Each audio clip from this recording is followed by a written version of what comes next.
1000 GPM, like it's whatever. Like it's long game, like we all know that, but the pings, it's a skill. The snaking one was interesting as well very quickly because it's now no longer the longest game. So it makes more sense if you had the longest game. Placing that many observer wards would make sense, but now no longer the longest game, but still holds that record for this tier as the most observer wards placed.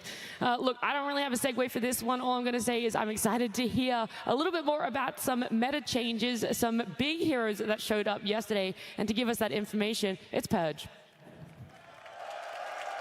Thanks, everybody. Yeah, we have a huge match coming up today. LGD coming from the winner bracket. They've played the entire tournament with a unique style. They've been playing up meta. They've bought few hand of Midases compared to the other teams, and it rewarded them heavily. They won the vast majority of their games until yesterday, where they faltered a little bit. Now, one thing that was trending for them in the previous matches is they were winning with Magnus in almost every series that they played it, and surprisingly, they didn't ban Spirit Breaker. Zhao 8 said that he didn't think the hero was overpowered. Now, he's a big spammer, so he's probably just biased here, but it's the 7th most banned hero for the entire tournament so far. So the fact that they finally banned it for the first time yesterday means that meta is shifting a little bit, and maybe LGD's feeling less confident in their ideas now that they're getting some losses. And in terms of the Magnus, what it accomplished, they won 3 of their last series with the Magnus, but this one yesterday was a little bit too tough. They got behind in the laning stage against Team Spirit's farm-heavy style, and normally you would think that their high-tempo playstyle would be able to beat that, but in every single one of these clips, even though they're getting successful kills, they are still behind in net worth because Team Spirit was so good at playing the map here. This is a clip we saw earlier in one of the highlight reels, but this is a great moment. They kill the enemy carry with a great RP. Magnus has been successful yesterday in getting these grabs that are difficult to snag and giving really solid team fight power, but Team Spirit was just too good against it. So hopefully for LGD, they don't falter from their ideas and their confidence after their loss yesterday, and we'll see how they can do against Gaming Gladiators, who so far has looked pretty unstoppable. Thank you so much, Purge. While we're, talking about some other people and hearing from other people, let's hear from Slacks and Casey. I do believe they're in the crowd somewhere. Oh, that's right, Nat!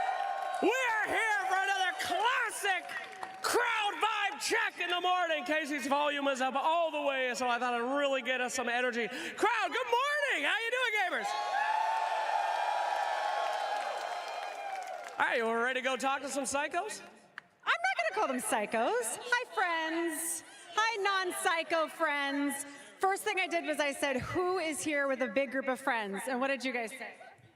We made friends all day today. Okay? Really? Then what is his name? Clay. And what is his name?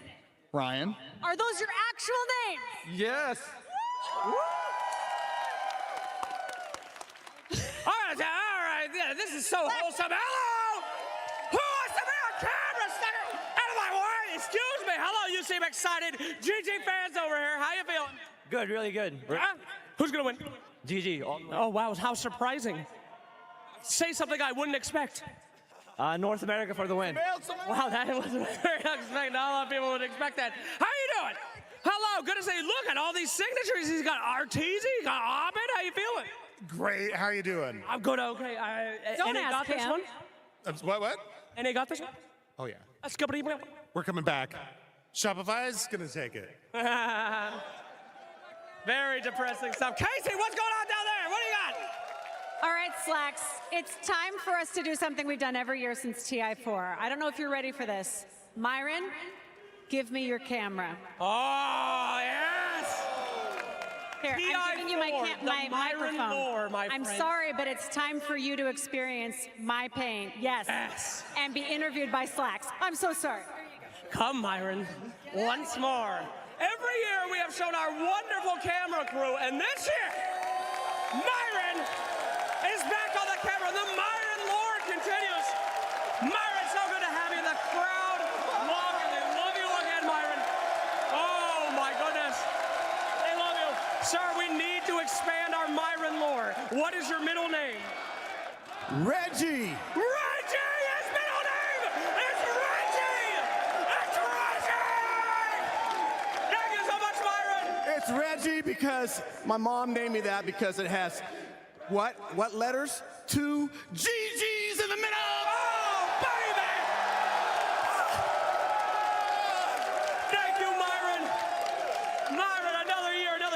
Casey, you're lifting that so well. Thank you so much, Casey. Thank you. Yes, incredible. Can I have the camera too? Is that not good? Wants to replace Slacks. Oh, that's a horn. I think we need to go. I don't know what horn that is, but that means go. Should we put it back? Take it back! Hey, what's up, Slacks? Thank you so much, Casey. Thank you as well. I loved knowing that not only do we now know Myron's middle name, but that he's a Gaming Gladiators fan. Yeah, for a good reason. I mean, he made their days shorter. You know, they were long days, and he's like, you know, I want to get this camera on. It's pretty heavy, but yeah, really glad that now we know his middle name. Yeah. Well, look, we'll see when Gaming Gladiators are playing. We're going to have our schedule. You get to see, we already know that they're in the top 3, but we're going to see that they are in the first series here. So they are up against LGD, and then potentially another long day for themselves up against Team Spirit if they do make it through. They already had a marathon of a day yesterday. They were first and fourth series yesterday. I just hope that Duracio feels way better today because he was very sick yesterday and he still managed to perform like insanely well. He was like 15-0-12 on the Weaver game last one, and it was like after, you know, for the second series they already played. They're walking confidently. Can we see Duracio? No. Oh, yeah, you can kind of see him a little bit in the back there, but Ace is leading the charge. He's doing all the signatures for the team of Gaming Gladiators. But LGD, this bounce back for them. Actually, I'm going to change this. Let's just talk about all the carries, okay? Because there's still 3 teams left. We don't necessarily have to talk about this exact matchup right now because we could be seeing any iteration of the grand finals. So we have our carry comparisons here. We still got Duracio left in the pool. You already talked about Rezo. He might be feeling a little bit under the weather despite how good of a performance he had yesterday. There's still the chance it affects him. Shiro is the carry for LGD, and then Yotoro, of course, being the carry for Team Spirit. So this is their hero pool of what they played at TI12 and their average kills, deaths, and assists over the course of this tournament. I mean, the cool stat here is that they both, like, all of them, like, have pretty similar death rate, which is kind of insane because Yotoro, like, is playing, like, longer games with Shiro, but for Duracio, it's, like, the same rate, considering the games are, like, finishing, like, within 20 to 30 minutes. Because, like, this guy, he's playing super aggressive, and he's not afraid. Like, he said it multiple times. He's not afraid to die. He's just doing whatever his team is needed, and he has, like, full confidence of, like, Queen and Ace, like, you know, following up and not dying, like, and carrying the game for him as well. You can also see Spirit and LGD have this 45, 46 minute average timing where gaming, you know, they're finishing the games on average a lot quicker.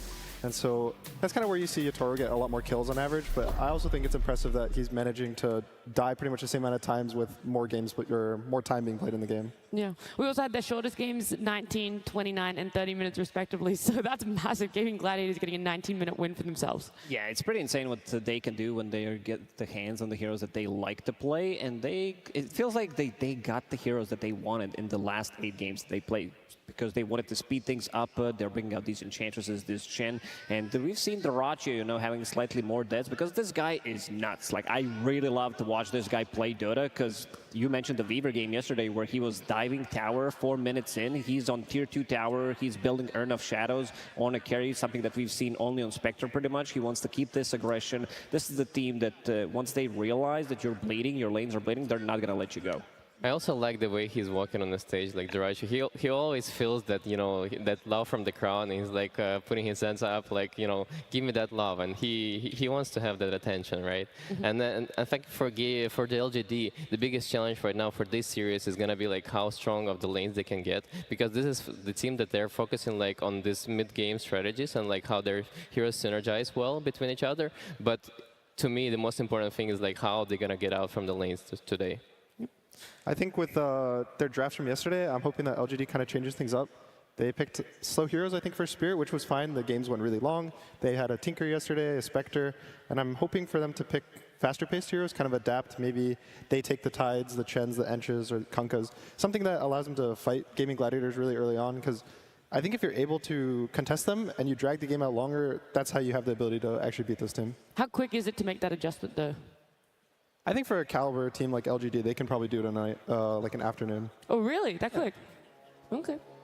They have one of the best coaches in the world. They have Zhao 8, so he's probably cooking something up right now. He's probably telling the boys what they're going to do. Just trust me. I'll draft you something to win, and hopefully they win.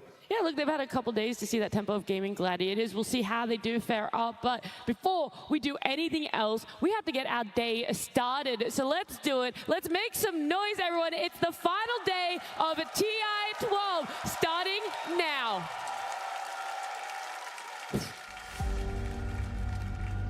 It is a beacon, sounding a call to greatness that echoes worldwide. A crucible, forging a single contender worthy of rising above the very best. And a celebration, gathering a community of millions to witness history unfold. It is the International, the final proving ground, where the world's finest Dota teams assemble to face each other in the ultimate test. Each challenger has earned this honor through hard-fought victories in matchups around the globe. The journey has tested some more than others, but the favorites and underdogs all know the road to the Aegis defies all prediction, and anyone can carve a new legacy here. The Aegis of Champions returns to Seattle, and with it the eyes of the world. 3 teams compete for ultimate glory. Only one can seize immortality. Who will emerge victorious? The battle begins.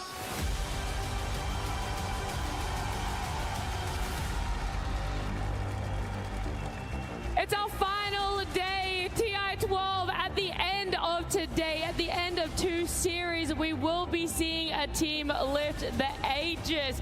And I cannot wait. Our lower bracket finals is going to start very soon. But first, let's welcome our first team.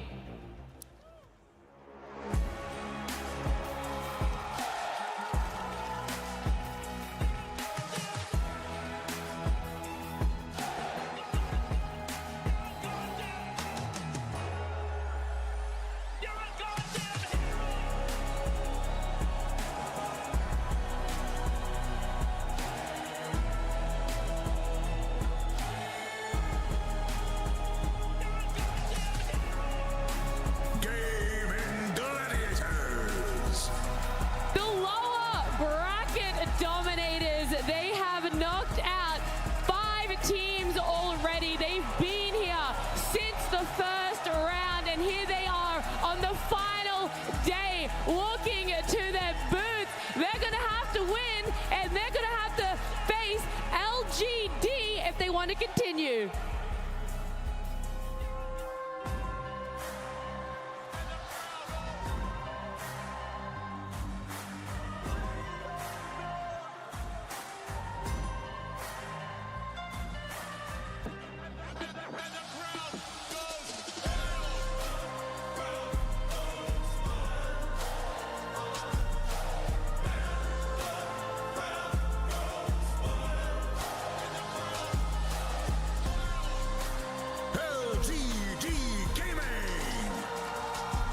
They faced a team spirit yesterday. It was a tough loss for them, but they have a second life. They can go up against Team Spirit in the grand finals again if they do become victors in this lower bracket finals. But for the first time in TI12, they're on the edge of elimination. They're going to have to pull out everything in this best of 3. And Gunnar, you talked about what changes are going to have to happen and the fact that they are one of the best coaches to make it happen for them. Yeah, I really think the draft is going to play the biggest part. Both teams already proved their players are good enough to just be here, and they don't need to do anything special. So it's going to break down to the draft mostly, and we'll see. I think Gaming Gladiators have a really good read on the meta of the tournament and kind of just breaking it compared to everyone else, playing really fast. And I really like the way they draft. It seems really hard to beat them in the draft. So I think if LGD can even get an even draft with a good, tempo for the game, they'll be in a good position. Look, we pulled all the extra stops for this lower bracket finals to help us with the draft as well. We've got Sheepstick joining us, by the way. Can we get a round of applause for her?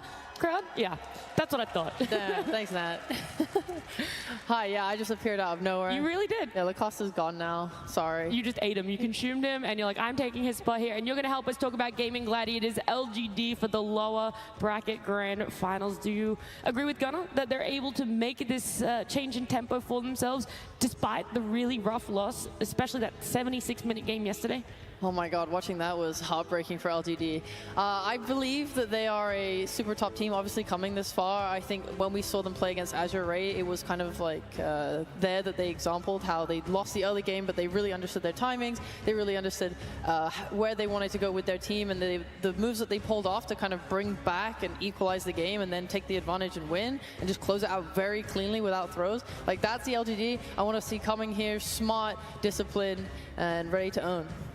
Yeah, but they're not facing Azure Ray. They're facing Gaming Gladiators who are rarely making any mistakes, right? They're just like very confident going objective after objective, and if they're not confident that they can break it, they're not going to go for it. They're not going to give the chances.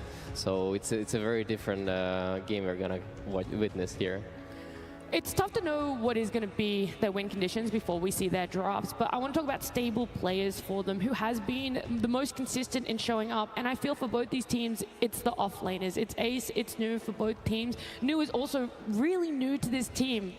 He only came in after 2 or 3. You're laughing because New is new? New is new, yeah. I thought so. I thought you'd have a little bit of giggle over that one. But yeah, he's quite new to this team, but he slotted in perfectly. And there are a lot of games that I saw him being the anchor, the one that's holding down the fort for them, holding those defenses to allow Shiro that time to be able to build what he needs on his carry. I think the offlaners that are left in this tournament are very like stable, and all of their like initiation power, like they're doing it very well and very methodically. And for New, like even Centaur game yesterday, he was carrying the game so hard on the hero that you would not expect that to have that much of an impact. So that makes like him incredible, like skilled player that knows his timing very well, and also like, you know, he delivers. So this is the strength of their team, like for sure. Also, during Last Chance qualifier last year, people were singing his praises, New, and they were saying, you know, he's going to be on the best Chinese team by the next TI. And here he is. He's proving himself at TI. He's already top 3. So I definitely think that the offlaners for both of these teams are kind of their like rocks, where no matter how the game is going, they're going to win their lanes. They're going to have a very stable game and always do their job, kind of no matter the draft, no matter the hero, no matter the situation. Yeah, I really want to highlight as well, it's not just the offlaner, it's who you're laning with. The Pos 4s, I think, New, prior to this team, he played on Vici Gaming, he played with FY. Now he's playing with Planet, who not as big of a name known, but I think Planet is easily one of the best Pos 4 players I've seen this year playing. This guy is phenomenal. I would hype him up any chance I got. Yesterday or 2 days ago, I was saying, I want to see Planet Rubik. We saw it. He owned with it. He's the only guy winning with it really in this tournament. I think Planet is amazing, and seeing him and New lane together have been, I mean, they've just been destroying. Yeah, I want to ask you a question off the back of that then, because we talked about these stable off-laners. As a mid player, Gunnar, how important is it to have a stable offlaner that allows your Pos 4 to do so much? Or is it not so much for you as it is important for your safe lane? It matters, honestly, for all 3 lanes. Okay. If you win your offlane, it allows the 5 to rotate through the gate right now, gank the carry. It allows the 4s to check the water rooms, the power rooms at 6-8 minutes. And kind of everything, I think if you win your offlane, it almost wins your other 2 lanes just for you. And it's really hard these days to just stomp the mid in a pure 1v1. We've honestly seen it the last 2 days, which is very surprising that the mid lane matchups went really bad. We saw the Dragon Knight versus Puck, we saw the Void versus Puck, so maybe it's just Puck, not the mid lane. But they've kind of had rough times where the game snowballed out of control, but I wouldn't expect that today. I think it's more so going to be mid lane stable, and whether side lanes kind of snowball one way or the other. Also considering how important the laning are right now, like if it's really important to have that synergy between position 3 and 4, like same as like a safe lane, and you almost like need to have like those 2 players to be like a friends, because like it was the same for me when I was playing with Zeiss. Like we had an incredible like you know, working together time, because like we understood each other very well. We were friends, and this is like what's important for these players as well, like to have that synergy and like, you know, talk about mistakes, like improve on laning and understand each other without even words sometimes. How would you compare Quinn and Nothing to Say in the mid lane? Whether it's hero pool, whether it's the importance their team places on them, how would you describe them or compare them, Gunnar? They're honestly pretty different mids. I think Quinn, when you think of him as more either a spirit or a counter pick. Like he played Huskar, and he plays the Necrophos, these like kind of annoying heroes that just you feel it feels really bad to play verse. And I would say nothing to say outside of his Tinker. I think he's a lot more of, he just plays his good heroes. He's really confident playing just the same heroes all the time. He plays Ember, Pango. He plays a lot of Magnus for a really long time, which is kind of coming back in this tournament. So I think for Quinn, you're looking more for this guy to snowball the game for you and win the game for you, and nothing to say to just have a solid game plan. All right, we'll see if they're going to draft around that, if we're going to see any new picks for them, or what's going to be banned, as we do have our lower bracket grand final game 1. LGD Gaming versus Gaming Gladiators. Game 1. Ban Bristle is what the audience is saying. How much weight would you put into that one, Gunnar? For LGD, I think Bristle is one of gaming's best strategies, especially because it's Ace. You allow Ace to get a carry in the off lane. That's pretty much his bread and butter. He plays Lone Druid. He used to be a carry, so it's not surprising that he's able to play the carries in the off lane, win his lane, and just have a stable game. I don't think Bristleback is letting through, guys, ever again. I think that hero is way too hard to deal with, and you know, when the AA is banned, and like, what is the best answer for you, Gunnar, against this hero? So I think one of the big reasons why Bristle's so strong is his counters are also meta, so it ends up that the Primal Beast gets banned, the Phoenix gets banned, the AA gets banned, and so all of your responses to Bristle are just banned due to the nature of the draft. And so it's just a strong hero now. Yeah, and the Viper and Hood Incarnate. Yeah, really the other heroes. ways to break him and reduce his HP regen don't really exist anymore.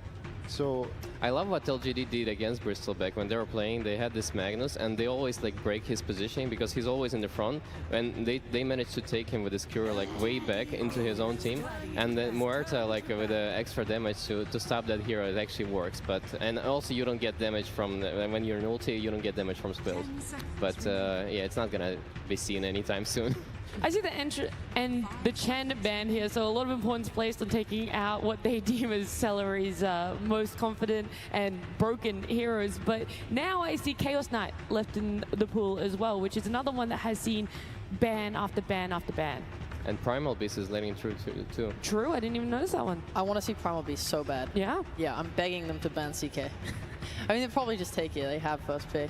I'm really glad to see the Chen ban, though. I think a lot of teams seem to be kind of disrespecting Game, and I think they kind of showed early on that they're capable of this death ball type lineup. Let's go, Primal! Woo! Yeah, it's not the All right, but they show that they can go fast and hard, and they're like super happy to just run you over. And we still see teams picking like Naga first phase against them. It's like you cannot disrespect Gaimin in this way, especially when you leave the Chen in the pool, even to the second phase. So LGD taking that Chen out, I'm very happy to see it. Also the Enchantress, I think, does the same thing. Whereas they both win their lanes, they're very stable, which leads Dyrachyo kind of gets to do his own thing. And Celery can help Quinn, which is, again, kind of their bread and butter. And they buy auras, they push towers really fast. It's kind of everything they want in one package. Yeah. I also like that LGD chose to let the Primal Beast through, because I think for Ace, that here is not really what he's looking for. Specifically because he used to play like this Lone Druid Bristleback type of hero that are more scalable, but for Primal Beast he doesn't scale as much, like in terms of like at least tower push, right? Like he's not gonna be like the hero who's gonna take all the towers from the LGD. So it's already like, I think it's good for LGD that they don't have that pressure already starting from the first pick. And I like the Chen and Enchantress bans for sure. The nice thing with the Primal is Quinn's been practicing and playing it quite a bit in his pubs and his games. So it ends up being a flex as well, so you can't just end up just instant picking a carry counter pick or a mid counter pick, because it'll go to both. I would say they're valuing it more as an offlaner right now, just due to how kind of the map setup, that the offlaners get more farm than the mids right now. And Primal Beast is a hero that can farm really fast with just trampling over camps and waves at the same time. So it ends up just becoming a stronger core in the offlane if you get away with the lane. Is that every team is doing that, or more Gaming Gladiators specific when you get your hands on a Primal? I don't know if I can speak for most teams, because some teams, their offlaners don't play Primal, so it ends up just kind of being forced to mid. But for gaming, I would say right now I'd expect this to be an offlane. Yeah. Primal's like weird when it goes offlane because it can be punishable, but there's ways to bring him back into the game. Like, for example, your 4 can go and stack like the triangle, and it's very easy for him to take stacks with trample. And also, you're kind of just waiting for this timing, right? We've seen Primals in the offlane get absolutely obliterated, but as soon as they hit that BKB timing, it's just, his spells do so much damage just alone, like you don't even need anything more than that BKB, that's when like games have turned around and they've made these comebacks. Primal is such a hero not to be underestimated. I mean, it's also very hard to take him down, right? There's not a lot of things that could do that in this meta. I mean, I think Muerta would be nice, but it's already out of the question. And I mean, for Primal, usually pick they don't really go for BKBs nowadays. They also go for different item builds, like with the Blade Mail, Heart, and just straight chaos. Usually the important thing is picking a stun for the safe lane. You want to pick a Sven, a Chaos Knight are the important ones, not just because they have the damage to like out CS the Primal, but mostly because they have a stun to prevent the trample. And something really interesting with the Phoenix is good in the game versus Primal with the Sun Ray just doing % damage, kind of chewing through Primal's health. But in the lane, the Fire Spirits don't really affect you. You don't attack, you're disarmed anyway while trampling. So it ends up actually being a really comfortable lane for Primal there. I completely agree with you. I think something like Clockwork is way better than having the things there against the Primal lane. Yeah, purely for the lane. It kind of secures, you can pick a range carry then. The popular carries versus Primal are either melee with stun or a ranged hero with kite. I'm sure the LGD want to put this Phoenix on the offlane with the Centaur for now. Like, at least I would be thinking about that. I would guess now for Gaimin, if they want, they have Grimstroke available for them. If they do want to, I mean, it's just good for any side lane. But if they do want Primal in the offlane, it's going to especially be nice there. They're probably going to end up taking their carry, which is really cool from the Centaur pick, because now if Gaming wants to instantly counter, they can get carry counter pick for the side of LGD plus the lane counter with the Primal Beast. So it's kind of this weird position where if you delay your carry too long, you're allowing the Centaur to be free in the draft, and if you pick it now, you open up, you know, dota2 to get countered in the game, which we've seen him counter pick with the Razor yesterday, where it had a rough game, and I was even worried that he would carry, but he just ended up destroying the game with how good of a Razor it was. I love this Lifestealer ban. I think it's the only two teams that are actually rating this hero at all. Because nobody else are really looking for that one. And dota2 is like, he's known for his Lifestealer as well. Yeah, we saw it yesterday in the Azure Race series versus Betboom, and the strongest thing about the Lifestealer is that he sits in his lane for 10 to 12 minutes and you can never kick him out, which really hurts how Gaming Gliders wants to play. They want to move their heroes around, take the towers really fast, and when there's a carry that's sitting in the lane and you can never pressure into him, it feels really bad for how you want to move around the map. Yeah, and for Gaming to have that hero on your safe lane and not care about like how to make his gameplay better and like have complete freedom on supports. You know, this is what they excel at. Like their two supports are usually running around mid lane and helping CCNC to, you know, do all this pressure and like start from the mid lane. This is like what this team is really excel at. Bigrim did end up getting picked up by the way, Sheep. That was one that you were talking about. It's just a really powerful hero. I mean, you play around this Inkswell, like, purge of the stuns. It makes it so hard for anyone. Like, you're playing with a Primal already who's just going to want to go in and destroy everyone. Like, this Grimstroke on top of that elevates his like strengths throughout all stages of the game, early, mid to late. I think the hero is just to be given so freely to Gaimin, I think was rough for LGD, and now they have a Silencer on top of that to cover their team fight. I mean, looking at these three heroes, like I don't really like it for Gladiators that much, just purely because they're going away from their idea of like pressuring so much, and I think it benefits LGD because in that game, like the normal game where there's not a lot of pressure, I think this is like their best chance of like taking the series down. I also think, so the way the draft kind of plays out these days is the second phase is really hard to ban heroes, as they only get one ban from the side of LGD. So they end up picking the one hero that they think is the best, the Lifestealer, and they have to give up the Grim, they have to give up anything else.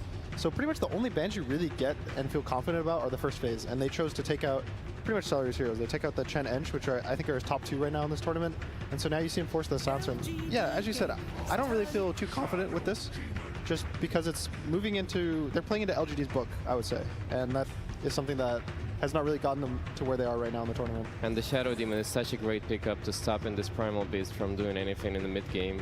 Like the lane might be rough a little bit, but I mean, looking at their support, right, they don't have really a good way of stopping him. But in the mid game, like playing against Purge and the Shadow Demon as a Primal Beast is actually impossible. Yeah, it's also really good versus Grimstroke. You can purge the Inkswell anytime you see a hero. The Primal, surprisingly, it purges the charge, so he can't even charge out when he gets purged. Yes, exactly. And the defensive purge is really nice for Silencer too. Maybe he can click it on the Phoenix early in the fight. The Phoenix will always get stuff off. And we see the cow. I mean, the cow is amazing here as well because those two supports, they don't have really a good mechanic to stop him from charging. Neither it's Primal Beast, so they're gonna have to think about buying Yules on somebody to be able to stop his charges, but it's still like we've seen so many times the Spirit Breaker is just like going first in the net first, like even after losing his lane horribly, it doesn't matter. As soon as you buy like Midas and Nocturne, you're just pushing every wave, and then you have this mechanic of like coming back to the fights from anywhere else. And I think it's really important in this patch to have one of those heroes that can connect easily to the fight and like being on the other side of the map. So it's either like Spectre, Dawnbreaker, or Spirit Breaker. That's why those heroes are seen more. All right, so there's some really quick stuff. Quinn played versus Spirit Breaker mid because that's what this is. We see the Centaur, so we know that this will be Nothing to Say's hero. And it was versus 9 Pandas, Kiyotaka, and he absolutely destroyed the Spirit Breaker. And as we talked about earlier, Quinn's this type of player who you give him a counter pick like Necro versus a melee strength hero, and he's going to do some work in the game. I honestly was thinking that they might put the Primal mid because that was the matchup he played versus 9 Pandas, whereas Primal versus Spirit Breaker, he solo killed the lane, the game ended in 20-something minutes. But they picked Necro, which is, if anything, is a stronger lane now versus Spirit Breaker, so I would be really confident now just for the fact that they have a hero to play around with Quinn. Yeah. Even like despite that, I kind of don't like the supports on LGD. I think that they're both not high on burst damage, they're pretty slow. I think it's much easier for Gaimin to make moves. You talked about how they like to kind of crush early. I think now with this winning mid matchup, I think they can make much more plays, or they can even just kind of play it chill and wait for their timings on Primal or whoever, and just make sure that they're playing defensively where they use Global to cover any ganks that LGD try and make. Yeah, it seems like they don't really think about like going to the mid game and like how Necrophos might be bad against Porridge and like not, you know, like not being that tanky core. But at the same time, like they're just looking purely on lanes and they're like, this Necrophos is gonna stomp the Spirit Breaker so hard that you're gonna like, you know, completely run them over. But I'm still worried because usually their lineups, they have this good tower damage and this is how they were able to close the games out so fast. But on this lineup specifically, there's no like hero that, you know, kills tower. So they need to find some material like Turbo Blade or something from the Russia side that actually like helps them take down the objectives in this game.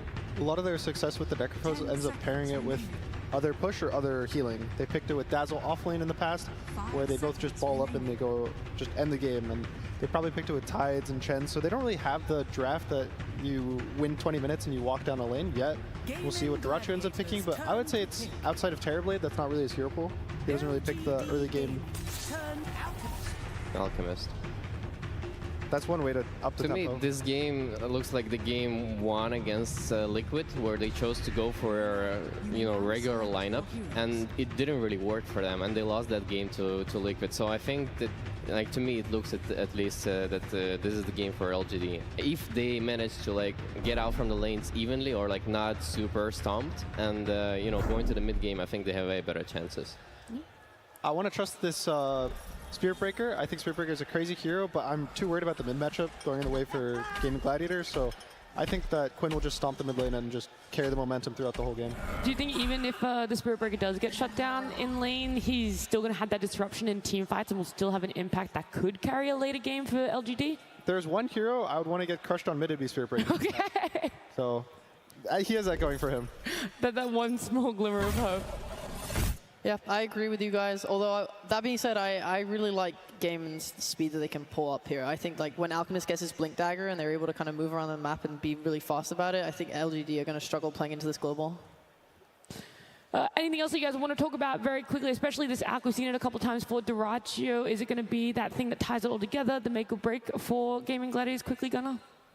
Yeah, I think the Alchemist lane is going to be really stable top, and he'll have a really good time, and just they have so much time to make space for him, just bodies on the map and pressure, that he'll have a good time farming his Radiance. All right, I like it. Let's see how much confidence Gaming Gladiators coach has in their draft. Thank you very much. I am standing by with CY of Gaming Gladiators, who you had a late night last night, my man. How much time did you have to prepare for today as a whole? Did you only get to prepare for LGD, or did you prepare for LGD and Spirit? We only prepared for LGD. We didn't have that much time as well. I also want to get some sleep. It's pretty important, but one game at a time, you know? So no preparation for Spirit. One game at a time, and you come up with a silencer. What's this guy doing in this draft for you guys? Hopefully he silences Phoenix. I never knew Dota was just that simple. Now, you only got to prepare for LGD, but I remember that during the Riyadh Masters, you and I got quite a few opportunities to interact, and you seemed confident in your lower bracket run. It unfortunately got cut short at 4th place. Why should I believe you this time that you're going to make it all the way? I mean, this time we already made it to 3rd, right? So it's better than last time. So you should just believe. Seattle, you ready to watch some Dota? Let's get lower bracket finals started. Let's indeed. Here we go, ladies and gentlemen. It's LGD up against Gaming Gladiators to start off this final day of the International. Fog, we heard there from CY coming in with a bit of a different pick this game on Gaming Gladiators' side, the Silencer. Could this be the answer to the Phoenix, a hero that we're seeing time and time again so far this tournament? Definitely feels like a kind of cool pick, a very different one style here. Very good versus the Phoenix, but also versus these saves that we've been seeing a lot coming out in this tournament. The Shadow Demon in particular, we've seen so many games where people just get bailed out of certain death. Very difficult if you're global, so we'll have to see itemization and stuff. Of course, there's going to be some demonic cleanses that you can pre-cast and stuff like that. We'll get all into that as we do have an early smoke from LGD. Let's see if they can get the catch here. Coming in with a wraparound, trying to enter into Gaming Gladiators' jungle, but Gaming Gladiators, they're hovering around that mid-tier 1 tower in a bit of a tough point of the map for LGD to strike. Very unlikely somebody gets caught out here. Gaming, yeah, very super prepared. Yep. They know this sort of play is going to be coming out here. I'm looking forward to this one. This looks like it should be a pretty fight-heavy style draft. I'll say that though, Duraccio and Celery, they kind of step across. Get set up with a disruption, you. Looking for the follow, who's the concoction's there. Tries to hold him back, doesn't matter. You still fight the who, come on to Celery. Celery taken down, first blood for LGD. See if they can find something in return. Gaming Gladiators to curse upon you. They will at least get the trade. Quinn not able to get the first blood, but still getting that kill as the mid lane is going to feel pretty good for him as the Necrophos. Especially versus that Spirit Breaker in particular too. This is a matchup that Quinn could snowball out of control, just like Panel was talking about. Planet messing with Duracho quite a bit here. He's going to try and make it a little bit more awkward for him on his way back towards that top lane. Extra bit of damage coming in. And he'll certainly have money to play with, as he was the one indeed to get that first blood. Yeah, for LGD. Planet not hesitating whatsoever. Instantly buys out pretty much everything. I think triple mangoes purchased up, so he's looking to be pretty aggressive up here. A pretty strong lane. I don't think that we've seen too much anymore. I know the Centaur a ton, but Centaur and Shadow Demon, an old classic. Very aggressive duo. A lot of damage. If these two start to get a bit of a level advantage, this Alchemist and Silencer could end up being very vulnerable against the huge amounts of burst that these two can come out within the laning stage. Gaming Gladiators, they've got to be careful up there. Yeah, absolutely. This is probably the lane where lots of chaos is going to be happening mid lane. I think we already kind of expect the Quinn should be able to take advantage of this one massively versus nothing to say. Bottom lane, this one could also be pretty kill heavy as well too, especially for the side of Gaming already. They're getting right in underneath the tower. Shiro in trouble. One more slap from Ace will get the job done. Shiro taken down. Ace will lose his life, but happily taking that trade. They're getting in and taking the carry out. This is going to be bloodthirsty in these side lanes. And overall as well, what did you sort of take away from the carry decisions from both teams? Because it was quite a quick pick with the Luna in response to the Alchemist coming out at the end from Gaming Gladiators. Do you feel this was what LGD were going for anyway, or do you think this was directly because of the Alch being picked? I think it probably could have been something they were looking for anyway because of the Necrophos. I know Shiro, he's one of the few players that I've seen that's actually still doing this like 3-1-1 build even in the early game. He's very aggressive, likes to be involved early on, so maybe it's that mixed magical physical damage they wanted just to be able to have versus the Necro as well too. And it fits for kind of this early style with the Shadow Demon that can look to brawl and fight often. So probably a couple mixtures of things that they did want with it. Also, it's going to be very good for this night vision, of course, too. Playing with the Spirit Breaker, playing with this Luna night vision can be pretty strong inside of these team fights. So far, looking at the last hit, that's the mid lane, as you say, as expected. The edge here for Quinn. But look at Ace's last hits right now, bottom. Does get that kill early on, of course, but he's only got 3 to his name versus Shiro at the moment. Getting to the point already where it's not easy for Nothing to Say to sort of approach this mid wave, as they will take huge amounts of damage and favorable trade going the way of it's Quinn Necrophos in this 1v1. Top lane, Duraccio is in a bit of trouble. He's got the concoction cooking up. Is he able to throw it out? He holds it for the deny. All right, that'll get the job done. He's out of the lane for a few seconds, but at least able to stop LGD from getting the kill against him. But he is really struggling on the last hit department. So far, New and Planet bringing it to him. I knew Didn't win yesterday, but made some pretty amazing plays on his side. Look at this in the mid lane. It's getting pretty nasty. Quinn just sort of running nothing to say right back underneath the tier 2. He's just I mean, what do you do at this point in this 1v1? At the least, he can go back and he can just charge out and stuff, right? So he can make moves all over the match, but it's a matchup that he knows he's going to inevitably lose. But it is at least a hero that can make moves around and is probably one of the best recovery heroes in the game at the moment, so. For sure. And for Gaming Gladiators, they need Quinn to be having this sort of start in the mid because as we're seeing on the side lanes, it's not going quite as well for them. Yeah, they need somebody to be able to rally around, especially if the Alchemist is having this slow of a start for Dyrachyo. Nice attempt there from Planet, trying to catch the wave. Unable to.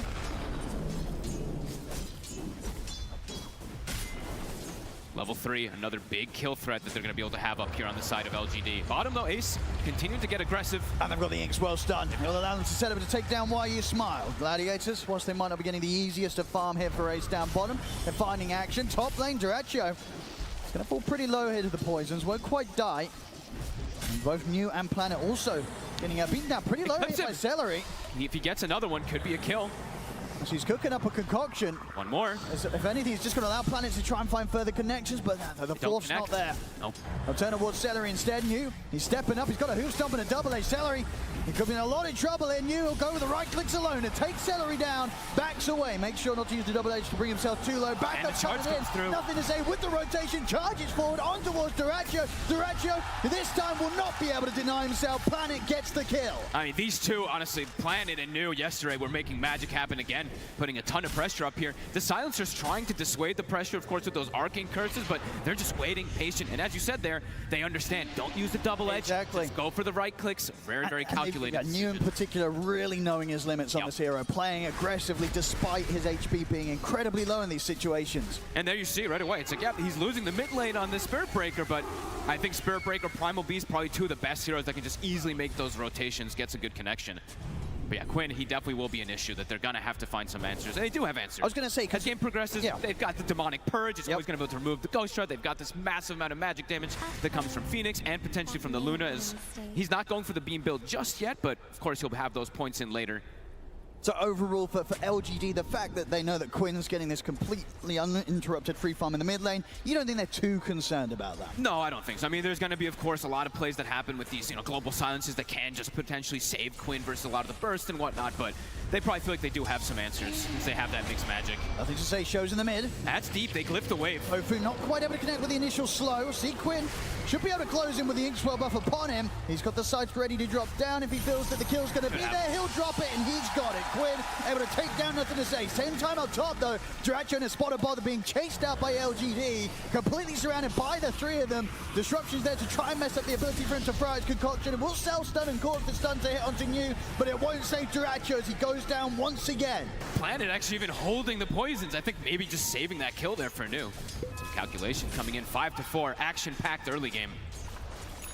I mean, this top lane, he's sort of been knocked out of this top lane 3 times already, Dyrachyo. It's not getting any easier for him up here. He's got pretty much nothing right now. I mean, 2,400 gold, so he's similar as that Spirit Breaker, but level 3 only on the Alchemist so far. Now, and soon to be hitting, level 5 on you. Yep. Massive amounts of burst going to be coming in. They've got this decently sized creep wave pushing forward in towards them as well. So LGD in a very happy spot in this top lane in particular. Yeah, they're starting to leave Ace alone down bottom. Tofu's trying to rectify what's going on up top, trying to help out Dyrachyo. Yeah, they hit it with the scan though, LGD. So New, he'll be knowing to stay safe to close to the tower. He's unlikely to be caught out by this rotation. Nice attempt there by Y. Ace, maybe gonna force a dive here.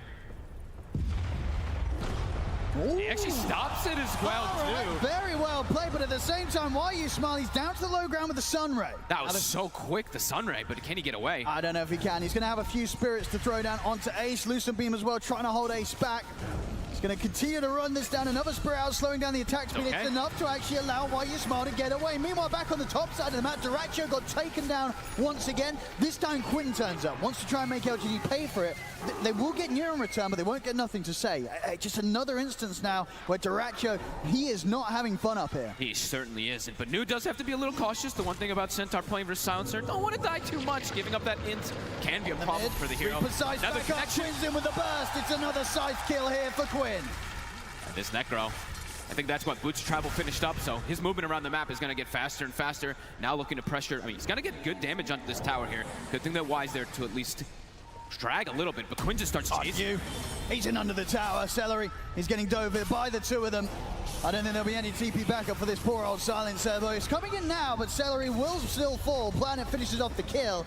Question is if Gaming Gladiators can find something in return. Duracho's able to step in, throw down the concoction. These are big kills for Gladiators to be picking up. Same time down bottom. Ace chased upon by Nothing to Say, and Shiro, the ultimate up in a second here for the Spirit Breaker, but he can't quite find the vision. Nothing to Say. So Ace, he'll walk out alive once more. A good attempt, but just a bit too tanky. You see that he actually did put at least 2 points in the Lucent Beam. Most of these players have been going for like the 1-1-3 build. Not able to get the kill, but a good attempt.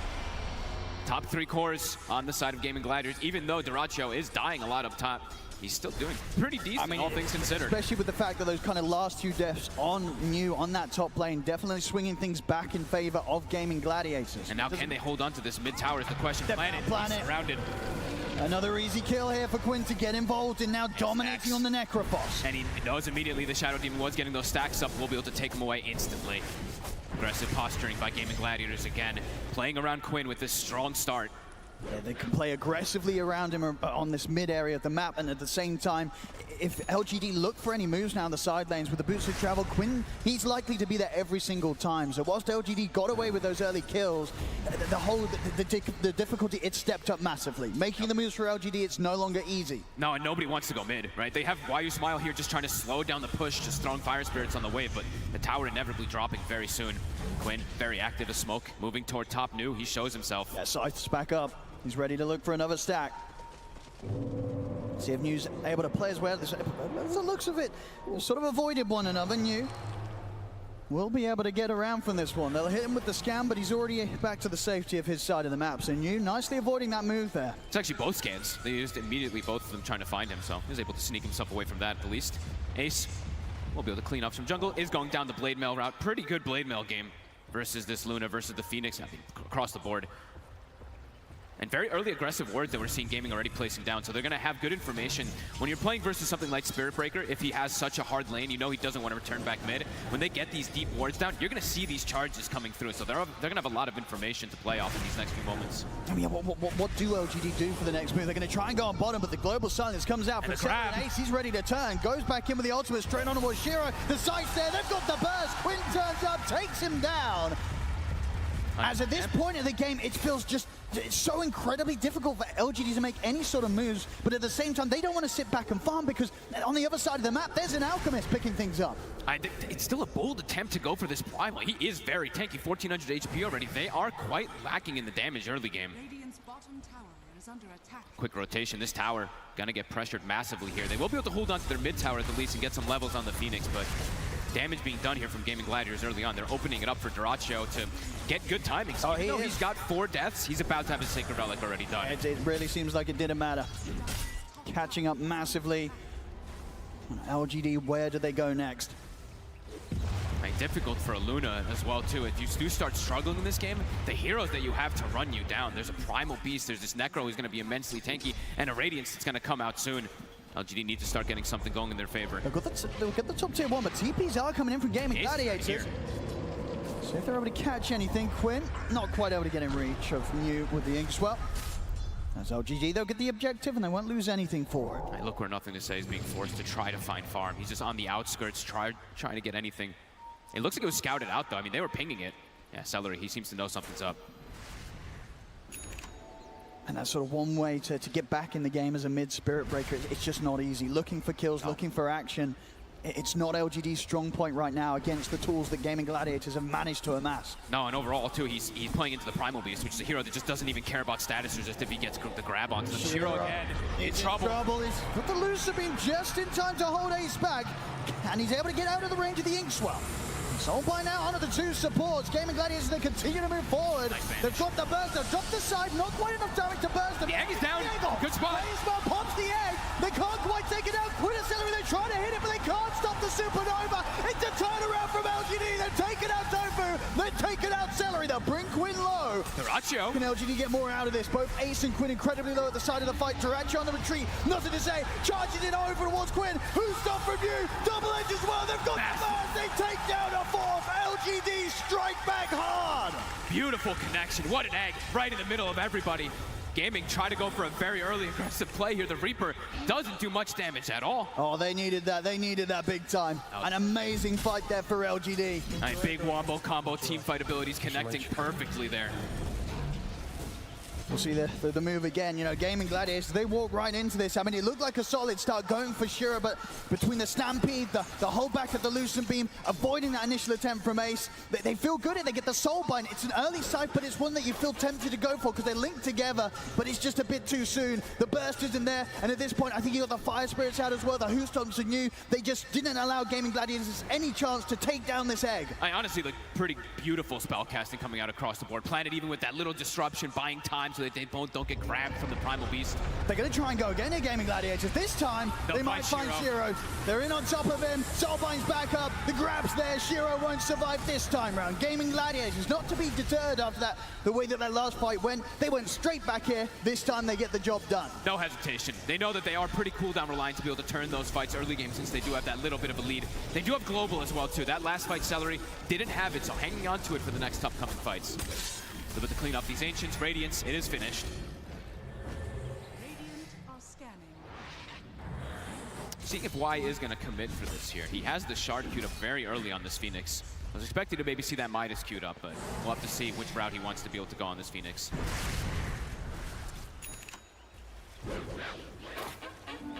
Needs to calm down a little bit here from Gaming Gladiators. Definitely going to be a bit more careful about how they make that next move. Yeah, I think if they're going to make that next move, they're likely to have the Global in particular, hesitate a little bit more with how far they go for the big dive.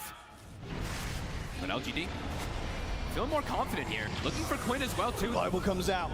But they will manage to walk this off, so not the worst of situations there for LG. They'll feel quite good about that one, baiting the Global. Gives them a good minute or so to make that next play without the threat of Celery being able to put a stop to their move. So a successful bait of the ultimate from LGD. Yeah, good trade. Demonic Purge only has like a 60-second cooldown, so that's going to be coming up pretty soon again if they want to make that aggressive move onto Quinn.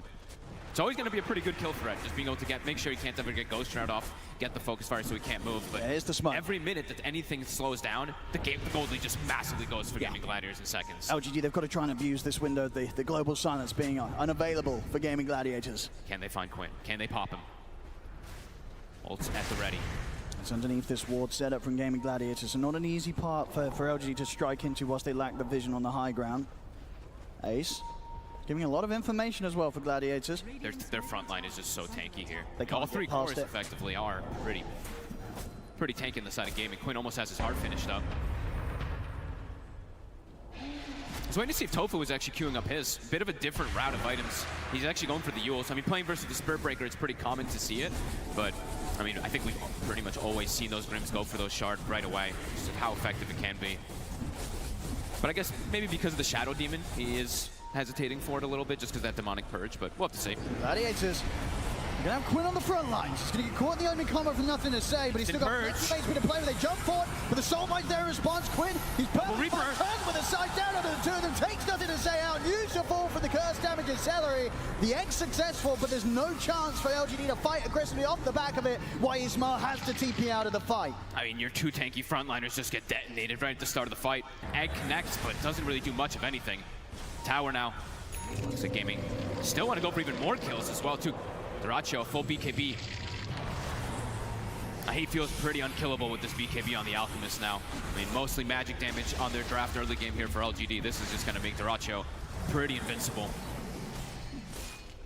And yeah, Quinn looks like he does go for that Shard before finishing up the heart, so he's got a bit more mobility versus the Shadow Demon as well. And they are controlling a lot of this map. I mean, they're denying a lot of farm away from LGD, from Shiro in particular. I think the concern as well for LGD is the fact that the one fight that they did have going in their favor, it was one that Gaming Gladiators handed to them. They're still yet able to find anything positive with regards to starting the action themselves and looking to make the initiation. It just hasn't happened from LGD. Not easy into this draft versus these bruisers versus these tanky cores. And yeah, the early BKB from Duracho, it's going to cause some big issues. Who do they really want to focus fire now at this point?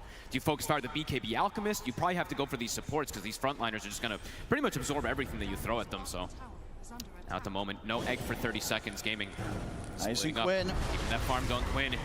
He's able to dive away here while you smile, but Ace is closing in upon him. Why you smile, no egg, no dive at the ready, there's no chance for survival. Another kill. Nothing to say. He is very deep. He's going to be okay. Gets the charge off in time before Duracho is able to find him. So still doing his best to pick up what he can across the map and continue to try and catch up towards getting that Octarine done. It's still going to take time, though, for him. Gonna take time, and it's always still gonna be issues, because he doesn't have ways to really protect himself besides that. This big burst that comes out from Reaper, the grab that comes out from the Primal Beast, always gonna be an issue for this breaker. Duracho on the Alchemist, the Blink Dagger around the corner. Next time round, he will be able to get that catch. And they will be able to get the double connections constantly with the Soulbind with that as well, too. Some very, very difficult fights ahead here for LGD. He's getting too tanky too fast on the side of gaming. Ace, Heart soon on the menu for him too. Quinn, he's got it finished. Even though they've got this Demonic Purge, he's just too tanky. 6-1 and 3 so far on this Necro. This pick seems to be a bit too much for them to deal with at the moment. Tier 2 now, starting to get pressured. Can they mount a defense here? This is not an easy spot to fight. They have got the ultimates, but at the same time, so do Gaming Gladiators. Unless someone on LGD is able to find their way to the back lines, find this silencer, Celery's going to be able to put a stop to any sort of team fight that LGD try and respond with. Yeah, not easy for you to just like charge through or anything like that either. There's a Primal Beast, there's a Soulbind that's always going to be stopping you. And Gaming, they're just playing as a unit so far, not giving the opportunities to LGD. Shiro is getting some good time to get that farm going. He's got his Manta, got the Mask of Madness, but he needs more to be able to actually show up to these fights, it feels like. This is great for farming, but definitely needs a BKB this game. Planet. Okay. I mean, Duracho a bit far forward, but has BKB. Drop the ult upon him. Ace, flanking. Trying to see if we can get the grab on the YU Smile, but a quick dive is there. Just a bit of a poke from the supports, but nothing more to push Gaming Gladiators back as they'll continue to push on and look to take this tier 2. Right, Duracho knows his strength. Having that silencer behind him too. A tier 2 default very early, pre-20 minutes.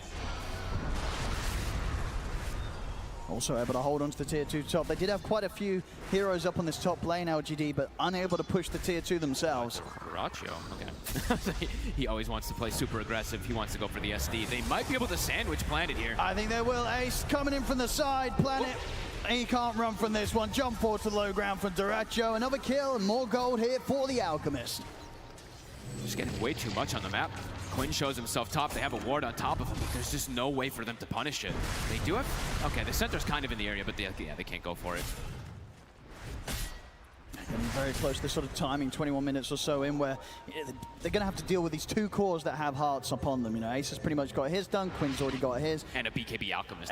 That's a lot of HP that you've got to try and get through with the damage that you've got on LGD's lineup. And you just sort of look at the heroes, and unless everything connects perfectly, it's hard to sort of see these situations in which these cores of Gaming Gladiators get taken down. Yeah, and can you protect your egg? You're going to need absolutely everything to connect perfectly, it feels like, for LGD in these next few moments. And for Gaming, the pace is going to continue accelerating. Roche soon to be on the menu for them too, but continuing to look to just control the map before that. Full Hyperstone now on Duracho.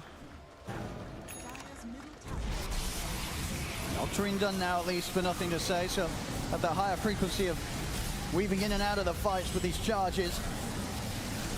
Keep that farm going, but it still feels like they need more and more time, which just still doesn't feel if it's really benefiting them. The Gaming, it's just been consistently like 6 to 8k gold lead, even though they're playing versus this Midas.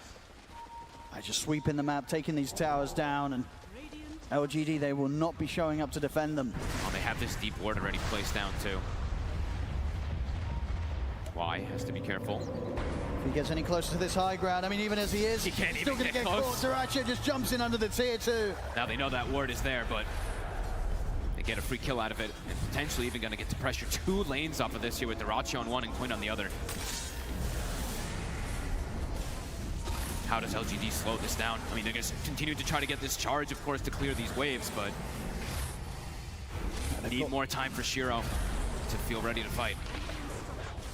Yeah, now BKB at the least a necessity, but still a couple of thousand gold away from that. And the necessity, of course, it'll help protect it, but his damage is definitely starting to feel, I mean, it's still fun to feel pretty lackluster even with that BKB. They need everything to connect perfectly. They need this egg. The Sunray, it feels like, is going to be probably their highest damage potential.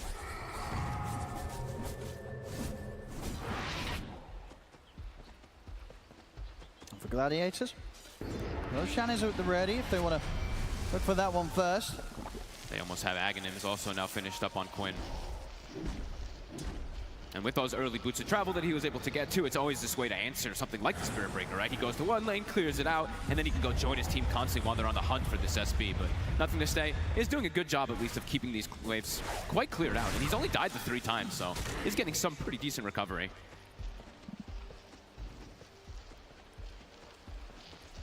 Buys his shard, so gonna be going for that planar pocket to absorb some type of spells at the least to protect Shiro. Not too often, I think I've seen people purchase it. He has eyes on Quinn, but of course nothing really that he can do about this. Yeah, the cool thing is, I guess, with the planar pocket, it's the magic resist too. 75% magic resist. If you eat that with a Reaper Scythe, you're probably just gonna live through it. So it's gonna be a cool itemization here from Nothing to Say to tank spells for Shiro.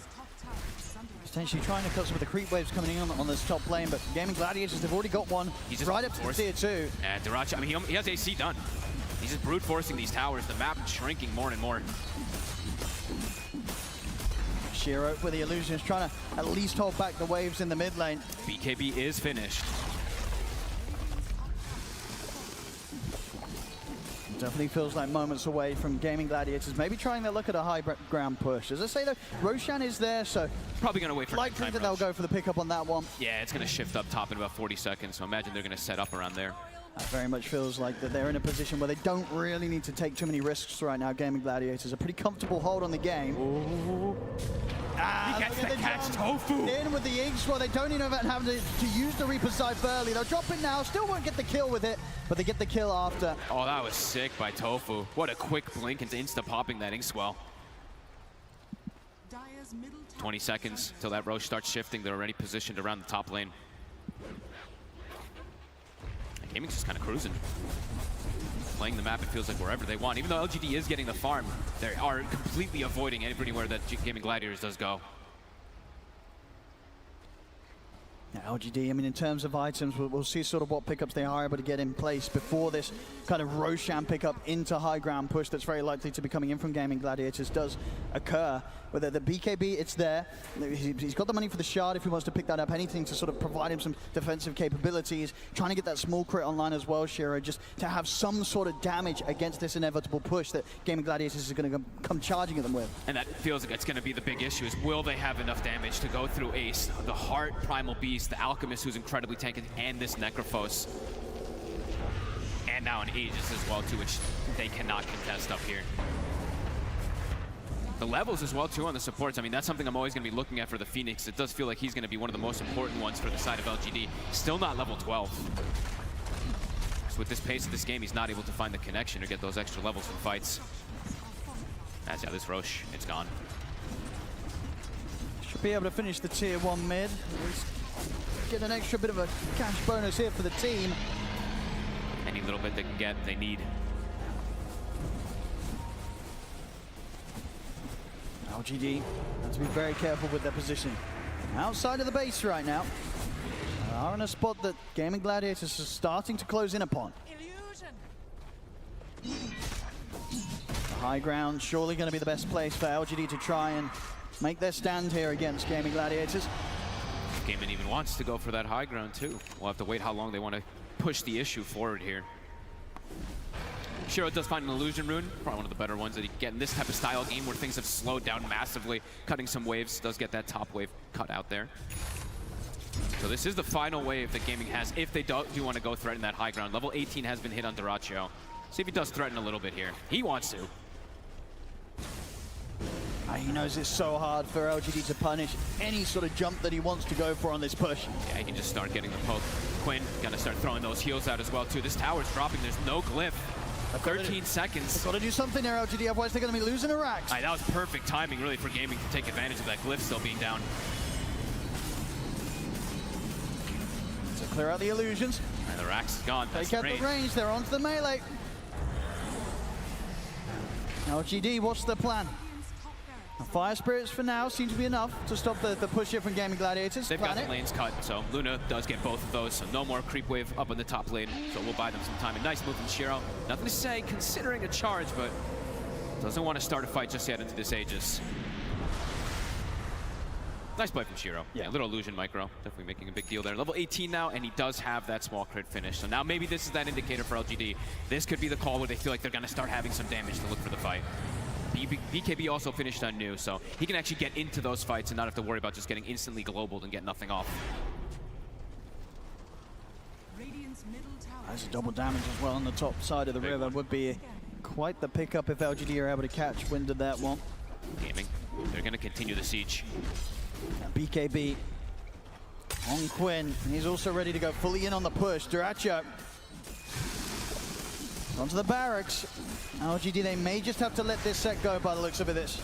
They don't try anything on the defensive on this one, so a full set of racks will be taken down by Gladiators. Yeah, still too afraid. Still 2.5 minutes left with this Aegis to potentially push for more. They are going to have to head back and deal with the state of the rest of the creep waves as they have been. As they consistently pushed in. Shiro really pulling off the work here to keep this game alive.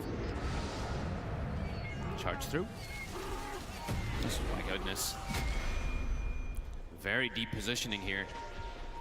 Playing around his vision though, does have that ward on the high ground. And nothing to say, should be fine. Now Gladiators, they'll send Duracho down bottom to deal with the creep wave on that lane. The rest of the team ready to start pushing back out the mid. They're doing kind of this cool maneuvers though, where it's, yeah, the objectives are being taken from gaming, but look at the gold. You know, it's starting to get a little bit better there for LGD with the way that they're just playing the full farm game around the map rather than contesting the push. And maybe feeling strong enough to set up for something themselves here, LGD. Smoke up with Shiro, feeling that they're now at a point where they can try for looking for a team fight. Duracho on the front lines though, the DD still in the top lane. I mean, ideally, who are you finding here? Do you want something like the quick squishy heroes? You want to get on the silencer first, take him out? You know, what would be the ideal catch for LGD? You probably at least want to know where the silencer is, and someone has to stop the global to come out, but we'll see who they want to jump first. They've got eyes on the two of them. Ace gets the charge. There's interrupts at the initial attempt from New. The global silence comes out. The supernova's there, but Gaming Gladiators, they can fight this out. You can keep to the distance. Ace will get caught by the initial stun, but he's so tanky. Got the grab on both. Turn. The Soulbite there, the grab as well. Duracho picks up the double Shiro. He's got the BKB in the Eclipse. Ace, he's somehow still alive. Finally, he'll fall. There's nothing to say. Takes him out with the ultimate. Oh my. You see Shiro able to BKB TP out. So LGD at least able to cut their losses there. And they do find a kill in return in that fight. Nothing to say. Only just able to catch Ace underneath the tower. So something to be found, but still not quite what LGD were hoping for. I look how much they have to commit just to kill Ace, and he actually had the BKB coming out on the courier, so it's good that they got the jump right there. Otherwise, he absolutely just lives. And now down the mid they go. Duracho still has 30 seconds with this Aegis. Quinn backing him up. They used absolutely everything there on the side of LGD. No BKB at the ready for Shiro. Him walking up, he could just get exploded instantly if he does. Yeah, not a great fight, of course, for LGD, but it definitely could have gone a lot worse. If they lost their Luna in that situation, it would have been rough. Nothing to say. Trying to clear out the way, put a stop to the push there. In with the Sunrad, a lot of damage. Duracho's down once. That's got his BKB ready here for the second round. He's got the blink as well. He's going to be out. Nothing to say, though. He charges forward. Instantly gets clipped by the Phantom's Embrace from Tofu. They turn with a slow, jump forward again. They're trying to control the Spirit Breaker. They'll throw out the dust. Another slow, not going to connect. So Ace trying to close in, but the charges back up. Nothing to say, able to put a stop to the push and get away. We'll live to see another day. Tofu will be okay. And they're looking to keep going. How long on this egg? 20 seconds. Full butterfly now for Shiro. I mean, Shiro, he's silently, slowly, he's doing it. You know, the farm is there. Can they keep him alive? BKB is back up. Can they protect him? Push just continued to commence. Glyph still cooldown for about 4 minutes. Who goes in first for LGD? It's got to be New. And look at Duracho the whole time he's been doing this, turning that Radiance off consistently when he's going for the... And he's in. Duracho's in. The BKB's off just in time though for Shiro. Still to get clipped by the Soulbind. He tried to turn it with the Eclipse. Ace is falling low. Shiro focused on the one and able to take down Ace. Delete it. Duracho to back up. They're running away with the BKB, but the physical damage is coming in. Duracho finally able to keep to his distance. Quinn gets back in on the midst of it. He's in the middle of everybody. He's able to finish off Shiro. Quinn taking down the Luna. Shiro out with no buyback available. He's spent up for the butterfly. See LGD with the disruption, but they're not going to be able to find anything more. I mean, it looked to be a solid defense from LGD, but the fact that Quinn, he knew that he could get straight back in there, finish off the Luna. It's a big kill to be found, because if Shiro survives through that, LGD, they definitely be looking to make a play within this next minute. With Shiro going down though because of that play from Quinn, LGD, they'll have to hold back once more. Look how much damage Shiro was able to do. Ace popped BKB and just literally died in seconds. I think he had even had like the Vindicator's Axe bonus armor. He literally died so fast trying to get the double grab. But Quinn, that was a really cool call to make. Like, you see Duracho drops to what? I think it was like 100 HP or something like that. Quinn just jumps into 4 or 5 heroes and ends up just getting away because of it. Yeah, these players really knowing their limits. We sort of saw it yesterday, right, with Yator and his morph, wait for me into these crazy situations. This game is Quinn just going right into the midst of pretty much, 4 heroes to take down that crucial kill. And keep this game for now held in Gaming Gladiators' favor. Definitely seeing though that Shiro, if they don't give him the respect, he is going to be doing a lot of damage now at this point with this butterfly. Keeping this game alive here, LGD. He's consistently just been sitting at that 6K gold lead. And high ground is always going to be the best place for them to get this defense. It's always going to allow YU Smile to have kind of like perfect positioning with this Egg and Sunray. They're looking to actually make an aggressive move themselves. They're feeling confident perhaps after that last fight. It was very close to them just wiping, pretty much everybody there on the side of gaming. So don't blame them if they feel quite a bit more confident now. Might see a smoke from Gaming Gladiators themselves as well. Yeah, Celery's about ready to pop it. Okay, smoke on smoke. Maybe reading the movements. I mean, Roche is soon going to be coming up. New pickup as well for Nothing to Say. Has his Lincoln, so not easy as it before to sort of set up from any of these single target disruptions or plays from Gaming Gladiators. Roche hits a long spawn. Ace. Smoke dispelled. Both teams aware of one another. Duracho looks like he's potentially setting up for something here. They see up around this top rune. He's actually going to go for Nothing to Say. Bulldoze and Lincolns will eat it. Be okay.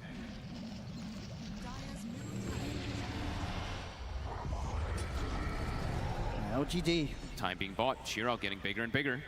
Getting these buff ups too. I saw the Solar Crest picked up before that last fight as well too from YU Smile. They're starting to throw their eggs into this Luna basket.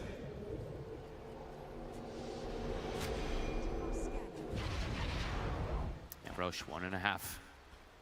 LGD getting more and more time.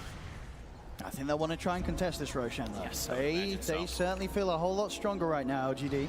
Yeah, especially, I mean, with the Lincolns in particular for Nothing to Say. Now he's going to be able to just straight charge through these fights and perhaps just eat one of these big spells or two, especially with Planar Pocket too, right? He could just tank it off one of his teammates. Gaming going to play patient around here, but that does potentially mean that this map is going to get farmed out from Nothing to Say and from Shiro. Satanic soon on the horizon for Shiro. Gladiators, they want to try and look for the hit before the Roche spawns. Okay. Get an angle. And they highly suspect that LGD will start to set up outside of the base. Oh, they sent to Ace remove in front. themselves. But the high ground here, who are they able to jump upon? Duracho goes towards the creeps, not going to find anyone there though. So they're in towards the triangle, LGD. That was close to disaster. Lanes just being shoved in though. Look at bottom and mid. Nothing to Say has completely pushed those into the tier 2s now at this point. New. And why? Able to get away. 15 seconds, Roche. They know it's got to be up soon. Gaming just continue to play in that corner area. LGD's got to get over here. Smoke up from themselves this time. Full Satanic done on Shiro. Check this illusion push in mid. Hey, Quinn, he's actually got to go answer it a little bit here. Double catapult wave with these double illusions. And LGD smoked up. They saw Quinn move. This could be their opportunity to strike. 28 seconds, no TP for Quinn to join his team. You're getting all these little lines. The fact that they've now got the 2 Lotus Orbs ready for the next fight. Shiro. My goodness, look at New. He knows. He knows. It's perfect. They eliminate Tofu. They take down Duracho. They'll be able to bring down Celery as well as Gaming Gladiators are trapped in the corner. They didn't quite have the detection for Celery. He'll use himself up, but there's no escape for this silencer. So sick. I mean, just trapped in the corner there, Gladiators. They were not ready for LGD to come and pincer them in and now open up the opportunity for LGD to head into the pit and get Roshan for themselves. It's the big brain split push plays that were coming out. Spirit Breaker cutting bottom, Luna cutting mid. Eventually, someone reacts as soon as they see Quinn. No hesitation. They know exactly LGD, where they were. The way that they've held on in this game, kept their cool. Now they're striking back, and they're striking back hard. Gladiators are going to be shaking in their boots a little bit with the way that these last few fights have gone. These moves absolutely huge for LGD, as LGD now starting to take the lead in this game. I mean, Shiro is pretty much completely neck and neck with that Alchemist now. Yeah, and an Aegis. It really feels like some of the best Luna performance we've seen, really, honestly, with how Shiro's done in terms of finding the farm, keeping the game alive with his sort of the map movements of himself and the illusions. He's been doing so much. I mean, him and Nothing to Say, even though you don't really... It's like this invisible kind of impact from this Spirit Breaker, but the amount of space that he's been able to make just clearing creep waves with this charge, it's gotten them completely back into it, and now they're potentially the ones going for this high ground. Absolutely. I mean, now for Gaming Gladiators, now that they're playing from behind, how does this change things up for them? What sort of conversations do you think is going on right now in the Gladiators booths? Good question. They're probably still feeling pretty confident with their fight, but they're definitely feeling a little bit more scared of this Luna. They probably need to start figuring out the answer for Nothing to Say, because he's just getting way too big on this Spirit Breaker now, too. And DD in the bottle. They've got everything at the ready. Shiro's very close, about 1,000 gold away from being able to pick up the full Daedalus as well. This Luna, an absolute terror in these team fights. I mean, Why Smile is also queuing up for the big play. He's going for that refresher, feeling they do not have an answer for the egg. If they don't get the global off, he's got to get these eggs off every single time.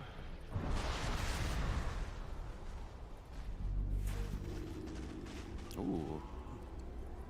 See what Shiro's. We'll see what Shiro does go down this route. Changing item build a little bit, but he is just going to go Daedalus. Gladiators, do they want to try and fight into this Aegis? 3.5 minutes here for Shiro. They don't have the same way to be able to push these waves invisibly, right? Like, now it's difficult for them to actually keep their lanes pushed out. They don't have these illusion pushes. They don't have the Spirit Breaker kind of charge thing to be able to deal with it. So they kind of have to stick as this unit now on Gaming Gladiators for the next, probably for these next like 2-3 minutes. LGD patiently waiting. I mean, at this we'll be able to point, find the Demon Edge. A big kill. They do. They'll be able to stop a bit of that damage being built up by Duraccio. Shiro, he's ready to start pushing. It dies. I mean, this building dies quick versus the DD. Forces out the fortification. Now it's Gladiator's turn to try and do something on the defensive. We'll see if they're able to put a stop to this one. I mean, as soon as that tower drops, these racks are going to drop in seconds. Try and get the jump on his Shiro, but the Manta's popped. Ace, he has to back away. Nothing to say him with the charge, but he gets pushed back. Duraccio. Try and go for the concoction, but it's onto the illusion. Shiro is able to put the BKB.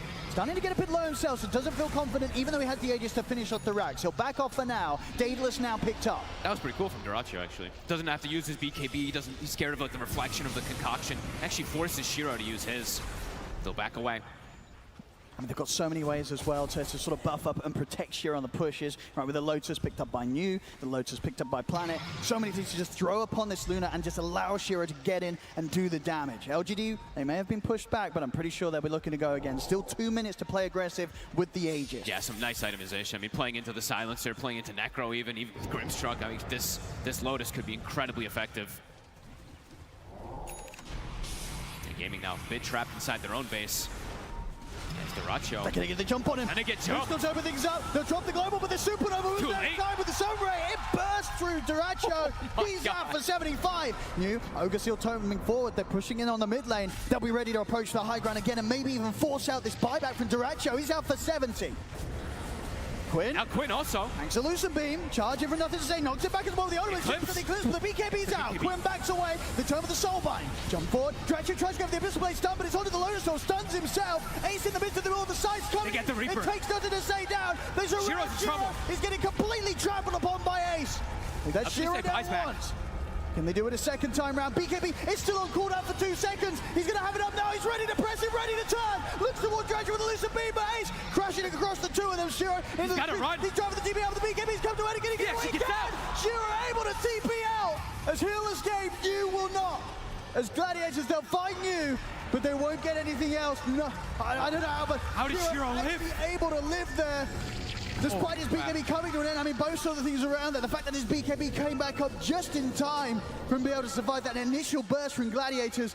And then even though it was a short one, he's able to TP away. Both teams expending a buyback. Duraccio with a buyback for Gladiators. Nothing to say with a buyback from LGD. Quinn is still a definite problem for them, though. I'm seeing him in these fights just absolutely wrecking everybody. Look at he these gets damage ignored numbers. for a second. And I watched Shiro pop Satanic and turn to try to hit, and I'm just watching his health actually going down anyway, so it does still have to be careful. It's still showing that it's anybody's game. These buybacks, though, gonna be very crucial. Duraccio having his use his for the defense there, and then also now Spirit Breaker, Nothing to Say. He used his to try to join that fray afterwards. Yeah, he got worried. He got the BKB purchase as well, now ready for the next fight. So a new BKB on him, close to the 25 as well, on Nothing to Say. MKB now finally done with the courier coming back up. Duracho's able to pick up his Demon Edge. Big items for themselves. Hex for Quinn. They have two different ways now to be able to go for these big plays, to go for this big double plays as well too with the Grimstroke. More and more ways to break this Linken's, more and more ways to go for nothing to say.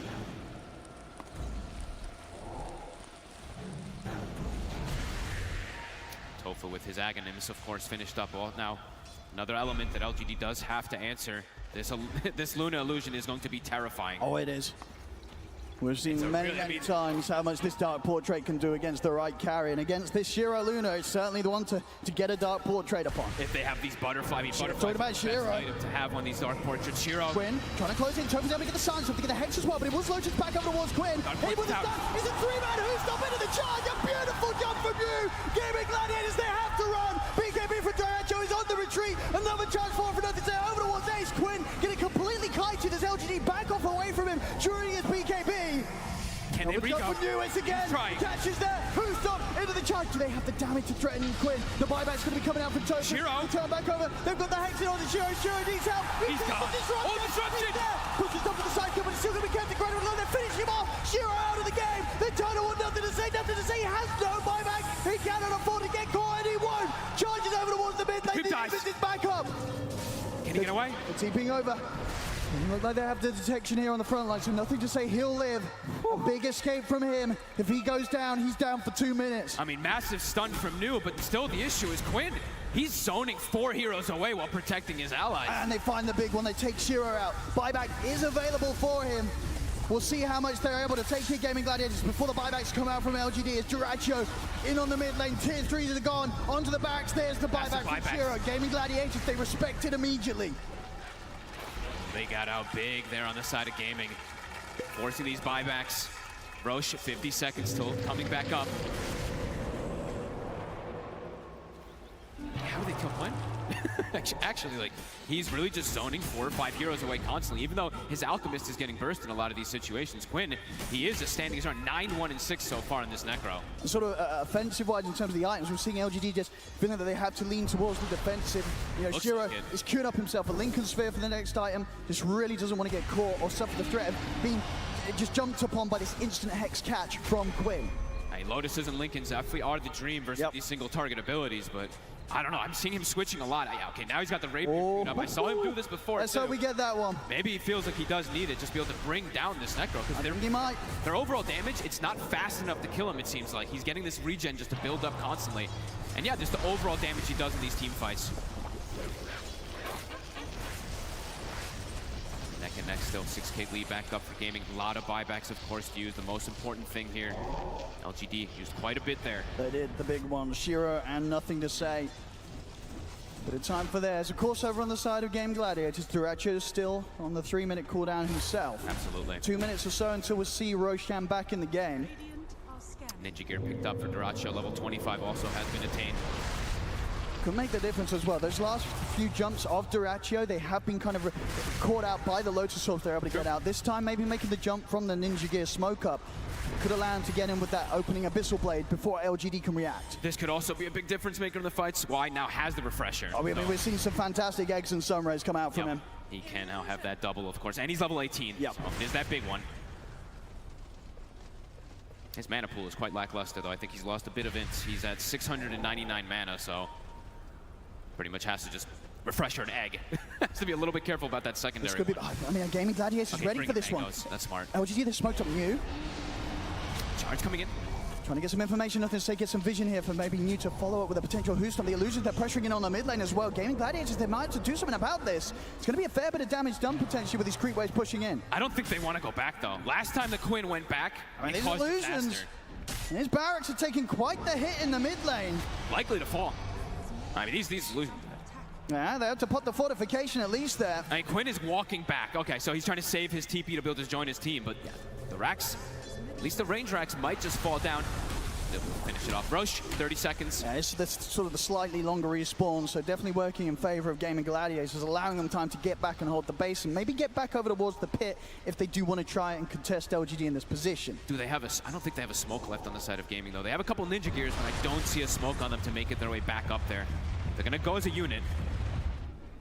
I mean, do you think you have to still try and force this fight, or do you Now, what's the call here from Gladiators? This could be a difficult fight to take. They probably still want to fight because they feel maybe like they have like some of this number advantage with Quinn having this buyback.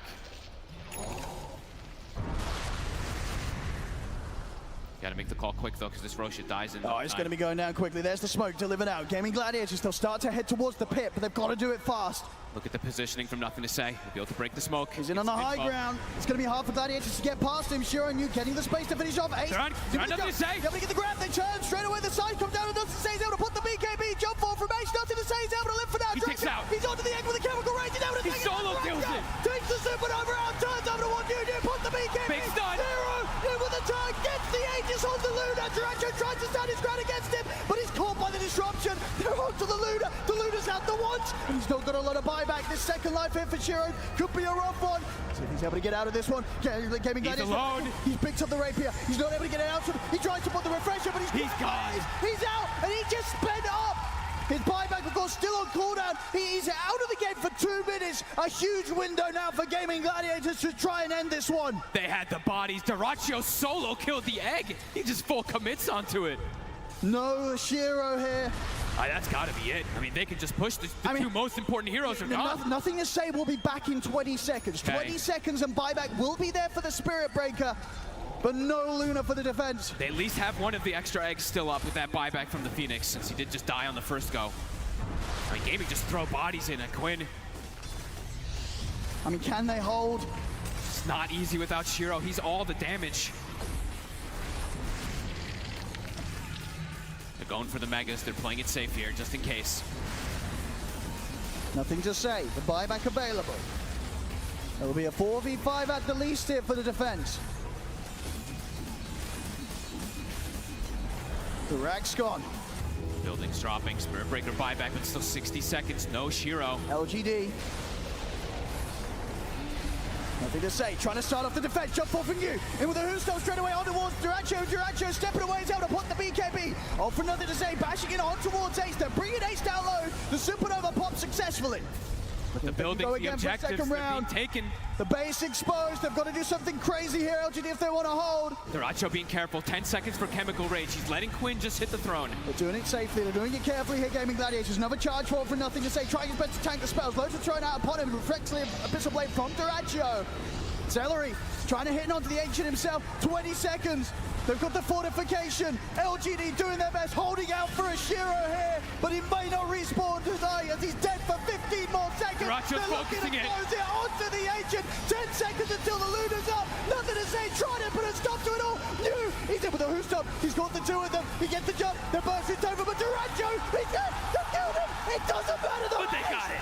Ace finishes off the Ancient. GG is called.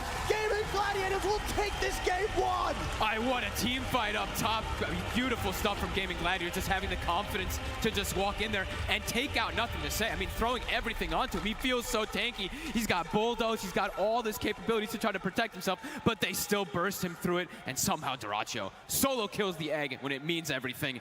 Wow. I mean, an insane final push and a close push as well. You know, if there was sort of anything like a 10-second less on that cooldown of the buyback of Shiro, if he was able to turn up for that defense, maybe they could have held. But as it was, Gladiators realizing that they had this window to go all in to end the game before Shiro was able to do anything with the rapier pickup. I mean, look at these damage numbers in particular. Quinn doing about 60,000 damage in this game. The next highest on his team, Duracho with like 27. Shiro also, of course, carrying heavily inside that later stages, 52k damage. But overall Gaming, this Necro pick seemed to be pretty perfect for Quinn to take over. I think it certainly did. Either way, an insane opening here to this final day of the International. Both teams absolutely playing their hearts out. But as it is, Gaming Gladiators, they will close up and take this game one.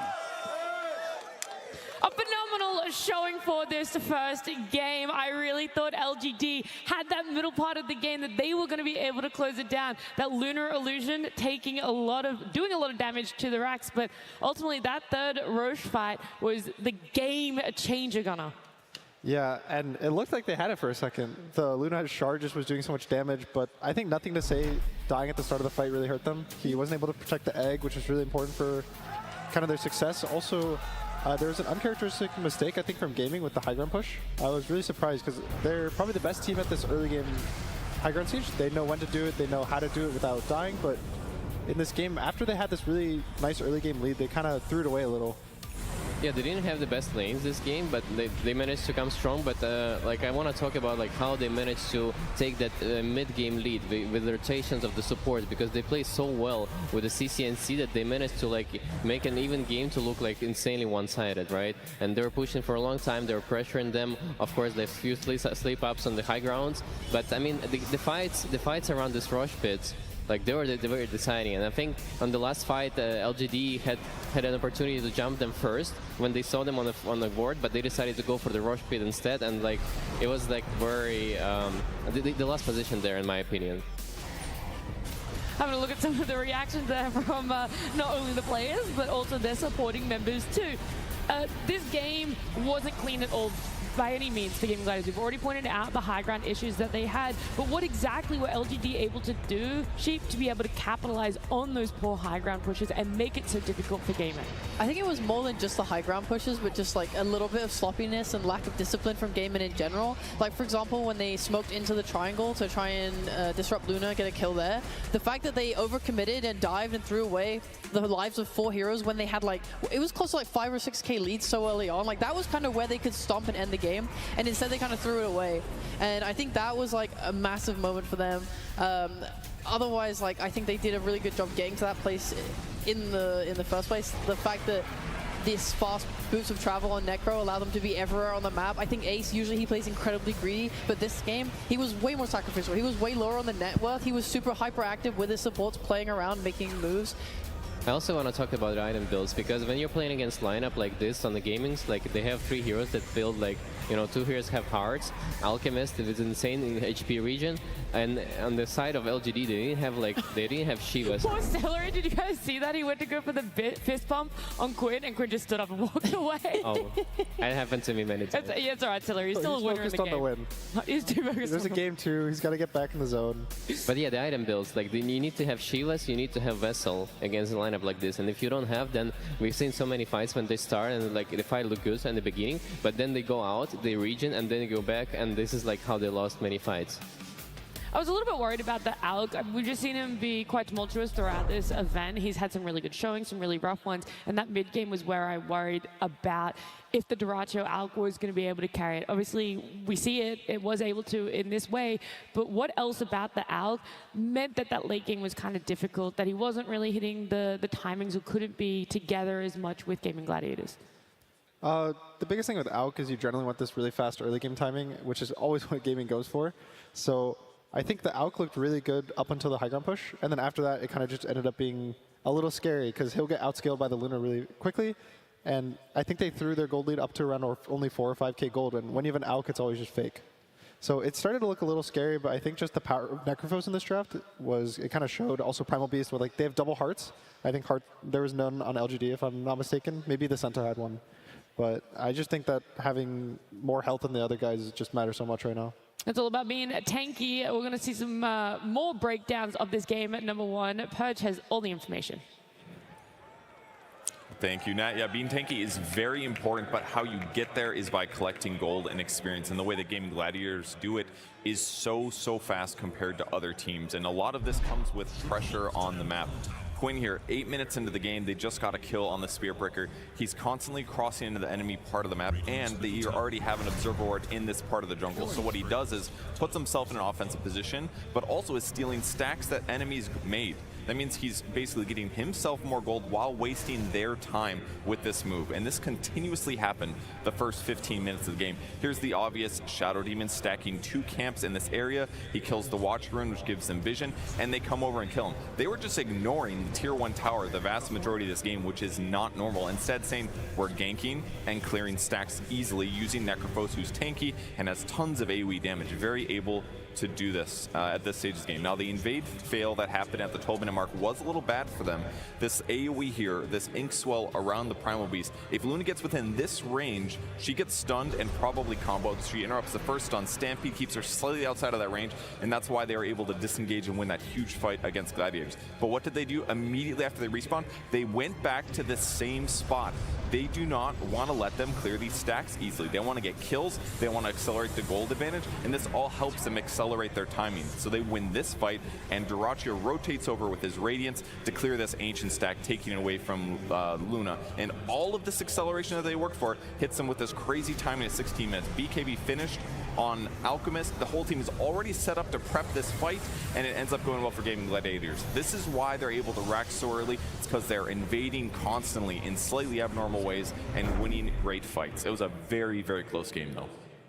It was a really close one. That early game, we've already said it many times. You said it, Reza. LGD sometimes struggle with the laning phase. Gaming Gladiators, they love the tempo. They love to be aggressive for themselves. Everyone in this arena, they loved the game one. And it's nice to know that we still have at least one more game in this best of 3 to be able to see some more action just like that. But it's not only people in this arena that are enjoying TI-12. There are locations all across the world right now that are enjoying the action that is taking place here. So Gaming Gladiator fans, LGD fans, they span all the way across the world, not just here, guys. Yeah, and the game is amazing. Like, you know, you expect this game to be like over soon because of the high lead of the gaming galleries that they had, but at the same time, like, it's just like very back and forth in those team fights. Like, there are very little gimmicks that decide like, who's gonna win the game. You know, it's not clear until the very end. Yeah, we talked a lot about how gaming maybe made a mistake on the high ground push, but I think LGD, the way they played the mid game from behind was really commendable. They actually came back into the game at some points. They had a rapier timing on this Aegis, and it was just unfortunate that the contest on the Roche fight didn't work out, because he ended the game with a rapier in his inventory. He was just dead for 2 minutes, so he couldn't use it. And so in the next game, I'm probably looking for their lanes to go slightly better in the draft. I think maybe the Necro ban is probably something they should look towards, because it seems like the hero pool they won for Nothing to Say is not really going to work out versus Quinn, at least if he gets the Necro. But overall, I think the way that they're playing is honestly pretty stable versus Gaming Gladiators. If they can kind of fix some of the big major mistakes in the draft, I think they'll be kind of set for the next game. Alrighty, well, let's see where the crowd is sitting. If they're Gaming Gladiator fans, if they're LGD fans, if they're hoping for a 2-0, if they're hoping for 3 games. So let's see, Slacks, where are you? Where are you? Hello, I am here with the LGD fans. LGD fans, this is the darkest that it has looked. They are down a game and they need us now more than ever. Gentlemen, ladies, it is time. Please get your dogs out. Team Hot Dog, let's go with LGD. LGD, LGD, LGD, LGD. Excuse you. What? Excuse you. What? We vegans will not be ignored. Get out your celery! Okay, a little less violent with the celery.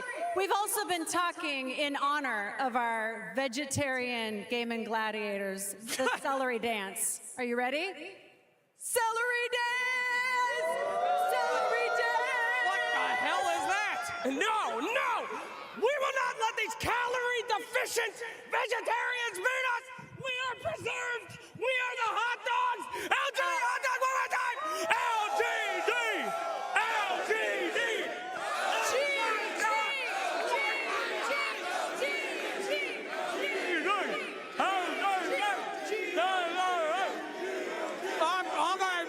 I'm choking on the hot dog. Okay, thank you very much. Take it back to me. I'm so sorry. Hot dog. Oh God, no, get him away from Slacks, get away from Slacks. I saw we might have to give him the Heimlich maneuver there. He said he's choking on the hot dog. But that is a great bit. We love to hear the chants. Celery, Team Hot Dog. Where are you guys going for game number 2? Do you believe in the comeback from LGD that they're going to face Team Spirit again in the grand finals? Whoa. We're not biased panelists. We are very... Okay. Oh. I'm very biased. Like, even like if they manage to win this game, like with this, you know, back and forth, you know, happening in the game for Gaming Gladiators, I don't think like the next game is gonna look any different. Like if they get their lineup with the, you know, pushes and like how they can take down the towers early on, even earlier than this game, I think it's gonna be like super easy, super one-sided. Okay, you guys might not be biased, but maybe I can win you over because we do have a listen in. We have Inside the Pods for Gaming Gladiators during that game 1. But it doesn't matter, I think. We just want to fight. Fuck this Roche. I don't need these objectives. Just want a straight fight. Head to head. Did it convince you? They just want to fight? Yeah. Very calm. Yeah? They're calm, and all they want to do is just take fights. They don't care about objectives. They don't care about buildings or Roche or anything like that. Just make sure you're killing the enemy heroes. And just kill them twice. Yeah. I mean, I'm biased for game 3, so... Okay, so you're... I have to root for LGD this game just for game 3, because I think, you know, the more games today, the merrier. Yeah, for sure. It's our final day, so we want to see everything go the distance. Yeah, I completely agree. It's also like the level of Dota now is just like so unbelievably high when it gets really close. Like when we see these 78-minute games, we're getting all the tier 5 items out. That's the hype. That's the stuff I want to see today. I want to go the distance. You wanted to go the distance. You want 70+ minute games. You want 3 games in this best of 3. Well, game 2, it's still a little bit away, but we can talk about some change-ups. That Necro is a focus that you guys talked about, but then I wonder what you're willing to let through. Are you willing to let through a Bristle, a Dazzle, the Chen, the Ench on the side of LGD for Gaming Gladiators to pick up? I think it's hard to make an argument for Chen or Ench just because they both fill the same role. So if you ban one, it's kind of forced to ban both. Otherwise, there's no point. So it ends up being they have to choose between Dazzle or Bristle if they want to ban the Necro. And I think gaming has shown for both heroes that it's really, really scary to deal with. And I think as of now, Bristle probably has... People are more used to playing versus it than the Dazzle, especially because Dazzle's a flex hero. It goes mid, it goes offlane for gaming. But the Bristle's kind of always offlane, so you'll know... You go in the draft knowing what's going to happen, and you kind of at least can have a plan walking into it. Yeah. I imagine this time LGD will have first pick as well, since it's game 2, which gives them the advantage, because last game, obviously, the Necro came out at the end of second phase, where they got to just like counter their lane and have a really good moment for the Necro. So they shouldn't have that this time. So I'm not sure if they need to like ban it. I mean, if anything, they could change the Lifestealer ban to Necro ban, right, in the second phase. I think it's important. But I do think that there's 2 topics that they need to like discuss within the team. First is like how to prevent those rotations from supports and like protecting your mid lane, because this is where, you know, Gaming Gladiators start to pressure you super hard. And the second thing is about item builds. If you're playing against lineup that has a lot of regen, like you need to have Vessel, you need to have Shivas, you need to have some ways to deal with it. Look, I'm going to ask you a question. You can tell me no. You don't have to answer it. But you were in this position. You were on the main stage, and you were facing up against Gaming Gladiators. You guys lost game 1. What was that 15 minutes before you spent like to look towards game 2? What was your focus, and what did you just kind of have to push to the side and ignore? It was a lot about... We talked a lot about the Chen, which is kind of the guys that are going to try to end the game really fast, and we need to find a way to deal with it. And we didn't find the solution in time, and so... It's time to see if LGD can find the solution in time. All right. Well, the players are walking out now. They're going to be taking the stage. Maybe for the last time for LGD, maybe there's going to be a little bit more in it. We don't really know, but we do want to know more about LGD. You just put carry mag and throw Lena mid or what? 10 seconds remaining. We'll have to see here. I do know for a fact that we've seen some interesting heroes from Shiro. Well, they're gonna put the Skyrath. Wait, are they gonna put the Skyrath mid? No, I bbelieve that's Kiyotaka. I think that's Kiyotaka. Is this Mother. Willow? It's Carry Willow. Did you know how to play it? Carry Willow. Okay. Wow. 作为一号位花园池，我们当时的选项是根据阵容选的进程，到后面我们决定就是选择到最后几手的时候再决定把它当成1号位的。Carry Dark Willow. Yeah. What in God's green earth is this? 英雄的多样性，我认为是现阶段来说，可以算是我们队伍的强项吧。但是我认为是什么驱使它成为我们强项，可能更多是我们队伍生活平时聊英雄、聊阵容比较偏多吧，就是日积月累的形成吧。This is why LGD has so many fans, because every time you think you've got this team figured out on how they want to play, they just bust out the wildest draft. 关于我们为什么可以一直选比较偏新的英雄，然后我觉得更多还是出自于我们一个是团队的自信，然后再加上更多是我们选这个新英雄的大哥，我们3大哥都很自信，然后并且很敢打，我觉得这是比较关键的。在关键的系列赛，他们敢做出这样的第一步，我觉得是他们自信的表现。Can they find him? Yes. The Curse Crown with that shard activating as triple kill for Shiro. 我觉得更多是良好的团队氛围。我觉得是我们彼此每一个人都觉得你玩就是可能就可能我们中单想玩猛犸的时候，我们每个人也会去鼓励他。然后我们3号位想玩蜘蛛的时候，我们彼此互相都会觉得你玩肯定可以的，就是这样的。48 half HP is the Ancient. Waveform into Ramsey is going to get Hex right off the bat. There's the Ancient seal to follow. The GGs are called. The Ancient gets destroyed. 关于大家认为我们的打法比较先进并且多样这个问题，我认为我们更多的是我们每个选手对于自己打法的自信吧。我觉得，更加坚信自己玩，我们就是把自己玩的东西玩得更好一点，然后越来越自信了，所以敢选的东西就越来越多了。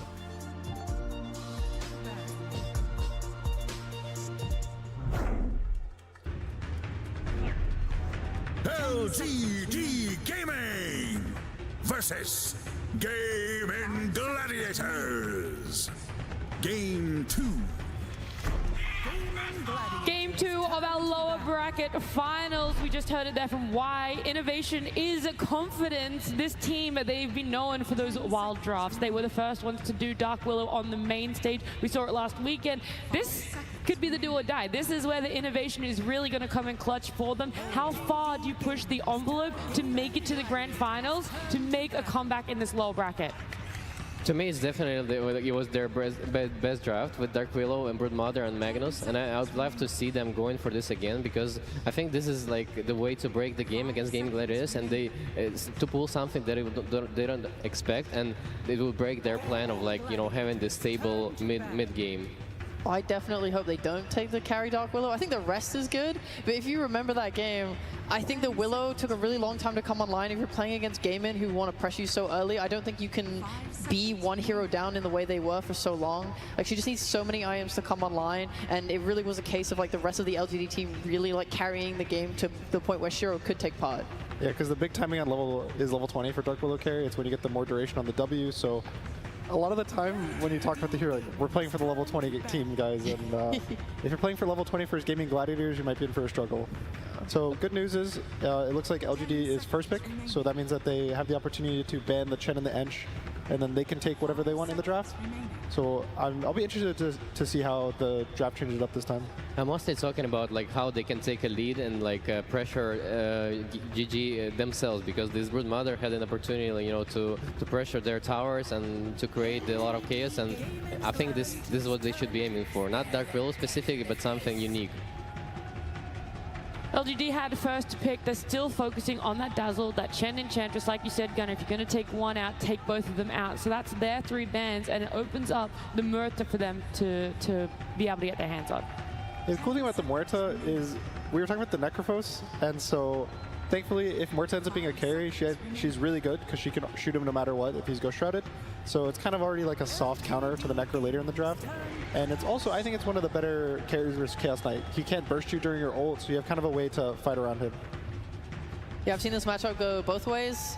Obviously, because Muerta is very dependent on her positioning in fights, and Chaos Knight usually goes for this like Silver Edge and stuff. He's going to be seeking her out. If they do find her, I mean, the burst is insane. Muerta is quite squishy without her ult.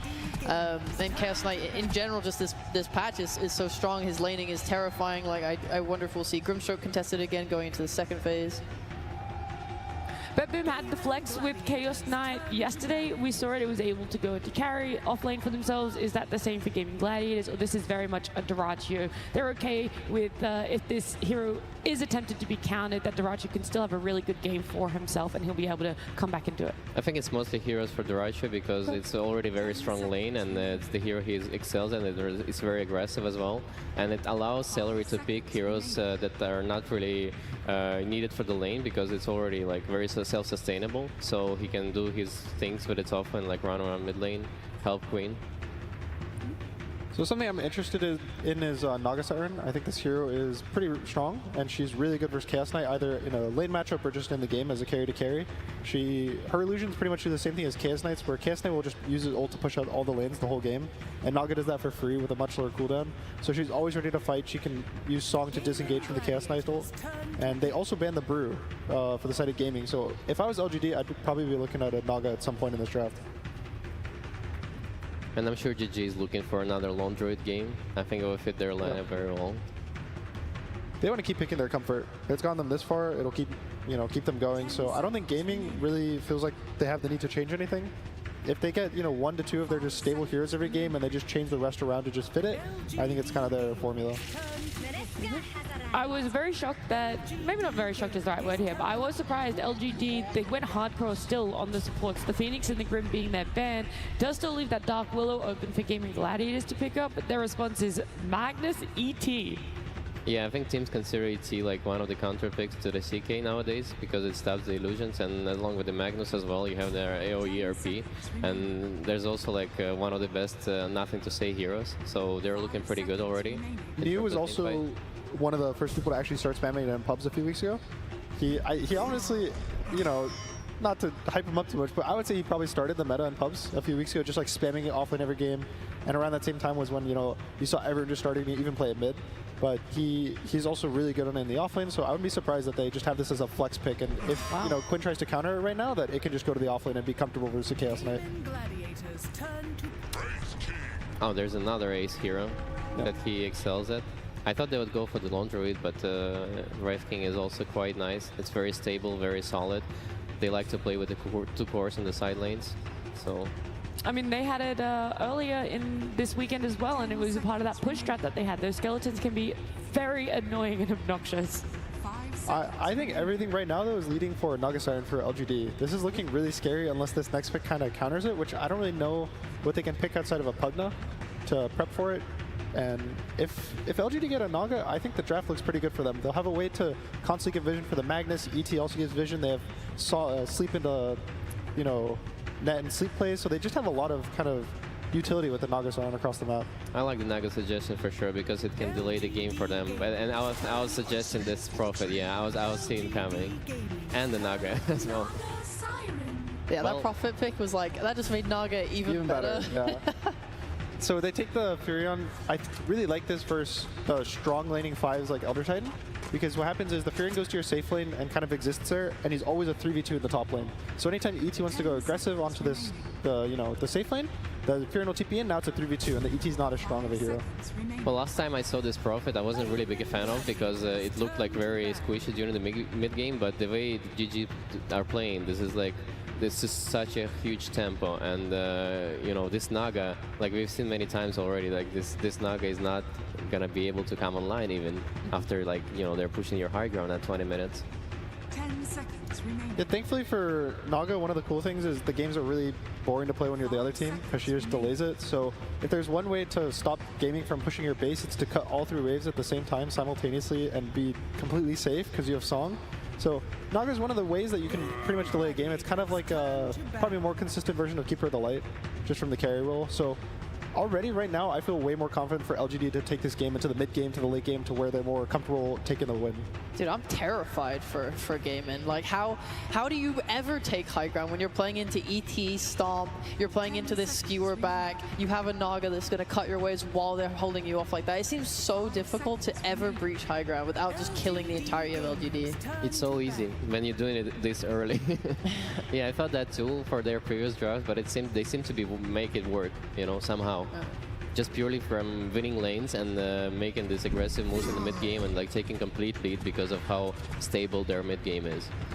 I think as long as this last pick for LGD, either the mid or offlane, has some sort of wave clear to deal with the skeletons that are going to come and kind of help defend the tier 2s when they're actually sitting there in front of you, I'll be really happy for LGD's draft. Oh, there's no way they didn't pick Pango, and they picked Pango. All right. Well, there's their wave shove. It gives them also a team fight to fight on the towers. I really like this matchup versus Wraith King. You one-shot the skeletons, you burn his mana before the shard. So I really like the LGD draft. I think it's much better than what they had last game. They also kind of don't have the ability to get countered as hard. So I feel very good for them. And I'm curious as to what Quinn will play. This is, he knows Pangolier. Yeah, is it another Huskar game for him? Just purely of how they can snowball after this game? I'm not too sure. I think there's probably a Queen of Pain angle. I think Queen of Pain scales really nicely versus Naga Siren. Also, there's not really stuns that he has to worry about. It's only the root from Naga Siren. And so I think Queen of Pain kind of has the mobility. Also, it ganks really well with the Furion. They can set up everywhere across the map. He just needs to now deal with the Naga Siren and have a stable lane versus Pango as his 2 big goals.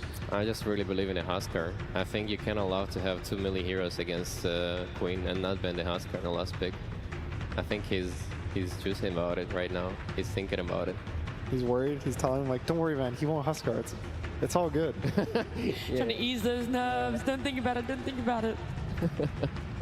Oh, you're right. That's a good opinion. Nice suggestion. I think it does check all the boxes for Gaming Gladiators, but it's kind of... Again, I'm really scared of this Naga. I thought the second that they picked Chaos Knight, Naga was going to come out at some point in the draft.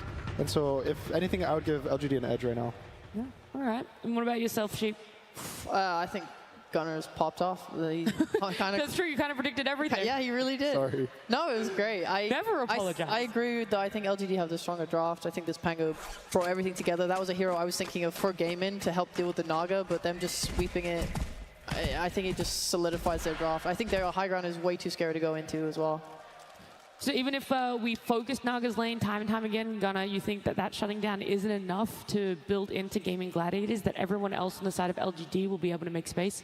Yeah, I think she got picked into pretty much Wraith King and Chaos Knight, which are the same hero that she'll excel in the lane. They don't really have a way to clear the illusions that easily, so her lane should be fine. She can honestly be left alone after 4 or 5 minutes, and her game will be good. The biggest thing is whether Quinn can get a lot of work done in this mid matchup is kind of the way that GG wants to play, is bring stuff mid. Quinn's going to outplay the enemy mid laner and just go from there. I'm just worried about supports on the LGD side. Like, how they're going to protect the Pango from the, from being a runover with the Queen and supports. All right, we'll keep our eyes on mid. We'll see how impactful this Naga is, and we'll see how confident LGD are feeling about their draft. I am joined by Xiao8 of LGD, and Helen will be helping me translate. Xiao8, you have played at countless TIs, you've coached countless TIs, you've won TI. When you are looking at this tournament, is there any one thing that's unique about this international compared to others in the past? 小八想问一下，你打过那么多届 TI， 也教练过那么多届 TI， 然后自己也赢得了 TI， 想问一下这届 TI 有什么特别之处吗？就很久没来西雅图了，感觉西雅图回到了很熟悉的感觉。It's been a while since I've been in Seattle, so that familiar feeling is coming back. I'm happy to hear it. But how about all the fans who are watching across the world? This may be your last game. Is there anything you'd like to say to them to get them excited that LGD is going to continue fighting? 现场和全世界那么多的观众都在支持你们。这一把游戏你有什么想跟他们说，让他们热情起来的吗？这一把弄死他们。We're gonna get them. They're gonna get them. Let's get ready for game 2. There we have it, some good words of confidence coming into this game 2 here for LGD up against Gaming Gladiators. A hard-fought game 1 from them, but they weren't able to do it. Gladiators pulling through in that first game. Here in this game 2, what do you think about the change-ups? I'm seeing already the fact that LGD, they've got Shira on this Naga Siren. If his Manta play was anything to go by in the last game with the Luna, you've only got to imagine what he's going to be able to do on a Naga Siren. Yeah, it feels like 2 very different style drafts versus each other. A very fast-paced draft, Gaming trying to just take advantage, just slam these lanes, in particular mid. Quinn going for his Quinn of Pain, of course. They're trying to just snowball the game out of control. LGD trying to slow things down, and if they can, their draft looks amazing, right? If they can get to these later stages, this draft from LGD does look like it will reign supreme, but can they withstand the pressure? Gaming has been the team to dictate the pace, to dictate these quick games. This could be another one they're able to set up if they set up this Queen of Pain in particular for that success. Sure, and do you think sort of some rightful concerns from the panel as well with regards to what LGD supports are going to be able to do early on to sort of enable the other lanes, or how do you think that's going to play out? I mean, it's just difficult to be able to, like, with the the Nature's Prophet constantly making these rotations with the teleport, that's where something they could struggle. They're gonna have to like preemptively be ready for the moves as already right off the bat. Here. Is able to get off the 3-man shield crash, but still the damage coming in. It's gonna be first blood for Celery. The power of the Nature's Prophet already coming into fruition here with that level 1 play. Whose blood grenade was that? Was that Celery's? I saw one being thrown out. Yeah, it was. Okay, so, I mean, easy grab there for him, getting set up. Quinn doesn't get the last hit, but either way, does get an advantage inside that middle lane. That's the way they're going to look to play. I'm going to be just watching Celery overall, these TPs, but are they going to be able to slow down Duracho is the question, because if Celery is going to be constantly moving around, perhaps that's where New and Planet are able to take some advantage versus this Chaos Knight, who usually just wins every single lane. Yeah, talk to me more about this sort of Queen of Pain pick. We just don't see it a lot, but Quinn, realizing that this is the game to pull it off. What would you think think it is directly about this draft from LGD that's made him want to get the Queen of Pain out against it? Definitely limited stuns, right? Just looking overall what they have. They have to commit kind of like ultimates. There's a net, and then there's a silence from the Muerta, and a dead shot. It's pretty limited. These skill shots are not the easiest things to land on something like the Queen of Pain if he's able to get that big snowball advantage. Nothing to say. Getting 7 of the last hits on the first 2 waves, though. So even though he does get killed right away, a very, very good start for this Pango. But it gets quite rough. Those levels, once they build up for the Queen of Pain, it does get pretty difficult for that Pango in the mid. Bottom lane, dota2 being kept very low here by the harassment from New and Planet. I mean, how strong of a lane is this in your book in terms of the Magnus and the Muerta? Very strong, yeah. I mean, it's universal Magnus. You always have great right click. This year, I think, he's been the one who actually did it first. I think they were mentioned on the panel. dota2 has to turn it to, with the stun there to hold back New. Very much playing on the edge of his life here, dota2. I'm glad to see more of the Magnus. I feel like this hero always has potential in the off lane just to make so many outplays, just to shockwave into skewer plays, overall good base damage to get last hits. I like this lane a lot. It's quite a bit of attack speed slow too, so even if they try to like turn and fight you, you skewer and you have this calling down, both abilities of course slowing attack speed, it's really tough to fight versus these two. Looking at sort of the top lane, YU Smile on the Elder Titan. A pretty good game for ET to combo up with some of his teammates. Absolutely. I mean, he's playing, it's all about the stalling, right? Stalling out the games. They have the Magnus as well, too. 2 of the best wombo combos. And even with the Naga, this time around, they'll get him. Stewart forward from you. dota2 getting punished. The same time, though, Shiro also to fall. Both carries getting punished in the safe lane. Oh, wow. The top one I really wouldn't anticipate happening, but the bottom one, with the way that they were bringing it to dota2, I was definitely more expected. I can't believe they killed this Naga with this top lane. There's a reason this Wraith King has been constantly picked for this off lane, how much he's able to do in the early game. And Ace, he's been one of the best with it. Keeping eyes on this mid as well. Definitely a matchup where you could see the solo kills occurring. Both heroes having to be cautious. They've got good amounts of jump and resets, way to back up and jump back in if they catch one another low. Yeah, nothing to say. Just has to be very careful with how he uses those swashbuckles. A TP comes in from the Nature's Prophet and it could just net a kill almost immediately. Up top, the Stomp it. Gets the Lotus. The 2 of them, Shiro trying to close in onto Tofu, but Tofu does have the shadow around with the Celery's here. And they've got backup. Celery's in, they turn with the Brave Fire Blast over towards Shiro. Shiro getting surrounded, caught in the sprout. He's taken out again. Goodness, this could be a good chance of chasing YU Smile out as well, as YU Smile trying to back off. But the right clicks from Tofu and Celery are enough. Double kill for Tofu. This top lane getting messy. Messy already. As soon as the Naga comes back, I mean, this is going to be the long walk of shame. 30 seconds, no TP. So much physical damage. The Blightstone coming in, the Wraith King skeleton just hitting on him. It's nothing the Naga can do. These early deaths, they absolutely hurt for Shiro. Yep. And dota2, even though he did die, this hero overall, it sustains on its own really nicely. 2 points up on the Chaos Strike for dota2, so should be able to at least get this farm under the tower here. And Shiro, TP still on cooldown. He's having to take the smoke to try and get back to lane as quickly as he can. A big hit against the Naga Siren in this laning stage. A massive one is also Quinn can now go for the bottom room while Tofu checks the top one. Will nothing to say, be able to get it. Nope, Quinn gets it. And now Tofu's here to back up. Nothing to say, has a swash. He's going to get caught by the Bramble, though. Still able to jump away, but will have to potentially back off as this dagger ticks him down. And Quinn's just jumping him. In for the kill.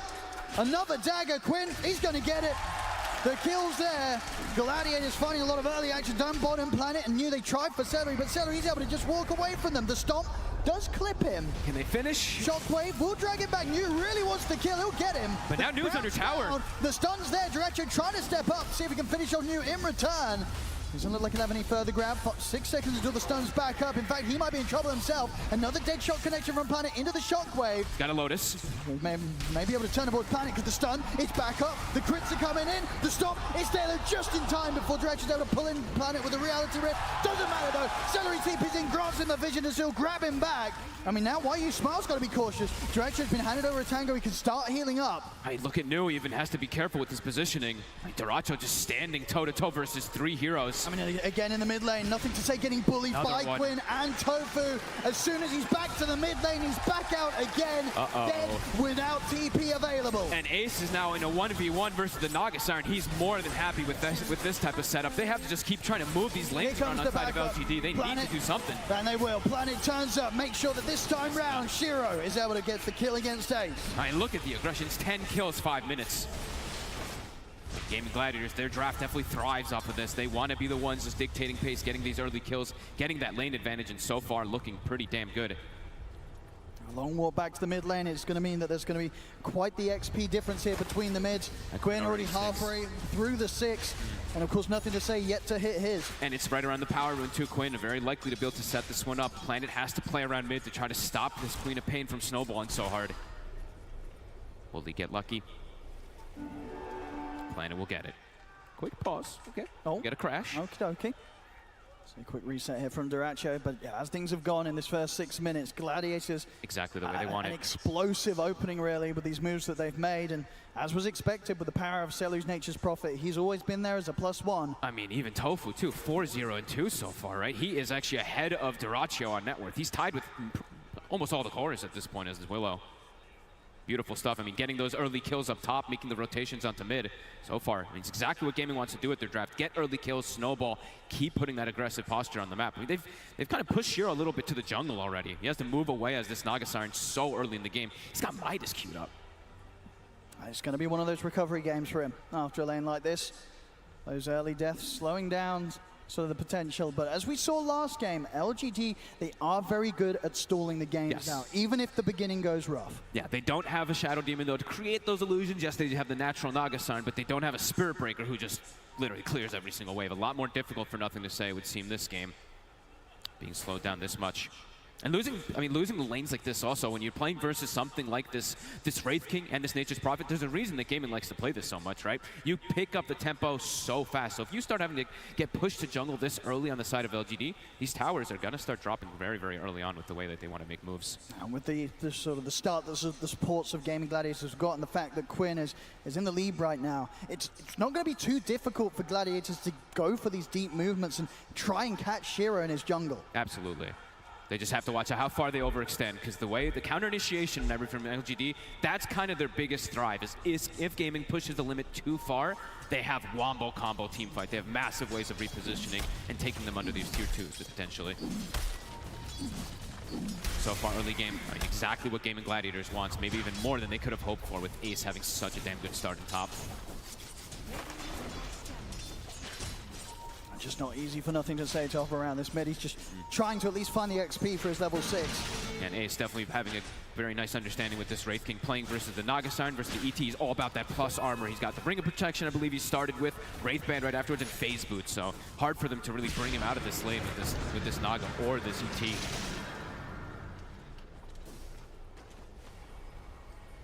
This lane's trying to restabilize. Duracho now able to get this free farm.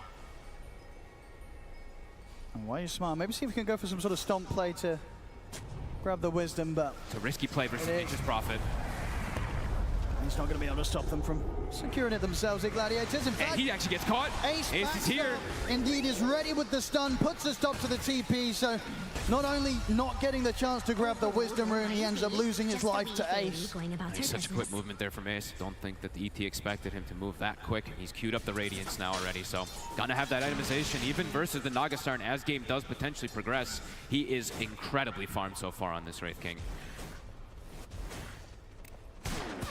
I mean, for LGD, can they look for aggressive moves themselves, or is it just a case of them preparing to turn things around if Gaming Gladiators start heading onto their half of the map? They need more levels for sure. I mean, the big one that usually wants to make the moves is going to be that mid laner, but when he's playing versus a Queen of Pain, he's super shut down and new. Also, it's level 4 Magnus now versus the level 6 CK. Duracho is perfectly fine to be left alone down here. So difficult for them to really make moves in this early game now. As they said on panel, these supports that are kind of needed with the cores, they have to make the moves with the cores in particular.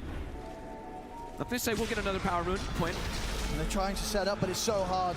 They need kind of the silence from the calling to really clip him. Outside of that, Quinn, he's jumping away every time. Yeah, they need like the perfect kind of chain stun with the Rolling Thunder and everything. That's why they wanted this swap. Very elusive.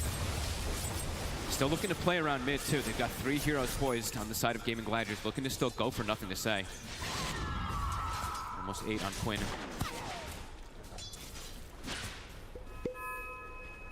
They're actually just going to instantly smoke him, takes the point in the Sonic Wave. He wants to look to keep the pressure going here.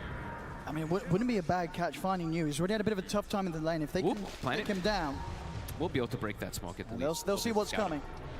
But look at Duracho's positioning. He still wants to dive new. I mean, who wants to come down here to help him? TPs are going to be coming over. He's got the Pango here. He's getting caught by the Bramble, though. Nothing to Say. The stun's out for Duracho. Nothing to Say. He's got the Rolling Thunder at the ready, but the Sonic Wave pointed the two of them back. Now he's too low. New.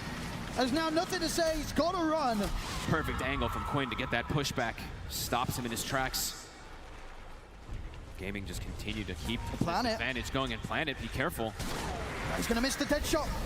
The stun's there. I mean, Planet, he's gone as well. That in an instant. They just can't fight them at this point, despite how hard they try, LGD. And I mean, without Rolling Thunder now, they cannot protect this tower. Top also looks like it's starting to get pressure. Rotation from Tofu coming in with Ace. Pressure on all fronts, 10-3, a 4K lead already, pre-10 minutes. Gaming doing what they do best. Tarachi almost he's gonna have his armlet pretty much done already. Shiro is starting to get some recovery farm, but he's not really the one who makes plays to recover things. He's the one who has to just kind of sit back and farm for a very, very long time. The fact that this offlane and mid lane are struggling so much, it's gonna be very difficult for LGD to mount these defenses on these early towers. It's going to take time for New Year, sort of what, just 300 gold in towards the Blink Dagger. Yeah, he's very poor. It's tier 1 in the mid lane, starting to get a bit of a beat down here by Dyrachyo. He's actually ready to start jungling over on LGD's side of the map. He knows that there's very little that LGD can do to push back the CK. I mean, he knows they're just very underleveled. Magnus still not quite level 6. The two supports as well, too. Their damage is just extremely lackluster on the side of LGD. The only damage they really have is going to be coming out from the Pango right now, and this Pango is very shut down in this game. Top tower to fall. Ace close to a relic. He's getting the chance to step up and trade hits here with Shiro right up towards close to the tier 2. Look how confident he is. They can't punish him. They don't have damage for him by this point. He doesn't even have the armlet just yet. I mean, Shiro's just getting chased out completely from his jungle. And immediately he has a wave bottom, meets his tower. Dyrachyo just heads back over as they take out top tower. Ace is going to have this. I mean, this is going to be one of the faster offlane Radiances that comes out, and it's a great Radiance game playing versus this Nox turn. Quinn continue to play incredibly aggressive here, push the limits. I mean, you got Tofu coming in from the side as well.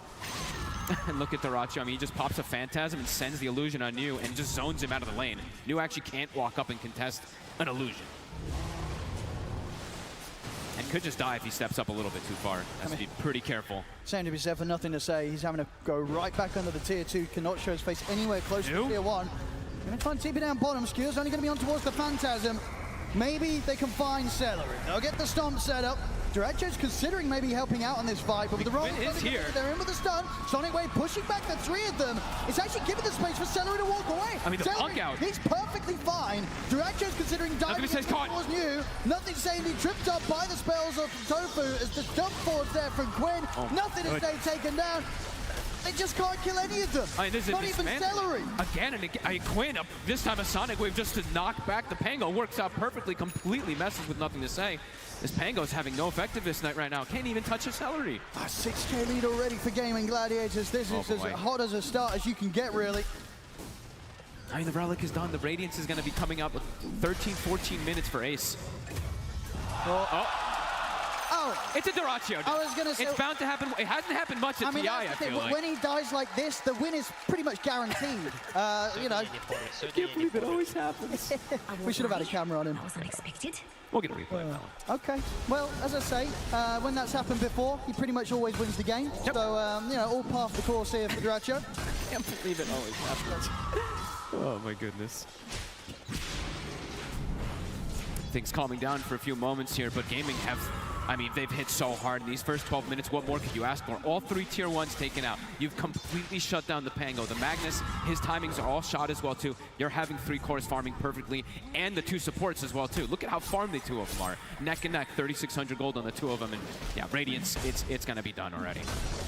So he's going to have that way to just control the map even more and have the counter versus the Nagasarn even as game progresses. And these passive moments just not favoring LGD at all. See it again here. I mean, at this point, we all knew there was a high likelihood something was going to go wrong, and it did. Wait, oh my God. And he ran. There we go. Tofu with a smile for that one. Quinn did not smile. Quinn all serious business from Quinn. He weren't happy. How dare you? And my perfect Queen of Pain game. What are you doing? Look how aggressive they're still posturing, though. Continue to just go for nothing to say. No space for this man. Uh-oh. I mean, Zhao gave him some rubs on the shoulders, but so far it's not helping. 0-5-0. They're trying to find anything that they can to get. Look at this, and Why You Smile now positioning for Wisdom Rune, potentially trying to get the 2 of them stolen at least. But Tofu already running over. And Celery's even TPing in aggressively. They're just going to take both, it seems, on the side of gaming. Maybe with a stomp, YuSmile can get this one. No, Tofu's able to kite it out, gets back in, picks it up. Planet will be able to grab their own. Okay, dota2 actually isolated. New is here as well. If they can get it. They've got the skewer. They'll try and turn, but this time, ooh. Nice song. It might be allowing them to get the two of them, actually, because now they can set up over towards Celery. They kill off dota2. They close the gap in on towards Celery. Gets clipped by the dead shot. A couple of kills here for LGD. Nicely done from Shiro. I mean, he's the one with the Midas, and he's the one actually making the plays happen here to bring some stuff back. Nicely done. And they got the wisdom. Something finally going for the side of LGD. Now that area of the map, not really been a happy place for dota2 in these last few moments. Back. Ends up denying himself and also ends up getting killed off. Probably not a place we'll see him head back to anytime soon. But ASC probably says, don't worry, guys. I'm the real carry. I mean, it's all a distraction. It certainly seems that way, because indeed he continues to match the farm of Shiro. And this is going to be one of the slower timings I think we see. It comes out for nothing to say. This Diffusal Blade, it's been slowed down so much. He still doesn't have it. He's still about 800 gold away. On Midas, they're just going to be going for all the way to these late game here. Double Midas is coming out for LGD. Shiro, he's caught. Can he get away? Get clipped by the Sonic Wave once more. Nothing to say, getting pushed back. Have to use the remainder of the Rolling Thunder to just retreat. Cannot afford to go into the high ground against Gaming Gladiators. Bottom lane, dota2. He's alone. I mean, he still feels just sort of super confident to play like this and just be this distraction, really. Just try and draw the attention of LGD down here and away from Ace. It's very typical dota2, right? Just getting in their faces. Super aggressive, sometimes over-aggressive, but either way, it's his playstyle and it works time and time again for gaming. It really does. Look at these illusions, they die so fast. Extra bit of gold going for Celery. Going straight down that pipe route himself too after the Solar Crest, just looking to ball up. 7K lead. Quinn does get caught by the net. They've got the opening net. Do they have the follow-up? Got the silence, the dead shot as well. It's perfectly done, but not perfect enough. No way. Still able to blink away. The wraparound coming in from Ace. In with the Rain 5 blast and the skeletons over towards YuSmile. YuSmile. He's able to move speed. He has enough move speed to get away from him. Ace trying to turn his attention towards more, but LGD, they've kited out this counterplay from Planet. Ace. Planet. He's caught. Back in range of the Wraith King, though, as Ace. With the backup of Celery, should be able to block off his escape. The stun comes in, the crits come out. They take Planet down. I think you can imagine that gaming's going to look to really accelerate things as soon as they see New. The Magnus having a Midas, they're probably like, guys, let's go, go, go. They have no blink dagger on Mag. Every single time, Drasha's just going straight for New. Anytime New shows his face on the lane. Right, LGD, they're playing for the super late game, right? This Midas queued up top. Gaming probably wants to keep pushing down for this tower. Glyph is down. Can't believe Quinn gets away. I mean, he is very tanky at this point. I mean, and they really did everything they could to lock him down. It just wasn't enough. It was pretty much perfect, but yeah. The Occult Bracelet, the magic resistance, just 2,000 HP on this Queen of Pain because that advantage he's gotten from the early game. All right, Blink done on you. Are you smoking up on LGD to make a play around this, or are you still sitting back and looking for the counter plays? I think they can look to make plays with the Pango and the Magnus, for sure. Still, I mean, they're going to be playing for later stages, but if they can find opportunities to catch heroes that are pushed up too far toward these tier 2s, they can definitely get some kills. Maybe even surprise ones onto something like Ace. Who Panel was talking about the mana burn sometimes from the Pango can be a little bit of an issue for these Wraith Kings. Ace is just going to go straight for that shard next. Catch bottom. Got a split up. Do they have enough? It's a huge amount of damage. Not quite enough yet. Does get the toggle off this time. As well, making sure that these illusions aren't able to finish dota2 off. I mean, Shiro he's getting quite involved with this Nagastar and just trying to bring things back together for his team. I mean, he really did so much last game, keeping it going into Luna with the illusions. This very much a even more perfect hero for him to play when it comes to just keeping the game going, buying time for the entire team of LGD to scale. There's that shard for Ace. Doesn't have to worry about that mana burn coming into play here. LGD still looking for a player. DD now on nothing to say. They want to get something done with this blink. A solo RP would absolutely cut it. They'll go for Quinn if they want to. Thinking about it. Can they get the catch? There it is. They can. Straight in, they get the drag back. This time, if they got enough lockdown, the sleep, the He's still alive. Pushes back you. And Quinn is able to jump away, turn with a Sonic Wave, and walk this one off. As Ace, he's considering getting involved. He starts to head straight towards them, feeling strong with the fact that he's got that shot, has the reincarnation ready to use aggressively. I mean, they just use so much. Use their Pango roll, they use their Magnus ult too, so Gaming, they're gonna run at them right here. Celery, TPing up top already, looking for nothing to say. He's got backup coming in, but they want this tower. It's 300 HP. Quinn just keeps getting away over and over again here. A nice attempt there, though, from LGD. Yeah, they had to go for it. I mean, look how aggressive he's playing even near the tier 2. They've got the vision down. The Magnus. This is dangerous positions here, though. That skewer plays near tier 2 is something they still have to do respect on the side of gaming. Duracho, we're closing in on the BKB timing. He's got it pretty soon if he wants to take apart the Echo. Still looking to keep accelerating things with these ults on cooldown. 50 seconds, no RP, 28 on the Rolling Thunder. Top tower will fall. Ace has skeletons prepped at the ready too.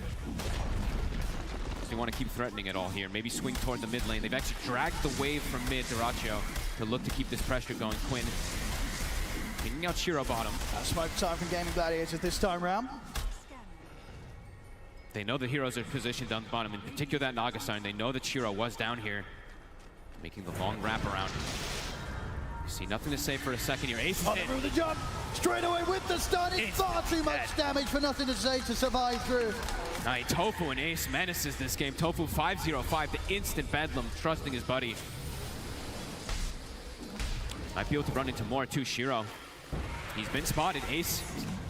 Oh, he knows which one the real one is. Get in with the jump. The illusions are out, Shiro. Gonna look to try and turn. Tofu's in with the fear. Pushing back Shiro for now. Means that Ace doesn't have to worry about losing the reincarnation quite yet. He's still got that to protect himself and go for a second round. It will get forced out here with the splitter. Duracho, deep forward, new, looking for some skewer plays. 5 seconds till it's back up. Managed to clear out the illusions, make sure there's no vision for LGD to play around to try for that sort of jump. So Gaming Gladiators will back off safely. A cool smoke though from Gaming. They kind of force LGD all the way back to their base, getting out of their jungle with that one, even while picking up a kill. Shiro's farm continues to roll in very nicely. Still is nice. Trying to get this hard done on top of the Manta, and he's closing in on it. The only scare is that the Pango just continues to have this very, very hard game. Same thing for the Magnus. And the Nagasarn, even at this point, like, even if he gets the ultimate scaling all the way to the end of these games, is he able to carry versus all this? They have great late game, but it's an 8K lead already for the side of Gaming Gladiators. They're getting crazy scaling, even on the supports, as we were mentioning. I've been waiting to see what Tofu looks to queue up because he's having such a good game. The Yule Scepter, but he's sitting on 1200 if he does want to look to go down some scaling route too. And there's the pipe now for Celery. More and more tankiness. I mean, when he's got the Aghanims finished up now too, so much more burst potential, much better ways to be able to clear out this Nagasarn too. As Roche potentially soon on the docket here for Gaiman. BKB finished up for Duracho. And those last few attempts from LGD, they just haven't been able to take down this Queen of Pain 100-0. And Shiro's gone for the full tanky route rather than the aggressive route that we sometimes do see from the Nagasarns. I think sometimes we do see that like Orchid kind of playmaking style come out, but Shiro, he's just trying to build up for himself. Celery. He was spotted. He's got eyes on you. Further TP's coming in as well. See if he can get the blink off in time. No, the right clicks are there. Celery will catch him. They drag him back into the stun. New punished here for trying to farm on this bottom half of the map. Gaming Gladiators, they'll be having none of that. Kind of the name of the game though for LGD. Pull Gaming away from their base, try to buy more and more time. Even though New does die, it does force 3 heroes to make the move down there. Setting up for the Roche now. Roche now, yep. Look to grab this. Ace also very close to his own BKB. Yeah, and with that kill that they got onto New, so I mean, for LGD, it's probably too difficult for them to contest down here anyway. But now it's guaranteed here for Gaming to be able to finish that one off. And Tofu still considering his item build. Yeah, I've still 1700 gold. He hasn't queued it up. I've been waiting to see which one he does want to go down the route of. We shall see. Quinn going for a little bit more protection, something you don't see too often anymore on the Queen of Pain, but is buying a Yule's after having his Aghanims and his Kaya, so just that little bit of extra protection versus the calling in particular could be huge. As with this Aegis, imagine the game is going to look to control the map a lot more here, try to constrict this Nagasarn from getting out. Shiro playing in these dangerous positions, trying to get farm in the enemy Ancients. And cutting some waves. Nice micro coming out from him, just like we saw from that Luna. I mean, honestly, as long as he's able to survive and stay alive, you can probably guarantee that 2 of these waves, at least, will be held right back onto Gaming Gladiators' half of the map. It's not going to be too easy for them to get a push going towards multiple lanes at the same time, Gladiators, with a play from Shiro. As LGD smoked up. I'm going to try something here with the RP once more. Quinn. They're going to try it again. This time around, do they have enough? He's got the He's got the Yules. I mean, he's out of there. That's an RP down and a splitter. And that time they don't even come close to killing him. Man, this Yules pickup feels pretty damn beautiful there. If they don't have that chain stun, which they really don't have with their draft, he's going to be able to get it off every time. And he's going for Kaya San, so Status Resist is going to make it potentially even easier for him to get off afterwards in these later instances. Pretty much the only way they can kill this Quinn of Pain is if Quinn sort of blinks into them. But Quinn's not been making those mistakes this game. Or if they have absolutely everything that comes in like perfectly with Shiro, though. They need everybody hitting him at the same time. Ult's on cooldown. Gaming might look to make another move here. They see Shiro top. I mean, this is an empowered Nagastar, and they're kind of giving away which the real one is. I mean, and they know that there's no RP. And Ace knows this is the real one. I mean, they're already TPing in onto the backlines as well. Shiro's going to go for the strong TP out. Same to be said for Why You Smile. Gets out. Well, that was close, though. The fear from Tofu nearly catching him, but LGD will escape. Oh, man, if Tofu's blink was actually on him there, that potentially could have been a catch onto either one of these heroes. The blink was coming on the courier for the Willow, so Tofu, he made his decision what he wants to go for. This is a cool pickup, too. I feel like this is more about stopping it, that initiation or the counter initiation that LGD is going for, rather than scaling for himself. He's looking to see where this RP comes, blink, get the fear off, and reset the fights for his team. So a cool choice if he's able to get those catches. Has nothing to say his game going. I mean, recovering slightly, but still 0, 6, and 0 for him. Hasn't been involved in any sort of positive action this game when it comes to kills. It's been rough. He's tried, but it's just been completely stopped from Quinn. Every single time he comes in, a Sonic Wave just pushes him back and stops him in his tracks.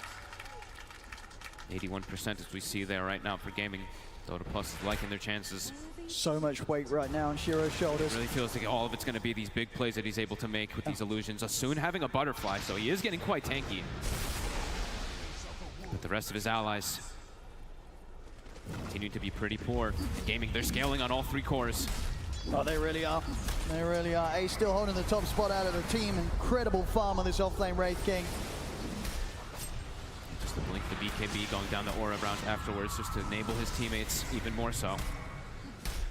And just keeping, now they're starting to keep more and more control of the map. After they got this Aegis, they're dealing with all 3 lanes. Celery showing on one lane, Ace showing on another, and Quinn with the backup of 2 heroes showing on another one. So they're keeping the lanes shoved in and constricting Shiro from getting his illusions actually out to cut these waves. He's actually been unable to for the last few minutes.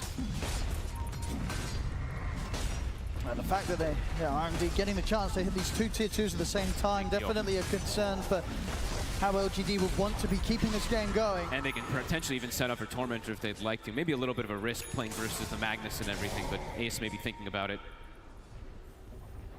Did Celery show what he's going to be building just yet? Okay, does have the Aghanims queued up. You know, he's going to be a great option. Look at this. This is the deep jump. Oh, he's going in past the tier 3. He's ready to sort of dive in and look for action. The sleep is there. RP as well. Down to 2. 2 of them. It's going to bring them low.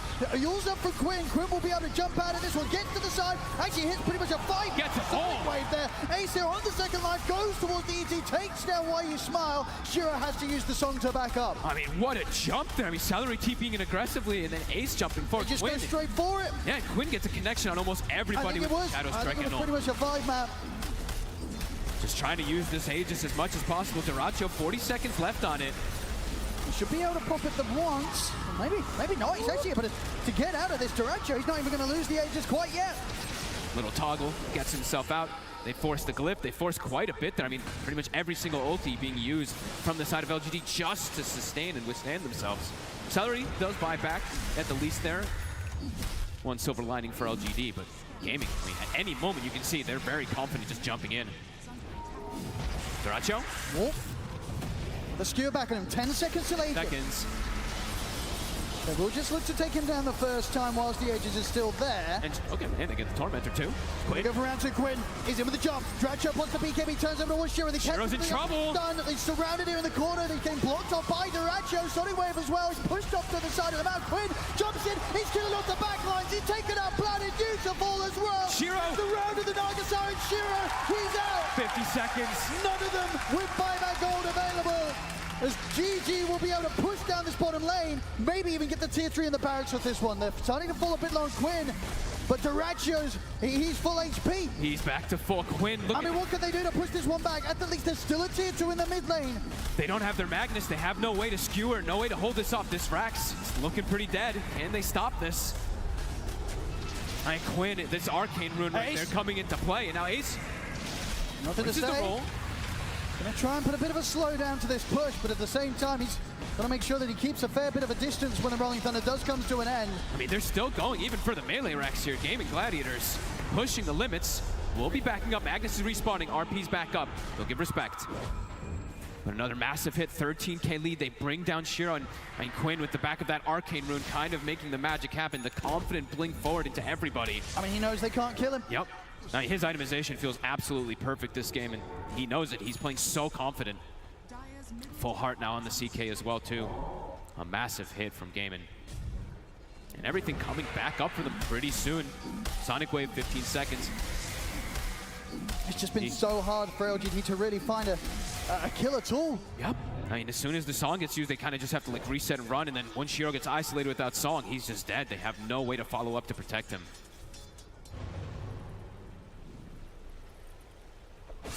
Quinn soon to have a Shivas as well, too. More and more layers for them to try to get through to bring down this Quap.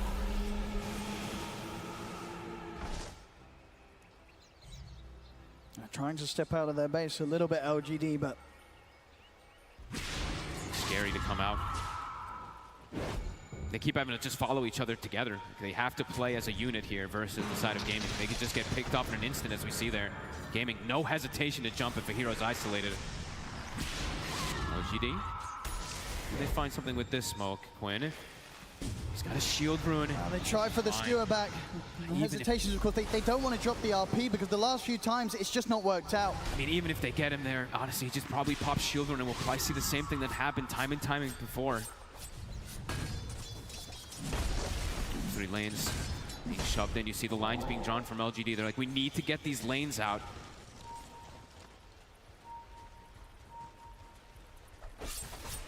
Dota2.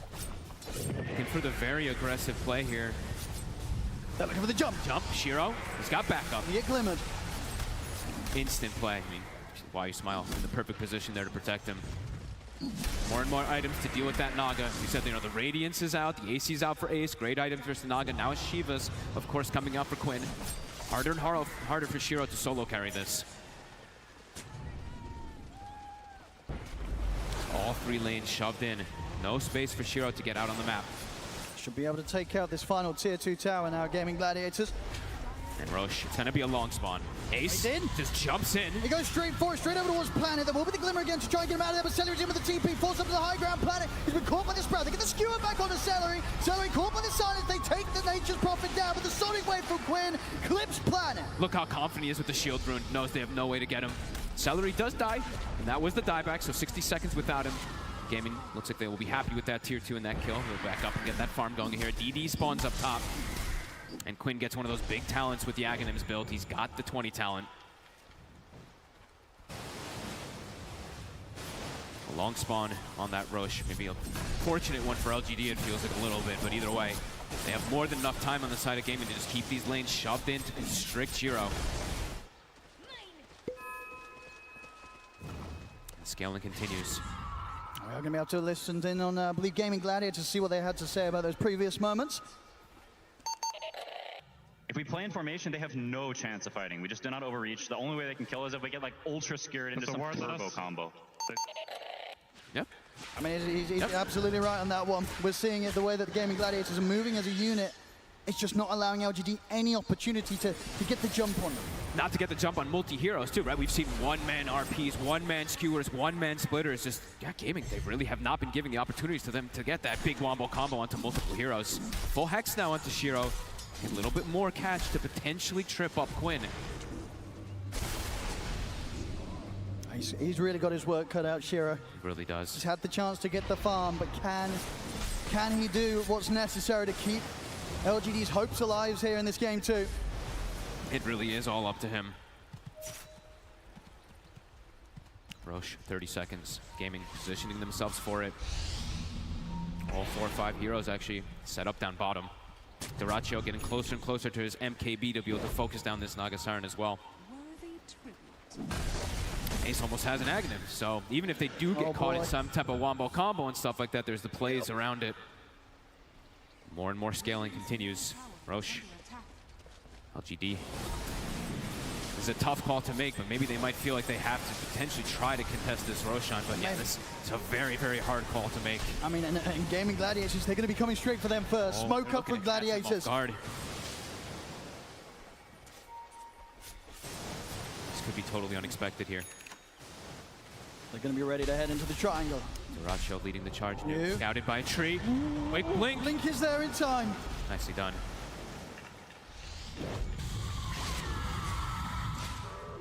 And they will all get out.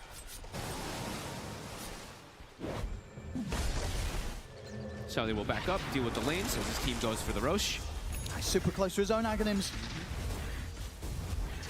I mean, this item is always super nice, just so you don't have to really like commit your hero so far. He just throws a Wrath of Nature because it disarms as well too, with all the bounces that it gets on with the root. So it can be really nice to just protect the heroes if they do get caught inside of a big wombo combo.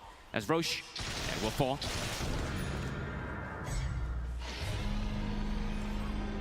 Duracho can play a little bit more. I mean, I say a little bit more aggressive, but more aggressively.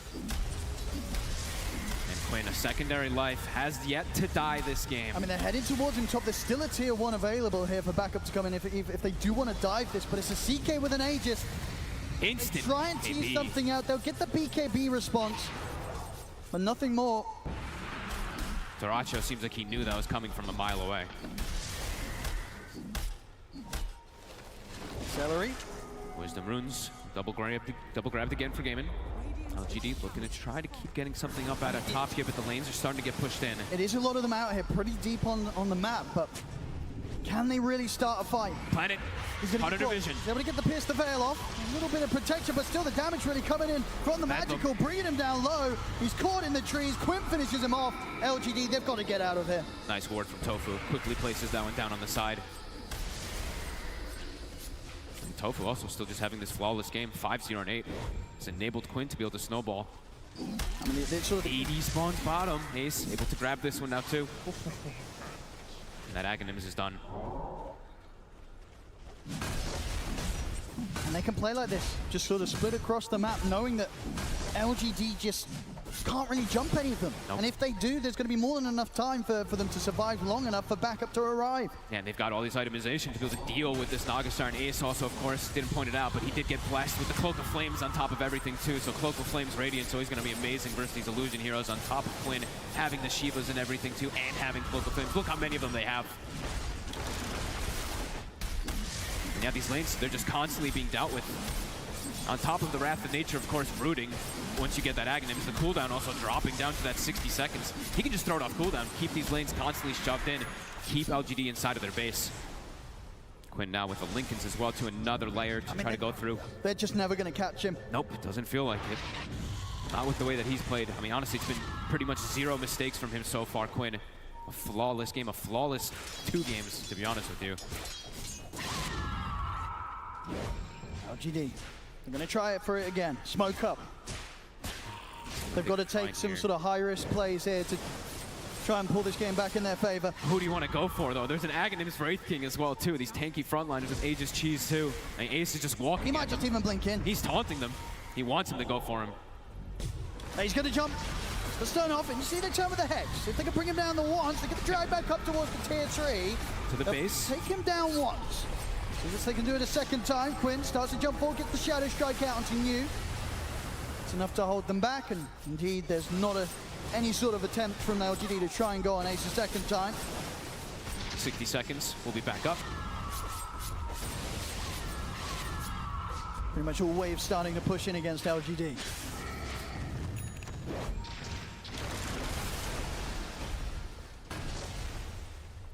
Still 2 minutes.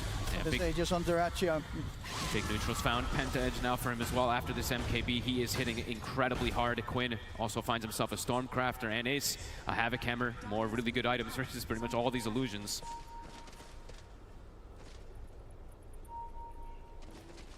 It's rare to see the Nagasarn unable to really send the illusions out to try to get any farm, but they're just dealing with them so quickly every time they see them. Leaving the base just does not feel like an option right now for LGD whatsoever. Getting massively out-farmed. The gaming's farming 90% of the map. We heard it in the comms earlier, just sort of keeping everything very calm on Gaming Gladiators. Duracho You get clipped by the harpoon, they're able to pull him in, but Quinn's here with a backup. Ace so before they get the sorry way, push back onto the three of them. The RP's there, but it looks like it doesn't really matter. They've already lost Planet. Shiro having to use the song to reset. It's another retreat from LGD. They can't even hold around the barracks as the melee barracks will fall. Is that another 4-man Sonic Wave, I feel like, from Quinn? I feel like every single time he's getting so many of these heroes. I can't imagine what his damage in this game, but it probably is by far the highest. And Ace is going in again. He's going up towards the tier 4s to get another round of the Shadow Strike daggers out into the two of them. Shiro trying to step forward. But the illusion's out. The Duracho is pretty much ignoring them. Hitting onto the tier 3. Shiro's in trouble. Shiro with the sun. Ace stepping forward. They get the pullback with the rift. Shiro's in trouble. The Hex is there, thrown down on towards Duracho. Shiro? Not enough to fight back to save Shiro. Shiro taken out. Short of the money on buyback. You also to fall. They don't have the buybacks here. LGD is Gaming Gladiators taking them down one by one. Stun over the walls. Nothing to say. He's also out without no buyback. The tier 4's exposed. They're looking to close it up. It's over. GG is gone. Gaming Gladiators take this one 2-0. We'll be moving on to the grand finals. What a display of dominance. This last pick, Queen of Pain. I mean this seemed perfect. Quinn just took over everything. Nothing to say. Ends the game 0-7-0. That is gotta Holy be crap. one of the most brutal mid comparisons we've seen. I think Quinn just letting out his disgust for Pango pickers big time in this game with how dominant and how just rough that mid matchup ends up looking on the scoreboard. I mean, look at the damage numbers. It tells the tale of it all. Quinn, look at this. I mean, ridiculous. 36,000. How many 4-man ults can we see? How many times is he just going to stop? Nothing to say in his tracks. And the Rolling Thunders, nothing to say, did 11,000 damage. LGD tries to play for the late game, but it doesn't even matter. Gaming just controls everything. And even if it gets to these later stages, they had full grasp. I mean, they look brilliant. I mean, as we said, we knew it from the Duracho death of the neutrals that this game was over. They always win the games like that. It's a crucial point. I mean, you know, from that point on, she's just not beating them. You know, Duracho, he's in full Duracho form, and he does not get stopped. No, he does not. A flawless game from Gaming Gladiators. Absolutely. I mean, LGD, they had a great run, but here today, they get shut down out of the competition by Gaming Gladiators, who are going to be moving on to that grand finals with an incredible force after the sort of ferocity that they win these two games with. Gaming Gladiators, they'll take the series 2-0 against LGD and are going to the grand finals.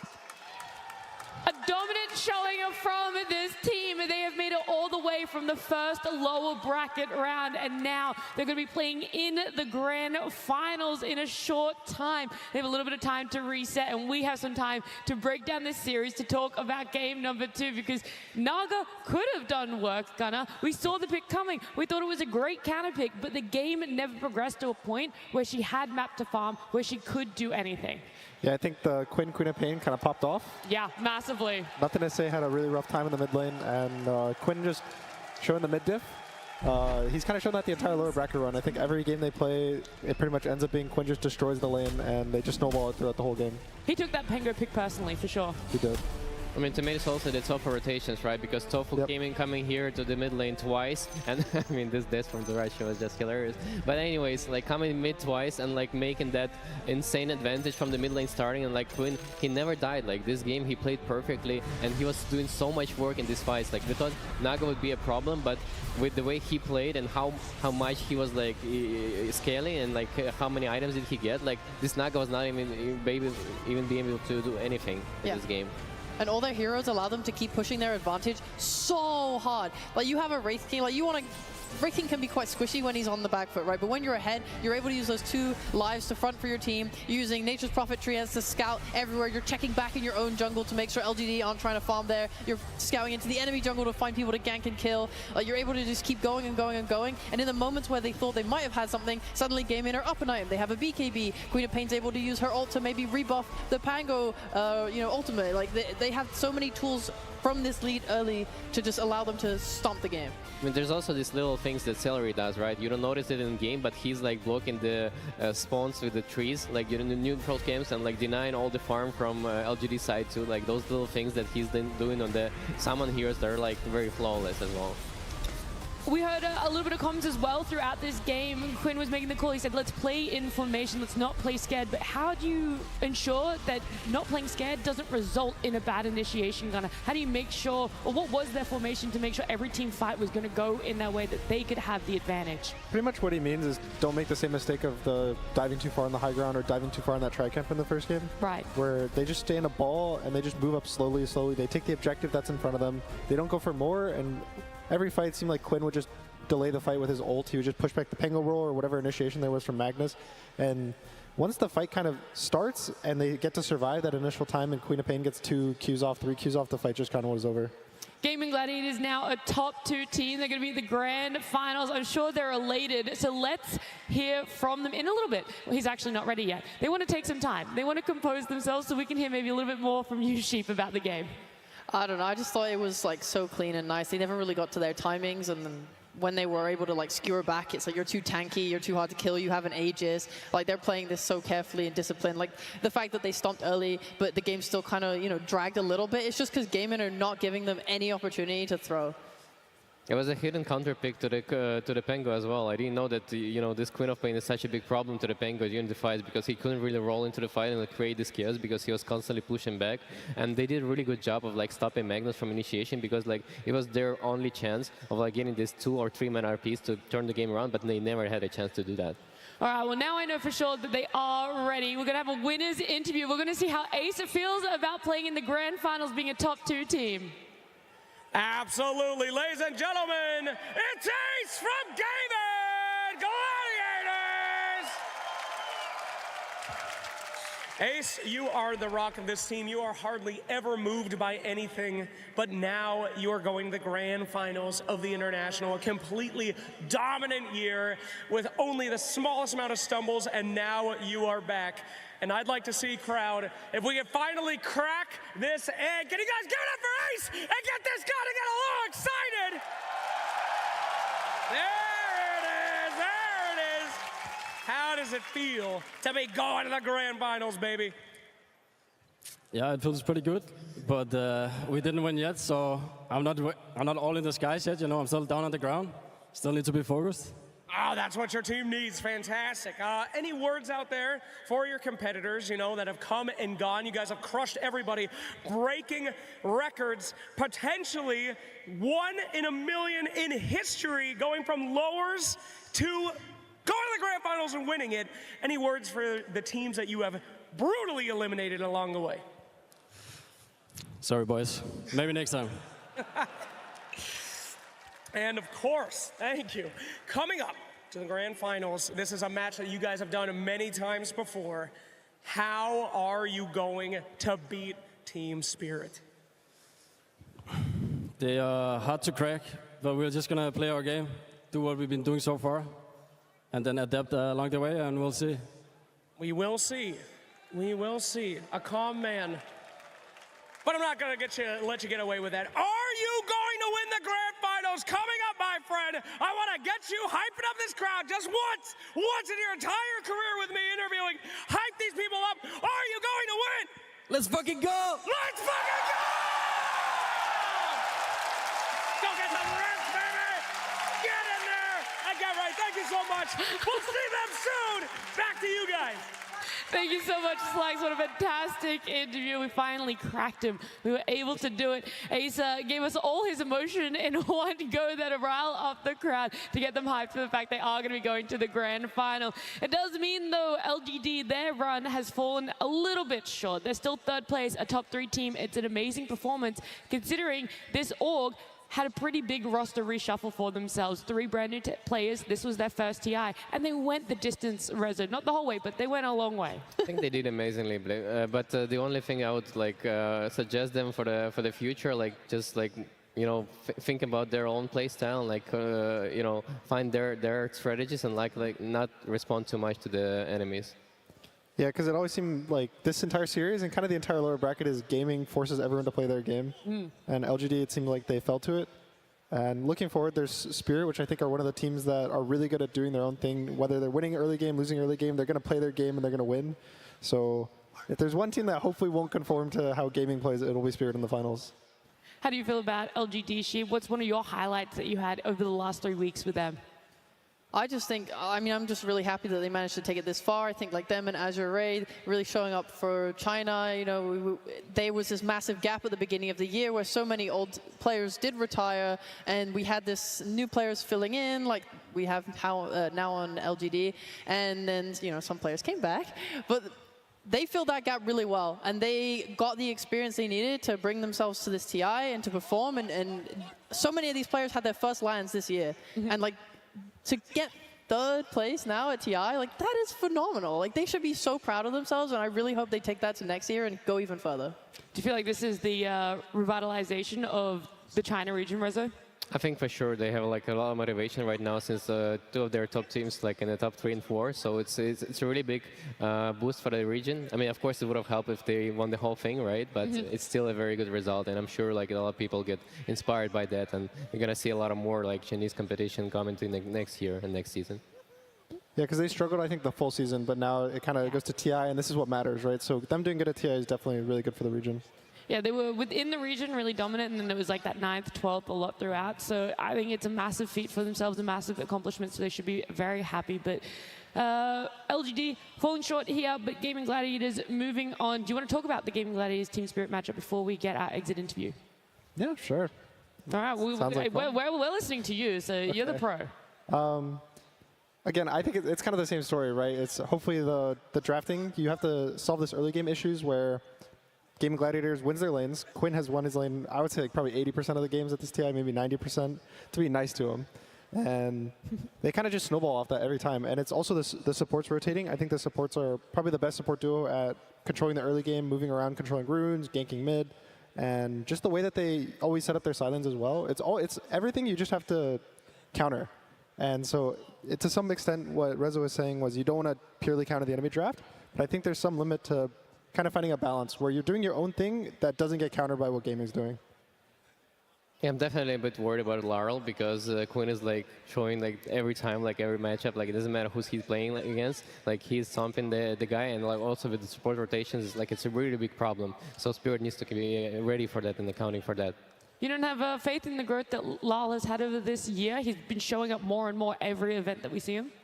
I think Lal is like so stable that if you crush him the way you crushed like Nothing to Say in that last game, right? Like I think he'll struggle to find a game, and it will be very hero dependent on the impact he's able to have. For example, in games that they're losing when he's on Conquer, he's going to play a lot better than like when he's on his Viper.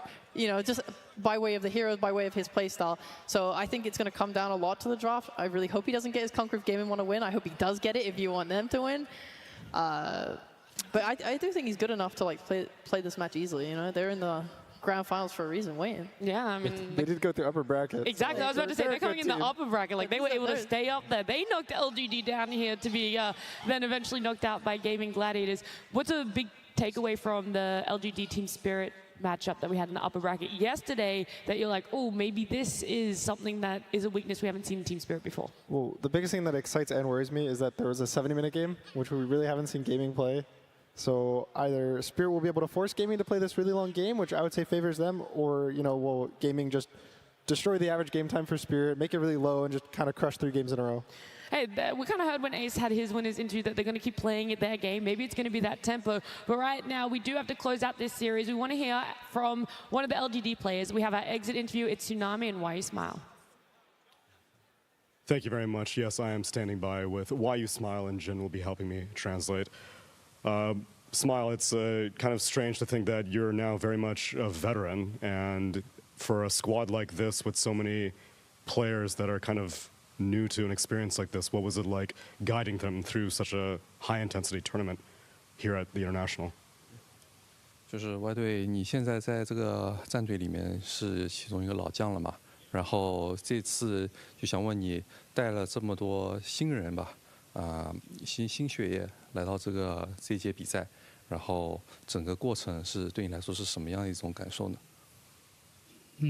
对于我来说，可能整个过程也是更多也是唤醒自己，就是因为看着他们比较年轻，然后比较有冲劲，然后也更多是对 TI 的冲劲吧。it's more of it feels like a wake-up call to myself as well, because just watching these younger players, seeing their drive, seeing their motivation, it kind of, it's like a wake-up call for me. It reminds me of what kind of mentality I should be having as well. That's wonderful to hear. Then also in terms of maybe reigniting your competitive passion, obviously here in this venue even, you must have some very fond memories. So was there any experiences that you had with the fans or just the being back in Seattle sensation that you're hoping to remember as you leave this event? 就想问，这次来到西雅图，相信你也是有很多回忆啊，包括有很多让你怀旧的一些情景和经验。然后包括这次来到场面上，看到这么多粉丝在支持你们，看到整个比赛的过程，你有没有什么就是关于怀旧这方面的感受呢？现在可能这方面感受比较少吧，但有一点是线上观众特别多，并且支持我们的观众也特别多，然后在西雅图毕竟是他国嘛，然后这种感触特别深吧。然后现在可能更多是比较难过吧，因为最后的决赛并没有杀进去，然后就是没办法继续听到他们为我们呐喊吧。I don't really feel much of those emotions at this very moment because we just lost our series. I'm feeling pretty sad right now. However, it is very touching to see so many fans, so many Chinese fans and international fans here at the arena cheering for us. I think one of the biggest sense of loss I feel right now is just not being able to get into the grand finals, not being able to hear them cheer for us once more. Well, Wai, I'm sure there's no doubt in my mind that we will be cheering for you no matter what happens in the future. 谢谢, appreciate it. 谢谢. And back to the panel. Such a beautiful interview, Tsunami. Thank you so much, and why you smile as well. There were a lot of fans every time LGD was playing. This crowd was louder than I felt it could go, and it just keeps pushing itself more and more. So why you smile, there's a lot of fans here, and I'm sure that they'll be cheering for you. Maybe even later today if they see you around, they'll be having a lot of fun. But for now, Gaming Gladiators, they've got a little bit over an hour, Rezo, to reset themselves, look towards the grand final. You were in a very similar position not that long ago. What did you do with your hour? What do you think they're doing?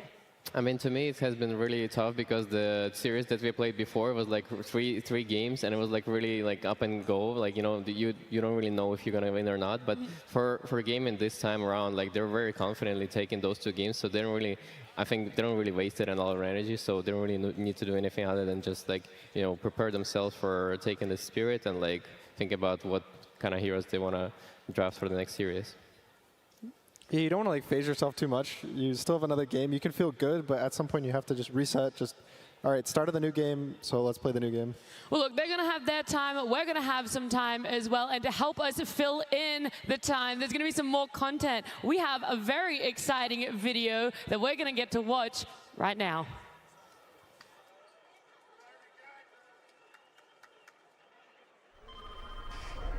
Please, this is not how heroes act. You both think it's in your nature to fight. But your first and only answer can't always be violence. You're sisters. Violence is never my first choice. Never my first choice. We know it's why you lose. Lena. I'm just saying, sometimes you gotta burn shit down if you wanna win. Except you don't just burn people or things. She starts emotional fires. She knows her stupid real fires can't touch me. Are you kidding me? Emotional damage doesn't even work on you. It hurts my feelings. You don't have feelings. Seen warmer eyes on a shark. We should really, And nobody's buying your cute little smile, by the way. You look more like a hell bear. Oh, I remember how great it felt when Mom and Dad sent you to live in that desert. Remember, For something I didn't do. Why would anyone believe you? Be fair, Riley. Let's listen. Lena, can we talk more about why you had to leave home?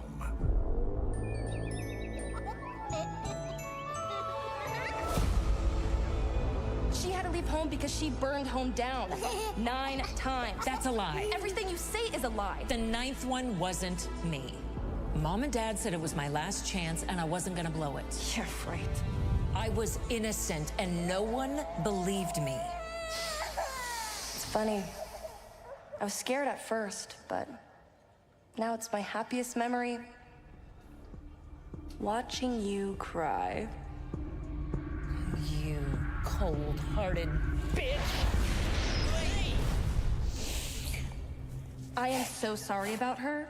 She's been that way Since you were born. Before you came around, I was... Enough! I see a lot of dysfunction walk through that door. Believe me, your coworkers are all a mess. But somehow, you two, you take the Aegis and the cheese. The good news, there's still hope. You just have to be honest with yourselves, with each other. Maybe move forward for a change. Maybe you're right.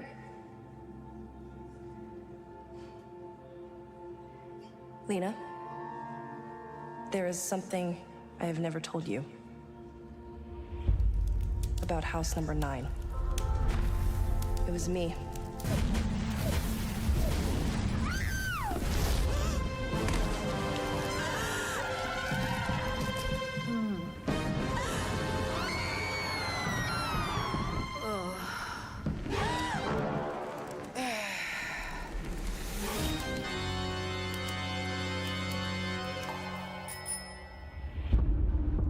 I was the one who started the fire. And when they asked me who did it, I lied.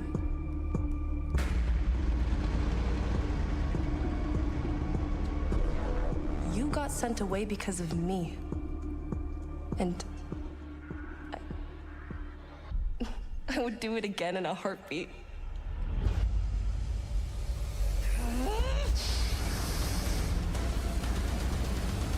Now, Lena... Shut up. I really respect that. You... Wait, you what? That doesn't sound like you. Okay, maybe I don't respect it. But I'm proud. You solved a problem with fire and lies. That's my playbook. You learned that from me. I didn't think you were that smart. That's not the lesson here. You need to work on your problems. You can't just commit arson. That's insane. I mean, it's not insane, right? What is sane, anyway? You know what, Doc? I think we're just about out of time. So that's what happened with our last counselor. But I doubt we'll have a problem with you. That's not a compliment. What are you writing down? Say something.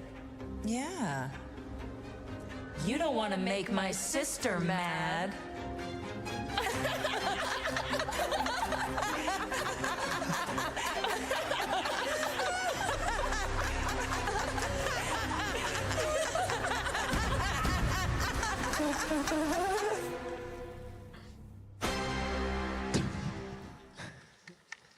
Lena and Crystal Maiden, definitely some twisted sisterly love going on there. I would not want to be in that counselor's seat at all. Dude, I was laughing the entire time. It's like the ninth house. I mean, the highly flammable water. I was like, I was gonna say that was my favorite when it rolls past the newspaper. TNT. But the highly flammable water, that's dangerous. Like some old like TF2 type stuff, man. That's like that good humor that I love Valve for. Yeah, it's the regular thing to hold that thing in your house, right? Like at Yeah, night. is that not what your house looks like? Yeah, yeah. Just to have everything lying around, Just fire, stacks no of gate. TNT in your lounge room. You don't? Silly me, I put it elsewhere. We're in the USA. True, that's the difference. Being in Australia, you have to hide it. You have to stock it away. But look, speaking of being in the USA, we're enjoying TI-12 here in the arena. There's a lot of fans still sitting around, and there's a lot of fans elsewhere around the world. So we're not just watching TI-12 in the United States. There's fans everywhere, Sheep. Oh my God, but none in England. We have no Dota players. Whoa, whoa, whoa, whoa, whoa, whoa. TSM will take offense to that one. No, I'm just kidding. Yeah, no, it's great to see all the fans all around the world enjoying it. It's like the time zones, right? It's like some of these people are just going to be up at like 5 a.m., 4 a.m. just like, yes, we're here for the Dota. We care. We love it. And shout out to you guys. I was going to say, I know a lot of my friends back home in Australia, they're all sitting in Discord. They're watching it together. It's an ungodly hour. I think it's actually 4 a.m. for them. So there's probably not any places for them to watch it out in town, but they're at home. I know they're enjoying it. And I'm sure a lot of SEA fans are doing the same as well from the comfort of their home. And hopefully it's a long night for them. I'm hoping for a really long best of 5, some fun games. So if it's a late night for you already, I'm sorry about that, but I'm hoping for more. We're all hoping for that one. Isn't that so, Rezo? I mean, TI finals is always where you stay up till the very end and like you cheer and you get the energy from like just watching purely. It's just an insane journey. You know, 5 games would be phenomenal. There's still a lot of time before that grand finals. Do you guys know how else we're going to be filling in the time? Perhaps with the some film contest. Okay, that. Yeah, that's one of them. Cosplay. Yeah, a little bit of cosplay. Do you have a favorite hero that you would like to be seeing on the stage in cosplay? Okay, someone said Primal Beast. Meepo. Why did I even ask? Why did I even look at you? Well, that was so silly. Invoker. Invoker? Alchemist. Alchemist. That would be a pretty difficult I know one. something. I know something. You can't spoil anything. Yeah, I would want to see a Witch Doctor one. That's the cosplay I would like to see. Have you guys With seen? like that monkey on the shoulder? Yeah, poking but out? an actual monkey. Oh. I don't want it like paper mache or anything like that. I want a real monkey. Hey, we'll see if it's going to happen. We're going to see a lot of costumes, though. The cosplay contest is happening. We got Tsunami on the stage. That's right, friends. And there's a very special thing happening on the stage because if you notice, I am flanked by some cosplayers because we have a tradition around here. It's time for the International 2023 Cosplay Competition presented by SteelSeries. Are you guys ready? Lovely, lovely. Well, I already have some judges joining me, so I would like to take this opportunity to introduce them. I am joined by Fairy Fingers as a Crystal Maiden. Fairy Fingers, wave to the crowd, wave to the crowd. And then, how long have you been cosplaying for? I've been cosplaying for 28 years. Oh, a wealth of experience, and it shows with this outfit, as well as joined by me. It's Anahi from Seattle Cosplay, where I suppose, like, how about we just like I know, right? I totally agree. I can't wait for grand finals also, but I want to do this cosplay competition first. And lastly, it's Abby Cat Cosplay joining me as a Nature's Prophet. And this isn't your first time here, is it? No, I've been competing on this stage before. Ooh, and now you're ready to judge our contestants. Well, let's get started then. May I present Styro Girls as Alchemists. You may remember the name Styro Girls from a few years ago because in 2018 Vancouver, the Styro Girls were Ogre Magi, and here they are treating us to an alchemist. That's our first contestant. Next up, we've got Makabaka as Marcy. Now, this Marcy took over 200 hours to complete, and she specifically added all the bling to her costume to make it really pop on stage. And boy, does it look that way. Next up, we've got Sunray as Anti-Mage, or Wei specifically. So this Anti-Mage is a really new skin. It's only 1 month old. And she designed all the lights that are programmed in C++ using Arduino. Arduino, we got the tech over here. You know Anti-Mage doesn't use magic, but he does use technology. Next up, we've got Kronos Chick as Pugna. Now, this Pugna has these beautiful, vibrant colors, and all of that was done with airbrushing. And it pops on the stage for sure. Moving on, we've got Fwivo as a vengeful spirit. So the wings on this costume alone took 250 hours, and it was all hand-dremeled feathers. The intricacies are amazing. Moving on, we've got Tyrant as a Void Spirit. His cosplay completed within a month. It is a really impressive first ever cosplay. Shout out to the anniversary set. It looks incredible, as well as the poses. Next up, we've got Chiyuneko as a Skywrath Mage. With almost 4-meter wingspan, the 6-inch heel with clear makes it look like she's floating in the air. Almost sometimes looks a bit like a chicken sometimes. You gotta get the Next up, we've got YMR as Drow Ranger. The Drow Ranger took 7 months to complete. Using household items, her arrows are actually chopsticks. That's right, even you at home can find things to cosplay with, but it takes a lot of hours to look at this intricate. After that, we've got Not in My House as a Phantom Assassin. This cosplay took 130 hours of work. 30 hours of work is on the blade alone. And last but certainly not least, we've got Dawn as Crystal Maiden. Her staff is 3D printed out of dual color filament that makes it look like different in various lightings. All right, friends, those are our 10 finalists, but we've got a handful of awards to give out. So let's start it off with the best technique is Crystal Maiden, Dawn.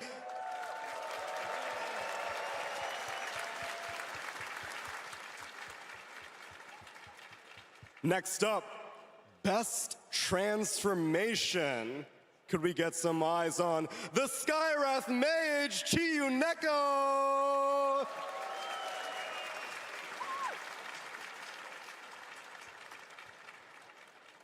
Now we've got a thing called Judge's Choice. Abby Cat, what is Judge's Choice exactly?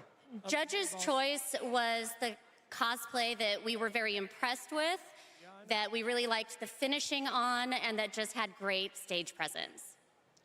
Well, we can go ahead and hand that to Fuevo on the Vengeful Spirit.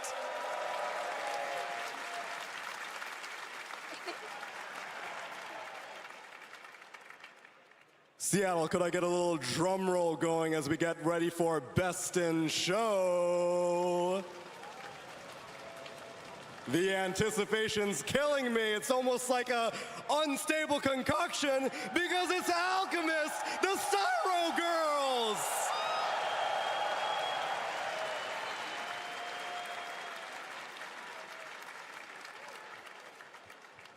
What an amazing showcase this year, cosplayers. We loved all of the performances. But we've got more festivities to attend to. I appreciate all the help, judges in the pre-judging and joining me up here. But are you guys ready for some short films, maybe?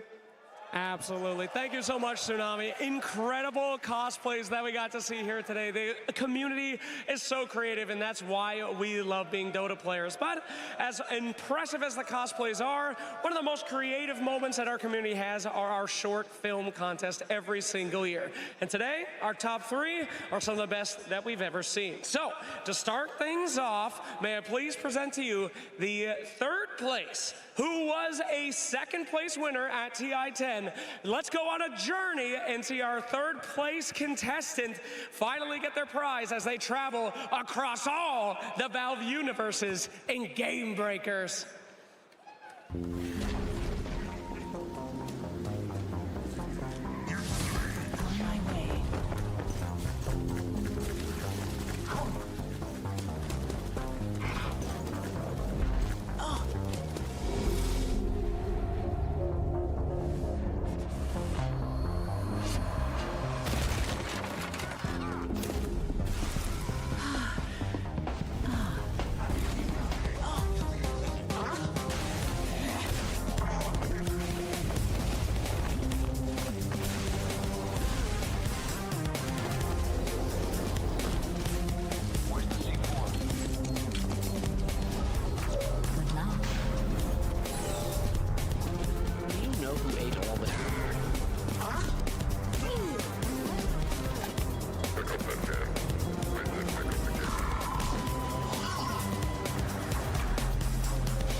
So many fantastic references in that one, and a joy to watch. What an incredible journey. Thank you so much for your submission. But now it is time for our second place winner. The first place of TIA, this one is from Keller Max. You guys ever been in a game where they just keep fountain farming you and you can never get out? What do you say? Of course, you would say, finish, please.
Dire's middle barracks has fallen.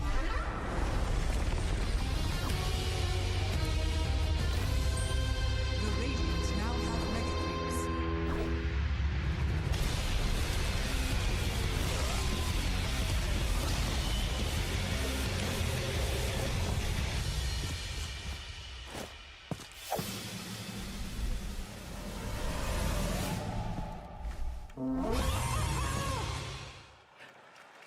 God damn, those are some big-ass boys. Those mega creeps, absolutely fantastic. And for the coveted #1 slot, a 3-time winner. In fact, the winner of last year's has come once again. Ladies and gentlemen, please put your hands together for 4Fun, who will show you what it's like to have some chemical rage.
God damn! That's how every single carry thinks that they feel in your games. That was wonderful. Well, thank you so much to everyone that participated. So many of our community members submit short films, and every year they get better. So please, if you didn't win this year, try again, because we love watching them, and they are such an absolute little joy. All right, anyway, there's one more video I think you guys might want to see. Something I forgot. Perhaps you might want to look at this.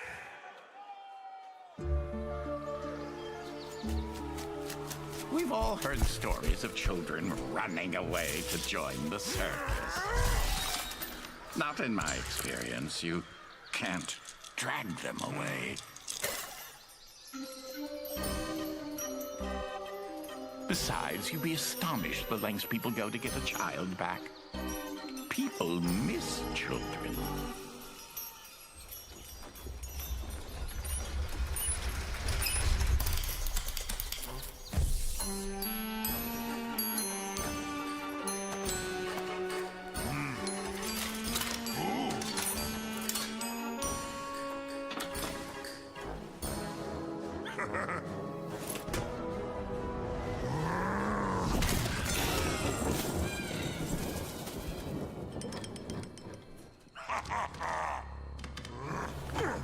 But your average, run-of-the-mill hero, they're easy to catch, easy to train.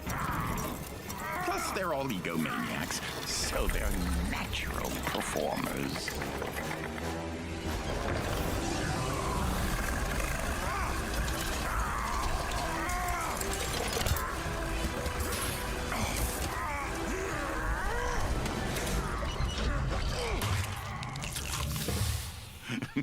Why not capture heroes?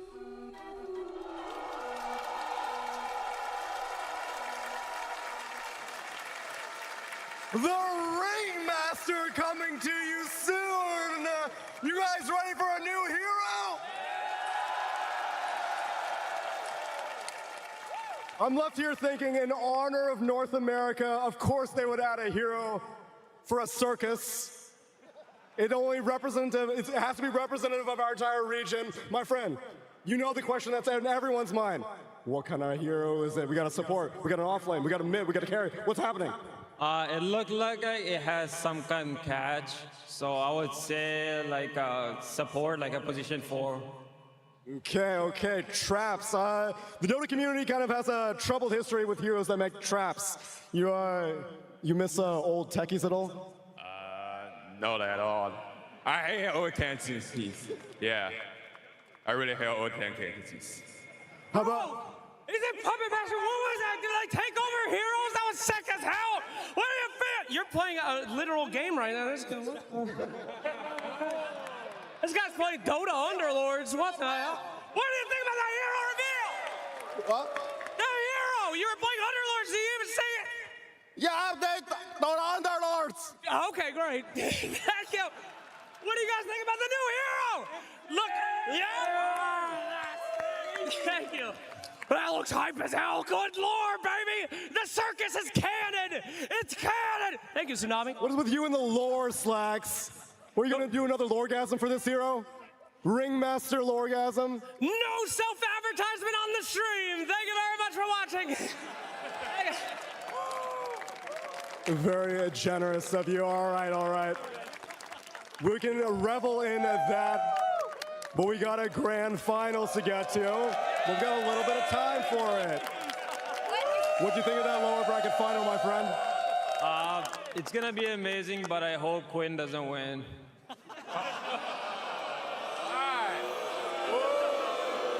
Boo this man. Listen, he's trying to improve his entire image right now, all right? We know we all had troubled past. Do you not believe in second chances? It's been a while and his persona has been the same, so I don't know if he's gonna recover from that mentality or not, but... What's on your mind, friend? Quinn will win! Yay! You think being a TI winner will change someone's personality for the better or for the worse? Better? I mean, you can talk to S4 after that. It doesn't get much better than that. Who are your expectations as we look forward to this grand final? Just a good final. I don't care who wins, I just want good Dota.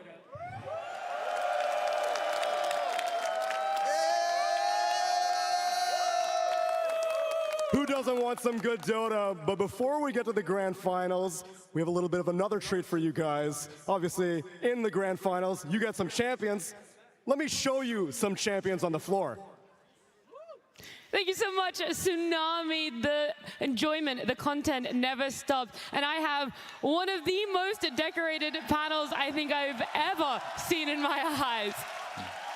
We're just going to enjoy the cheers for a while. Jurax, you're joining us. Aoi, Fia, Dendi, you guys all have one massive thing in common. You guys have won a TI. 2 TIs in some cases, maybe different ways too. And there's 10 players sitting out the back right now. They're about to come on stage. They're about to have their grand final and hopefully win a TI, whichever team it is. I want to start all the way down the end with Dendi. You were at the beginning of this. You won your TI so many years ago. Did you expect TI-12 to happen, to be in Seattle, to have a crowd like this and the history and the legacy that it would create? Of course not. Like, it's hard to expect something like this. But yeah, back in my days, it was a long time ago, and different stories were around. Overall, I love it. Like, STI is great. Competition is super high level. Watching those teams is amazing. Good feelings. Do you think you'd have nerves if you were going into this grand final, either as Gaming Gladiators or Team Spirit with the crowd? No nerves at all. Come on, look at this crowd. What kind of nerves can it be? No way. Everyone is cheerful, so yeah, it's easy peasy. For sure. Jerax, we'll move up here because two-time TI winner, Team Spirit, going into the grand finals, they could be joining you in the ranks of a two-time TI winner. You're like, oh, I don't want to share that title with anyone, or are you hoping that another team is able to do it too? I think there's some anxiety about it, but in the end of the day, I feel like we're all cheering for the best Dota, and if that happens here, then it doesn't really matter. It doesn't matter at the end of the day. Were you more nervous the second time round when heading into the grand finals? You're like, no one else has done this, no one's won too, or was it more, we've been here before and we've done it, we can win a grand finals? I think the emotion that I had the most is, I think we kind of ran out of the game, so that was frustrating, I would say. Because the first time, we just went through the open qualifiers all the way. And I think as a player, you really cherish these moments when you really get to play on the highest competitive environment. And yeah, maybe frustrated. Oh, that's an interesting emotion to feel. But Aoi, you've been in two grand finals as well. One as a coach, one as a player. Is it hard being a coach, seeing the grand finals? Like, what would Silent and CY be feeling out there, seeing their 5 players about to walk on? I think as a coach at this point, you're mostly just proud of what your players have done, what they've come through. You've watched them work hard for so long. I think mostly what you want is for them to be able to enjoy the moment. The best Dota's played when you're having fun. And Fia, you shared your win with Aoi. Do you want to, any stories, any feelings that you had? Because you're a very stoic man. I think any, like finals experience is gonna be different for everyone, right? But when I went into it most, I was thinking there's always gonna be nerves, of course. But what I always told myself going into it is just like, as long as I choke less than the other team or less nervous than the other team, that's good enough, you know what I mean? Because every single time you're going to be a little bit nervous. What was the main feeling then? Jerax, you were saying frustrated. Was that the second time round or the first time you were saying? That was the second time, so just the lack of games. I feel like when it goes really fast, then you don't really get to prove yourself as to the same level. I don't know. I think that's fair. That's a very valid thing to be able to say. Yeah, of course. I have no idea. That's how I felt. So the first win meant just a little bit more, even though yeah, absolutely, yeah. Okay. Interesting. What was your main feeling, Aoi? For TI-11? Either one. You can tell me. I mean, I think TI-5 is definitely more nervous, like as a player than a coach. I think it's just so much happening. You feel the vibration of the crowd. You don't really know what's going on. I hadn't really experienced anything like that before. For TI-11, it's a lot more calm. We worked a lot on like controlling our emotions to make sure that we were in the best performance shape. I think it was honestly sort of similar to Jerax. Like, we wanted to show off our Dota, and I mean, TI-11 may be similar to TI-9, not the best for that. Yeah, maybe. I don't know. I can't really speak for you, but that's my own experience, yeah. Mm-hmm. What advice would you give to those 10 players out there right now? What is something that you wish you had have heard when you were in the tunnels, when you were building up to walk out, when you either had the lower bracket 1 hour wait, or when you were coming in from the upper bracket? If you want to start, Denny. Sure.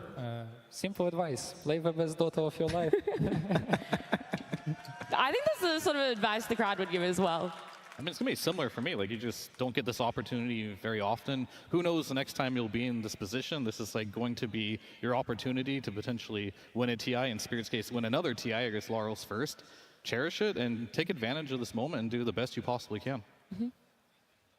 Yeah, no, same for me. I think just make sure that like the main thing you have here is making these memories. I think that's the most important thing. No matter what happens, win or lose, you want to be proud of what you've accomplished in Dota. Personally, for me, I feel there's when the nerves really get to you, you start to really look outside. But I think if you really tune into yourself and give opportunities to those thoughts of like, okay, we have this crazy idea, we don't really feel like pulling it here in the TI finals. But I think if you commit to that, I think that goes very well. Mm-hmm. How much internal pressure did you guys place on yourself? And who was trying to help you pull that out of you, that you weren't getting too caught up in your head? Is that for me? Yeah, all of you guys. Johan was the very big part of our energy, our flower. I definitely felt that I was very supported in the team. And if that wasn't the case, I don't think I would have enjoyed as much. Okay. I think honestly during 35 it was Fear. Like he was always a solid rock. I feel like Fear actually has a Dota superpower. Like he makes all his teammates feel super comfortable and able to play at their best because he's so reliable. And at TI11 it was supposed to be me, I think, but just, I don't know. Just a little bit of all of you. It was more chill, you know? Yeah. I mean, I say that about Fear for panels as well. He definitely calms the nerves for all of us. Well, I guess for me, then I kind of felt like on EG there it was an unspoken rule that everyone kind of just had to play their part, you know, and just be confident in what we're doing and just believe. And I didn't really feel like anyone looked up to anyone, personally speaking. And I thought we just like were just going at it together, and we all knew what we needed to do and just had to get it done. I had an amazing team, and I was very unconfident coming to the TI actually, but they all cheered me up through the entire tournament. And coming to the grand finals, I had the feeling we cannot lose. That's the feeling I got. It's very weird. I don't know if I would ever repeat. Wait, okay, well, when was the shift for each of you then that you felt you cannot lose this? At what point in the tournament, if you were coming in nervous, what point was that changing? I mean, moment? for me, it's if Curtis ever got techies or Naga. I just knew we couldn't lose, you know. It was a guaranteed win. So yours was in the draft. All right, I see. I mean, we were so confident that we even picked, like, in one of the games we picked Patch just because we wanted to have some fun, you know, like to play it. Yeah. So it was kind of crazy back in the days. Yeah, honestly, I think as soon as like Boba found out they don't play Leshrac. That too, yeah. Yeah, and Sumail was like, okay, free win. that was good. I didn't really think if we gonna win or lose. I really just played. I don't know. I just had a lot of fun myself. I didn't really get to think that if we're gonna win or lose. I didn't. Yeah. Do you guys want to show off your rings, by the way? I don't know if everyone in the audience has seen these before, but I mean, you got two, Jarak, so we'll start with you. We'll show off both of yours. Do you wear it often? What was the feeling when you picked it up as well? Because there's going to be 5 players and a coach getting to pick up theirs in, you know, after this one. I think they're getting dusty most of the time. Really? And, I guess I don't really have a place to show them except this. Yeah. You come to TI and you're like, oh, hey guys, check out the rings, by the way. I don't really live off right now. I wish I could do that, but I don't seem to do that very well. All right. Then you guys want to quickly answer, because I know there's some more questions circulating around the arena. No, I don't leave home without it. Yeah, I thought so. Yeah, I've seen you all the time, Fia. He's polishing it in the back room, in the green room. He's just making sure that that is shiny as. We've got Slacks in the crowd. We wanted to ask some more questions out there. There's going to be some fan questions. Hey, Slacks, give us the first one. Yes, I've spent a lot of time finding someone with a real question that was not trolling. Thank you. One person in this entire area, but we did get a Wojin in. Sahil. All right, fantastic. What would you like to ask these folks? For all our Archon, Heralds, and Crusaders out here, what does it take to be a TI champion? What does it take, TI champions, to be a TI champion besides just being one of these Archon, Herald, Crusader scrubs? No offense to 90% of the audience. Do you want to go first, Jerax? Because you've had to do it twice in 2 very different ways. A lot of emotional damage in your public matchmaking. That's the solid advice to be a TI champion. All right.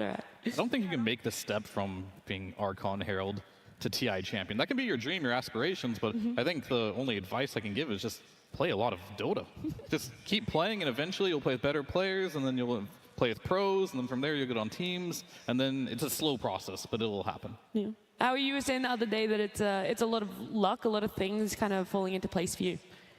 Yeah, I think it's a lot of luck, honestly, but I think you have to like put yourself in the position to get lucky. I think if, as Fear said, like if you just keep grinding at it, like that's gonna open the opportunities for you. Do you want to add anything else, Danny? Oh yeah, I completely agree to that. You need to love the game and try to not get frustrated in your pub games, which is not as simple. Wish somebody told me that before. Yeah, then maybe not so much emotional damage would have occurred for poor Jerax here. Tsunami's also out there. Here's another fan with another question. That's right. My friend, introduce yourself. My name is Seth. And you got a question for one of our panelists. Of course, for Fear. So my friends got inspired to play Dota 2 because the North American representation. So how does it feel, Fear, to be the North American representative of Dota 2?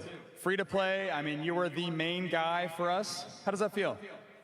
I just feel honored to give them the opportunity to like be represented in free to play. Like they could have chose a lot of different people. They chose me. I just love Dota overall, and I'm just very fortunate. I feel blessed that I was just given this opportunity, and I just will run with it for as long as I can because I just love Dota. So I'm just happy to be here. They were going to give you a big round of applause there. That's also made me think about another question, is at the end of the grand finals, I'm sure you guys had a lot of elation, a lot of joy, maybe even relief, but when did it really set in? Where were you like, oh, I wish I had spent more time in the moment? Was it a couple months after, or it still really hasn't? Every time you come back to TI, you're taking it back to what has happened in your past, in your history. I think thinking years back, I feel like now it's maybe coming more than before. Personally, after especially the first TI, I think it took me like 2 weeks to even understand what happened. Because I was so much in the moment, and I guess that kind of carried over, that you're just not really thinking what had happened. Oh. Yeah, honestly, I think the same. Like when you're there, like there's just lights everywhere, there's fireworks, you're just like... The confetti coming down, you don't know what's happening. You're like, oh, I guess we lifted this now. But I think as soon as you have some time and you think about, like, these are the memories you'll never forget. Like, you always remember these moments. Oh, that's so sweet. Yeah, it took a very long time for me as well. Like, there's a lot of people cheering for you. You win, there's confetti you talk about. You get back home, and I'm like, all I've been doing is playing Dota for years and years. So what did I do when I got back home? I just queued it up and just played more Dota. So it just felt like nothing happened. I was just back on it, and later More on, emotional damage. once you start playing less Dota, you're not playing as competitive anymore, then you really look back and how special these moments really are. I had euphoria for like a week, I think, and I was looking in the sky and like, oh my god, so good. Like, that happened a lot of times through that week, and trying to work through the information in my head. We actually won TI. Wow. Yeah, after a week, I get back to normal and just keep going. Such a surreal feeling that sometimes it's like it never really will set in. But we're going to keep asking some more questions. We got Slacks out there. Another fan, another question. Let's hear what it is. Thank you, thank you. Now, I did have a question, by the way. I managed to catch up with a guy who has an ORT sign earlier, and I said, what the hell is that? And he said, quote, I don't know, I just think it's funny. So thanks a lot. All day this guy is about ORT. He's a goddamn madman. Anyway, a real question, what's your name? Dylan. Dylan, what do you have for these legends of Dota 2?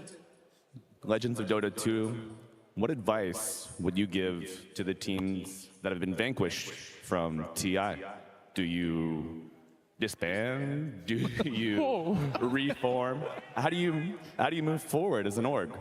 Yeah, good luck with this one, Howie. Me? Yeah, I mean, I guess it's a tough question even when you do win TI, what you do with the roster after that one.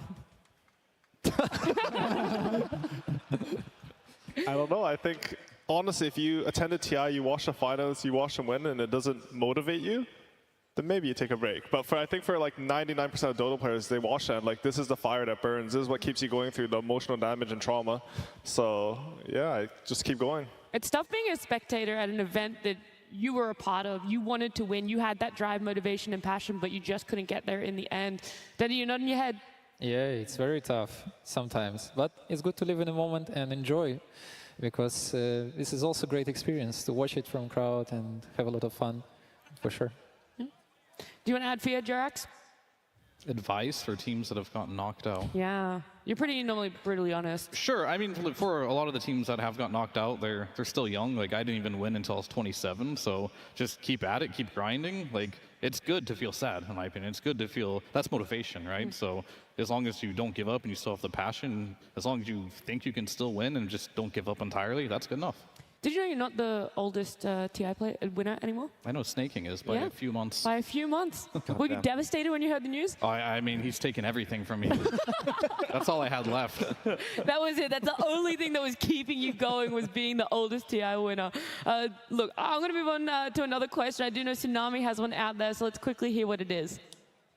That's right, my friend. Introduce yourself. Yeah, my name is Abhishek, and I've been playing Dota for around 5 years. Yeah. And you have some specific fond memories from Jerax specifically. What were you hoping to ask him? I've been like astonished with the tiny lands in the TI. It's so good. And I just wanted to know, like, what's your reaction when Samuel did the tiny lands to the RTG in the base? Wait, and yeah. Sorry, I couldn't hear the question. Yeah. Tsunami, can you please repeat it? Whenever, obviously you're very famous for some tiny airlines plays, Jerax. You're tiny in general. Does it ever warm your heart a little to see that play be pulled off on a high-stakes stage, such as previous TIs when maybe Sumail did it to RTZ or something? Yeah, sure. Make it trend, you know. I'm going to have to start getting all the clips and then just put hashtag Jerax Tiny Airlines next to it instead. I'm happy to see it anytime. So. I love it. Look, we're nearing the grand finals now, okay? We're only a couple minutes away, so I want to go back to the teams that we want to focus on. Team Spirit, Gaming Gladiators here. Fear and Jerax, this is mainly for you two because they're such similar things, and actually you as well, Aoi, because that TI5 win for you both, it was, you were in the upper bracket, you came to that lower bracket, and one day you had to go lower bracket into grand finals, and you won it. So your advice for Gaming Gladiators right now, what would it be? How do you contain these emotions, and how do you persevere through a potential best of 5? I guess I'll start, I suppose. Yeah. So we got knocked down by C-Deck and went into the lower bracket. We won that match 2-0, I believe, and then we went in. I think we lost to the team beforehand, but we knew we were better. We just had to make a couple adjustments, and if we just made those adjustments, we knew we had to take to win. So it was just confidence, really, and good preparation. Do you have anything else that you want to add into that one, Aoi? No, not really. I think that sounds right. Like, you just go in. I think Gladiators, they had a long run this TI. You know, they started lower bracket after losing to Talon. They've come all this way. I think it's time, like, you put all this work in, you got all this experience in the tournament, they've grown a lot. If they feel confident, they can just execute that. They should feel really good about the series. So there weren't actually that many nerves for you both when you were about to walk out after even having played a series earlier. Do you think the earlier series actually helped you and could help Gaming Gladiators? I thought it was good to play, honestly. Like, you're all warmed up, you have the momentum going. I feel like as long as it's not like some, I don't know, like 2 80-minute games that you just played, it's going to be really good for you. That's true, where it's more as the 40 minutes that we just previously saw. It's a bit better. Yeah, this is where I say like every finals is going to be different for everyone because we had a unique situation where we scrimmed C-Deck a lot. We always beat them. We lost them that one time, and then we had the right strategy. We had this one idea that we went into, and it worked, and from there it just felt easy. Okay. And my one for you, Jerax, is around Team Spirit, winning it a second time. I already asked you how you felt. There was that little bit of frustration when you went through the upper bracket. So do you think their drive right now is going to be higher than it was in any other day to be able to win Dota right now? I would imagine it's actually harder to have drive now. And I think it's because the first time it just feels so much more. And I think if they can really tune into what they felt back then and try to like channel that same kind of environment as a team, I think that's what you're looking for here. Just put it out of your mind. Just think this is a redo of TI10 if you're Team Spirit? Yeah. Yeah? Yeah, just repeat. That's pretty much it. Then for you as well, I like that you're very aware of everything else that's going around you, of this environment, of the arena, of the crowd. I know that you love it. I know that they love you. So for Gaming Gladiators and Team Spirit, again, I ask you, what would you want to hear if you were back there, if you were going to be in front of this massive arena and this crowd, knowing everyone was watching? I think sticking to your game plan, sticking to your confidence, to your comfort, like just give it all in your games. So I don't think I need to hear much. Yeah, I'm pretty sure the guys know their stuff too, what we're going to do. We're pretty focused on what is coming up to. Yeah. Look, it's building up. I want to show the rings again for you guys. I want to thank you guys for coming on. It was so invaluable to have you all talking about. I like it. It is a bit cringe, but it happens. We've got our grand finals. We're building it up. Our teams, Gaming Gladiators and Team Spirit. Let's enjoy the grand finals.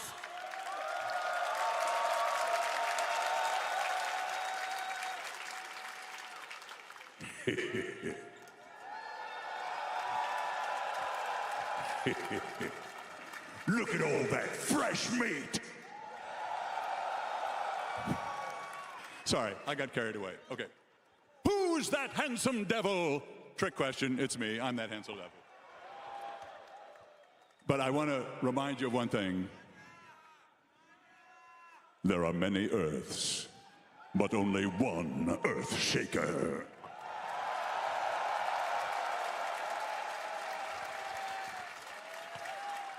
Okay, I gotta stop screwing around and get to work. Okay.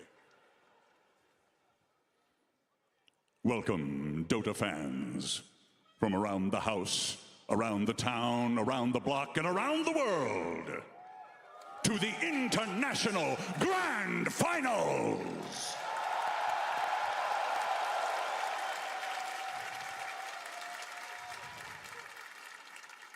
This is the ultimate proving ground, and together we bear witness as the Aegis of Champions hangs in the balance. Please welcome to the stage our worthy contenders, battling all the way through the lower bracket. Gaming Gladiators!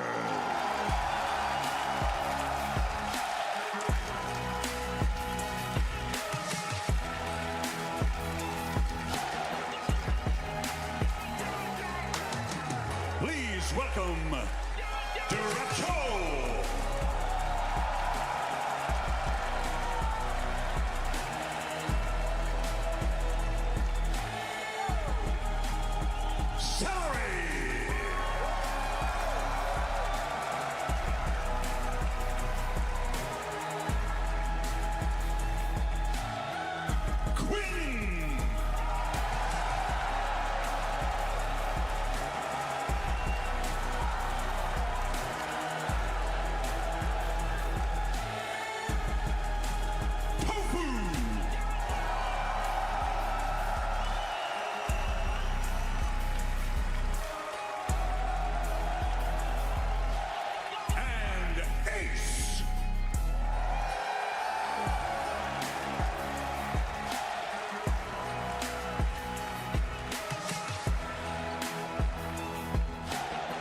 Give it up one more time for Gaming Gladiators!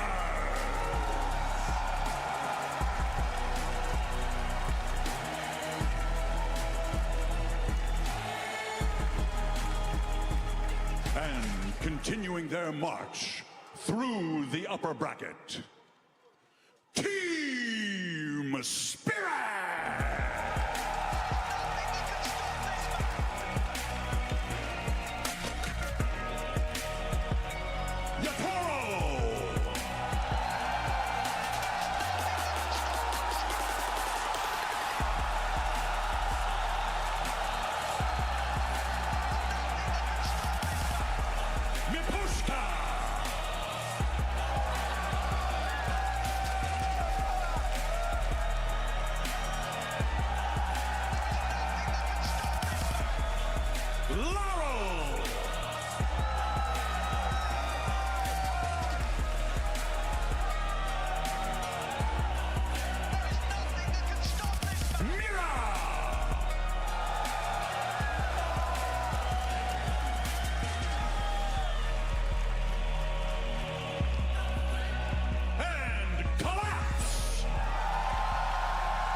Remains standing. Only one can claim immortality. Who will emerge victorious? The final battle begins! The final proving ground, where 16 teams once stood.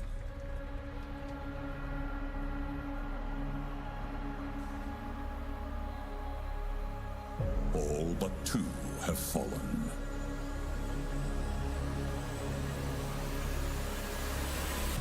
Both have outlasted the finest adversaries the world could offer. Buybacks now from Liquid's side. Mega creeps in their favor, and now it's a 5 versus 3. They're in it! Toronto, Tokyo ends the game, and with that, bet boom! Oh, Azure Ray takes them down bit by bit, building by building. Both have fans still eager for one more reason to cheer. One will join a pantheon of greatness. The other can hope for better luck next year.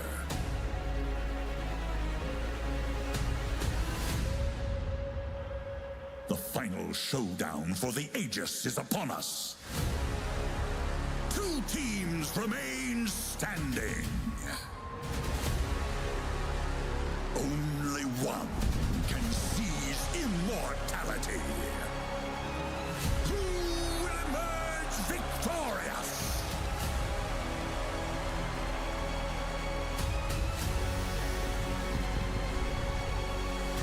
The battle begins.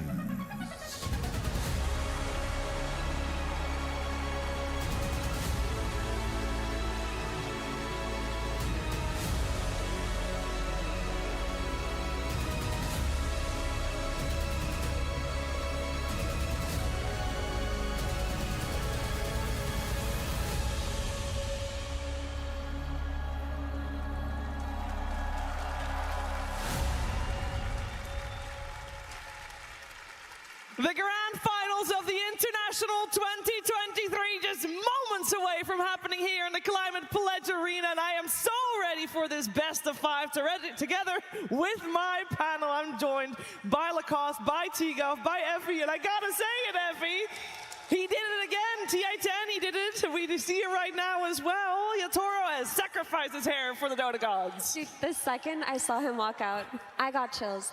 He shaved his head. He sacrificed his hair. That is how he won TI-10. He started the trend of going bald for TI, and he came to win today. I would be worried if I were Gaming Gladiators. I mean, others have tried to copy him. Others have tried to go bald to win a TI. They failed. But this morning, when I was leaving the hotel, I saw him, and I just looked. I was like, bald? And he just gave me that cheeky little look, and I was like, oh, this is a guy who wants to win this TI. Oh, and they have done it before. Slight change, of course, with now Lara on the middle lane, but they're looking so good. Their opponents look fantastic as well, though. The whole year, Lacoste, Gaming Gladiators, they've had a fantastic one. Absolutely. This is the team that got the top 12 in the previous year. Something was missing. Two missing pieces were Quinn and CY, their coach. I think we got to give them huge credit for what they managed to do with the team, because they managed to win 3 majors, all upper bracket runs, and suddenly they're in the lower bracket. And we had an interview yesterday with Celery, who talked about the importance of the series, the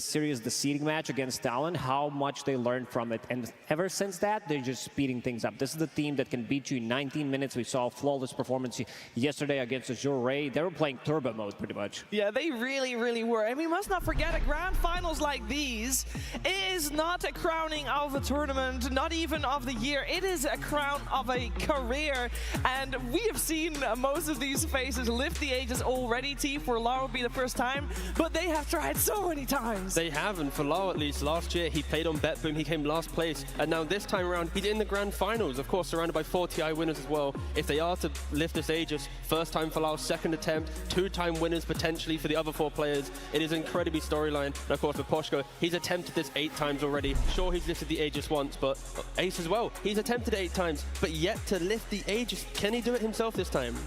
And Quinn, let's not forget to talk about Quinn.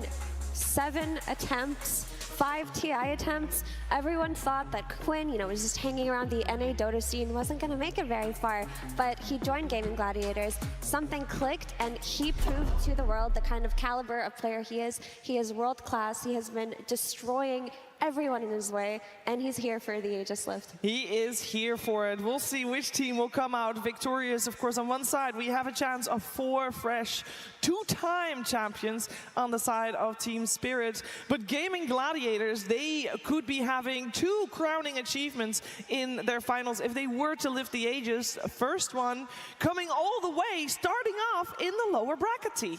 Yeah, I think so. TI9 Liquid, they got all the way to the finals, but weren't able to win it. But if Gaming Gladiators are to win this TI, it'll be the first time a team starts in the lower bracket and lifts the Aegis. That's 6 lower bracket games that they have to win back time and time again and not drop a single one. And they could do it. That's an incredible. And then also the fact they won 3 majors, like that's so many things going their way. Whew. Yeah, I think because we've heard a lot about the majors, and they all went through the upper bracket, and people are like, well, I wonder how they fare in the lower bracket. You know, everything's different over there. There's so much more pressure. But this team, they thrive under it. Absolutely. This is the team that powered up the most, I would say, throughout the whole tournament, because this team is not really familiar with the lower bracket, especially when it comes down to the DPC and the tournament. So really glad that they're showing what they're really made of. They're going to their own, like how they started to dominate the year with these like strength heroes, these aura buyers, grouping up as 5 and just complete domination from start to finish. I think coming into this, because they just played 2 games, I think they have advantage. And let's not forget, Gaming Gladiators, because of their dominance this year, they are the team that shaped the meta. They are the team that got the meta nerfed and changed to the way that it is today. So when the initial patch happened, they were the team that was hit the hardest by it, and it took them so long to adjust. Everyone thought that, okay, it's the TI curse. If you're dominant the entire year, there's no way you win. There's no way you get this far. But they said, what meta? We are the meta. And they proved to everybody that they're not just a patch team. Yes. Strong. They're a strong team, and they're here to compete. And they have played the most games out of everybody here going through the lower bracket. So it's not like they're saving strats. Everybody knows what's coming. The question is, how are you going to answer that if you're Team Spirit? I hope they have something very special cooked up for this. And this series, there's a little bit of a change compared to all the series we saw before. It's a best of 5. And normally you've got one team coming in thinking, oh, maybe they don't have a lot of experience with best of 5s and actually taking them in the end. But both of these teams, T, have shown that the adaptation that is needed in a series like this, they got it. Yeah, and not only do they have the adaptation, but the kind of play styles mirror it as well. Like Spirit, they're a team that have been behind quite a lot to come back into their games. And then for Gaming Gladiators, you mentioned that they played the most games, 24 games. Their average win time is 36 minutes. That's 10 minutes quicker than Team Spirit. So it really feels like this whole series will be, can Spirit survive the onslaught of gaming? Can they find those moments of collapsed brilliance to get back into their games and then close it out? Like, this is just 2 so different teams. It's like a beautiful finals. 2 different styles, because Gaming Gladiators, they've been so dominating, and everybody was focused on them, starting from the laning stage, one of the best. You know, everybody was also talking about the Bet Boom as a strong laning stage team. But Team Spirit, when it comes down to late game decision making, the way they're making their plays, they're just top notch. I think when it comes down to super late game, Team Spirit is the best team in the world. But they gotta get there first, though. A lot of teams have failed to do so against Gaming Gladiators. I think that one thing that I've noticed over the last few days is that there has been a lot of talk about the offlaners, Effie. I feel like we're seeing them be put in the role to be the star player for their squad. Yeah, I mean, when you look at Gaming Gladiators offlaner, Ace, he is the rock of this team. He is their stable player. He is the one that they can depend on, the one that they build around. He's the player that enables Dyrachyo to play in the hyper-aggressive, sometimes very risky, sometimes very dangerous way that he plays, but he makes it work because their offlane, the offlane of Tofu plus Ace, is so strong. They're dominant. He picks heroes that rallies his team into the game, and he never disappoints. I've hardly ever seen Ace have a bad game. Whereas Collapse, he also fits that role in a similar way, where he is the playmaker of this team, and him and Mira have been playing together for as long as Tofu and Ace have. Yeah. But the special thing to me about Collapse is, regardless of what situation you put him in, even if he has a bad net worth lead, even if his lane goes poorly, he finds the initiation. I mean, I think Collapse is the best initiator Dota 2 has ever seen.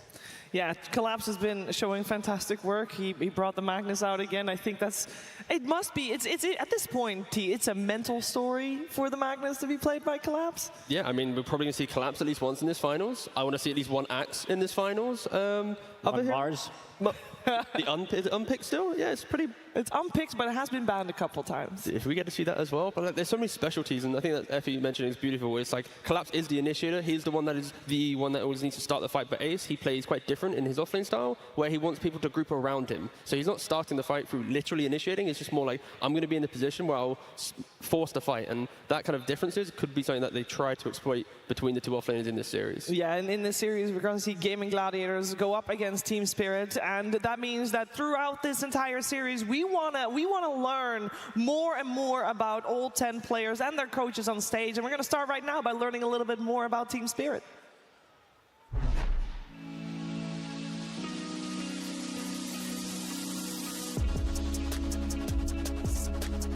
I think Team Spirit probably has the best understanding of how to win a game from any point.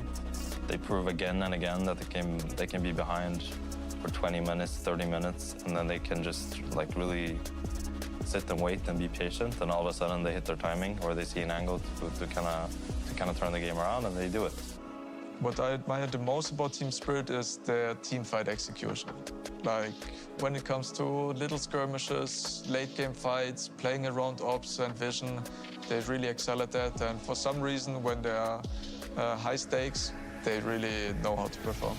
Now, Kiritic shows up, finds Mira immediately onto him. Yadaro dies, but the Cataclysm does the damage. It's almost enough, and it is! And I think against them, you can't really afford to be sloppy, because anytime you make a mistake against them, I think they punish you severely. And I also think individually they're amazing. I think Yatoro's, he's up there with the best of them. He's so consistent and always delivers. And I think their supporting cast, the four rest of them, combine really well to make space for him and enable him. And yeah, they're just a very well gelled kind of team.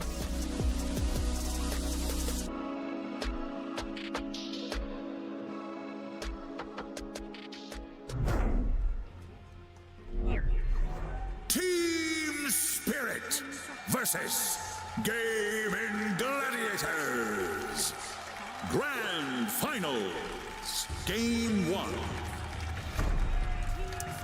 It's big brain time, everybody. Welcome to the draft panel for the Grand Finals. You heard AUI, you heard Dendi, you heard Fear earlier talk about, previous experience with TI Finals. Now it's time to get into the nitty-gritty of this one. You guys, you've been there before, you know what the stakes are, you know what to do, so let's get going.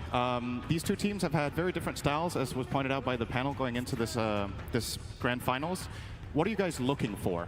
Who's going to throw the first curveball? That's a good question. I think the one thing that you do really have to look out for is going to be the Magnus, right? It's Collapse Magnus. He only just showed it yesterday, his first time playing it, and this is what they won TI-10 off. This is something you've got to be afraid of. Do you have the confidence, if you're Gaming Gladiators, to leave it in the pool? That's what I'm mainly looking for in this series. I'm looking at how both styles gonna collide and meet each other in terms of like Gaming Gladiators, where we apply a lot of pressure on all stages of games, especially starting from early. We have very strong lanes, very tempo drafts, and as Panel said, like Team Spirit, we have longer games when we win. So I'm curious if we come up with some ideas, some plan how to stop it, how we're gonna deal with and Collapse apparently. Yeah, on lanes. Yeah. Yeah. Yeah, I think Team Spirit, they have a lot of info on Gaming Gladiators. They watch so many of the games, they have a lot of data there. I think, honestly, going into the best of 5, you have a lot of games, you have some room for, not experimentation, but to test your limits. I think they should sort of try to pick a Gaming Gladiator strategy that they want to play against, whereas Ench, Chen, Pangolier, Necro, and they should try to break that early in the best of 5. I think that's what gives them the best shot of, like, sort of getting a draft advantage in the series. It sounds like a lot of the heroes you're talking about overlap with are healing-based. Ancient Apparition still in the pool. Is that a potential overall first pick for Team Spirit? Do you think that's an angle to try to target what Gaming Gladiators have been running? I would really like the A. I think Maposhko was actually the first player to start playing A. I think he was playing a bit before Riyadh in pubs, and they even ran a couple of officials. They actually go with the Weaver, which... Wow. I mean, it's a bit flexible, but honestly, I'm a bit surprised. I thought this Weaver, it's a bit weaker into sort of Gaming Gladiators ball, but what it can do is it can break down the laning stage a lot. If you get ahead of these ball lineups in the lanes, oftentimes they can't group up in this way that they want to. Yeah, the way I look at this Weaver a little bit is Team Spirit's, they're playing against Gaming Gladiators, right? And what I've noticed a lot from Gaming Gladiators right now is you want Dyrachyo on the CK or Weaver, so they ban the CK, they take the Weaver away, and Dyrachyo's, he's really good, but he's really good at playing these aggressive style carries. That's mainly because we see Ace playing a little bit greedy too, right? So Dyrachyo can play a little bit faster, so I think this is very targeted to just take it away from Gaming Gladiators. Yeah, both teams have very similar three cores idea, which all three cores getting big. But compared, for example, to Gaming Gladiators, Dyrachyo is doing more space creating stuff, and in Team Spirit it's Laurel. So it's a little bit different for both teams. So it's very interesting that Team Spirit stealing this Weaver away, like from Gladiators. And Yatoro played an amazing Weaver like a few days ago. Like it was very strong. I think we might be seeing a Toro onto Weaver. You ban out heroes like Bloodseeker. I think the support Weaver, like, I mean, you care about Rupture, but then you're just rupturing the support. I think you would only ban this type of hero if you want to play the Weaver on core. Tofu is also getting like his 89th Morta game of the tournament, so I think that's, like, Gaming Gladiators, they should actually feel really comfortable right now with this opening. I guess another thing about the Bloodseeker ban is that it kind of feeds into Gaming Gladiators' general approach to the game in terms of pace, right? This is a very aggressive carry that wants to fight and bring that pressure early. It doesn't mind diving towers, which I would say Gaming Gladiators have done more than any team this tournament. So it's very clear here that the teams are targeting different players. You pointed out you're banning carries when you're Spirit here and you're stealing one away, whereas as Denny was talking about, Laurel is playing more of the aggressive style for Team Spirit. Do you think Gaming Gladiators would be wise to try to match that idea, so to speak, by targeting Laurel as much as Spirit are targeting Dyrachyo here? I think the best idea would be to pick extremely strong laner for Queen, which usually Gaming Gladiators do in every game, and it's working perfectly because Queen is one of the best laners out there for sure, without doubt.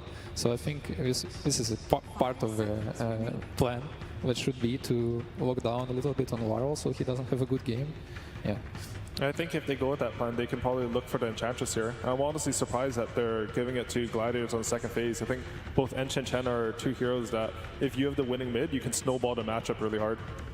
Yeah, it's one of the best heroes to rotate for 5 minutes siege and create an insane amount of pressure.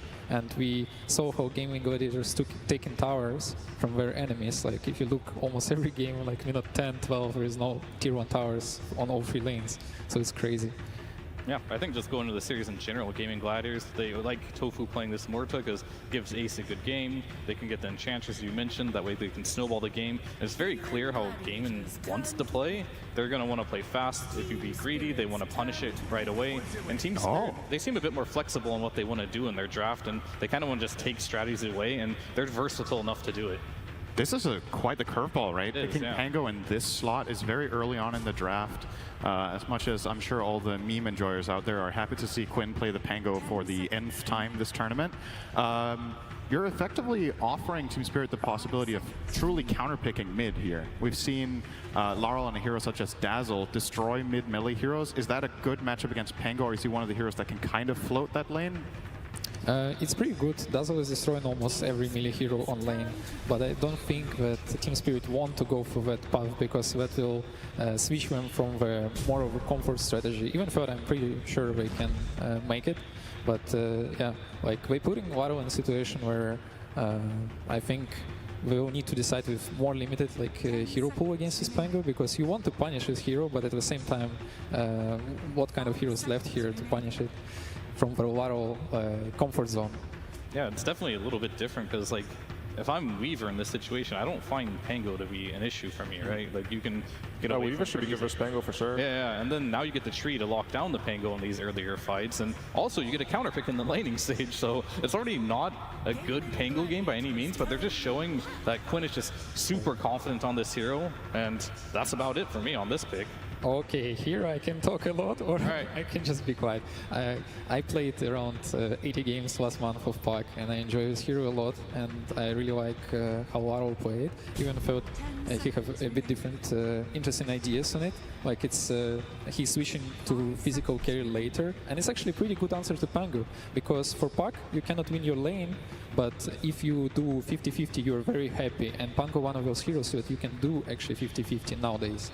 So I believe it's a great answer, in addition to against Pango. Against Muerte is tricky, but yeah. Honestly, I'm a bit worried for the lane. I feel like Quinn has played this matchup like every single pub since he picks Pango every single game. But I think Puck, he has like 0 armor, right? Once you get level 3 on Pango, you start spamming him. I think it's a very, very skill-dependent matchup. And Team Spirit strat, what I'm looking from them is I think they watched the Liquid series that Gladiators played, and that's the series where Gladiators looked the most vulnerable. And Liquid strategy coming into that was picking as strong a safe lane as you can. So that's why they picked the Treant. This Weaver might be carry. I'm not too sure the matchup against Lone Druid at all, but I assume it's fine for Weaver. Lone Druid's sort of a scary laner. But I'm not too sure if like Puck fits into that well, because if you're shutting down the safe lane, generally like, I don't know, like I'm not the biggest fan of the Puck hero. I think he sort of lacks some damage, and I feel like he's a hero that can actually get run over on mid. Absolutely, that can happen. This hero is not very effective into helping side lanes, so you really need to make sure your side lanes are extremely strong, because he's just getting bigger himself. And actually Puck is getting strong now more late game, so I also agree that it's kind of like might be a problem to stop Gaming Gladiators like pressure with a Puck, because it's not the hero that's stopping pressure for sure. So for a lot of teams, I feel like this Lone Druid could be considered a flex here between carry and offlane. I don't think we've seen Duracho play Lone Druid this tournament at all, right? No, not Am I right in saying that? So does that mean, what angle could Team Spirit take here? Are you trying to now specifically counter an offlane Lone Druid because you could put the Weaver on support like AUI was pointing out, or are you kind of committed at this point to putting a carry? Because in reality, is there a safe lane hero that can truly challenge Lone Druid in the lane together with Treant? Is that possible? I think Weaver's fine, and I think you just pick the strongest offlaner here, most likely, because they're going to target it next. So like the Weaver tree matchup versus Lone Druid, it should be perfectly fine, because one rotation, or if you manage to get on top of the Lone Druid's real hero and you Sakuchi in with bugs, he could die pretty easily. But Lone Druid, no one's going to like just straight out CS this hero. That's why he's so strong in the laning stage. But there's definitely a threat to kill him, and Weaver doesn't have problems like CSing because you have the Gymnade attack, you also have like the Sakuchi. You're going to get CSing just fine against the Lone Druid, at least go even, with kill threat, so I think it should be good enough. Where did this hero go? He was pretty much top tier a couple of weeks ago, and we've barely seen him on the main stage at all, so what makes this a good Beastmaster game? And the hero got some pretty significant nerfs. I think the Hawk, especially level 1, it used to be completely OP and now it's sort of pathetic early. I think it's a really good pick here though. I think generally when if you just look at Gladiators lineups in general, but also this one, a lot of times you can run out of damage. We've heard from the Quinn clips, like something they talk a lot about is like keeping their formation. And when you play Dota in that style, the enemy tends to, you try to burst one guy, they save him, and then you run out of damage, you don't have enough to keep going. But Beastmaster is sort of like one of those unlimited damage heroes. You can keep the fight going, you keep throwing these axes, your damage keeps ramping up, your summons. It's also like sort of a classic counter to Silencer, just because if you get to the levels on Beastmaster, Silencer doesn't really do anything to your summons. Curse doesn't do much damage, it's too much mana. And once you kick out a sort of weak laner like Silencer and Beastmaster, it's one of the offlaners that really snowball really hard, take over the map. I think Willow, would Phoenix be a good ban here too? I know Silencer's good versus Phoenix, but I know Lone Druid hates playing versus that hero. And I think Spirit's looking for a position 4 here as well to lane with that Beastmaster most likely. Do you even feel like part of the Silencer pick here was a protection pick, so to speak, against a potential Phoenix coming out when they picked it on Game-In? Hard to say, because like, yeah, you can silence them, but at the same time, you could buy ways to get out of it, and you don't have a good way to kill Egg, because Pango's just rolling, he can't attack. Lone Druid Bear is ineffective versus the Egg. Morta can sort of do it, but that's like going to be your support most likely, so I don't think they have enough, but they're going to leave it anyway, so we'll see what Team Spirit wants to pick up here. I feel like Team Spirit need a partner for Puck to make some plays on the map, because with Trent it's going to be complicated and they will need something to be happening for sure. Maybe we don't need to do anything and Gladiator's just going to run at them and we're going to just like take a Skywrath maybe? I can see Skywrath working. I think the #1 priority for Team Spirit right now is making sure that Beastmaster is a good lane. If Beastmaster does not have a good lane against Silencer, then oftentimes it can be hard to fight into, especially versus Pangolier, another matchup where, yes, you can roar his role, but if you cannot like burst him in that, then Pangolier becomes very good against Beastmaster in the fights. So I think the lane comes first, and then they can look at options after that.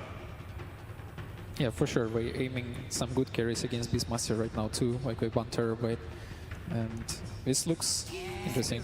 I guess we'll see if the Weaver will be on that position 4 or not here, if they're going to go for a carry, because that option does still exist if they want to go it. I wouldn't mind a Weaver carry at all. I think the lane would be pretty strong for Silencer. Weaver doesn't have to like commit. I mean, I think it might depend what carry they're predicting Gladiators to pick, but I'm just not too sure like what carry they're looking at.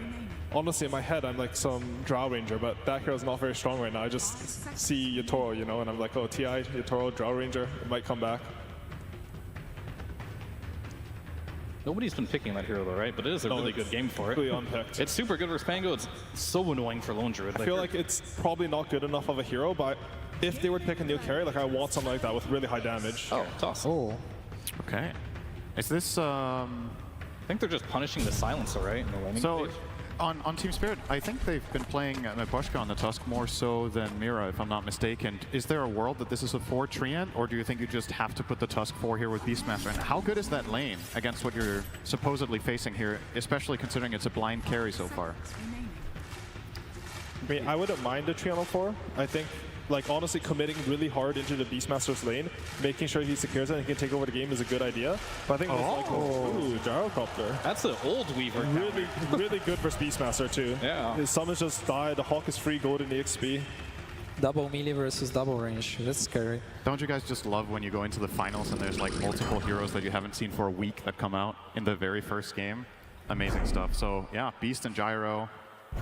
Dare I say it's their first appearances on the main stage? I think so. Probably haven't seen Gyro on the main stage since TI5. He's back. Awesome. What do you guys make of this overall? Like, do you feel like there's any sort of advantage that you can infer from specific lanes, or what you've seen from the team so far in the tournament that makes you lean one way or the other? I think this game's going to be completely decided in Spirit safe lane. Like, I think they picked this Weaver and Treant just to be strong, and Lone Druid is honestly sort of the same. Like, this hero really wants to win his lane. Depending on which way that lane goes, I think he'll determine the tempo for the post-lane phase. I also feel the same about Gaming Gladiator's safe lane as well. If it doesn't go well and Gyro doesn't have a good laning stage, and Collapse can manage to get kills with Mira, that could change Spirit's momentum a lot with this Beast. Yeah, very, very depending on lanes right now. How the lanes go will decide a lot in this game. So how's the mid lane matchup going to go, Dendy? To me, it's maybe a little bit favorable for Pango, but it's still a pretty good game for Puck. But it's pretty risky in my eyes to pick Puck so early. Like, usually you want to see more heroes. There's still 2 silences, so you want to buy a defensive item, which slows down other like aggressive items that you might go for. So yeah, a bit scary for Puck. Yeah, honestly, I'm really worried for a lot of this game. I feel like the ganks from Tofu can come in. Lone Druid's a hero, he can just pull away with his bear. You can sort of leave him alone. And hopefully, like, that's why I feel like if they don't win the Yotaro Matoshka lane, it's going to like bleed really hard into mid. They can't keep the Morta there. What do you guys make of the Tusk here that Spirit ended up going for into Silencer, who's notoriously a really good anti-save hero, and a big part of the Tusk is saving allies with Snowball? Do you think that's maybe a little bit on the risky side, or? I think he wants to kill the Silencer. Yeah, I think this is a hero that can just like get on him and kill him right away. It's going to be more of an aggressive Tusk team instead of a defensive one. Yeah, for sure. We're going to double jump with Puck. That's where we're going to be their target number 1. All right. Thank you guys very much for your insights. We are ready to get into the game, but before that, we're going to a coach's interview with Silent from Team Spirit. Thank you very much. Yes, I am joined by Silent of Team Spirit as we get ready for this grand final, a best-of-5 grand final. Not many teams get the privilege of playing best-of-5s, but you've been to many of them. So to you, is there any difference between best-of-3 Dota versus best-of-5 Dota? For me, you have more chances to do a mistake. Best-of-3, you can really don't figure out how to play against your enemy and what might cost you serious. But here, lucky it's best-of-5 because gladiators have some. We play way too fast, and I think we need to adapt somehow for that. That's the point. All right. Well, we got to get that data with a game number 1. So Seattle, are you ready to start grand finals? That's what I like to hear. Let's get into it with game number 1. That's right, it's time to make our grand finals head underway. On one side, we have a team that is absolutely the best team of the year, but on the other side, the strongest team of the tournament. On one side, we have 3-time major winners, and on the other side, TI winners, but only one can claim the Aegis. I've seen a lot of TIs, Cap. We are going back 12 editions of this right now. We have seen lower bracket runs, we've seen upper bracket runs, we have seen First Bloods, we have seen Roshans, but one thing is absolutely clear to me right now at TI12, in the heart of Dota in Seattle, these two teams are undoubtedly the best 2 teams in the world right now, and both of them are absolutely terrifying. And that's exactly why Gaming Gladiators stacked the bounty runes, but they failed to be able to claim the first blood. They wanted to be able to get that early momentum over a team that is so scary. I mean, Team Spirit have demolished every team that has stood in their way. Gaming Gladiators, though, have had to make the long run through the lower bracket, and there's something special about that lower bracket momentum. You cannot underestimate how much this team has gone through, especially going to their 4th Valve event grand final of the year. No team has made a complete sweep, and usually the team that is favored in that sense can't even make that type of run, so this team cannot be underestimated. At the same time, all of us here watching, when you see Yatoro come out of that player walkway with a shaved head, the amount of fear that instills into you, the amount this man is willing to sacrifice to claim a second Aegis and join that limited pantheon of 2-time TI winners, you can't not help but be a little afraid of what he's willing to do here. In a best of 5, both these teams are capable of anything. The greatest question, however, if you've watched this lower bracket run from Gaming, is can Team Spirit put a stop to the speed and the tempo in which they are playing these games? Because right now, nobody across all of those series has been able to do it. A lot of these games have not gone past the 25-minute mark. So you need to slow it down, you need to play your game, or at least take it back to them. And if there is one team in the world that can accomplish that, it is Team Spirit, who have shown that they are no slouches when it comes to the first 10 minutes, particularly the laning phase. Yes, this laning phase is going to be the ultimate test for this best of 5. It's going to be a long journey to get through this finals, and who walks away winning this laning phase could just end up winning the entire thing, as Maposhka will end up going down. Tofu finally claims first blood for Gaming Gladiator. And this is a familiar story. Acceleration for Ace on the off lane lone Drew. This is a hero that has demolished the lower bracket along with all the buildings in those series. A scary hero to give a lead off to here, especially when once more Gaming have a lot of tempo that can just go with Ace, go through these objectives, play with that Bear's timings. But I like what Spirit have brought out here in game 1, right? These are a lot of heroes that are not afraid to skirmish early and take it straight back to you. Death against Tofu will end up helping to get the kill onto Tofu, but will end up falling into the end. And Ace is gladly going to be able to dive a bit more onto Maposhka. They are definitely winning this lane. They're walking away with it a bit. And that's going to be fast over corrosion for the Bear. That's going to give him a lot of chase down potential in this lane. He's still going to find it. Maposhka, oh! He has that extra little bit of heal. They will end up dying the Bear. That's going to be 300 gold over to Yatoro, but Ace can keep up that pressure with a fresh resub. Big turnaround for Yatoro, honestly. This lane was looking a little grim if you get Ace to that fast over corrosion, which has just taken over a lot of these lanes. All of a sudden, you get a Bear kill back. A lot of golden XP for Yatoro. He can start to regain momentum in this lane. This is a very strong lane for Team Spirit. Tree Weaver, there's not much that beats this, so this just shows how strong this off lane is for Gaming as well.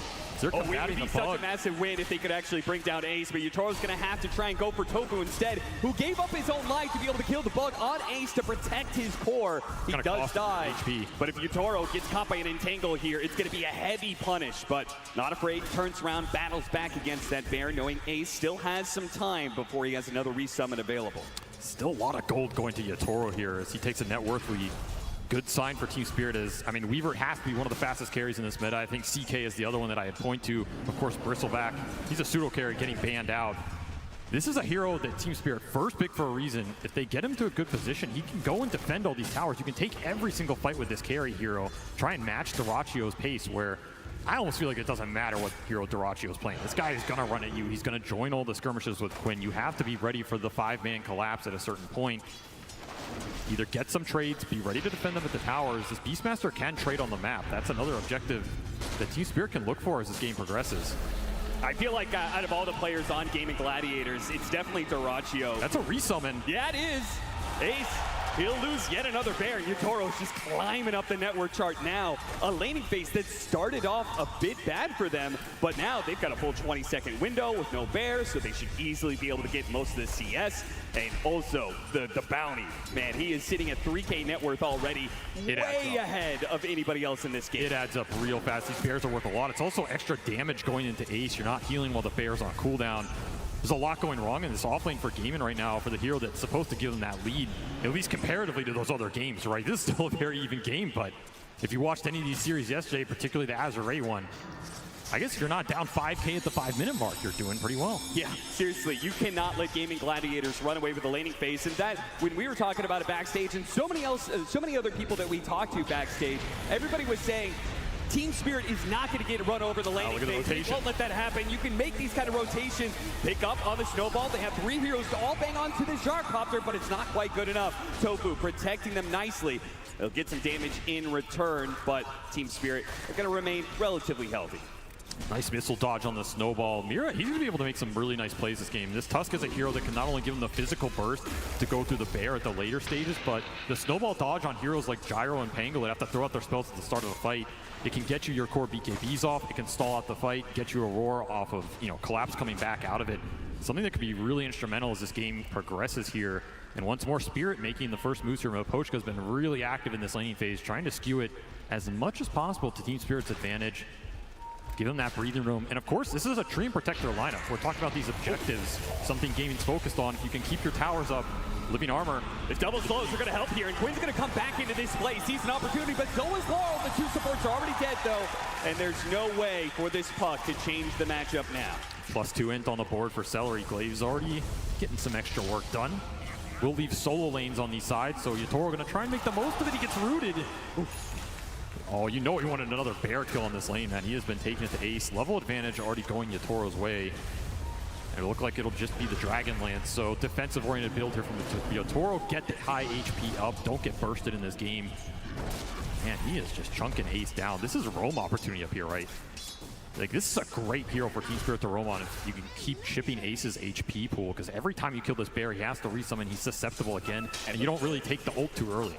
Laurel, he's going to try and bait it out here by using the Illusion Rune. The first power rune was an Illusion Rune. Not necessarily one that you feel the best about, but he's going to try and bait it out by showing his Illusion mid and seeing if they can catch something in this top lane. Tofu, he's going to be marked there. Couldn't get there in time to snag away the Wisdom Rune, but they can get this one kill.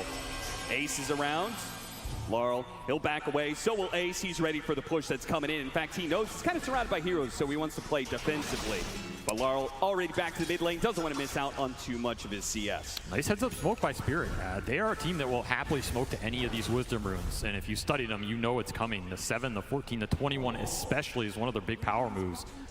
They really want this XP advantage. And again, rotating to Ace's lane, I think, is a recipe for success. The other move you're going to make is to collapse when that helm is up to try and push this tower or kick Dirachi out of the lane. But I feel like every time you make one of these aggressive moves on Gaimin in the early game, you're pretty happy with it, right? Because it means they're not going to ace, they're not pushing your tower, and then things like this can start to happen where another kill for Yatoro. He is absolutely out of control. Oh, and their carry's going to be in trouble as well. Gold Core's in big trouble here on the side of Gaming Gladiators, and no TP rotations coming in. So they're just going to run down Dirachi. Do they dive the tower, though? It's a bit scary, and they've run out of resources. So Dirachi lives, but only on the sliver of HP, and it's not doing him much good either, because he's going to have to make a run back to the fountain, very likely. You can see the side lane pressure here. This is another thing that's causing Gaimin some issues right now because they want to rotate towards mid, play around Quinn. So every time you bring supports off the side lanes, it's up to Spirit to recreate the pressure there and not let Quinn get away with these skirmishes with the power runes. However, Gaming rotating supports mid will secure that power rune for Quinn. Now it's a question of what he can do with it here. I mean, can you rotate into Yatoro's lane? Is this Weaver killable in the very early game? Calling plus some roots, it's doable. And in fact, they're just going to bring everybody up here. Try and go on ace again. This is when the Lone Druid is susceptible. Perfect opportunity with the bear now being put on cooldown. They have done serious damage to Ace, killing him so many times, and even maybe catching Tofu here. Celery's going to try and slow him down, but that's two supports without a real stun. They're just going to back away, though. Bottom lane, that was the rotation coming out from Quinn. Mira left a bit alone here as the Beastmaster went for the Lotus instead. Good separation there with Shard, and Quinn doesn't feel like diving too deep. And this is the Helm coming out finished for Collapse. So now you have a second pressure point on the map if you're Team Spirit. You've gone through this early game in a pretty decent spot. Yatoro well ahead of the pack. So if he wants to rotate, play with Collapse, start pushing some of these towers, you can start to take Gaming's game plan against them here, as they are still struggling to keep Ace in that offlane. This bear has just been exploited in the early game. So much extra golden XP. Try and make the rotation. Gets back to the safety of the trees. Gaming Gladiators are here in force, but fortunately the Pango versus the Beastmaster doesn't necessarily leave you the most options. Can't really put to use that Rolling Thunder super well. He's going to try for it anyway, perhaps. Going to force out the Primal Roar. Collapse now going to try and back away with that extra bit of movement speed. Does get hit by the Gyrocopter ultimate. That's going to slow him down enough. Good snowball pickup from Mira. That buys him a couple of seconds, but Quinn is going to follow that ball. He is perfectly matched to be able to hit them both. The Swashbuckle isn't enough, though. And Dirachi and Quinn are now in trouble. Top of the coil. Laurel going to lock him down, and there's not much these supports can do to stop it. In fact, they're just going to feed right alongside the other two of Gaming Gladiators as Team Spirit in a 5-man move, sweep over Gaming Gladiators, run them down underneath their towers, and even through the portal, Tofu will be denied that exit. Instead, he'll head back to the fountain after a triple kill for Yatoro. And Yatoro straight back to the top lane, doesn't miss a beat. The downside of all that off lane going wrong for Gaming is Ace didn't even have a bear during all that, so you cannot bring the numbers to that fight. Just an overextension on Collapse that Yatoro was happy to join and get the big swarm turnaround kill. Of course, Laurel with a beautiful coil, just lock him in place, let the Weaver do the damage here. This is very deep. Yeah, this is almost, it feels like a forced play, if anything, right? And you know the snowball save is going to come out here. This is what I'm saying. You disjoint the missile, you disjoint some of the gyro damage. That turnaround is deadly. Triumph's going to give you sustain to just push through a lot of this poke damage. You're also missing the support ults. Like, Warta and Silencer are not too strong when they don't. Oh, got the first silence on him. If they can keep him in place, the dead shot moves him back in. They have to use the global, but it will get the job done. A huge kill streak going the way of Ace. His net worth just shot right back up as he got 587 gold for just himself off that kill. I mean, we're 11 minutes in the game, and Yatoro already had a 6x streak. So Ace absolutely happy to pick that up. That's the power of the global versus the Weaver before he has any sort of dispel item, which looks like it's going to become very late in this game as Yatoro's opted for a Deso build-up. Another reason that kill was pretty valuable, right? You slow down the Deso, limit the charges you can get in these early exchanges. The slower it is, the worse it's going to be because his pace is very strong right now. And of course, Dyrachyo, we have not seen Gyro too much this tournament, but the big upside for this hero is the stacking, right? It's not something we've seen Gaming go back to a lot as the game's been very fast. But this triangle is getting stacked and is waiting for Gyro to come and collect. The other Ancients are also doubled up right now. So this is a lot of golden XP sitting in the bank for Gaming if they can move Dyrachyo over there, start to clear through with the max flat cannon. Something that Team Spirit might think about contesting depending on how fast they can push these towers down. Yeah, absolutely. I think that in this game, it's funny, but I feel like the game plan is kind of swamped where Team Spirit want to be able to run over Gaming Gladiators, take these outer towers so they can disrupt that ancient farming. They're going to go straight to it. No hesitancy whatsoever. Immediate coil put onto Quinn, but they don't really have the strength to be able to bring him down just yet. Protected by all of Gaming Gladiators who, again, they saw Team Spirit in the bottom lane show up as 5. They will do the same here in the mid lane. Quinn looks to find his mark, looks to see if he can drive right on through and straight to Maposhka.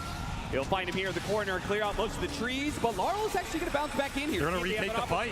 But Poshka's going to stand and fight as best he can, but they pick off Ace immediately. Laurel trying to make his way out, and oh, the silence. Maybe he gets clipped again. He's dead. Couldn't jump to his orb in time. Yeah, they get Ace, but it does cost them quite a bit as Laurel was a big piece of the momentum for Team Spirit here. Tofu coming up big. Calling is just going to be their biggest way to deal with puck in these team fights. If you can land it, it's probably a dead puck. You dead shot him back into it. It's an extended duration here. Once more, that fight got dragged out. Really nice disengage from Spirit. Draw them back up the ramp, waste this Rolling Thunder, chasing Maposhka on the cliff. Yatoro gets another pretty good angle. You can see the aggressiveness they're trying to play with this Beastmaster right now. They're taking the push to Gaming, not playing defensive at all. And once more, the aggression continues. No Rolling Thunder for Quinn right here. Global sounds to try and protect him. Another Swashbuckle up in a second. He's actually going to turn and fight as best as possible, but the puck is going to be the end of Quinn. I thought he was going to Swashbuckle down and away from the trees. Maybe that was an error. Now this is looking all Spirit in this first 50 minutes here. They're getting a lot for their Beast, the start for Yatoro, and now it's just going to have to come back down to the flat cannon, clearing through the Ancients to put Dyrachyo in a spot where he can start to take these fights. This is a position we've not seen Gaming in a while, right? In this tournament especially. They are usually the ones with a very strong lead going into this 15-20 minute mid-game period. All of a sudden they're on the back foot. Double damage definitely going to help accelerate Dyrachyo here. But we talked about the resiliency of this team, right? There's a reason they're here in this Grand Finals. There's a reason they've been in a lot of them, too. This is not a team that can only play from ahead. They're going to have to show some resiliency here and playing a little bit from behind, particularly with, I mean, maybe Ace's times, but honestly, he's found a lot given his start. I'm surprised at how rich he is.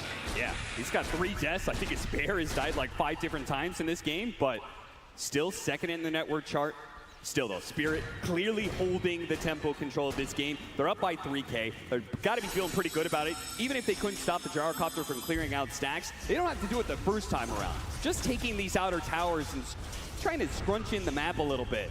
Yeah, take advantage of the fact that Dyrachyo's not ready. And it is dead even. That would have been my prediction before this series as well. Goes to show I mean, respecting the ace timing as well, too. Yes. Like, this Radiance on the Bear, we have seen them do an incredible amount of work with it, and it's coming soon.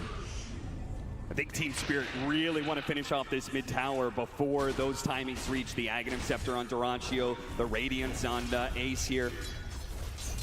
And these are acceleration items. That's the thing. If you give Gaimin time to get to their big farm items in the Radiance and the Aghanim Scepter on Dyrachyo, those items let you fight, but they also let you just clear the map. So holding these tower-ups, if you can limit the space they can use these farming items on in terms of the sides of the map, that's going to feel really nice with this Stream Protector lineup. Maposhka did not go for living armor points early, hasn't even needed them at this point, and all 3 tier 1s are up. Another aggressive foil play. Tofu with the calling, trying to protect Mira just outside of that silence, uses a snowball, trying to get some distance. Nice dead shot, though. Actually hit Laurel in the background. Yeah, but the exchange on the other side of the map, Ace going down to Yatoro again with this Desolator. Instant reveal, gets 2 charges on it, plus a bear kill as he was just pushing towards that Radiance. 700 off. And this tower dies. This is an influential tower for what Gaming want to do on the map, because now both Ancients are exposed and Yatoro straight in there. He would have liked to have found that stack, but he will be happy to take the net worth away from Dyrachyo, a hero that just needs these camps up. Now you're going to have to need a bit of a backup plan if you're Gaming Gladiators. You no longer have that good control over the double Ancient stacks like you're talking about. And look at this fast shard for Yatoro too. Yeah. This is where Weaver's just absolutely terrifying. You're getting the extra Geminate hit off the Sakuchi, going through everybody with an early Desolator. These heroes just don't have the armor to deal with this right now. Now, if you don't burst him. He wants to play super aggressive and get on top of people, which against these kind of silences could play against them. That's why it's very important for them to get this Aegis, get this second life. It gives them time to get the BKB up on Yatoro, so he can't get punished just yet. I mean, this man has absolutely no chill. He's not here to win an Aegis. He's here to take it away from you. And right now, he is controlling the tempo of this game. It's going to force Gaimin into a smoke that yields nothing right there. Nowhere here in time. And still missing those big core items to take the fight anyway. You're still 300 gold off this Radiance for Ace. That's your big 5v5 timing. Just an awkward point. Yatoro playing this game way too fast right now. And the Beastmaster from Collapse speeding everything up. Helm of the Overlord is already done, by the way, so this map pressure is going to escalate.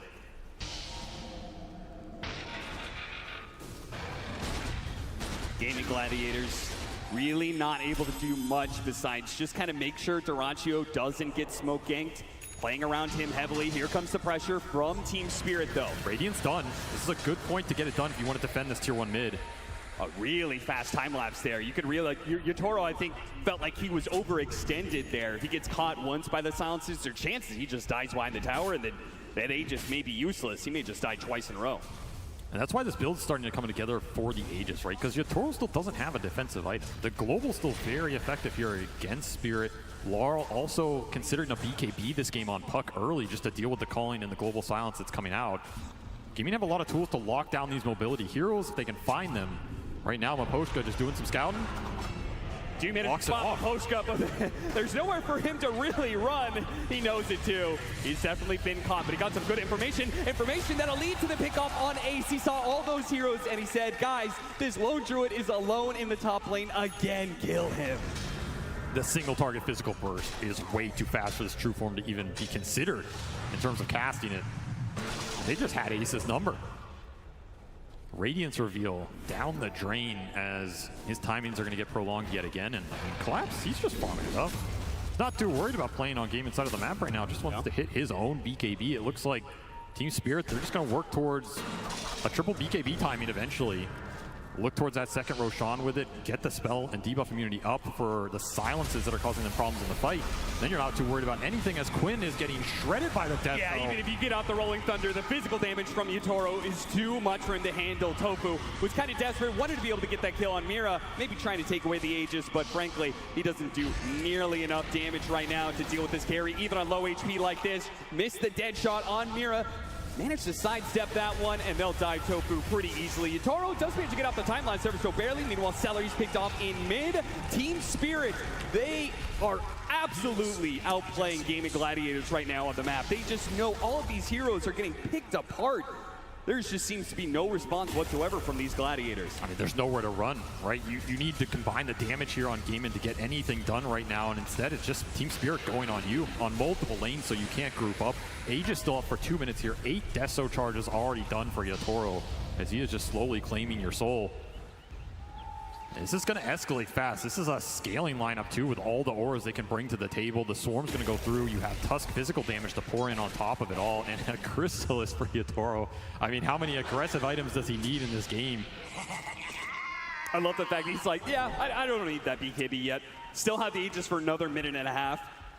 And considering the pace of game right now, it does kind of feel like he's going to get that BKB once the Aegis expires, because this is going to be another team fight and perhaps another objective taken.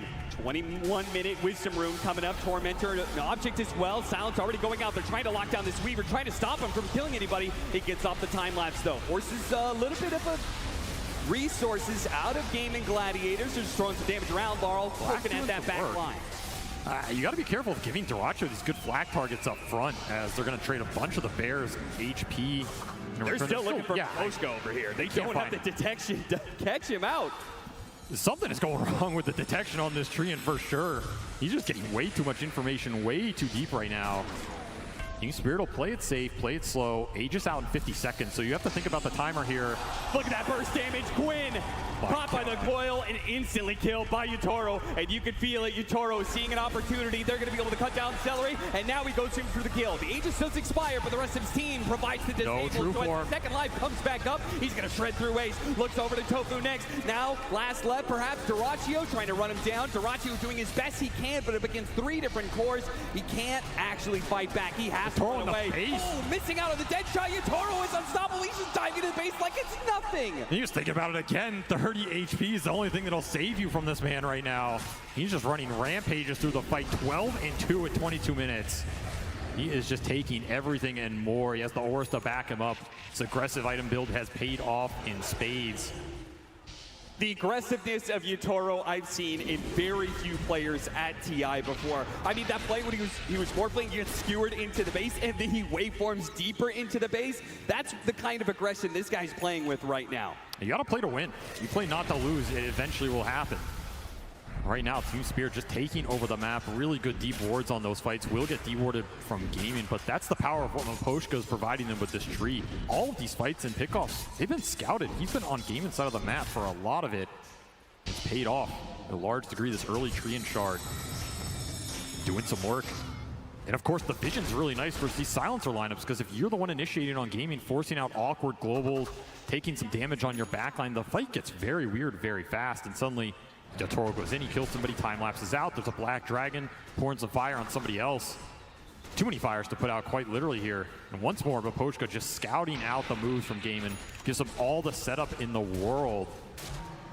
This is deadly, man. The cores from Spirit are converging on top lane. Look at Maposhka, man. He doesn't care if he gets caught. As long as he gets information for his team, he knows all 5 heroes of Gaming Gladiators are up here. So Team Spirit are going to slowly approach. They're going to group up together and take this fight. Yatoro just time-lapse to the fountain and back to get his BKB. He will not have time-lapse for this fight because I don't need it. Overgrowth with the 3-man coil. It's looking beautiful, and Yatoro's right in there with his fresh BKB to lay the damage into these cores. Once again, Ace has no chance with the bear, and of course the Beastmaster's gonna lock down that ball. You're not going anywhere, Quinn. They're gonna catch more. Tofu's gonna be the last one down. Duracho only survives because of his TP.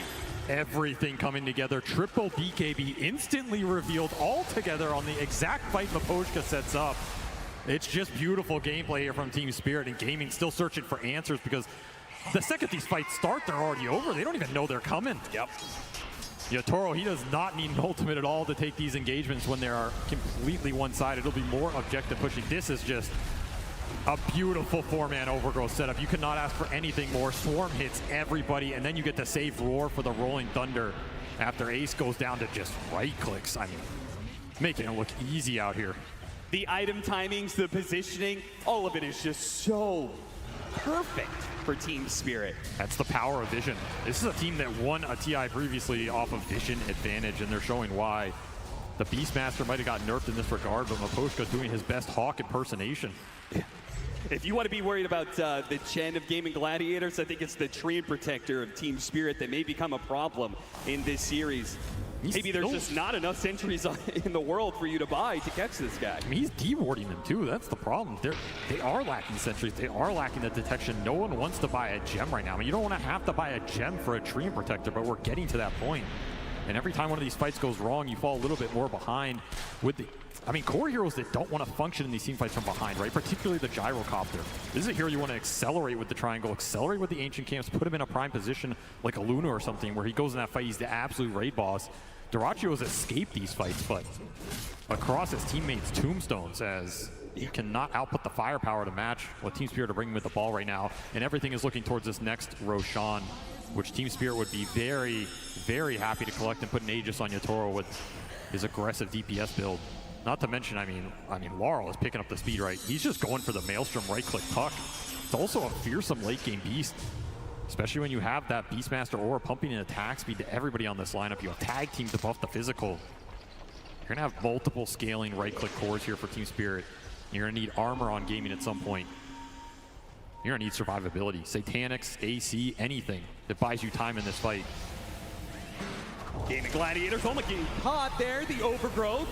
Not quite landing onto Quinn. He'll survive as a result of that. Yatoro still gonna have a poke at them though. Quickly time lapses away before the silences catch him out. He's just so aggressive, man. He's gonna start backing away with the rest of his team. As you said, 19,000 net worth lead. They're very comfortable. It's really just not slipping up at this point in time. And that starts with being able to get the second Roshan of the game, and then comes the high ground push, which Gaming Gladiators, I don't know, what do you feel better about, a Roshan contest or a high ground play? Maybe game 2. High ground play for sure, right? You let him go into you, abuse the fact that the calling's a really strong defensive spell. You catch the tree in first, that's a nice pickoff. And it's actually really nice with the gem on the ground. Yeah, okay, so you needed a gem in this game, Miposhka will give it to you. That's a big pickup, limit the vision, limit Miposhka's aggressive positioning. That was very deep, right? Especially for Team Spirit looking towards this next Roshan. They have the Beastmaster creep in the pit scouting it out. A rich man's Hawk, for lack of anything better. Just waiting on their vision. Yeah, the sad part for Gaming Gladiators is they can't actually do anything off of that play besides getting a little bit more farm than normal. They'll be able to push out some of the side lanes. I assume they know that Team Spirit's going to be doing Roshan sometime soon. Of course, they're doing it right now, and it happens so quickly. It gives you such a small window if you're Gaming Gladiators to actually be able to contest. So you're right. They're going to play for the high ground. They're going to try and see if they can make Team Spirit slip on that staircase. Just a question of what are they going to get up for that high ground defense, right? It's the Daedalus on Dyrachyo. That's going to be the big DPS item here. Ace is just, I mean, he's just going Wraith Bands. He didn't even get to anything else in this time period. It's just going to be armor up, try and survive the initial burst. Now, these Wraith Bands are pretty nice versus Team Spirit's minus on the Wraith. So they are very good value. I don't blame him for doing this, but in that other Lone Drew game we saw, I mean, he had a full harpoon before he went back for these Wraith Bands, so it tells you how far behind he is off that, first 15 minutes. Team Spirit shutting him down right now. And the question is, how do you want to go high ground? Because there is a calling to fight into, there is a Rolling Thunder that can abuse you on the choke points. There's the Radiance Burn with Mischance and a resummon, assuming it's hard to jump Ace initially. And of course, Global can bail out any sort of initiation from the Tusk or the Beast. See how strong Yatoro really feels he is if he thinks he can just walk up and start hitting this tier 3. Wouldn't surprise me. Maybe that's why he's gone Scotty here. Level 20 done for the Weaver with Scotty completed a double damage rune and a quiver. Oh yeah. I mean, if you get hit once by this Weaver, I think you're gone on the supports. And that's a huge problem for Dyrachyo as well, because he doesn't have that Satanic buildup yet. So he doesn't have the sustain to be able to stand toe-to-toe against the Weaver for too long, Ace. I don't know if you know what's coming for you right now, but you're not going to like it. It's going to be a shot to the back of the head. Gone. Blown away by Yatoro, and they catch Quinn in the mid lane. They don't need Yatoro to make this kind of play. Laurel activates his BKB to catch the opposing mid laner, and with 2 dead, a double damage activated. Team Spirit are just all but just waiting for the creep wave to catch up with them. Well, that's one way to break the high ground, just one-shot an enemy off-lane carry hero, and force it with a double damage here. Yatoro has AC aura behind him now as well, so that Deso plus the Swarm plus the AC is just going to amp this physical through the roof right now, which makes this high ground siege a lot more tempting. Here goes for the jump. BKB immediately activated by Dyrachyo, but there's that physical damage. Dyrachyo, he can't actually stand up against Yatoro and has to back away. Of course he's diving. Yatoro, yeah, he's just going to go for it. See if he gets the crit and got it! Oh, no way! The final final bit of damage required. Yatoro can claim it. Yatoro, boss. This man knows no fear, no limits right now. He's just taking your base at 30 minutes, a position Gaiman is used to putting their opponents in. The noose has been pulled taut here as Team Spirit have just given them nothing of the map, it feels like, for 15, 20 minutes. Ace can't even escape the tier 3s right now. You're just going to have to take a high ground defense without your carry. Or watch another lane disappear. Yeah, I don't see how they stop this without Dyrachyo. I mean, I think Mira can also jump if he really wants to just force the issue. Yeah. This Tuskar is hella tanky right now. Gossamer Cave Drum, happy to start the engagement, particularly if you can find a good core target. He got feared on the jump. That was incredibly impressive, actually, but it will not yield them the fight. And it'll be a second lane. 2 lanes barracks up for Team Spirit. And they still have a minute and a half left on that second life for the Weaver. That final push, I mean, if you're Team Spirit, you're here playing a full best of 5 against Gaming Gladiators, why not make the first game quick? Just for your own sake. Yeah, give them a taste of their own medicine. Uh-huh. And show that the zoo is indeed not dead. That's the scary part of this game for me. You have Collapse on a hero that, I mean, they have been incredibly proficient with it, right? This was a first phase ban at Riyadh for a reason. Yep. It is a Collapse signature hero, but it's not one of those big jump stunners that everybody's afraid of. They're afraid of the Collapse Magnus, the Collapse stunners. This is a hero that just took over the map. He farmed, he played his game with Yatoro, and it was the raw aggression and objective taking that put Gaming on the back foot. It's a scary thought if Team Spirit are taking He's doing it again, isn't he? Yeah. Own strat against you, and yeah, time lapse to the base for some Daedalus action. It's your own X marks the spot. That is so much burst damage. Yeah, when he's got the enchanted quiver on top of that. This is an insane, like, single hit, right? It doesn't take much. Sakuchi's in, hits you instantly, can start to run away. You're just getting chunked. This is the strength of Weaver right now. 15-2 for Yatoro. Mira looking for his opening. Gaming Gladiators, it seems pretty clear. They can't take an honest fight against Team Spirit anymore. They're going to have to play around the fountain here. As a jump forward, the Dream Coil is slowly taking him out. Tofu does manage to live for now.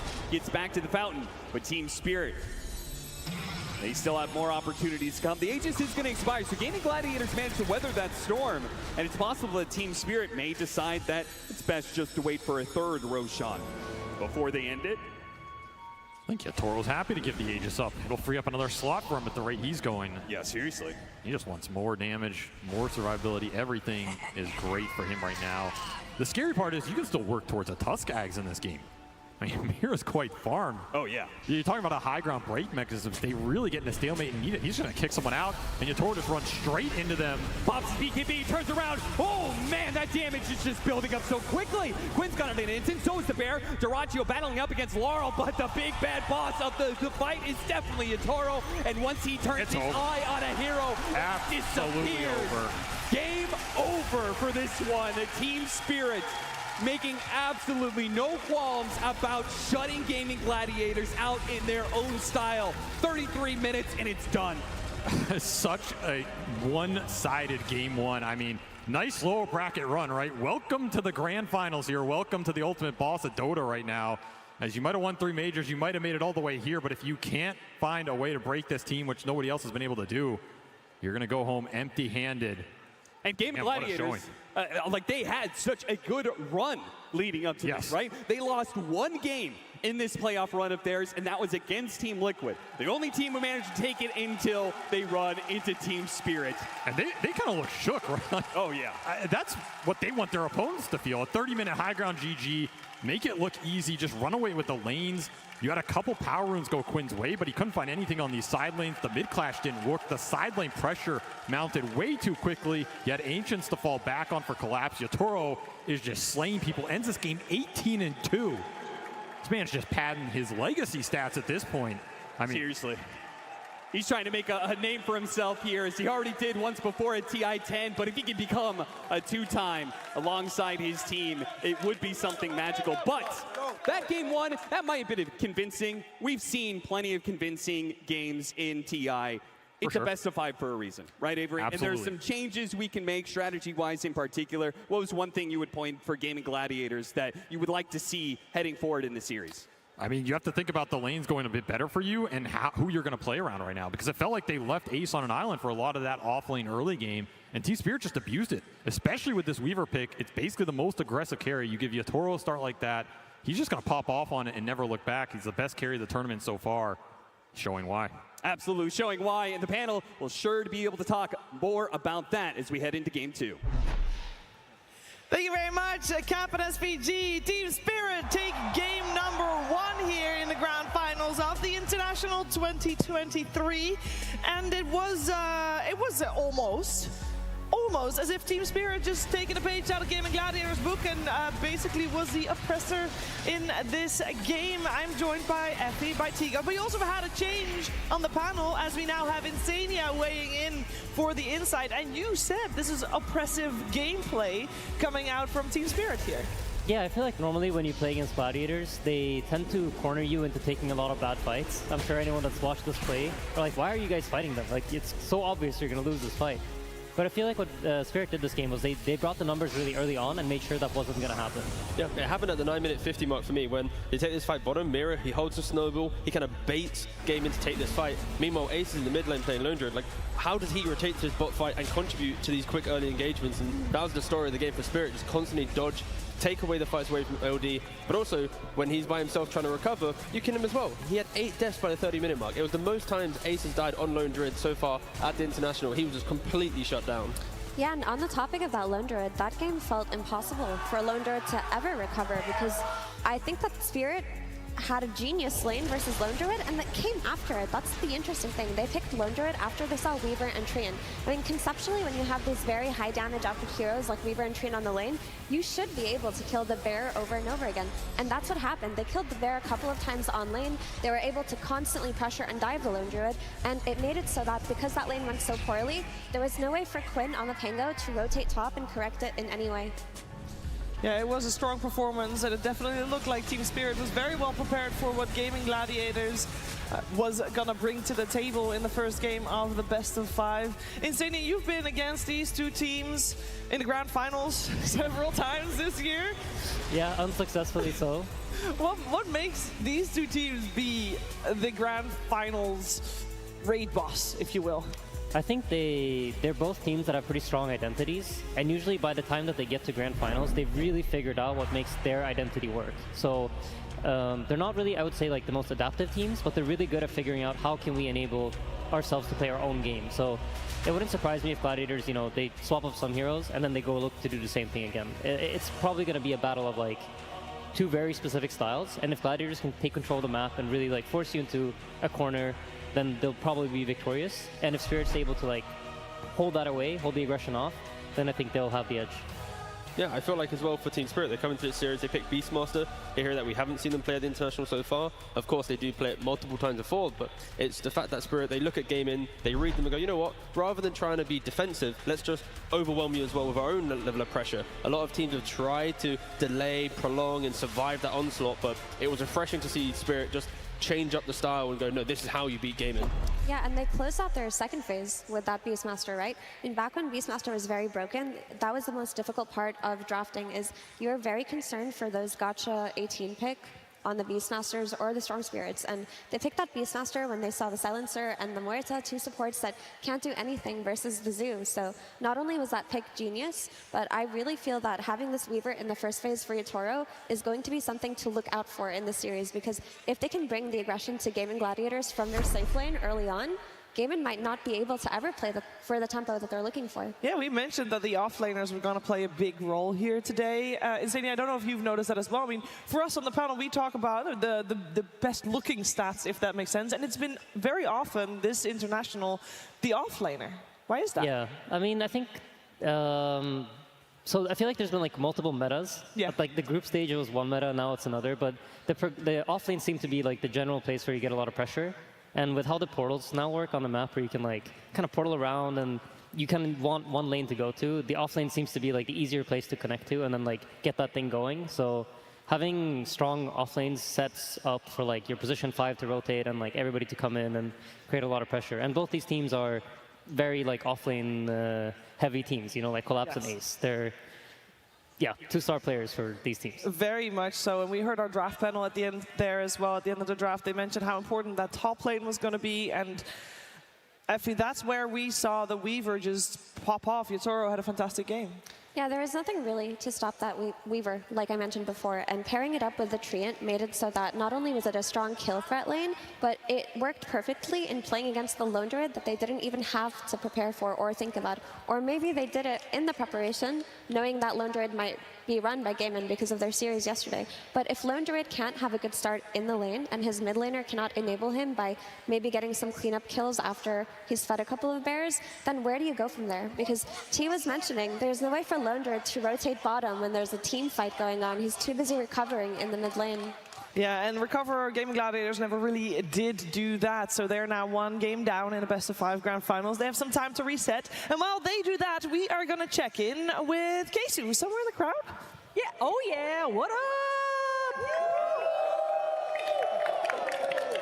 Wow. Grandma's here trying to look hip. Sorry about that, everybody. All right, we are coming in to talk to some crowd. Get away from me. Oh, hi, I'm sitting down. Oh my God, you're making me nervous. Sir, I'm talking to you. I have several questions for you. I'm not sure whether I should put the microphone in front of your face, but I'll give you one chance.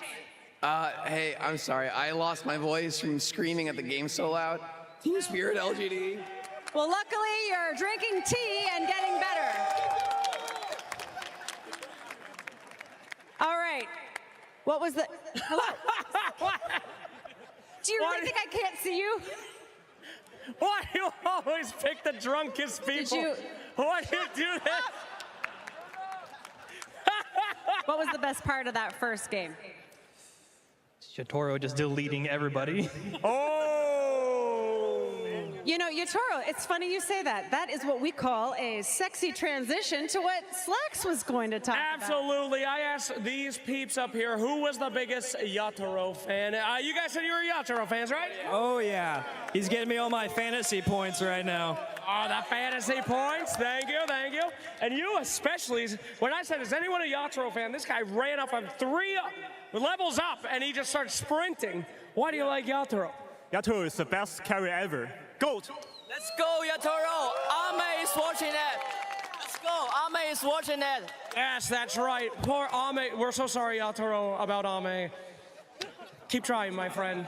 Nothing is forever. Okay, wait, what thick-haired beast said that they were the biggest Yatoro fan? Yes, we have to find some way to find out who is the biggest Yatoro fan. Now, if you know the Yatoro lore, he does one thing before he goes in the grand finals now.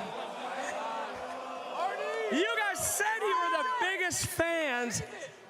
Who's willing to shave their head for Yatoro?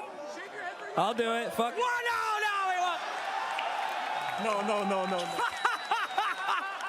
Just a little bit, okay? Just a little bit? Wherever you want. No. However you want it. However you want it. Just a little bit. Just a little bit. We got it? We got it? All right. Right here. Oh. Just a little bit.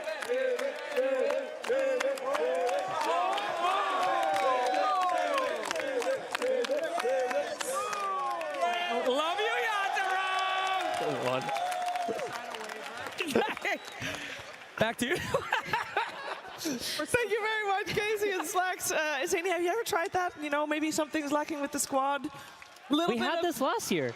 You know, our coach said, if we get top 4 at TI, I will shave my head. William looked us in our eyes and said, I promise you guys, if we get top 4, I will shave my head. Yeah, so we got top 4, and then we're like, all right, William, you know, we got 4 days. Where is it? Let's shave it. Yeah. And he's like, no, I said top 3. But we had vlog footage, so we went back and watched the vlog, and it's very clearly top 4. But you guys also got top 3. And then we got top 3, and we're like, William, shave your head. And he's like, you know, like, keep Williams out of it. And then, yeah, no, shaving your head, I think probably is the reason we didn't do better at this TI. Yeah, I mean, next year. Yeah. There's always a chance. So maybe, you know, there's a 15-minute break in the meantime. Maybe Gaming Gladiators is finding a razor as we speak, for their head, that is. And That was very grim. That's not why I wanted to go with that. What I do want to say is, I mean, we've got some very dedicated fans. I am sure that if Slacks pushed it, that there would have been a bald head behind us. And while we have very dedicated fans all around the world, there are venues packed with dedicated fans watching the Dota 2 from afar. You guys are all with us here in spirit in the Climate Pledge Arena, and a lot of you are also with Spirit, as we saw a lot of cheers there where Team Spirit take the first game of this best-of-5 grand finals. And we gotta talk about adaptations because it's a best-of-5. Both of these teams have been here before. Both of these teams have shown that they have what it takes to be able to adapt on the fly in the break that they get. The question is, where are they going to go with the adaptations? I have to address a little bit, it's not really an elephant, it's more like horse size in the room. I want to talk about the gyrocopter that came out as the overall last pick, Effie. It's not a hero that we've seen do very well, or it has been very popular over these last few weeks. Why was this attempted and why didn't it work out? I mean, it was just a response to the Beastmaster, right? It's like, at that point, what do? You're playing against a summons hero. You don't have anything to address it. Your Pangolier is going to be a little bit busy because he's playing against the puck. Pango alone isn't enough. You go for Gyro, who's typically the AoE clear type of carry. But this hero fell out of meta for many reasons. I feel like he plays a little bit too slowly. If the aggression is brought to you in the way Team Spirit brought it with that Weaver, Gyro does not have enough time to respond to that. He needs to sit in his Ancients, needs to farm up like 2 or 3 items, and they couldn't reach that point. Yeah, I feel like maybe the main question for me is going to be Lone Druid. I don't think gaming will pick it so openly now, knowing that Spirit are going to be able to play such a high-paced game, kind of abuse the fact that he's on one side of the map, you can only bring 4.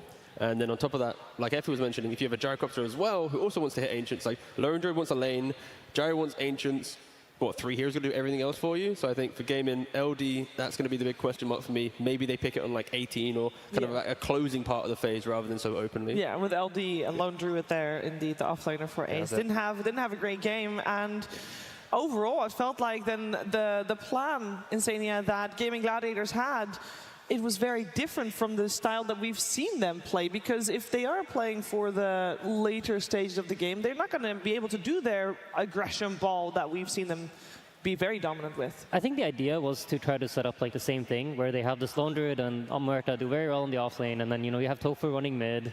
We call it cringing in our team. It's like when the 2 supports show up mid, and they just cringe the mid laner. So I think they wanted to like cringe Laurel, make sure his game is terrible, but it kind of relies on the laning phase going well. And I think the Gyrocopter in many ways is picked to enable that. You want the safe lane to be strong. You just want the lane to go well, to free up Celery, free up Tofu to then go pressure mid lane and enable Quinn to then, get the ball rolling. But in this game, I don't think the lanes really played out the way they expected them to. No, I do think we should mention the mid lane a little bit, because we've talked a lot about Pango this entire weekend and this entire event so far. In other people's hands, other than Quinn, the hero's not looked great. Overall, he's had a fantastic win rate with it this time around, T-Gov. This game, though, he wasn't able to get the ball rolling. Yeah, no, he kind of fell flat. Yeah, right? thank you. Audible sigh. But no, I think the early game for Quinn, he was able to make a couple of those moves. He was punishing the supports from Spirit, but then it got to the point where he was making so many rotations that eventually Spirit knew which one to capitalize on, which one to punish. So I think they shouldn't be deterred from picking this hero. It is a matter of just so many other factors laying into it. But yeah, the Quinn Pangolier is probably a hero that he would want to play a couple more times if he's going to try and secure this Aegis.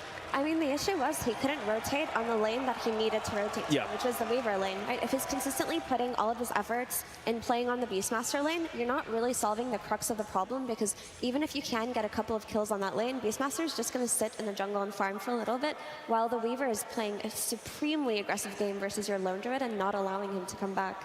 But when Quinn has looked good with the Pango this tournament, it's usually come out later in the draft, right? Yesterday, they had it close out their second phase versus Azure Ray when they saw the Enchantress and the Naga, and it looked great there. Today, they brought it out after the Weaver, and is seeing a Weaver enough to pick a Pangolier that early? No, I don't think so. I also like the fact that they picked, so on the flip side, with the Weaver, you have a Tusk and a Tree, so when things are going kind of chaotic, whatever of these melee heroes wants to go to the Weaver is going to be a kill lane, right? It's like you can use that Twin Gate, get a kill, so it's a bit difficult for that. It's a bit difficult indeed, and you see a lot of thoughtful faces there for Gaming Gladiators. And we have a lot of data on them. They've played a lot of games, the most games played here at the International, making it all the way through a full best-of-3 lower bracket. Means that Team Spirit has a lot of data to go off of as well. Insania, how much in a best-of-5 do you really put stock into the game that has been played, not just today, this morning, but throughout the entire tournament? Because I know a best-of-5 generally also has like its own meta developing. Yeah, I mean, usually what's going to end up happening is you kind of get a good understanding for what it is the other team's trying to accomplish in the draft, and then how to adjust to it is usually at least for us, I think has been a trickier part throughout the year. So, yeah, you definitely like develop your own meta. You kind of understand, like usually game one is like a feel your opponent out kind of the game, and you get an understanding of like, this is the idea I had prepared, this is the idea you had prepared, how do these two clash? So now Gladiators kind of have to, you know, show their hand. They have to kind of mix something up. Probably won't be seeing gyro again, might see some adjustments to the bans so they don't feel like they're in a position where they need to force the gyro. Yeah, as a gyro enthusiast myself, I don't mind seeing the hero. It's nice. Do you think they misclicked this one, or? No, I think they wanted it. Okay. Yeah. Would you have chosen the same cosmetic? I'm not really sure what gyro cosmetics he had. The cosmetic that he had was the one that makes Flak Cannon incredibly visible. Like, it was disco show out there. Yeah, that's a good one. Yeah. All right, awesome. Why not? But I am actually curious, Aiden. So when we're talking about this Pangolier coming out early and when it doesn't look good, like how much stock did you guys put into thinking about this Pangolier? Because obviously you're going to consider it is Gaming Gladiators, but you did let it through a few times. I think we've been letting it through all year long. I remember I had a conversation with, I think, Tundra at some point, and they were like, just ban Pango and you win against Quinn. But it's like the hero doesn't feel that good. So when you play it yourself and like it doesn't seem to work, you're kind of surprised because every time you play against it, you're like, oh, this is, you know, free lane for Nisha, and then somehow like he makes magic happen. But I think the point about the Weaver is true. Like it's very difficult for Pango to like run to Weaver's lane, roll up, and then look to do something. And then that I feel like every time when they make the Pangolier work, usually they manage to bring the two supports mid, snowball the game, and then like you're scared on both side lanes. Well, we're going to find out what is happening in game number 2 as the draft for it is right around the corner. Climate Pledge Arena, Dota fans around the world, get ready! Team Spirit versus Gaming Gladiators. Grand Finals, Game 2. Welcome back to the draft panel, everybody. This is going to be game number 2 between Spirit and Gaming Gladiators. Game 1, Team Spirit kind of ran them over, I think is fair to say. So that begs the question, you know, the teams are feeling each other out. It's a best of 5. What is the adjustment going to be for Gaming? Howie, what would you like to see them do first? Honestly, I would really like them to not target collapse as much in the bans. I think that they should play more to their strengths than what I felt was like a little bit of fear of the opponent. I feel like the Magnus ban was maybe a bit overboard. I'm not too sure. Maybe they have some scrimming experience versus or something. But I think Gaming's strength has always been playing through Quinn in the mid lane. And the way that you have to do that is that you need stronger side lane supports. They target their bans towards maybe a bit of Laurel, maybe a bit of the Spirit safe lane. I think they would rotate on mid a lot easier. To me, it looked actually pretty decent at the beginning for Gaming Gladiators. Like, their lanes were not that bad. And as soon as Spirits start rotating super hard, like, and being super active, especially on Carry Weaver, like with 10-minute rotation, like, kind of break the game apart for Gaming Gladiators at that point. Maybe they should have not react to that at some point or ignore or something and find a better, like, fight a bit later on, like, so they don't lose the phase of the game. Yeah. I think my theory so far of like what Team Spirit's trying to do looks true with these bans. Like, they don't want Dyrachyo to play CK, they don't want him to play Weaver. He has played other heroes like Alchemist, Razor, but those are much later picks. And if they are on the first pick, by the way, Gaming Gladiators, they chose first pick this game, so they wanted to change just the draft order up just a little bit here. And it's pretty clear, Toro's going to be like, I will take these away from you. These heroes, I don't play a lot of them, but I'll play them just as good as you, if not better, which is getting into your head for sure. But now you're in a situation where Dyrachyo, he's been playing a bunch of Weaver, a bunch of CK, and then later on the draft, this Alk gets banned. It has to be a perfect Razor game. I think Dyrachyo's hero has been very key for Gaming Gladiators' success here, and Team Spirit's really focusing it down. This opening pick from Gaming Gladiators, we've seen quite a lot. It's been respect banned against them a ton of games in this tournament, but obviously at some point it will make its way through. This is not the first time they get to play it on the main stage, and You know, that's usually what happens when teams get all the way to the grand finals, is they just have so many good strategies that you pick your poison, right? And you see here Ace with a 3-1 scoreline on the Primal Beast. And, you know, Spirit probably feeling pretty good about breaking his 0-loss streak on the Lone Druid. It was 4-0 before the last game. They took that one out. Now it's time to take out arguably maybe his second best hero of the tournament. Yeah, I think that just speaks to the confidence of Team Spirit. I think last game they left the Pangolin in, they left the Lone Druid in. They will have something prepared for each of their heroes. Something to know is like, they've sort of been chilling for a bit. You know, they get to watch Gladiators play a lot of games. They're going to have the time to develop a counter strat for each one of these picks. I think what Fear said was right on the mark, like making sure that Diracha doesn't play these aggressive carries and keeping off the Weaver and CK, it looks really good for him. So I think they'll continue to want to do the same line of thought, like just make sure that your Diracha's game's a bit sort of slowed down. Ooh.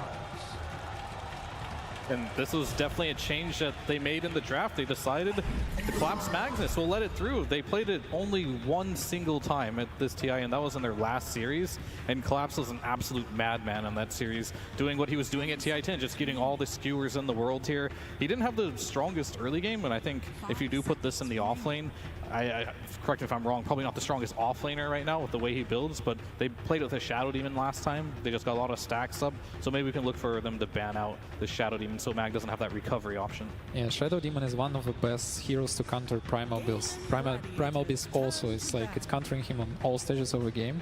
Like it doesn't let him get stacks, it's cancelling his ulti, you can hide him, when he gets BKB you hide your teammate. It's actually an amazing hero against this. I think it's probably one of the best support counters to Primal. Is there anything else you think Gaimin are debating here that could be an even more important ban? Like, you know, the classic, if you haven't watched Dota for a bit, you're like, oh, Magnus, now there's going to be an Empower carry. Is there anything that is a really strong Empower carry that's also good against Primal? No, it's going to be the Shadow Demon, so right on point there. What are you thinking for Spirit here? Are you saving your Tauros hero until the very end, or is there something valuable you could grab now against the Primal? And on top of that, do you expect this to go offlane even? Quinn has played Primal as well. I would probably think they want to wait just because there is that potential of the flex. I think when you play with Magnus, you actually don't need to think about the Empower too much. For example, you play some PA with Magnus, usually you actually still buy the Battle Fury, just because Dota's, there's just a lot of camps. You don't want to make one of your other cores run to another core in order just to empower you. I think right now they should think that they've given them the Primal Beast. Right now they need something that does enough damage to kill it. I think probably, do you know if AA was banned last game, or is it just unpicked unbanned? I think that's sort of rare for this tournament, honestly. I think it was picked and banned pretty much first phase in like most of the other games I've seen. I think they could look at something like AA. You see Phoenix is already out, and the Shadow Demon's out, so I think they want to make sure that they get a support who can deal with this Primal. AA looks pretty interesting, like, but it's also need a good partner on lane because it's not the strongest laner, I guess, on easy lane. But Miposhka plays it very, very good, like on next level. Enchantress. That's a 5 that is strong in lane, I've heard. We're gonna do a cringy mid. They're gonna cringe the mid this one with Enchantress for sure. This is one of Miposhka's like signature heroes. He's really good at this, and I think when you do play a hero like Magnus, who will take a little more time, might be a little bit slower, having that early game pressure can help a lot. And we'll have to see, like, I believe Varl probably still can play the Magnus if they want to go that route, but normally when you do see it on Spirit, you'll have to automatically think Collapse. But will Gaimin also automatically think Collapse as well, or are they gonna respect it and think that it could be a potential mid laner? Yeah, I think Enchantress is also one of the supports that eventually you're actually the one who can kill the tanky heroes. Miposhka, he pretty much always plays for the Hurricane Pike plus Moonshard and BKB. Like, I saw sometimes Seller, he's playing for like the Solar Crest Pipe, but I usually don't see Miposhka go for that type of build. Something interesting to that point is I was reading over a breakdown of team farm distribution, and for Team Spirit, I think Miposhka has a higher average gold per game than Mira does, right? So it's clearly by design that they're giving Miposhka a lot of space in the game as a position 5, and obviously this, as you guys pointed out, can turn into a carry. Do you think there's like a specific type of 4 that is perfect for that mindset? That, okay, if Ench needs to take some space at some point in the game and get strong, this is the type of 4 you want to pair it with, or is it kind of not really that relevant and you're just counterpicking specific heroes rather than making a duo? I think it's mostly Mira playstyle, like we both share the responsibilities of 4 and 5 in a way, so it kind of looks like we're both playing 4 and 5 and even sharing warding a lot of times, so I think any hero Mira gonna play is gonna fit that role. Yeah, and I think Mirror in general, he just likes to play the damage that just follows up. He plays a lot of Dark Willow. He plays the Phoenix as well with the Grimstroke, Skywrath, these types of heroes that don't farm very fast, but they do go for kills. And of course, Enchantress, you know how fast this hero can farm as well. So Poshko just gets more gold by nature of the heroes he plays. But I do like how Gaming Gladiators, they're sticking to their guns quite literally here with the Morta yet again for Tofu here. And I like this combination a lot with the Nature's Prophet as well. You just come in, you sprout them, you get a free Deadshot target on the Sprout, and you just push them back. So a lot of synergy there. Do you think there is going to be the necessity for Nature's Prophet maybe even to rotate? Like, how does this lane matchup go between what we're assuming is a 5-position Ench playing in the safe lane versus a 4 Muerta off lane? Is that one of the matchups that Muerta will struggle in, or can she hold her own? I think it's a pretty stable lane for Muerta. It always depends a little bit for Ench. There's a little bit element of RNG. Sometimes you want the hard camp to spawn even if you're playing against an Ench because you think you control the side, but then it spawns Wildkins and you're just like, oh, I guess I lost a lane. But I think especially with a Faceless Void who's like a more stable laner that you don't harass as much, you can actually use this to your advantage on the Muerta side. I think most likely this is going to be Ace Primal. If you have Muerta and Primal Beast together, you can like, Poshko has to be really careful on the Ench. He can get 100 to 0 really quickly in the lane. And there's the Grimstroke that you were mentioning, Fear coming out. To be expected on Mirror. Great partner for Magnus, and overall it's pretty good hero against Primal Beast too. Overall, Void and Magnus is one of the best partners, and this is looking scary if the game get delayed a bit, because we have insane amount of AoE BKB control. AoE. And I think if you're Gaming Gladiators here, if you're fitting the bill of like needing a Dyrachyo as hero, the hero that kind of stands out the most that they're successful with this would be an Alchemist around this point. And a lot of the other heroes that he might want to go for, like the Razor, you're not going to pick that versus a Faceless Void. Potentially, if they want to, it could be an okay Wraith King game to carry. It would be a bit faster, so... I really like the Wraith King actually. I think it'd be really stable in lane. Right now, I think they should want something that they can leave alone in the safe lane. If you have the Wraith King in the safe lane, even if your lane starts to go slightly bad, you can just go to the back camps, and this allows Fearon to make the plays. I think right now, their #1 priority is making sure that their supports are freed up to rotate onto mid. Will this fit the bill, though, for how Dyrachyo has been playing in your face, hitting these really fast timings and running at you? Definitely the same style as like an Alchemist, but probably comes on a little bit slower because you don't get that blink as early. But if he has good laning stage, it could do what they need him to do. Are we getting a little bit ahead of ourselves here? Is this guaranteed to be carry Wraith King? We've seen Gaming Gladiators put the off lane, and they could put the Primal mid. I feel like the flex is still there. What would you guys rather like to see if you were in their shoes right now? Do you think the Wraith King 1 or the 3 fits the bill better here? I'd be really happy with the Primal Beast on 3 and Wraith King on 1, but they definitely could do it. They could switch it up if they, even like at the end of the draft, they could pick another hero that's flexible to another role and just keep Spirit guessing. It wouldn't be a bad idea. I think personally though, like the only other hero I can see sort of slotting into the safe lane would be the Alchemist that Fear mentioned. And I'm not too sure like if he does that job better than Wraith King. I think he's a bit more susceptible. They did ban pressure. So they are keeping. So they are thinking that it can be an offlane Wraith King in mid primal. Yeah, we can still pick a carry hero too, but we are not really flexing that much because last pick is still on Team Spirit. I'm just looking at what carry heroes are left that if they get banned here, that's going to be good versus Void. Is Wraith King going to be the most punishing hero for a Faceless Void in the laning stage as well? These are all the decisions that they need to come up with, because Wraith King is already really greedy if it's an offlaner, which would give you more space technically as a carry to make things happen, but a lot of the good ones that can be faster are probably just going to get removed. This is quite a rare sight in the last phase, right? To see a team ban 1 carry and 1 offlaner. I think most of the time you kind of commit to the one idea, okay, this is the biggest threat, is that they put the heroes in this way. But the way Spirit seems to be approaching this is these are the 2 specific heroes that cause the most problem for our Faceless Void, it seems like. Do you guys think this Lone Druid ban would have been, or this Lone Druid would have been a really big problem for their safe lane to deal with? I feel like that should have been a Spectre maybe, to be honest with you. Yeah, I also watching a Spectre, and I thought to point it out, like it might give the tempo what we needed, because this hero now like is really aggressive and it cannot add up to the Furion global pressure. Can't really get chronoed either, right? Like Magnus initiations kind of get ruined by this hero. It's a little bit different. You don't have the global until you get the Aghanims, but it's still, whenever you think about playing versus a Faceless Void, you want to play a hero that just doesn't show up to the fights with illusions or has 2 lives, or can just have infinite jump from like anywhere on the map. So that could be a good choice if they do want to put this Primal into the mid lane. These actually are 2 pretty decent mid bans for Primal as well. Both Necrovals and Evoker, I think, have pretty good matchups for Sim. So I think they might be looking to get a new carry here. Just the Invoker ban protecting against the EMP for the Wraith King regardless of role. I think it's there, of course. Okay, Morphling. Well, this hero is like pretty decent in lane versus Magnus because you can match his humongous base damage. There's really no kill threat as well with a Magnus against the Morphling, so that does help a lot. And of course, the attribute shift will help if you get Chronosphered. But this hero is slow, and this is not how Gaimin has been winning most of their games, by Dyrachyo just sitting back and hitting timings. They've been in your face, so it looks like Gaimin's adapting to the series. They might sort of have a read, because they have a Furin versus Grimstroke, which I think is a very favorable support. Coming full circle here. But I think if Morphling wins his lane, then he can actually be a hero that's sort of impossible to kill on the map, and he's actually pressuring a safe lane, but you have to win your lane in order for that to happen. I believe this matchup, the Morphling against Magnus, was the exact one that Spirit played against LGD in the upper bracket. Is that correct? I think that was how they tried to solve the Nothing to Say Magnus. Yeah. Do you think the conditions here are equally good? Obviously, Spirit did come out ahead in that game with Yotoro on the Morph. Or is there something to be worried about for Dyrachyo?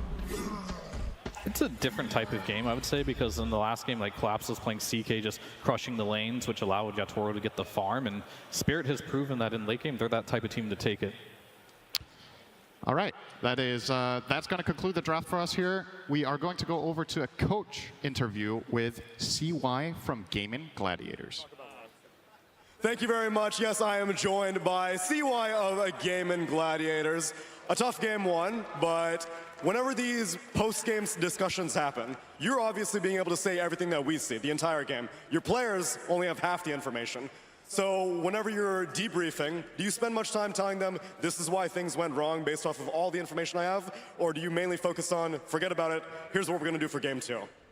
It depends a bit. Sometimes you need to readjust like how you value certain heroes, for example in the draft.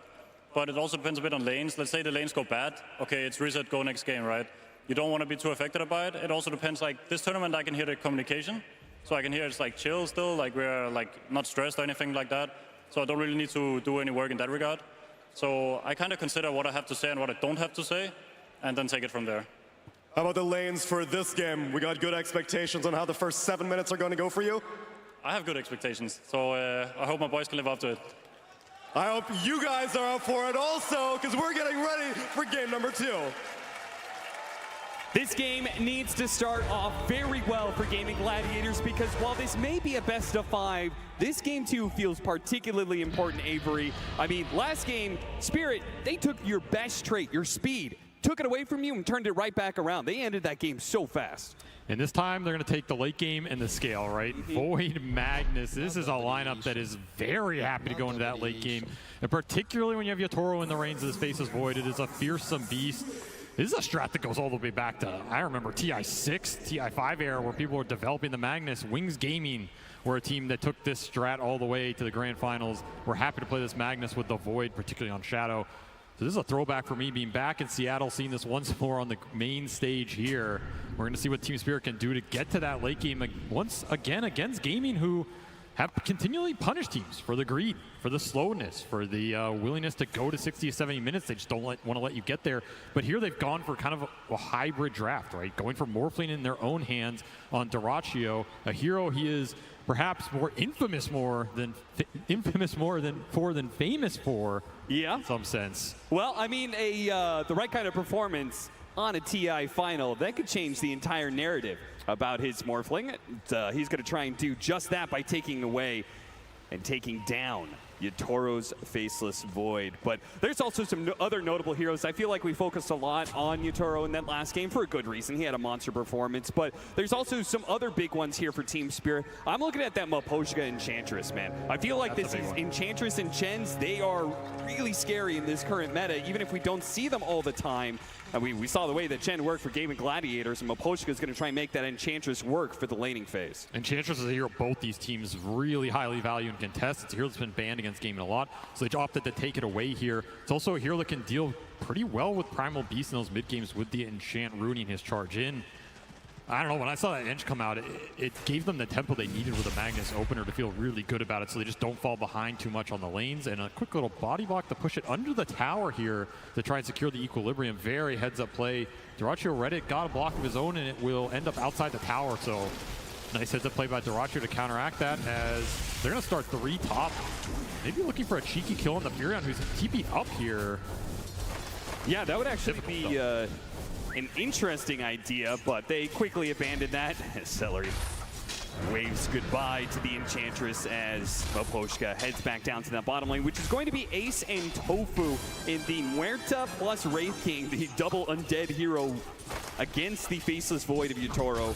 And then Enchantress. A very deadly lane as well. We've seen a lot of like the Wraith King Dark Willow come back. That was a classic a couple TIs ago. Wraith King Muerta equally as strong. You get the insta stun into silence, into Deadshot, pushes you back in. Your attack speed so you can't fight. Skeletons are hitting you. What did you expect? Very high kill threat on this lane and a lot of pushing power if you start to run away with it. So this is an off lane for Gaimin. They want to go very well. They want Ace to drive the tempo and the objective control of the game, which is something he didn't get to do last time because Team Spirit brought the gank parade to him, right? So that's a big question as well. Do Spirit decide to commit the same resources into shutting Ace down this time around? And does that just inadvertently free up more room for Dyrachyo on a hero that I feel like has a better time this game than the Gyro did in that last one? It's a stronger hero in the meta, and there it is. Decent matchups, and yep, already on the board. Yeah, you said this combo is deadly. Any sort of forward position that can output some good damage off that Wraithfire Blast. You got to be careful if you're a support in lane. Gaming Gladiators will find the opening kill. And this early game is going to be a question for Gaimin in terms of how much they get out of it, because they have the Furion that can TP, accelerate the lane ganks. They have a Primal Beast who can just gobble up runes, gank side lanes very early. He is the king of it.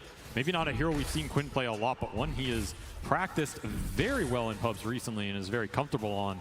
So this could be an incredibly fast early game just in terms of the gank potential, not necessarily just taking your towers, which is also a reason if that Wraith King lane goes really well for Gaimin, it's a lane they can easily rotate to. Because again, the kill threat is just so damn high.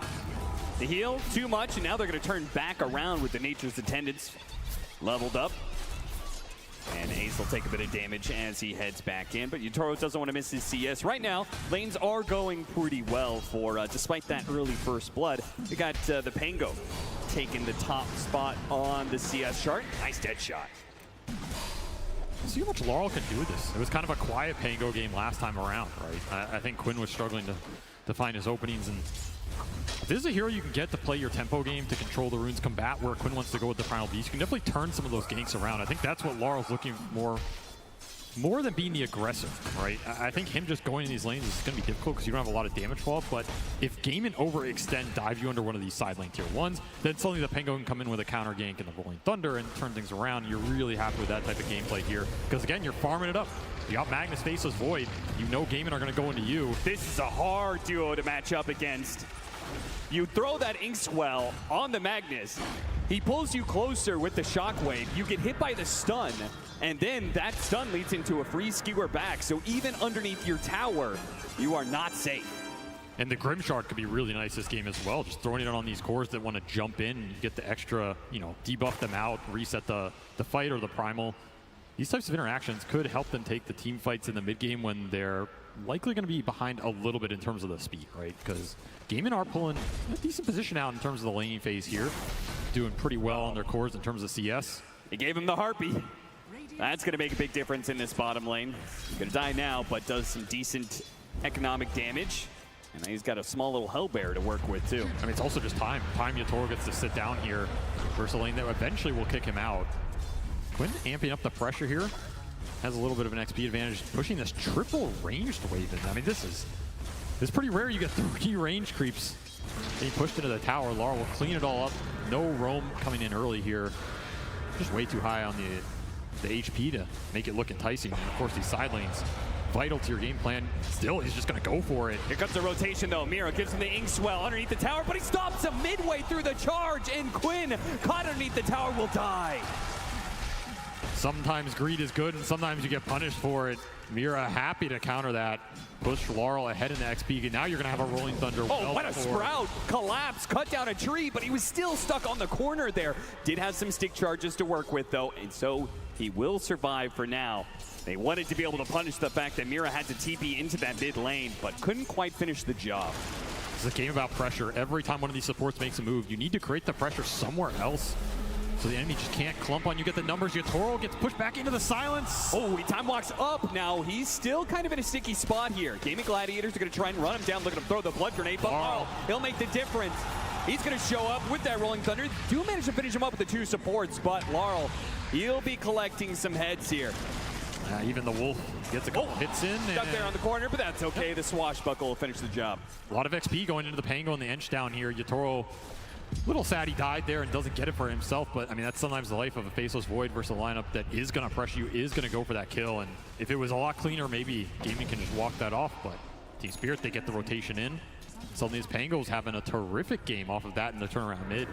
And those are those counter turns that Laurel's looking for, right? Yep. Force the Wraith King in, force this Morphling into an aggressive situation. Maybe Quinn dives you, and that's when you get the strike here. Arcane Rune picked up for Quinn. This is a really nice rune on the hero. See if he pops it here to try and deal with Mira. The silence is going to last a while. Can he get it? Yes. Quinn, very fast with the trigger there. Does manage to get him. Collapse going to try and dissuade Quinn of that notion. And he does manage to do so successfully, keeping him off his support. And the quelling, saving Mira at the end from this sprout. So value pickup already for him. Arcane Rune's still in the bottle, so Quinn can still look for a rotation off this, and he probably wants to. I mean, his early game is getting a little slow here, and you have threat on the sidelines, right? And this is where the Primal Beast strikes really hard, really fast, gets momentum going for the team. That's your theoretical ideal. You just shove in mid, make the move. Wisdom Rune. There is a Furion. There is. There's always the opportunity of the Celery to try and make a move, but I feel like the teams have been really good at protecting their Wisdom Runes against invasions, particularly against the Nature's Prophet. More times than not, it seems like Nature's Prophet tries to make that kind of move. He just walks into a trap. Just a hard gamble. If you use your teleport for that, you're dead on the map for 60 seconds, and your chances to get it should be minimal in a TI Grand Final, I want to say. Yeah. Good D-ward there. That'll help because Quinn wants to be able to make moves, particularly with this Arcane Rune, which he's going to put to use now. Caught a mid-shield crash. So that ability no longer there with the 2 support rotations. It's easy to kill Laurel. Exactly what they're looking for. Combine the calling dead shot with this Primal Beast. Anybody goes down to it at this point, and this is where you want to ramp up the speed. Start getting the map in a position where you can just guarantee the power runes for Quinn and get the connections going, and hopefully lead to like jungle invasion, right? Because the one thing you have to think about with the Magnus is the stacks. And if their carry just gets to sit in triangle and double ancients and clear through them at that point in time, the earlier you take down these tier 1s, the earlier you get aggressive obs out, the happier you're going to be when that period comes. Another power rune should be secure from Quinn here. Oh, these runes are getting a little crazy. Oh, that skewer plays against Collapse as he does a ton of damage onto himself thanks to the trample from Quinn. Blocked out by his own Sprout, though. He's going to try and get to the other side of this cliff. Laurel does hop down to chase after him, though. Laurel showing the power of a non-real hero in his hands as he will take that rune away from Quinn. No haste. I mean, that's one of those situations you almost rather take the haste rune. It's so damn good on your hero. Collapse will suicide himself to take Quinn out in the process. Yeah, kind of have to be careful with those skewers against the Primal Beast. That kind of movement could be deadly. Look at this. Just a quick rotation from the supports. Power of Enchantress, early creep, takes down 2/3 of this tier 1 mid. Yeah. Didn't even feel like that was a real move, but they still got a lot of this tier 1 tower damage out from it. Once again, it's Gaiman responding to some early objective pressure. The whole time this is happening, it's also space on the side lanes, which means the Toro got the catch up a bit. He's not the one getting ganked or killed by the calling here. Very happy with that. Ace not able to force him off lane yet.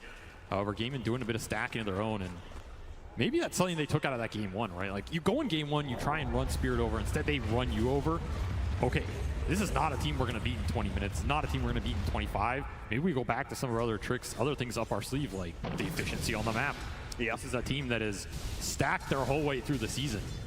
Going back to it now when it matters. And a particular strength of Western Europe in general. So I love those DPC matches throughout the year. Stacking was a big factor for all of those teams. Ace, he does have the reincarnation here, but it looks like Team Spirit want to try and burn it away from him. The Skeletons will push back, though, while Broshka is chased away. Brother against brother here. Whose skeletons are better? Well, right now, It's going to be Quinn trying to jump in, but immediately stopped by Laurel. Once again, with the counter initiation, Quinn's trying to get out of here, but he's going to be caught. The Inkswell plus the silence is going to try and trample his way over the left-hand side, and he is slowed down, pulled back in by Collapse, though. Oh, and a Chronosphere actually locking away these two other cores right in front of this tower. Celery's trying to stop him now as they turn back around on Ace, trying to finish him up. There goes that reincarnation. Dyrachyo doesn't have much mana to work with, and on the fresh life, Ace is going to be pulled back underneath that tower again, just like Quinn. They are in trouble. Now Dyrachyo's under this one as well, surrounded by 5 heroes. He's going to start desperately morphing into strength and try and wait for him over the left-hand side, but with all of this damage, he just cannot get far enough away. Gaming Gladiators will lose all 3 of their cores, and that attempt at a fight at bottom lane. That is the danger of making an aggressive move into this Pangolier. Grimstroke, the turnaround potential is just so damn high, and time dilation absolutely ruined Dyrachyo as he goes in that engagement, gets time dilated, can't do anything for the rest of the fight. And of course, Quinn, he ate the big ults. Still trying to make something happen in this early game with a very aggressive mid that can do it, but he's just struggling. His heroes have been too tanky for him to bring down alone, and the combinations, they haven't been exactly on point for gaming. This will give a really nice bump to Laurel, who is just feasting on these early game fights. It's going to be a very fast Pangolier defusal in this game. And these are some heroes that are susceptible to mana burn, right? You're looking at 2 strength cores and a Morphling that also doesn't like his mana getting burned with an early defusal. Back to clearing some stacks, and net worth still looking pretty good for gaming, but the fights are just not going their way. Particularly when you know the Wraith King wants to rush this Radiance as quick as possible, which means an Ag Shard, he really doesn't want to have to buy that until at least after the Radiance. There's definitely a timing here where this Pango could punish Ace heavily. Especially since it's just done. This is 11:30 Arcane Boost Defusal. This is crazy fast in a game where they maybe expected Laurel to not have the freest time, right? Up against the Primal Beast with a Furion who can rotate. They're supposed to shut him out early, win that lane, and then later on to the game, as a Primal Beast, you could just BKB and grab the Rolling Thunder ball and stop it immediately, right? Look what's waiting for him. Some good old stacks for the Mag lineup. This is another downside of Gaimin not securing those early teamfight wins. You can't invade enemy side of the map this early, and Laurel's just going to clear through it all. Defusal going to help him. He's so big right now. He's got a shield rune to boot. So they're going to be looking to take a fight. It's also going to be the blink timing for Collapse. He's going to finish this off the stack. Just rush it out here. Look for a big blink RP skewer on a core. Continue to slow the pace down here. Spirit are going to be happy to use their ults for big core kills. So the question on game inside is, what do you do when those ults are on cooldown, right? How much can you get off the map? How much can you push the lanes and look for kills? Quinn once more looking for something to get his game going here. Just can't find anything. Good read by Maposhka, dipping away into the trees there, out of sight from Quinn. And as a result, that's going to be yet another rotation that fails. One way or another, Gaming Gladiators, whether it's running into a 5-stack of Team Spirits and they lose the fight, or the smoke's just not working out for them, so much of their early aggression with this Primal Beast has been completely stymied, and now Team Spirits are sitting in a pretty happy position, I would say. The net worth is dead even. But it does feel like Team Spirit have answered Gaming Gladiators and all the moves they wanted to make early. I mean, there's a lot of Magnus teams over the history of TI, and I think all of them will say, if you are even at the 15-minute mark with a Mag lineup, you're winning the game. Like, you're happy because you know this game is going to get extended. You're going to outfarm the enemy. You're going to, in theory, outscale them. Now, a lot can happen in those fights, and this lineup from Gaming can scale very hard. We've seen Primal Beast go very deep in these later games. One stun, into follow-up silence, of course, too many heroes. That can also happen. Yeah, this is the move the Gaming Gladiators, they were trying to play off this, being able to get numbers movement, right? Like the Primal Beast and the Nature's Prophet offer so much mobility around the map. They should be able to outnumber Team Spirit and find openings like that. It's what Celery wants to do for sure. Every time you get one of these pickoffs with the Furion, you get to farm their side of the map, you get deep wards up, it's going to set up for your next play, and then your economy is just going to explode. And you get some extra items on this Furion, he can control the fight. The Ag's very good this game with the root and disarm, right? This is a great Furion Ags game. Wrath of Nature's going to do some mad work here. If he can get anything else to help his team survive in the Chrono, in the RP, Celery's going to be a force to be reckoned with, and he can continue to shove these waves in as well. As Spirit continue to play this game slow, continue to farm up Laurel with their Empower going to work. But that is a successful move for Gaming in a period where Collapse didn't really find that opening with the Blink.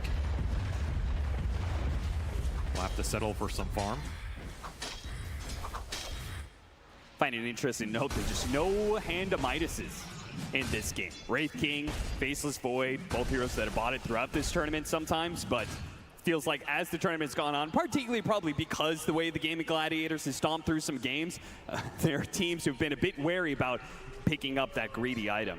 I mean, Midas is a crutch item, let's be honest. You know, Midas is an item for, you know, the bottom 14 teams. It's not really a grand finals item. You know, you gotta, if you're worthy of a true Pantheon, then you don't need the extra TPM. You're gonna collect it off your enemies here.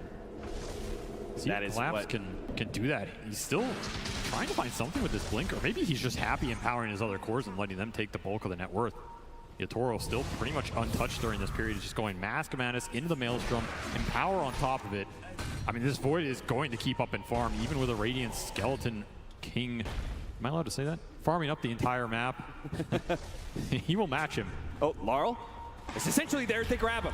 Mira can stop some of this, though. Throws out his silence. The Inkswell. Oh, so much burst damage, though. Celery hit him big with that one. He got off the shield crash, though. No way. Those shields are keeping him alive. They need a bit more damage, but now he's TPing away. Goodbye. Oh, no. Gaming Gladiators got to feel so bad about that. A pickoff on Laurel, the highest net worth in this game, would have been a dream opening for them. And that was one of the few openings he'll have against this guy because he is closing in on the Lincolns fast. Just not crisp enough. Laurel walks it off. I think he even misclicked his swashbuckle there. Doratio on the edge of the Chronosphere. Now that's an idea. Team Spirit said, oh, used all those resources bottom lane, huh? It'd be a shame if your carry got picked off, wouldn't it? A heavy cost indeed to missing this gank, as Laurel just plays with his food, and they're going to put those ults to use on Doratio every time. Anytime you can just collect the Morphling in this game, you're super happy about it. Yatoro will just continue to farm. Says, give me the freebie and back to the jungle. It's coming down to Ace right now, right? I mean, it feels like it comes down to Ace in a lot of games, but yeah, particularly right now, he's the strongest hero on the map. He can create the pressure. He can do things like this where he just solo create an opportunity. They're going to find both supports. Ace will walk it off. Yeah, he's got to back away. They showed so many heroes up there killing Maposhka earlier. Maposhka, again, continued to play very aggressively. I mean, the Treant Protector, he was on Gaming Gladiator side of the map all the time because he was invisible, but this Enchantress seems to have a similar game plan. He's going to be playing up in Gaming Gladiator's face, and that does, even if it costs him a death every once in a while, it does create information and space for his cores. Particularly when the Chrono and the RP are down. Yeah. This is where Gaming can pretty much run the game to the map, choose which objective they want, and claim it for free. There's no way you're fighting them without those big ults off cooldown or without Collapse being stronger. Skewer on Skewer play. You're coming with me, Skewer son. up into the TP point from Quinn. Collapse, as long as he keeps the damage on him, he's not going to be able to blink away, and Quinn will finish the job. Great move from Doratio. Those are the kind of plays you need to see here. If you want to be able to take down the best team at this tournament, you need to be able to pull off some solo moves like that. And create the pressure that's going to create openings elsewhere. And suddenly Doratio, this stolen Empower is pretty damn nice. He can throw it on the Wraith King, he can throw it on the Primal, especially bonus damage on Primal. Quinn is going to be very happy with that. That is something we can see in a lot of these fights. Probably going to be the best deal for Doratio outside of maybe time dilation thrown back against Team Spirit, or just creating his own Grimstroke combination. These are good Morphling combos you can use for the fights and the team. Quinn starting to pick up the pace and instantly silenced, and a beautiful soul bite, and now an Inkswelled up pinball coming through straight into the heart of Gaming Gladiators. Doratio's already burned out of most of his mana, pops his wand, but Doratio, he needs to be able to get away from both Laurel and Yatoro, and he's been burned out. No chance there. Gaming Gladiators still have a chance though to be able to fight back around Ace and his Radiance, but without their carry, it's not looking great as Ace is going to be burned out of his first life. Can they fight around this second one? Quinn's sticking around. They certainly don't want to be giving up Ace like this. Here's shot back. Coming up in 2 seconds here. Yeah, Yatoro says, my cooldown's back. Can push this. Just not enough reach. Not necessary, really, for Team Spirit, right? No reason to give them an opportunity like that. You could stretch out, claim all of this map space you've just fought for, and farm away. No, I do think this late game is not 100% right. Like, we're talking about Mag Void. It is very powerful. You're going to get some pickoffs like this for sure, and Empower is going to clean up the map. But there's like some weird things that can happen with Wraith King Ags. There's some weird things that happen if Doratio gets a free angle in the fight and can like clean up the backline with Morphling first, Empower himself, you know, Grimstroke Swell himself. Yep. It's going to be tier 1 down in the bottom lane as Laurel marches forward confidently with his Lincolns, because what's really going to catch him? It feels like he's most of the time going to have a chance to be able to escape if Gaming Gladiators ever try and jump him here. It's a really fast Lincolns as well. This is Mag Pango in its prime. I think a hero that is not afraid to fight off cooldown. They're really going to try farming the Tormentor right in front of Gaming Gladiators' base? That is crazy, but they just did it. 4 heroes, that's all they needed. Meanwhile, Celery being gone on by Yutaro. He just gets a bit of a poke, gets a reaction out of Gaming Gladiators. Ace will try and punish him, but just no follow-up. Yeah, he needs a lot more. Celery's gonna try and chase up. The TPs are coming in here, tries to block him out with the Sprout, but Yutaro is running free. Dyrachyo chases after him, hits him with the time dilation really though, forced. but it is a very forced move from Dyrachyo, but he gets it. He gets that kill, no, turns back around on the collapse. Oh, RP'd right in front of that tier 2, but silenced up just in the nick of time before his skewer can come through. He wants more. Yeah, he does. He sees his opportunity. What a beautiful entrance from Dyrachyo into this game. That is the power of stolen time dilation plus the time walk, right? Infinite chase potential. Suddenly Faceless Void can't do the same back, and Dyrachyo says 2 can play attack game Yutaro. I can get aggressive too and make it work. Just creates an opening out of nothing there off a chase that felt, you know, like what is Ace doing here? He's wasting his time? Not at all. Everything coming together, gonna propel Celery up that board as well. Imagine you have that Ag's Wrath of Nature here, right? Suddenly chases like this become a lot easier. Oh yeah. And Yutaro, he's just still looking for that big Dispel item. His choice will be Manta first over the BKB, but until that's out, Dyrachyo has a decent opening in these fights, and you got the RP out of that. Yeah, it actually just leads Gaming Gladiators into more opportunities, perhaps. That Ags, finished for Celery if he can fly it out. Okay. That is something that can bounce through, lock these heroes down, create more openings for the Wraith King Primal to just get in there and set up that front line. Second Tormentor will go Team Spirit's way with a shard. So now they've got a shard on both of their supports. That's pretty funny. I think that the Mira 1 Grimstroke, that's so much better for them. Hard Dispel to be able to help save this Pango or this Faceless Void when they need it most. But maybe there's just too much firepower some of these times. As you can see from Gaming Gladiators, when their cores start linking up, and they're picking up the pace now. Dyrachyo, he's just swarming forward, seeing if there's anybody else to be able to catch deep on Team Spirit's side of the map. And this is the part where Team Spirit needs to be able to slow down the game. The momentum is beginning to play against them. This is where the map becomes difficult. You have Skeleton shoving in one wave, you have Wrath of Nature pushing all the lanes. The Morphline's not afraid to show right now. He has Manta Illusions on top of it. And the Primal, if he's in the fog, it creates a scary situation with the pickoff potential. They're just getting more information than Team Spirit right now. There are still very deep Observer wards that the potion got out, but you can't really get there and use them. And they're not scouting anything right now as everybody's on top of him. That shard is pretty helpful when it comes to the Sprouts, but it may not save him from this since he's going to be surrounded. He'll create a little bit more time, a little bit more space. In fact, he's going to go for the TP away, and there it is. Okay. They do manage to stop that. That would have hurt Gaming Gladiators a lot if they let him get away from that. Solid space, I'm sure is what he'll say. Yeah, absolutely. Time to try and get to the Dispel item on Yutaro as Collapse will finish Harpoon. So he can't really deal with time dilation in the fight if it comes out. This is a very aggressive item. He can lock people down, guarantee the skewer better. But if the fight starts on him, it could backfire. And Quinn's still working towards that heart. So Gaiman looking for the next big damage items that are going to let them ramp this game up. And of course, Ace still sitting top and pretty here.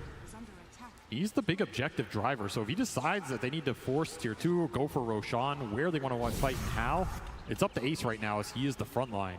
Yutaro calling for a smoke, looking for some kind of pickoff here. They get the right kind of opening, they could translate this into a quick Roche take. Exactly. They're looking at the corner of the map, so anybody that dies down here, Yutaro's instantly going to go in the pit. He might just do it anyway. Yeah.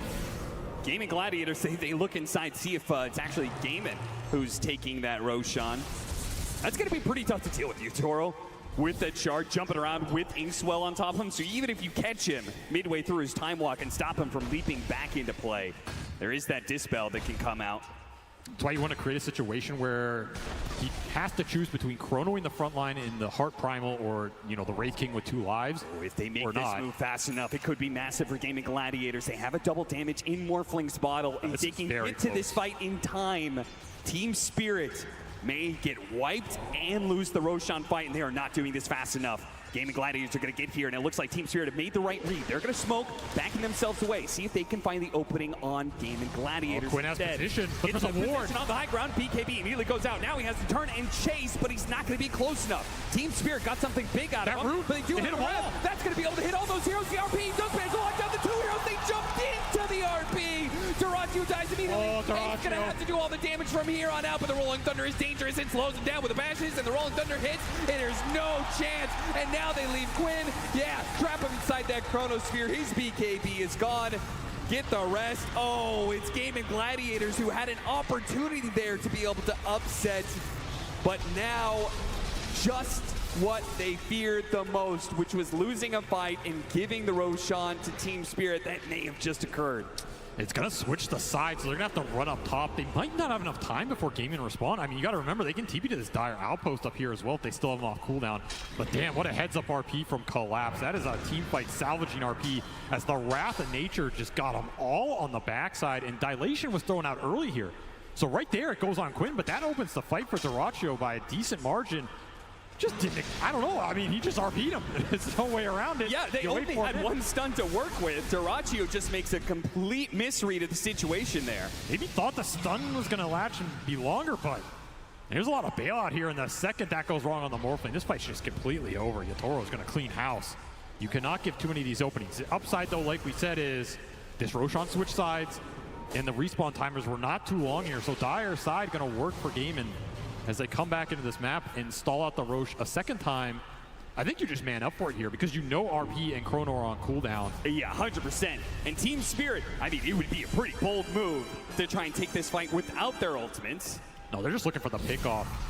They're not going to find it, clear the wave, but this contest, it's all on Laurel with the Rolling Thunder. Maybe they can take the fight afterwards. He's thinking about going in with this Inkswell. He tries to jump in, see if they can get the skewer pickoff. No such luck. Gaming Gladiators retreat very defensively after claiming that Aegis. They know Team Spirit are bold enough to make a move like that. They respect it. They'll back away. Dyrachyo will try and get his farm into the Silver Edge, which is a great way to be able to find some of those backline heroes. I mean, I think that Grimstroke is a big problem for them. It is. The Link and the Dispel off the Swell are both really nice here, especially when you just throw the Cell onto the Faceless Void or the Magnus. They get a free jump, and if they get stunned, you just bail them out, right? I think we're going to see that the whole game. It's going to make sure that both Collapse and Yatoro can hold their BKBs or the Manta for as long as they want here, and Mira can bail them out. Of course, you can also just throw it on the Pango and let them roll in. Yeah, speaking of the Pango, his item timing was definitely delayed quite a bit, but he's finally going to get there. He got that Linken's a while ago, but the Aghanim Scepter that he was looking for next will finally be complete. Hurricane Pike from Miposhka. So the damage starting to heat up here for Spirit as they're going to spread it across 4 effective cores going into this late game. That is why they love the Enchantress. Miposhka is going to start to cause his own mischief in the fight. And that pushes the question back to Gaming in terms of how are you scaling in this game, right? Because right now you have an Aegis, you have a Morphling pushing towards Silver Edge. Ace just hit his BKB timing here. And the Heart is a couple hundred off for Quinn. So you have some really strong fighting items coming out all in the same interval here for Gaming. You would really like a good team fight out of this, especially if the Chrono or the RP gets wasted, or if you trade an Aegis for it, you might be okay with that in the long run. You can at least find something on the backside. Because right now, you're looking at Yatoro. He has a Manta, that's it. He did not go for a BKB on the Faceless Void this game. He's just hyping up the damage here, abusing the fact he has Empower. Gonna go for a later Linken Sphere, but it will be Collapse with that BKB. So it's a question of who do you want to start on? And maybe the Silver Edge is going to give Dyrachyo the option to put his aggression to use and just start on a support, start on a core, give the Vision for a Wraith King jump. Vision means everything here for Gladiators as they try and take these next few fights. Yeah, which means Miposhka is a particular nuisance to them, as he once again leads forward, just using the creep to be able to find information. They got the Harpoon and skewer back. Now he does have BKB locked down by the RP, but maybe the damage is going to be enough. It's going to be a close call. Quinn starts walking away. Celery's going to jump in with the Wrath of Nature. Soon coming out, he tries to use the Ogre Steel Totem to get away from the Rolling Thunder while they jump forward on Dyrachyo. They want to get something out of this. They see an opportunity, surely, but they couldn't actually grab anybody, just lacking the disables. Glimmer Cape posing problems for Dyrachyo as well, and just can't see anything to hit. And Team Spirit able to disengage after that Wrath of Nature rooted them all, which means yatoro wants to go back. He's got an opening here, looks for it with the Chronosphere. They were so grouped up on Gaming Gladiators, but he doesn't have the vision. He's now been grabbed. He's been time dilated. Disabled. They actually have that AoE. The calling goes out. He's on the other side. He actually gets away. Thanks, well, Time Walk undoes so much of the damage, and now Gaming Gladiators have to play it a little bit slow. Have to respect that Soulbind. They cleanse themselves of the ghost. That silence is now gone. The Soulbind is away. Oh, yatoro, though, he's still waiting for his opportunity to get that Chrono. He got 3. Down 2, 3. 1 in the back, 2 in the front, and that's going to be the Aegis down for the Morphling. A second life for both him and Ace, though. Can yatoro fight through this one? Is he going to be able to get away? The shot comes through. The entangle as well. That's enough. They bring down the carry. Now for the rest, Team Spirit. Playing back into this one, the Inkswell, now Skewer, locking them together. Laurel, maybe he can fight this one out. Dyrachyo, waveforms over it, trying to separate from his team a little bit, make sure this Swashbuckle doesn't utterly decimate them like it does Tofu. In the back lines, Ace trying to chase down the Dyrachyo, help him out, but Dyrachyo dies as Laurel, he does manage to finish him off just on the very tip. Just enough to be able to get that kill before he falls. Collapse tries to skewer away, but locked down by Quinn in the end. Cannot escape the inevitable, which is just too many lives on the side of game. And a buyback from Celery gets another Wrath of Nature through. That fight lasted so damn long. And of course, you had the Aegis on Dyrachyo, the Reincarn on Ace, and Quinn just abusing this heart regen on the backside of that fight. The Chrono was absolutely beautiful. And you say buyback on Celery? 3 lives. 3 lives? Yeah. Game of Gladiators just brought more numbers than Team Spirit could possibly even dream of. It's like an 8-on-5 here, right? Yeah. So you kill 3 or 2.5 in the Chrono, you're going to take Ace on the other side, and they're all coming back. I mean, that's exactly what you want to use this Aegis and Reincarnation for. Create a situation where you set the fight up towards the end, the ults are on cooldown, and you just get an even man fight. And that is when Dyrachyo can start to clean house. This Morphling, he does some serious DPS, but damn were those Inkswells a problem. They were catching so many heroes. Collapse gets to survive the entire fight, just right-clicking people the entire time. And I thought Laurel was maybe going to carry the end of this. Pango is doing so much DPS. Yeah. But him and Collapse, I think, saved so much of this fight because if Dyrachyo managed to live through it, then who knows how much damage they do while Team Spirit is dead. But the fact that Morphling is gone, there goes a decent amount of their pushing power and threat for the high ground. Instead, it's the Furion and the Skeletons that push out. It'll be Ace who collects it, and this Wraith King is just turning into a straight carry right now. This is not even a bad carry matchup versus the Faceless Void if you have help to do it. It's just going to be an AC for Ace here. Shard to boot, so you cannot mana burn him out, and he's going to be a problem. He's going to deal enough damage, create enough threat that you're going to have to think about him first, or at least maybe skewer him in deep, take him out for free, and think about when you commit the Chrono or the RP, because it's not so straightforward anymore. You can play off some Pangolier pokes, but the damage in the front line is coming through for Gaimin right now, and a lot of it does come down to Dyrachyo. How does he find the angle into the fight? Who does he start on? And does he get caught in those ultimates? Because this Morphling is still incredibly susceptible to time dilation post-Manta. He's susceptible to just getting ulted without that Morph going out. If that happens, so much of your DPS goes out the window. Suddenly that long fight is no longer favorable for you. It's so wild to me how much yatoro trusts his team in this situation. I feel like so many other carries, especially carries in this tournament, would have gone for a BKB to help protect themselves, but he seems to just fully trust that Mira is going to be able to back him up, right? I mean, you think yatoro God is going to buy a BKB. Haven't been watching this man. He's going to go for Scotty up next, which is going to make him very tanky. Gaming Gladiators may not let him get to this point. Smoked for very, very far forward here. Yeah, Radiance turned off for Ace. They're not showing too much on these waves. They wanted something so badly out of that. They used double scans to try and find some sort of pickoff, but they're left with nothing. Team Spirit holding around their tier 2. They saw something on that ward, and they'll counter smoke it instead. They're missing the Scotty from yatoro. Big item versus Morphling, but he's happy to fight without it. Treants, we'll see nothing. How closely were you looking at the body blocks here? And Aegis could depend on it, as they will bypass the vision mechanisms. Level 20 for yatoro. He has Chrono attack speed here, plus this full Mjolnir. You get caught in this Chrono, it's a very different story than the last fight. How much room are you willing to give up right now? Charge, they spot Celery. Chronosphere on the 2 of them. So he's going to bring down the support first. Nice use of the dead shot there. That'll make sure Ace doesn't get punished too much. But Chronosphere for a 5 position. I don't think Gaming Gladiators mind that too much, as long as they don't lose control of the Roshan pit during this window. The upside is that buyback's still on cooldown for Celery. so they know they're getting the 4v5 out of that if they take down the Fury on first. There's no way you're committing for the Wraith King there. A dead shot will prevent it anyway. Another quick pickoff for Yatoro. More gold into his pocket. Will finish up the Scotty.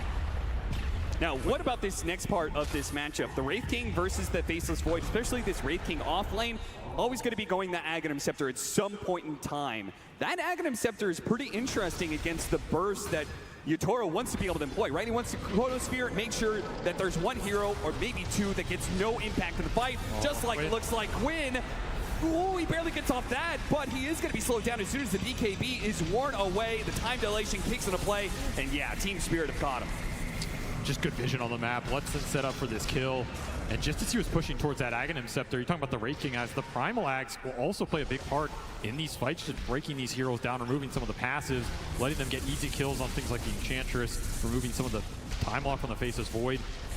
Any extra bit you can gain an advantage for Dyrachyo in these man fights is going to be nice, but I mean, the Wraith King Axe is great versus the ults. It's just a question of can you do anything with like the 5 seconds you have afterwards, right? Dyrachyo going to man up. They're going to jump onto this Faceless Void, see if they can burst him down. Once again, there's that Inkswell Heart Dispel into the time walk and attempts collapse, turns around, gets that RP on the two of them, locking down Dyrachyo and finishing him off. And now Ace is going to come back into this with not much support. With no Quinn, they knew they had the numbers advantage, and they take the fight into Gaming Gladiators no matter the cost. He gets a jump away. Force Staff helps him out, but it's not far enough. There is nowhere you can go. The collapse, and Yatoro cannot follow. That is a very bold move. When your Primal is dead, he's so much of your damage, so much of your burst damage. I mean, again, they're very close to bursting Yatoro, but the man knows his limits. Elvin Tunic will help in. Oh, Tofu! Yeah! A shot from downtown claims the life of Yatoro. Just as I caster curse the hell out of him, he gets shot down. Well, the man knows his limits, but I guess not every limit in Dota. The Tormentors are new, we'll cut him some slack, but what a find from Tofu. Just claims it all there, and now the Tormentor did go to Radiant, so they get the kill on Yatoro. Collapse gets the shard. That's a 1,500 gold kill. Yeah, that's the final shard, by the way. Team Spirit, 36 minutes in, have all the shards for their team because they've claimed every single Tormentor. This is crazy. Of course, the Chrono was off cooldown, so you're going to have some downtime for Yatoro where he would have liked to have been up on the map and used it. Surprised it burst him hard. He must have like time lock hit the Tormentor. I mean, at least he can laugh it off here because there's nothing else you can do. Back into the game though, they still don't have Ace. They're still looking forward with this smoke. There's a hesitancy out here. Yatoro? Yeah, this is I'm surprised Gaming Gladiators. They're surprised that they're even out here. Quinn starts chasing out there. He's pushed up into the high ground. Oh, Quinn. He doesn't have a TP. Where are you, Quinn? He's going to be able to get a force down to the low ground, but that was an opportunity to get the pick off, and instead it's Collapse who finds the pick off. Another Ogre Seal Totem for Accelerate, trying to keep him alive. Bump back in. Oh, the swashbuckle just barely outside of the range there, and they do. And Yatoro's back into it. Dyrachyo will be the first one down. Quinn, he has BKB. Can he get it off? No, too many stuns. This damage is ramped up so damn fast. Oh, Collapse got him on the Inkswell. Yatoro says, you had your fun, you had your cliff walk, but I'm here to clean it up. And Ace trying to get away desperately. Blink is up. He will get out. Yes. Oh, they got a scan on him. Yeah, turn that radiance off, son. You need to get the hell out of there. You gotta hide. You gotta hide. You can't be farming right now. There's that shard. Collapse pulls him back in a little bit. No harpoon just yet, though. So he couldn't get him any further. Yatoro knows what he wants right now, and that is an Aegis. That is a Roshan fight. The game could have just committed to. It's also a fight that 30 seconds of it had no Yatoro. They couldn't find anything. They found an inch off of double dive between the Morphling and the Primal Beast, and that's it. Team Spirit just way too good at kiting these fights out, not giving you an opening. That Hurricane Pike did some serious work. Sent Quinn back to NA with his pal Arteezy stuck up there. But what else are you supposed to do? You have to find the openings. You have to dive. You only had 20 seconds without Yatoro. Just none of it went your way, and now it's going to be an Aegis into his pocket, a cheese on the back, and I guess everybody can buy BKB at some point. It'll be his next item here at last to seal the deal. He really wanted to save that double damage rune for Laurel or for Yatoro, but little Treant will deny them that opportunity. Still, though, Team Spirit got to feel very good about this next 4 minutes. They've been winning a lot of team fights lately with that extra life on Yatoro. He's already been very aggressive, leading a lot of the charges for Team Spirit, giving information to Collapse to follow it up. And the second life, I feel like there is nothing to stop this man. No. If you get caught in the corner, you're gone. Yeah. I mean, that's it. Even if you're morphing, I mean, who cares, right? The second you come out of it, you're basically dead. This Ags from Celery can only do so much, and suddenly the lanes are not getting pushed in as deep as they once were because this Empower is just going to work on these cores. They're just mopping it up. At this point, the Skeletons and the Treants are just extra gold into their pocket. We're looking at 440 CS for Yatoro right now. Just cleaning up these lanes. 500 for Laurel, by the way, who's been swashbuckling what feels like the entire map. Still having a tremendous game here on the Pangolier. He is. And look at the difference in the last hits, man. I mean, that is what Empower does. That's what an early Mask of Madness into the Maelstrom does, but it's also all these summons going down the lanes. So it's inflated a bit, but that's extra gold. And now Miro with an Ags. This is a great Dark Torture game, right? And these Soulbinds have been landing. There's not a lot to block them. You get the Wraith King, you get that aura going back. It's a great illusion. You get the Morphling. You're going to clear house on the back line. So suddenly, the scale from Team Spirit is starting to pick up the pace on their supports, and these are scary ones. RP straight up in the top lane. He got caught trying to hit that tier 2. You can get nothing for free against Team Spirit. Collapse denies Dyrachyo that opportunity. Dyrachyo compliments on the initiation, but the damage is done. Gaming Gladiators, without their carry for 70 seconds, there's going to be some serious damage coming their way. That just feels like a move it's based on pressure, right? They feel like this game is slipping away from them. They feel like the scale is going to be insurmountable. Dyrachyo trying to make something happen on the map and find a tier 2. Instead, he will pay the price only for an RP in exchange, which is going to be up pretty much when he's back up. How much do you want to push with this Aegis right now? Level 25 on the Faceless Void already. He already has the backtrack talent. Just going to make that burst even harder. And Yatoro says, this is enough farming. I want to end this game. I want to end it now. How much do you have to take the fight on your high ground? Look at them. They're just trying to catch whatever they can in the side lanes because, well, you don't have a carry, so there's not much point in acting like you're going to defend this mid lane. Just have to use Ace's strength. You have to find a way to use this Wraith King Ags and the Radiance Burn. Get something going in the fight over the long duration.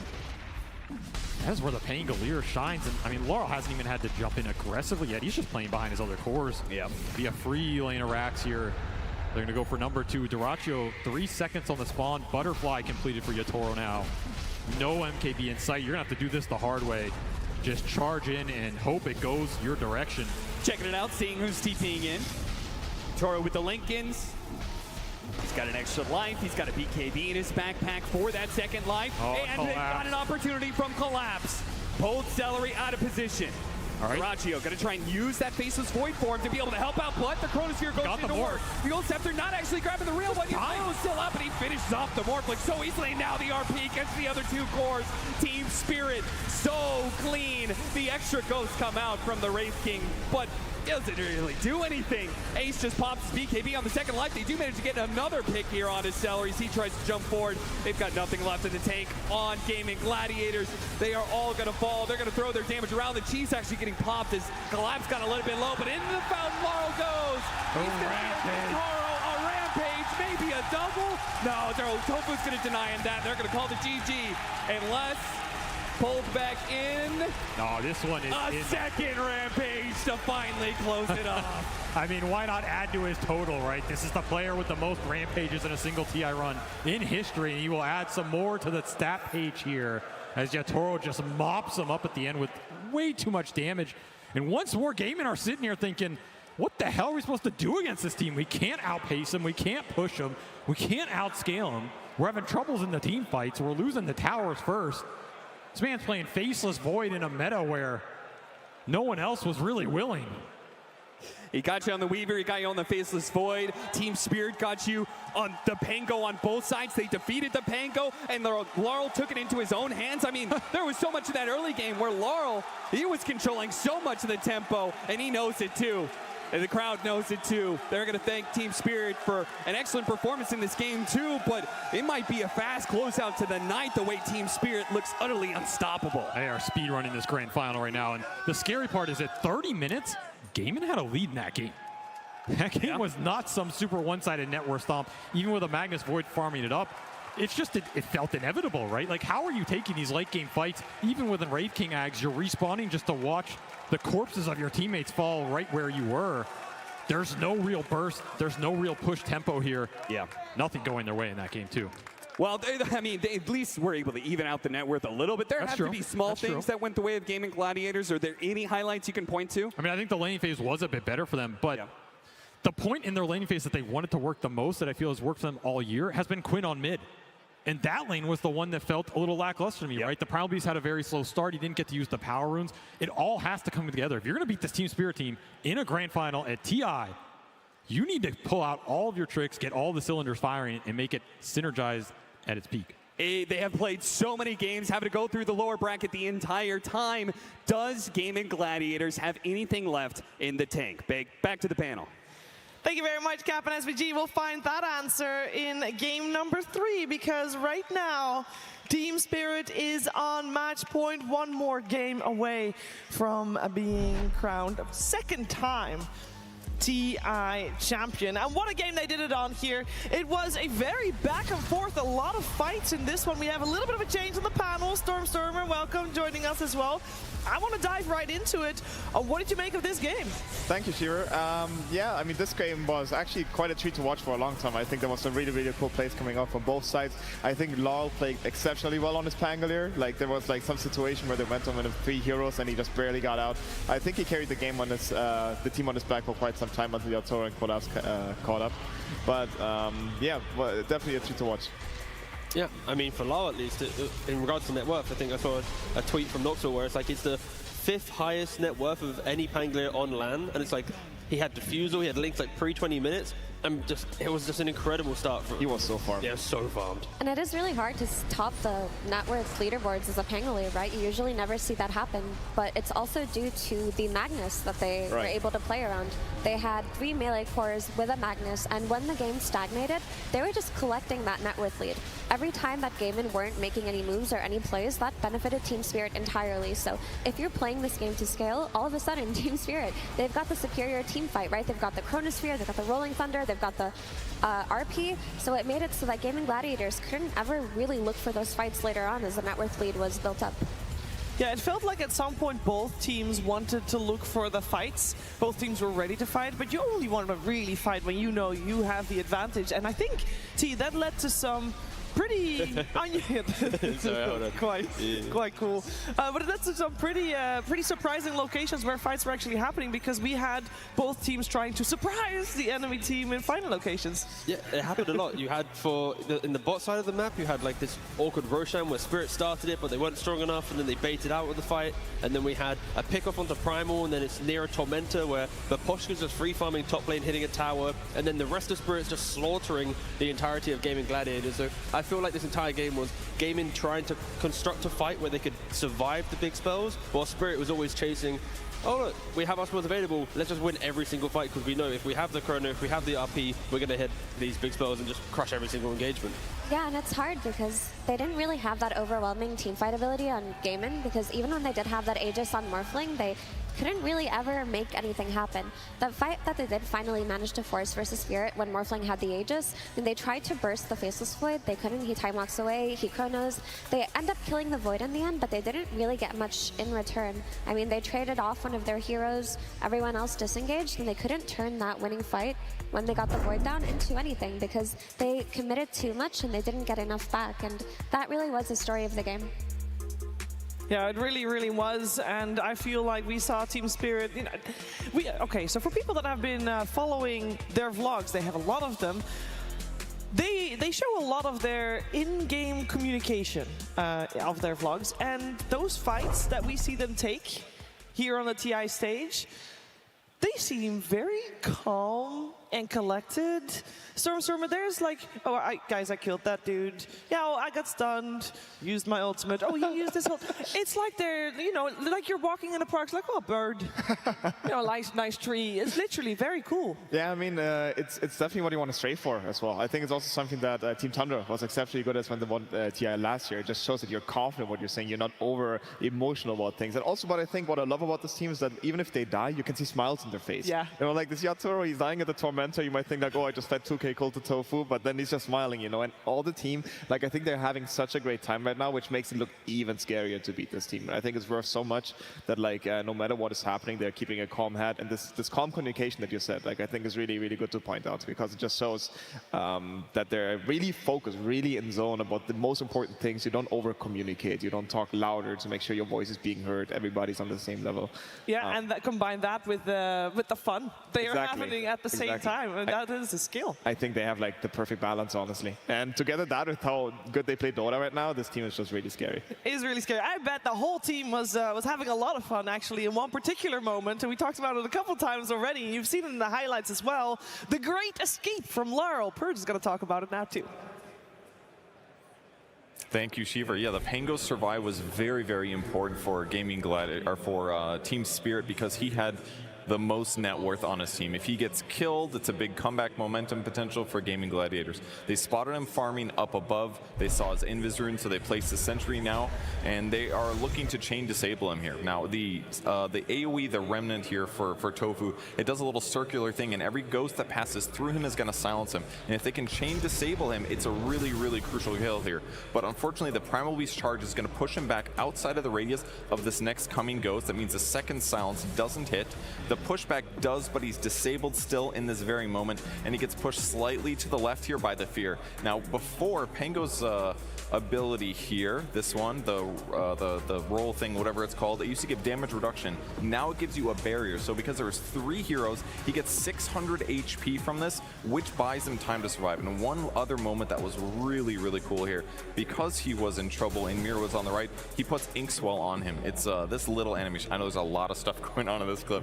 The Inkswell on him, he pops this the moment before he dies. If he doesn't do this, Celery here on the Nature's Prophet attacks him one time. A second auto attack would have killed him. But because these two guys were stunned, he ends up surviving. All these things going together to keep Laurel alive, keep his net worth high, and waste Gaming Gladiators' time on the map. Just an incredibly important moment.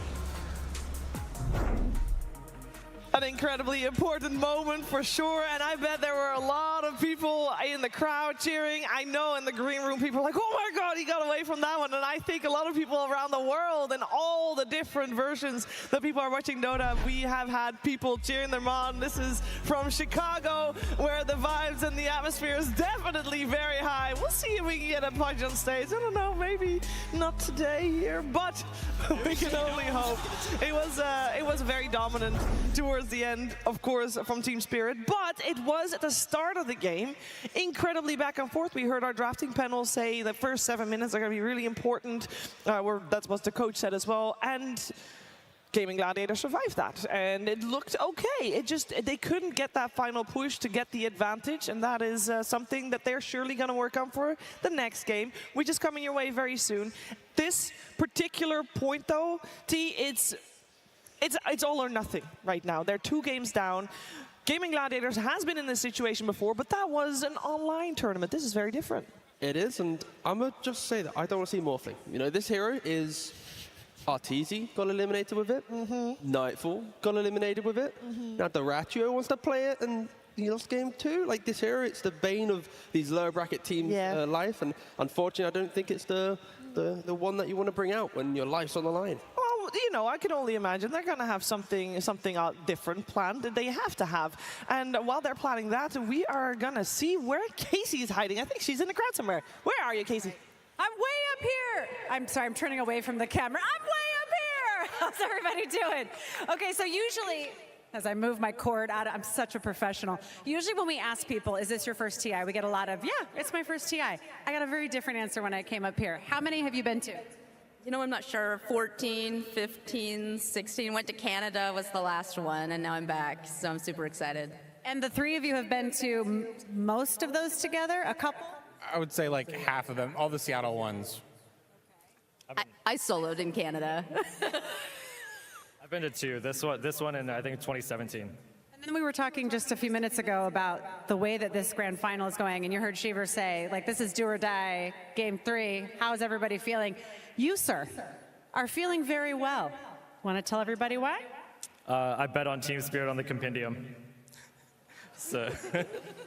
I'm sorry, what is wrong with this crowd that, like, 3 of you are like, yay?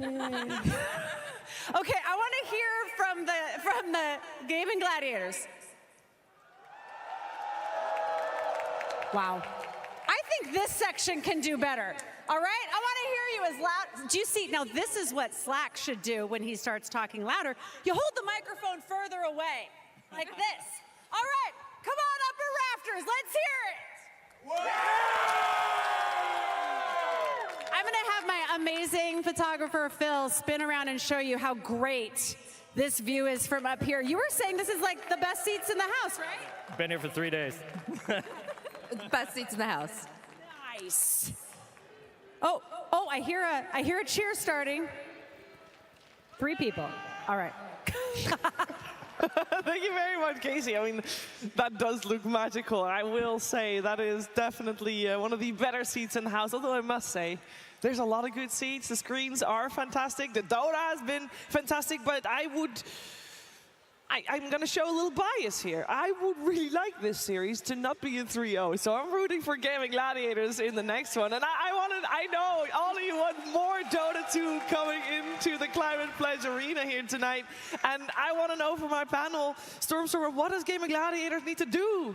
I mean, I think, first of all, don't let it get to your head. I think they are respecting Team Spirit maybe a little bit too much as well. They're not showing the same Gaming Gladiator support that they showed the entire lower bracket run. You have to remember, this team started in lower bracket and now beat how many teams? 6, 7 teams in a row to get here. I just think they have to get Spirit out of their head and just focus on their own Dota again. Maybe adjust the drafting a little bit and then just, you know, keep the ball rolling again. Get back to your seat. Get back to your seat. I think everybody should get back to their seats right about now because, ladies and gentlemen, we want some more Dota to be played. We have got Team Spirit 2 games up. Can Gaming Gladiators push them back?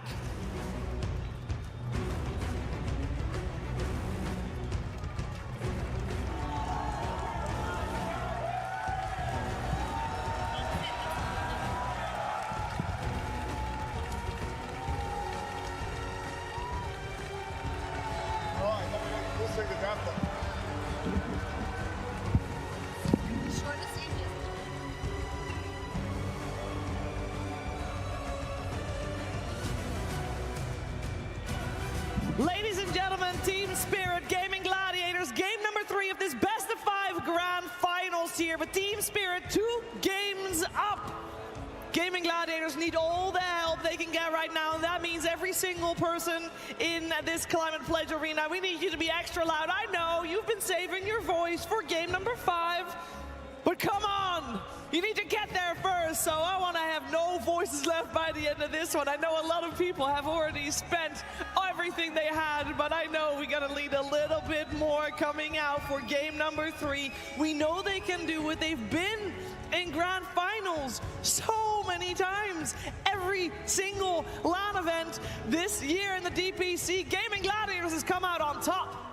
Team Spirit, they started really clicking at Re-Up Masters, and they have not dropped the ball since. And the fact that they're coming into this grand finals, that like each draft is completely different. In game 1, Weaver, Beastmaster, they swarm the map, they're the aggressors. Game 2, they got big cooldowns, Magnus, Void, like being the team down 2-0 and having to try and work out how do we do with aggression, how do we do with the scaling. Like you don't know what's going to come at you in this third game. So for gaming, it's not about Team Spirit at this point, it's about what can they bring themselves. What is their draft to get them through the laning phase and set themselves up a game that they can actually dictate. Because right now, they're just victim to Team Spirit 2 times in a row. Yeah. But also, I just want to have Storm elaborate a little bit more on what he was talking about when he said they need to get Spirit out of their heads. And how do you feel like that? What does that mean when you say that the enemy team is in your head? Are you drafting differently? Are you playing differently? Can you speak to it from your personal experience? Yes, I think both of it. I think like first of all their gaming players should just play the heroes that they're most comfortable with. That they don't like, for example, draft heroes because they want to block pick them from the enemy team or stuff like that. They should just play their own game, regardless of who they're playing against. And I know that some players on gaming, like it is good to have healthy respect towards the enemy team on Team Spirit, but I don't think it should like affect your own gameplay too much. You should respect what the enemy team is doing. You should know their strengths and weaknesses, but it should not cause yourself to have more weaknesses, if that makes sense. Just basically reset. Don't care who you play against. Remember all the games that got you to this point, got you through the entire lower bracket to this game 3, and make it like a home run again. Gotta remember as well, Team Spirit, when they won TI10 back then, right, they were also 2 games ahead, and then it still went to a 5-game series against PSG LGD back then. So this is not over yet whatsoever, and I hope Gaming Gladiators also have that in their head right now, that like, you know, it's maybe a longer day for them as well. They also have to play the lower bracket finals against, I forgot just now, bad memory. LGD. LGD? Okay, let's okay, what's LGD, right? And now they're here again, so it is a longer day for them, but I all just hope they, like, whatever it was, they got the energy running again, and they just go into it right now. Yeah, we're gonna find out, can Gaming Gladiators force out the next game, or will Team Spirit be the 2-time champion? Now let's hear it for Game 3! Team Spirit versus Gaming Gladiators. Grand Finals. Game 3. Welcome back to the draft panel for game number 3, everybody. This is everything on the line for Gaming Gladiators. Down 0-2. Team Spirit have been crushing so far. Seems like they have all the answers. They have all the strategies that they need to become champions once again, just like back 2 years ago. What do you guys want to see Gaming Gladiators? I feel like I'm repeating myself after game number 1, but it really is the story here. How can Gaming Gladiators dig themselves out of this strategical hold they found themselves in? Honestly, I thought their draft last game, they had a really good shot. I think they identified that they want to target a little bit more of non-Collapse heroes. They let Collapse go as Magnus, and I thought that it was not a bad idea. I don't think Collapse had the usual Magnus impact. Maybe he didn't need it, maybe he didn't get there. Toph was able to pick up an early Yule Scepter, but I think I just want them to do that, but there was a time where like they had the triple wave with Quinn. I want them to play even more for the mid pressure, because Laurel I don't know, the guy's too good. He had too good a game. I would like Gladiators get back to the idea of super pressure, super tempo, crazy, super fast, super strong lanes. I think that potentially might work. Yeah, something like this, you need to risk at some point, right? You're 0-2. They definitely have it. Like, they definitely gave very good fights in both games. Like, both games they actually gave good fights. They had good lanes and stuff. Yeah, but this last game was rough to play after some point, because Void Magnus is just too strong, like when it's come to late game. So I hope this time maybe we just, you know, go super tempo. I definitely agree with Dendy on that one. The way Gaming Gladiators got here was with that tempo, pushing the high ground. It felt like in that last game they kind of fell back. Like, we don't really want to do that. Instead, we're going to try and match you in the late game, pick up a Duraccio Morphling. And he played pretty amazing for the most part. Had a couple bad deaths, but overall, like, you're playing into how Team Spirit wants to play at that point. You're not really playing the game that got you into this grand finals in particular. So we'll see if they go ahead and do that. But the problem is, I think when you play against Team Spirit right now, there's like a triple threat here. It's like you have to deal with Collapse, which they've been trying to do through bans. And then I think what really leveled up Spirit is Laurel. He's just playing so good every game. And you see Quinn, he's normally taking control of the map. He's like making moves. He hasn't been able to in these last 2 games because Laurel's having a great laning stage. And of course, there's always Yatoro, who's you're going to pick the CK, but you don't even know if it's his. He's strategically taking away a lot of Duracio's heroes, making them feel a bit uncomfortable. So there's a lot of things they're doing at a strategic level and in game that it's just really hard for gaming to address. So what do you think, Gaming, if we want to see this early aggression from them, what is the first pick of the game? Do you just go for the celery end sharing, or like, okay, full focus on early laning stage and putting that pressure? Your Chen was obviously banned that you've had a great success with in that macro strategy. Is the Enchi into CK even appealing to start off? I think it's normally like a decent matchup for CK because he's actually one of the heroes that can kill Ench pretty easily when you bring her out of position. But honestly, I sort of like that line of thought. I think at this tournament, they usually pick Ench with Weaver, just because it gives the Ench a really strong lane. Once you give Ench a strong lane, it can snowball to other lanes, you can leave it alone. But I don't mind that if they pick another strong carry with it. Okay, there's the AA we were looking for in both of the previous games, and this time Gaming are going to bring it out. Does this fit the bill for you guys? Not a strong laner.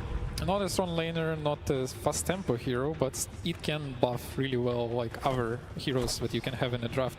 Vortex is extremely strong, also shut down a lot of like fat heroes with Bayern, Heart of Tarask and stuff, so might see something. If you build up a strong like carry that fits AA on lane, it can still be pretty strong lane. Yeah, I think the hero, he just has a lot of range, so he keeps clicking, right? If the lane is stable and you get to just keep clicking your opponent, his lane's like not weak or anything. He's going to constantly harass on the region.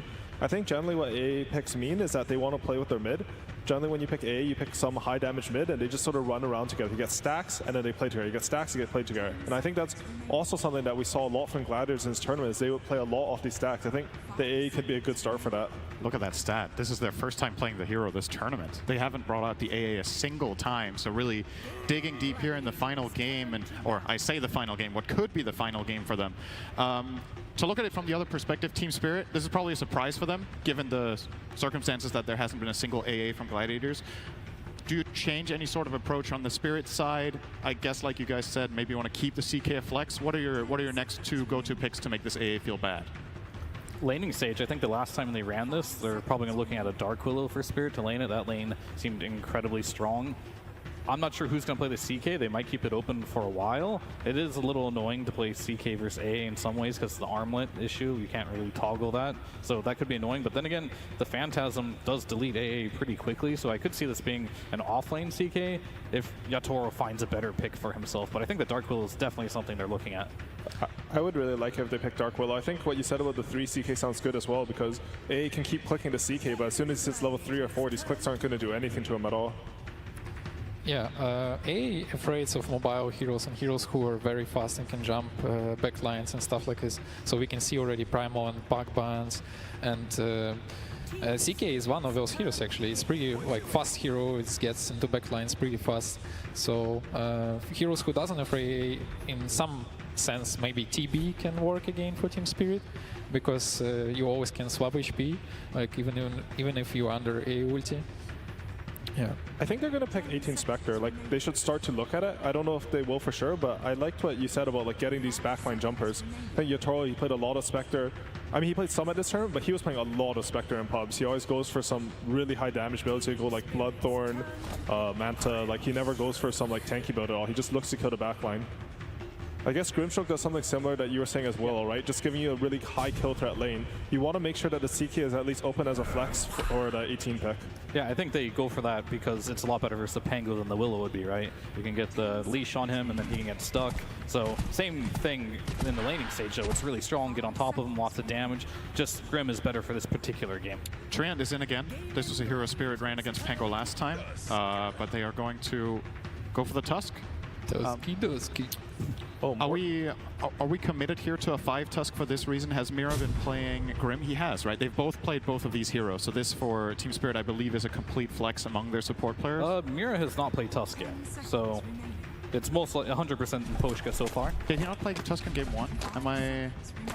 Oh, he played it in the last game, but outside of that, I suppose. Right, outside of this series. Okay, got it. Yeah. My notes are outdated from the last. I'm sure they can flex it perfectly well. I think... Actually, Morta's not banned in this series, which is sort of surprising because, I mean, they broke Gamon's confidence in the hero a bit because I think Tofu played literally every game on this hero before that. You just go back for it, yeah, because it does what they need him to do, right? I feel like you just have so many issues with Gamon's other heroes that you feel like you don't have to ban it because you have to ban so many other things in this game, like the Necro, the Phoenix, the Chen, all these heals, and this is really good banning, I think, by Team Spirit, even the Kunkka. These lineups where you see them group up, be able to push, they're not being able to get them because you have to deal with the heroes that you see in front of you, and some of your best heroes to do these pushes are just being banned out by Team Spirit. So they're going to play the Brewmaster. The only question I do have, yet again, is this Pango too early? Is it too early of a Pango game? Will he have a game? Right now it looks like they only have one answer for him, but I expect more to come. Is there any mid laners potentially, Dindy, that can punish that's left in the pool? Oh, for sure. There is a bunch. Like this hero become not as strong as it used to be. It's actually pretty strong lane still. Like, there's the dazzle. Here we go, the lane punisher. If I decide to put it mid, I can still think about it. It's weird to see sometimes healers picked into A, but I think the purpose is especially like having these insanely strong lanes. They can still do post-free dazzle if we decide, or I don't know, like if Collapse gonna play it or not.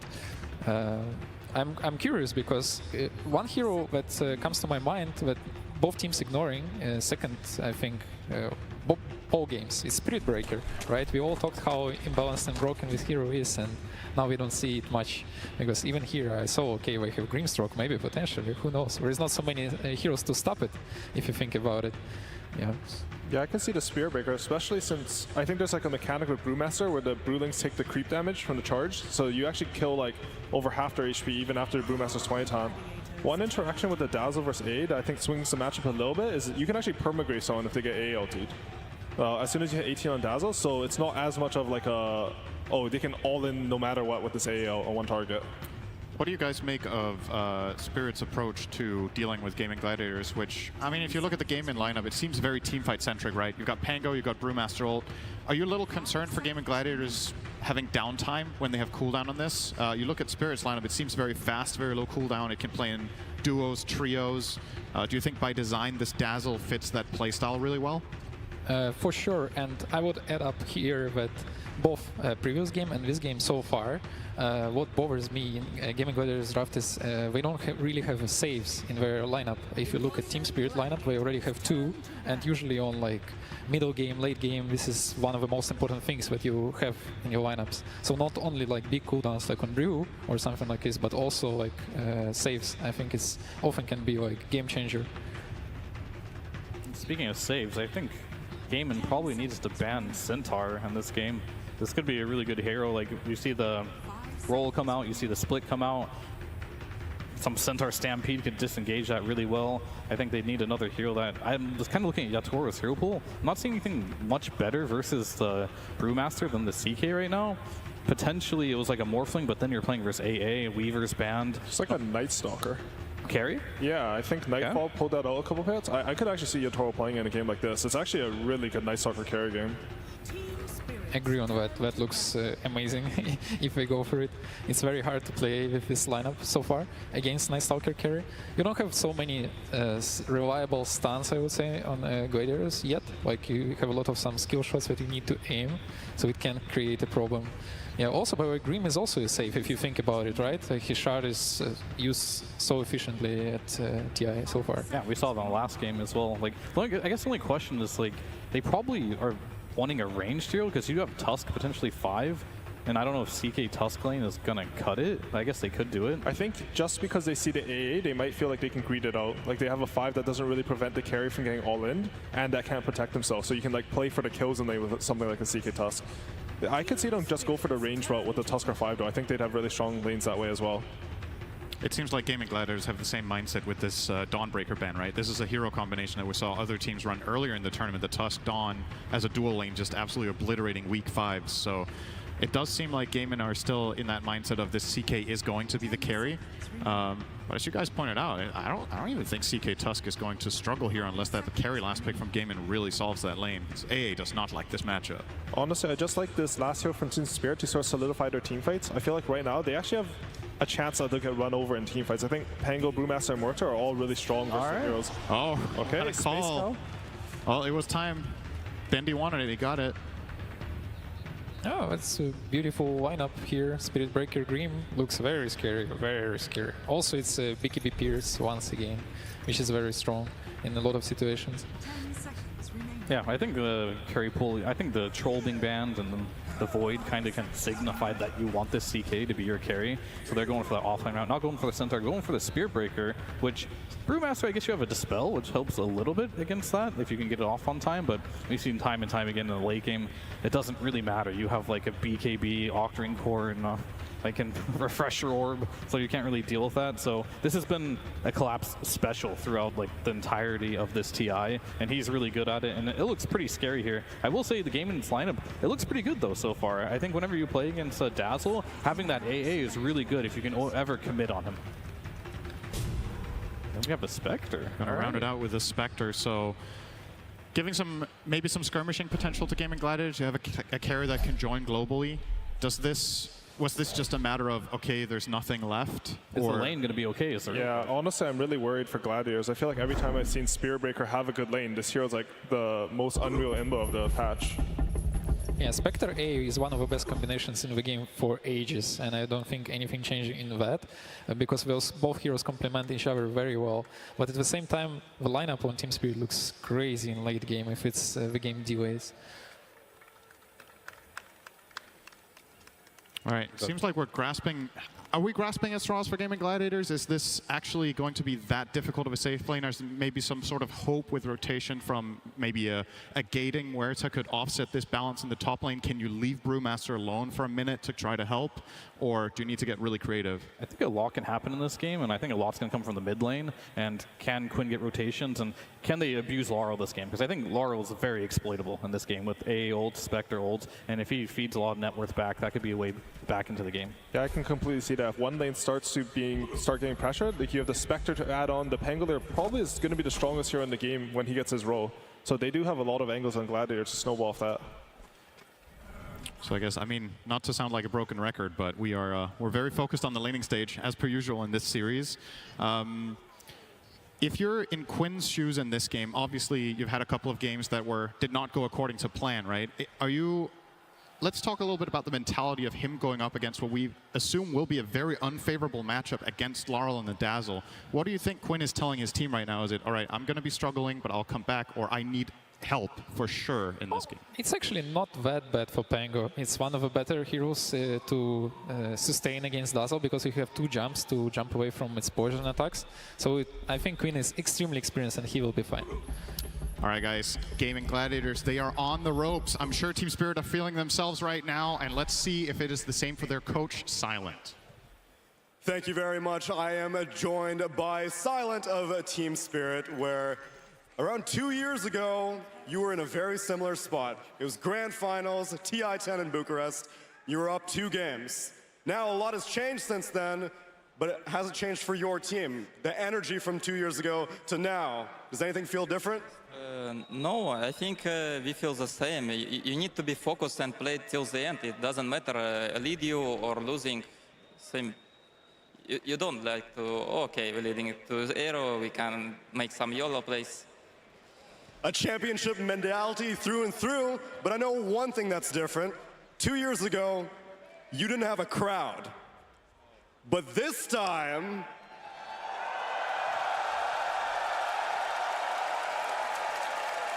I think they're ready for a game number 3.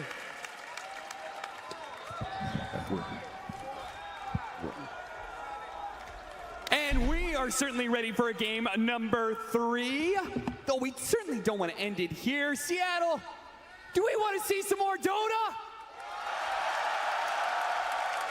Here in the Cathedral in Seattle, we may just be witnessing the final game of the Grand Finals, but I'm sure a lot of us hope for so much more. And that all depends on Gaming Gladiators. I mean, they have been the ones to run the gauntlet through all of these majors. They were looking like the best team of the year until they ran into Team Spirit. Until Team Spirit ramped up in just the right time, shown up for championships.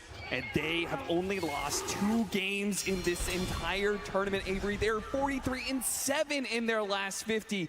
This team is looking unstoppable. Is there anything Gaming Gladiators can do to halt this momentum, even just a little bit? You have to play Dota. There's no way around it. You have to meet this team on their plane and give them a taste of their own medicine, because you came in with a plan, but everybody has a plan until Team Spirit punches you in the face. And right now you're laying on the ground trying to figure out what the hell just happened in the first 2 games. Your plan did not work. Whatever you thought it was going to happen in the games 1 and 2, it fell flat. So right now, Team Spirit are in control of this draft meta. They're in control of the series, and they're dictating the pace in these games. They're dictating the team fight. So you have to meet them there and beat them. You have to outplay them. You have to start winning these team fights, scaling into the late game. You are not going to run this team over, which means you got to find some more momentum going past that 30 or 40 minute mark. It's not been Gaiman's MO this entire lower bracket run, but hey, you're in a dire situation at Grand Final. You don't have another chance here. You are at the total limit. So figure it out fast, make the adjustments, and get cranking. This is a draft that is heading in that direction, right? A lot more team fight, a lot more scaling presence. Spectre AA here designed to put Yatoro in a tough position. We've seen the AA be a counter to CK for a lot of this tournament in terms of limiting the lifesteal interactions. Of course, it can also have a huge impact versus the Dazzle as this game progresses into the late game. So I think these are much more even lineups in terms of what happens past the 40 or 50 minute mark. There's not some crazy inevitable scale outside of maybe Dazzle Spirit Breaker doing crazy Dazzle Spirit Breaker things, and Celery in trouble in the bottom lane, and that is going to be your first blood. Collapse will claim it with a bash. Of course, a little luck goes a long way. A classic Team Spirit strategy going back to their first TI victory in a career debut. courier pick off as well. Look at that, Duraggio even like taking himself outside the lane to block the hard camp because this lane is already going a little bit awkward for them. The mid lane's not looking much better. We're 12-4 on Laurel over this melee. Range versus melee matchup, it's not a fun one. You should expect the Dazzle to win, but Laurel is already taking commanding lead. And then we've got your Toro, 11-2. Now the Brewmaster is keeping pace, but he's certainly not slowing down the carry of Team Spirit. So Gaming Gladiators got to be able to halt this momentum a little bit further here. Bit of damage onto Ace. They're turning it back around, but Tofu's here to be able to help him out. Nice shot to get the extra bit of damage on 2 heroes. Yeah, double proc, win the war of attrition. I think these silence can go fine for gaming over the course of the lanes. They don't look too terrifying to me. I think the Brew can fight back with the help of Morta, just a very tough hero to trade into. That mid lane is what I'm worried about though, right? It's Dazzle versus melee. I mean, Pango has some escape mechanisms, but if you get some roam going through with the poison adding up, it can be deadly. Every single time Seller wants to be able to stop that hard camp opportunity, he does risk getting gone on by Mira and Collapse. This time around, he's fine. The shard inadvertently kind of helps him out as he's pushed underneath his tower. Just try and get as many pulls off as you can in this lane. Boost the XP up for both heroes as they both really want and need it here. You're not going to be able to shut Collapse down, which, I mean, that's a worrying factor, right? A Spirit Breaker with absolute free farm, it's going to have a fast Midas, is what Collapse is going to have here. He's going to have his choice. And it'll be quite powerful going into that mid game. So you got to be able to strike back in these small skirmishes, get the ults up, particularly the Brewmaster Primal Split, the Rolling Thunder here, very powerful spells if you can get them fast. And of course, A Blast coming in on top of it with Vortex amping up all this magic damage and put that mini haunt to use on the step. Real quickly, want to give a shout out to our observers, our hardworking observers who have been keeping us through this entire tournament. Ace, maybe in some trouble here. Maposhka, he's trying to dodge all of these ghosts. He doesn't want to lead the calling. He'll take that extra bit of damage to try and risk it, but he does end up falling as a result. And now Ace, he'll have some helping in from Tofu. Beautiful dead shot to push him back in, and Gaming Gladiators, a very clutch fight there for them. Tofu and Ace get a big win in their off lane. That's the strength of the Morta dual lane that they're looking for. This is why this hero's been a first pick for them for a lot of these series. They're very confident in what Tofu can do on it in the early game. And now he has some roam options. I don't think you can leave Ace in the 1-on-2, but if you can get some breathing room like this and look towards mid, maybe you can get some damage poke, help skew this lane back in Quinn's favor. Because he is still getting known. 31-10 on Laurel, almost doubling Quinn up here. He got the courier as well. Quinn with a slight misstep will hurt his regen fairing. That just means more pressure going to build up between Laurel and his melee foe. Just not much you can do against the poison touch here. Yeah, this is looking like Quinn kind of needs one of his supports to die just to refill that bottle, and Celery may grant him that wish. He's going to get a double blood grenade before he goes, so this may be a fair trade-off if Duraggio can claim his life, and he does manage to get it. It puts an early level into that Desolate, and it's just the added damage they need. Honestly, I think Celery's okay with that. Solo XP for Duraggio on a Spectre. He gets to collect all these creeps under the tower without any pressure. Pretty happy about that exchange with a very defensive-oriented lane where, what are you doing aggressively with AA Spectre? It's all about getting farm and XP down here. And there's that TP rotation to fill out Quinn's bottle. And try and help with the 6-minute rune. Let's see if he's able to do so, but Team Spirit not going to worry about the runes here. Instead, they try and win this off-lane situation where Ace and Tofu were doing pretty well for themselves. They bring 3 heroes to the matter to bring down Ace if they can get him. Slowed down by the blood grenade. They only need a couple more hits. They've got more blood. Where that came from, apparently, gives them over that Lotus, and that's enough. Evasion with the haze, enough for Ace to just walk off here. I lied. They do care about that the power rune because they brought Collapse to secure it. Not just that, but also the kill on Quinn. That's just going to secure the double check for Laurel. He's going to walk all the way top and get himself a shield rune. Putting this matchup to good use, giving Quinn a taste of his own medicine here with the roam. Maybe not expected out of the offlaner, but that is a hell of a rotation from Collapse and gets a lot of momentum going into this Dazzle right now. And this is a pressure point you're going to have to respond to. And this is a hero that scales very hard in Dota right now. Pretty strong early game for Team Spirit. They're going to look to try and fight back, but Quinn with a nice rotation, just eyeing Yatoro up here all alone. Will get the hit back. If you're just going to keep dying in your lane, you might as well rotate out of it, even if it means you're doing it pre-level 6. So As you can see, anybody who shows up in the mid lane is going to be run over by the Dazzle, especially if you get the extra vision of like a tough snowball or the Spirit Breaker charge. You just can't get away from this poison touch hit. So no, especially with these wards behind the tower already. Deep observer for Team Spirit behind Game in Tier 1. Collapse having a chuckle about that. Yeah, but that was all because Quinn tipped him before the charge even completed. Quinn knew what was coming. He could do nothing to stop it. Well, could have picked the real hero. It's always an option. Just saying. 4-4, 7.5 minutes in. Did we trade off Wisdom Runes? Yeah. Yes, that was the one upside of, you know, them going on mid. You guarantee the Wisdom Rune trade, which Celery's definitely happy about. Yeah. I mean, you're saying he's like happy to soak up XP here, but it is a weird position for an AA who'd rather just be pulling if nothing else is happening. So leaving Dyrachyo low into the bottom lane, but a really good use of the dagger will get him over that little cliff area, and Tofu can get some damage back in return. No threat of anybody dying, but a decent punish, and will allow Dyrachyo to clean up some CS. But he is being pushed out of lane. Mira's not giving up on it just yet. And Leposhka even rotating down here, potentially throwing that Inkswell into the Breaker. I mean, this is a combination we also saw when Breaker was hot that last patch. The Team Spirit were very comfortable playing. The Inkswell Breaker across the map, giving you the guaranteed setup. This is what the CK is designed to help facilitate. Push the lanes in with CK illusions, be a ghost on the map, and all of a sudden you get one pick off and your map just collapses, right? Well, on the flip side, Gaming trying to do something similar.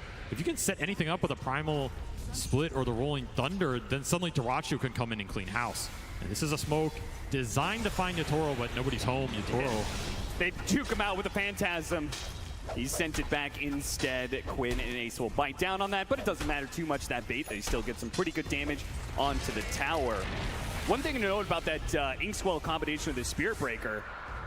Oh, thought they were going to go on to Mira, but Mira's going through the portal. They don't have a stun to stop him. He gets the other side. Dyrachyo pursues. Dagger does hit him. Yeah, he's pretty damn slow, and he's going to hit him with another dagger. Mira, he needs the help from the Spirit Breaker. He has a snowball to buy a moment. Collapse, pops his ultimate, immediately goes for the kill onto Tofu. See if they can trade things out here for the shard and the calling.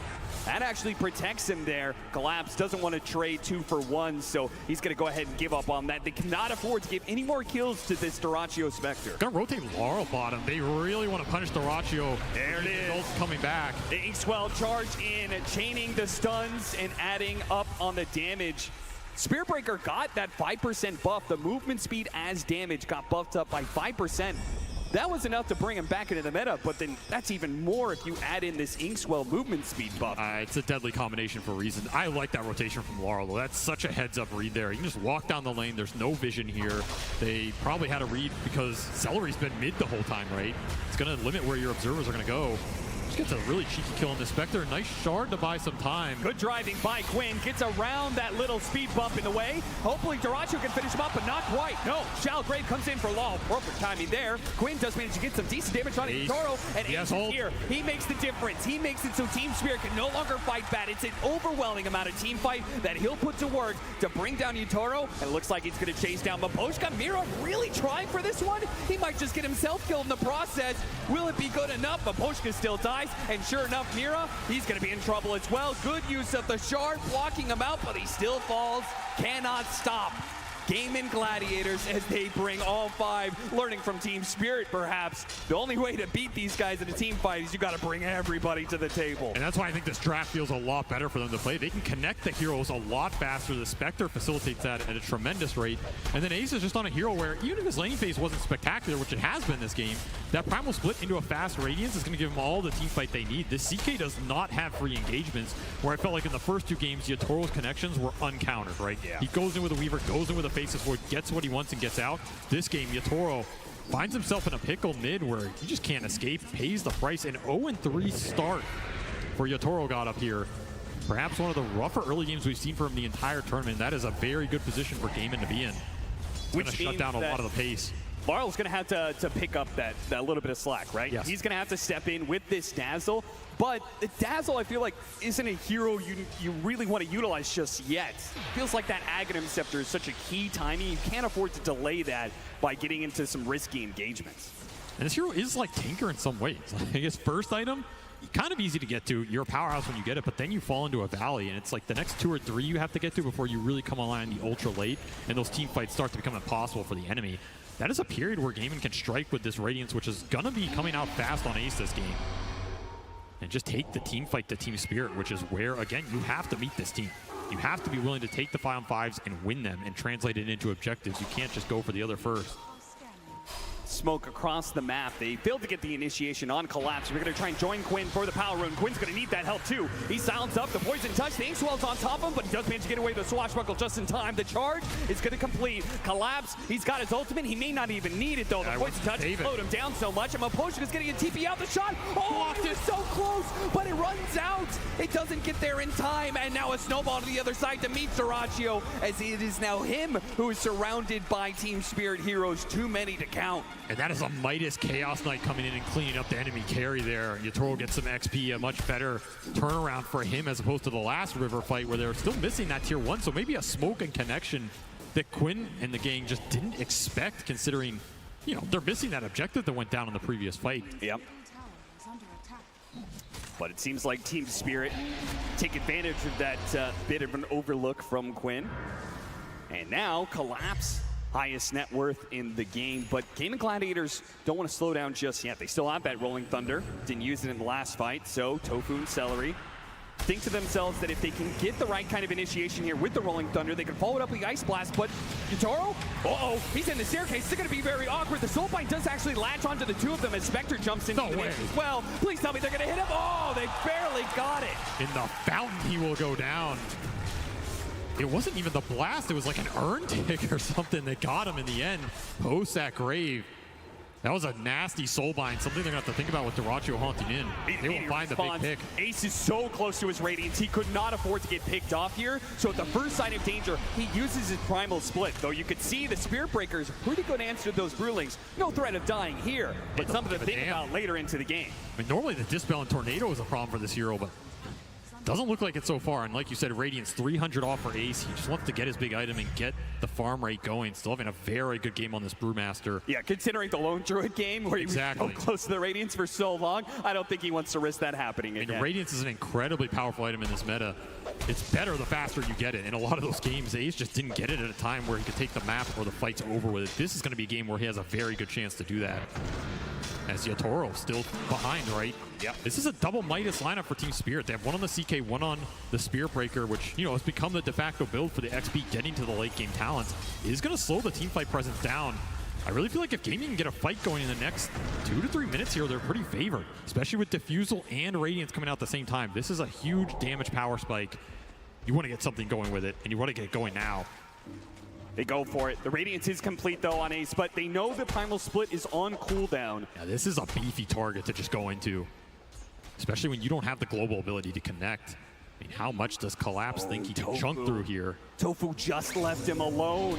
Tofu was needed to be able to disrupt this combination, but now Ace is left alone, speeds himself away. Somehow the Inkswell didn't go off in time, but Maposhka didn't pop that one. And Dyrachyo was like, okay, now it's my opportunity. Hello, Maposhka. Oh, almost got him with a fear shot there on the left-hand side, but Maposhka still dies. Collapse still in trouble, has a charge, instead opts for the TP out, but that doesn't make it.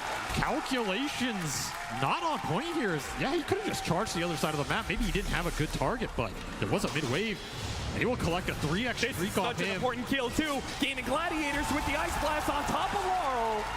Now, Collapse and Laurel, who were very much needed to be able to buy Yatoro time, now they've both fallen. And now you're invading enemy triangle. This is where Gaming want to strike. They want to strike hard on the map right now. Gain a lot of the momentum in this game. They have the supports to follow up on the core initiations. They have a crap ton of damage in the tank as long as they can see heroes. And with Dyrachyo able to join any of these goes, suddenly this map has collapsed pretty fast for Team Spirit. And Ags on the Dazzle try and stem some of this bleeding, but right now this crowd, they want to see a game 4. They want to see Gaming strike back in this game 3, and they are delivering. Yeah, I'm not even convinced those are all Gaming Gladiators fans. They might just be Dota fans who want to be able to see more from a grand finals between these two teams, but it's still a long road ahead for Gaming Gladiators because they're only 2K net worth up. They've hit some timings, yes, but they still have to worry about the double hand of Midas. They have to play this clean. They need to be able to get good executions, but they can't afford to use any pickoffs. Good roll in from Quinn. From behind, though, trapping favoring Team Spirit.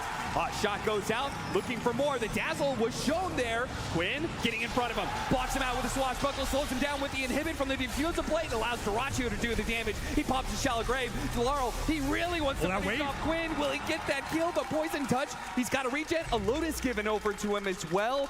Good plays from Gaming Gladiators, give him the extra bit of regen he needs, and now he can pop the regeneration in his bottle for a full heal. Max efficiency right now. All Team Spirit can do is cut some waves with their double Midas heroes and go late. Because right now it is all gaming on the momentum chart, and a full Vessel was completed very fast here from Tofu. That even gives you more damage. Vessel plus A Blast is nasty in these team fights when you're throwing the vortexes down, particularly versus Dazu, who wants to just heal through with the inverse waves and get that going. Yeah, you've got Dazzle, you've got the Inkswell heal that, would have been a factor if it wasn't for all the anti-heal they have. And then also the Chaos Strike, that lifesteal the Chaos Knight is so dependent on. And there is no downtime for this lineup. Look at him, burned out of mana. They try and give him over a little bit, see if he can charge his way out of there, but he's silenced up by the calling, trapped in the corner. And then they use that Storm Panda to be able to catch more. Laurel's gonna die as well. The Dazzle getting no footing in this game. Ace making his presence felt, and this was with a second item, Boots of Travel. So this isn't even some like Earth item. Koska looks like he didn't have a way back to the base, so he tried to skirt on through Gaming Gladiator side of the map, but he was spotted, and he will be brought down. This Brew Spectre combination working wonders right now as Ace is 5-0 and 10. Completely unstoppable. And you can't bring the CK in to really help you here. The Brew is just great versus the hero with the Radiance Burn, the AoE miss. He has the evasion that Yatoro can't pierce. And not to mention his ult, you can go in, start messing up these CK illusions. Yeah, with Radiance and the Dispel, this Chaos Knight's gonna be... So, what are your options? I mean, you have to just wait until Yatoro's ready to fight, I think. You have to split the map with the Breaker, and this is where Gaiman can continue to try and pick you off, put the Vessel to use, put the Radiance to use. And of course, Dyrachyo, he's on a hero that doesn't have to, farm up some crazy stacks, doesn't have to go in the fight first. He can just farm the defensive parts of the map. If nothing happens, he's still happy. I mean, you still got a Spectre. Drum for Tofu just to buff up the team fight even more here. Sporta is doing work, also having a perfect game so far.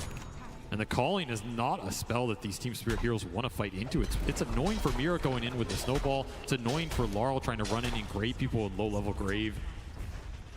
This team fight is very obnoxious right now, and it's going to collect a free Tier 2. So, a Tier 2 at 19 minutes for Gaming Gladiators. They can actually take away that outpost. They've got a pretty good chokehold on the map. What they desperately need now is just not to slip up anywhere, not allow Team Spirit an opening. As they're building up this net worth lead, it may become insurmountable as long as Team Spirit doesn't pull anything sneaky here. The smoke up, it slips right past Team Spirit. They get the high ground ward, immediately spots him at Poshka, and Dyrachyo recognizes that is the hero he wants to get first, and the dead shot bounces over to Yatoro and hit by the Rolling Thunder. He's trapped, caught, and there's nowhere to go from there. Too many disables on the side of Gaming Gladiators, and they have way too much damage. They need the BKBs on the side of Team Spirit, but they're not going to get them anytime soon. He had it. Oh, he had it. Yeah, it was a BKB. He disassembled and bought. He just didn't want to pop it. He didn't have Phantasm. There's no turnaround there. Yeah. He will choose to save it for another day. That is the 5th death for Yatoro here, who is yet to make a single kill in this game. Hey, there's the Dazzle play, though. 20 minutes on the dot. They're going to use the Couriers to use the Aghanim Shadow Wave. He could solo up that. That's the better shard I think they were hoping for. Oh, yeah. Inkswell shard from Aposhka going to be pretty damn nice here. Try and dispel these melee heroes when they go in. Still, I feel like if you're Team Spirit, you're trying to rat this game out right now. And that is a big paradigm shift from games 1 and 2. Yeah, how do you rat, though, against a Spectre? And, well, you got this Quinn. He is running around with a Pangolier. You're not going to be able to solo in a lane for very long. It only takes a few seconds for Gaming Gladiators to spot the opportunity and jump onto you. An Ice Blast not even needed. Tofu has the damage necessary to kill the support by himself. And the really nice thing about what's happening right now for Gaiman is this Spectre is doing an amazing job protecting their wards. One of the biggest things you have to combat when you play against Team Spirit is the vision advantage. They had it a lot in Game 1 with that Treant Protector. They abused it pretty damn well in Game 2. Here, it's Miposhka trying to get vision for the team, de-ward these aggressive obs that are doing work for gaming because they know they're there. They're getting taunted on. Yeah. But the cooldown's just so damn low. By the time you're back up, by the time you run there to try and gain anything, they're ready to jump on you again. And yeah, I mean, there's always a little Spectre bias in the win probability, and I think that's fair to say. But this is the best gaming has looked in this series by a large degree. They're continuing to build the momentum. And he can continue to build the single target items since Ace is built the Radiance, so he could just focus on being able to take out a support in a second. He's gonna build into an Orchid up next, so now if you're spotted anywhere on the map, Dyrachyo can guarantee that there's Grimshoke dies or the Tusk dies or maybe even some of the cores. He's gonna pop it here, looking for Mira. They just get the vision on him. They'll spot him now, and there it is. They jump immediately. Snowball tried to put to work, but it just means he's going to be dragged back in. He does manage to get a shard, but unfortunately, Dyrachyo doesn't care about your blocks there. The Ice Shards does nothing when he has free pathing. Spirit just bleeding out right now. They have no answer to the Spectre on the map. Their supports are way too squishy. They don't have an early aura buy. There's no Beastmaster or anything to help protect the backline on the map or help them get lanes out. All three of these cores are just building for themselves, right? It's damage items into BKB. You have two Midases that are still trying to get the work done. Collapse will try and find a pickoff on Tofu, and this will combine with Miposhka, so they strike back a little bit on the map. Much needed. And finally, they're getting some deep vision out as well. You look at these dire obs. It took Miposhka a while, but these are some visions they can play around at least. Though, of course, the second you get spotted... It's Miposhka somehow doesn't get spotted by Quinn there. And they have to charge back in. Are they really going to try this a second time? He's got an armor rune. It's so much shield he's got. Miposhka's just going to stay hidden here. The charge canceled by the Spirit Breaker. Rolling Thunder very far away. He's just going to initiate from 3,000. Yeah, because at any point in time, the Spectre can join him as soon as he gets that initiation, but they don't quite catch him. The Ice Blast is going to be stretched out. Yutaro may see an opportunity to turn this around. Yeah, he's going to go for Dyrachyo here with the Snowball. There's so many heroes. They dispel out the Phantasm, but Yutaro himself, he will bring down. He will use his own hand to take down the enemy carry. Now looks to finish up these Brewlings if possible. Gaming Gladiators trying so hard. The last one is going to die. Double kill for Yutaro, and they turn back for Celery. A blink away from Quinn. He cannot afford to get caught here, but he doesn't have a TP. If he gets spotted... They scanned him. They know. Another scan. Uh-oh. Quinn's going to be in for a rude awakening in a second here. He just needs his blink up, and he gets hit by the Dimjo. Swashbuckler from the side, but they have the silence on him. The Ghost remains with Quinn. He tries to go for a roll-up play, but he's got nowhere to roll away to.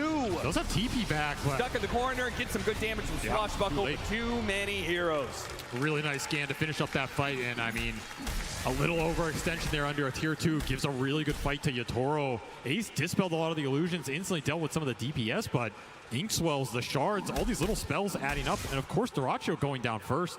That's a lot of the damage that's been working for you. Downside of this Orchid build, right? The pickoff game is where it's strong. The 5-on-5, this Orchid's not doing anything for you into the early BKBs here. Team Spirit strike back, and just like that, somehow Yutaro is top of the board with from 0-5 to highest net worth. This Midas and the Illusions are doing work on the map right now. I remember this was double Midas lineup plus a Dazzle, the hidden Tinker. This lineup is going to start ramping up pretty damn quickly if you give them the space to work with. And right now, they've got 3 cores farming in 3 different parts of the map after a successful team fight. Gaming Gladiators, they cannot afford any more slip-ups. They've got Roshan still to be taken here at 25 minutes in. It's also time for Miposhka to de-ward. One of the problems they were facing earlier in this game, suddenly he can run around with his courier, place a bunch of sentries, make sure there's not the deep vision that Gaming were playing off of earlier. So now it shifts the onus back on to Gaming in terms of you got to make an aggressive smoke, get vision back on the map, and keep setting up these pickoff plays for Dyrachyo, who's the one maybe getting picked off here. Yutaro just walks in blind. Get a 3-second stun, pull him back in, but the silence is doing a lot of work. Quinn tries to roll up, but collapsing. The Ice Blast does manage to grab 2 of those cores, roll up Snowball onto Dyrachyo. Yutaro in trouble. Yutaro's in big time trouble. They give him the Shallow Grave. Oh, what a shard. BKB, but a beautiful shard blocking out some of these heroes. It's not enough. Yutaro still falls, and now with the toss up in the air, Laurel will come down to a hard reality. Crash down, he does have the BKB, and look at that heal. That Aghanim Scepter with so many units around him, it's so much heal. He is not going to die so easily. Gaming Gladiators thought they had an easy target, but he will fight to the bitter end. He'll bring down Dyrachyo before he finally falls. Collapse stuck, though, in the silence. The buy buyback required from Gaming Gladiators because Laurel was too tough of a nut to crack.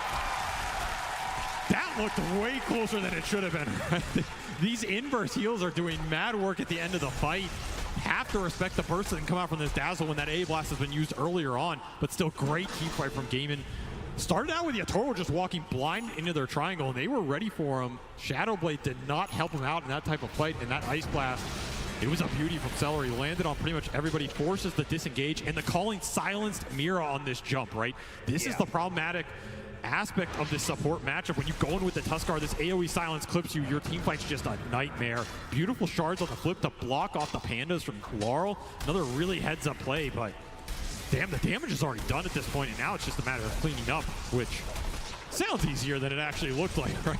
All of those illusions and Brewlings play against Gaming Gladiators in the worst way. And in the end, Laurel Living does get Dyrachyo killed, so. Have to think about clumping up on top of this Dazzle in the later portions of these fights, but I mean, luckily, that's all the Primal Split, right? The second Ace comes out, he's still full. He's still got Manta Radiance. He's ready to party.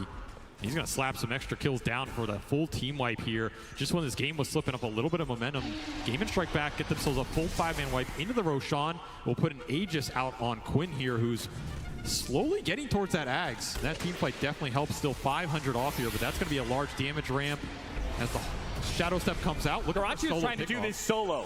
It's a bit dangerous. Collapse, they're going to try and turn back around. They do have the Ice Blast that'll finish off here pretty easily. And Collapse, he's got to be careful of his damage by Yatoro. He comes in, swipes down Dyrachyo. But the rest of the team is now here from Gaming Gladiators looking for the catch, but Collapse has already rolled away. Catch him. Ball taking out. Oh, the hook shot. It's not quite enough. They have no stuns. Collapse breaks free.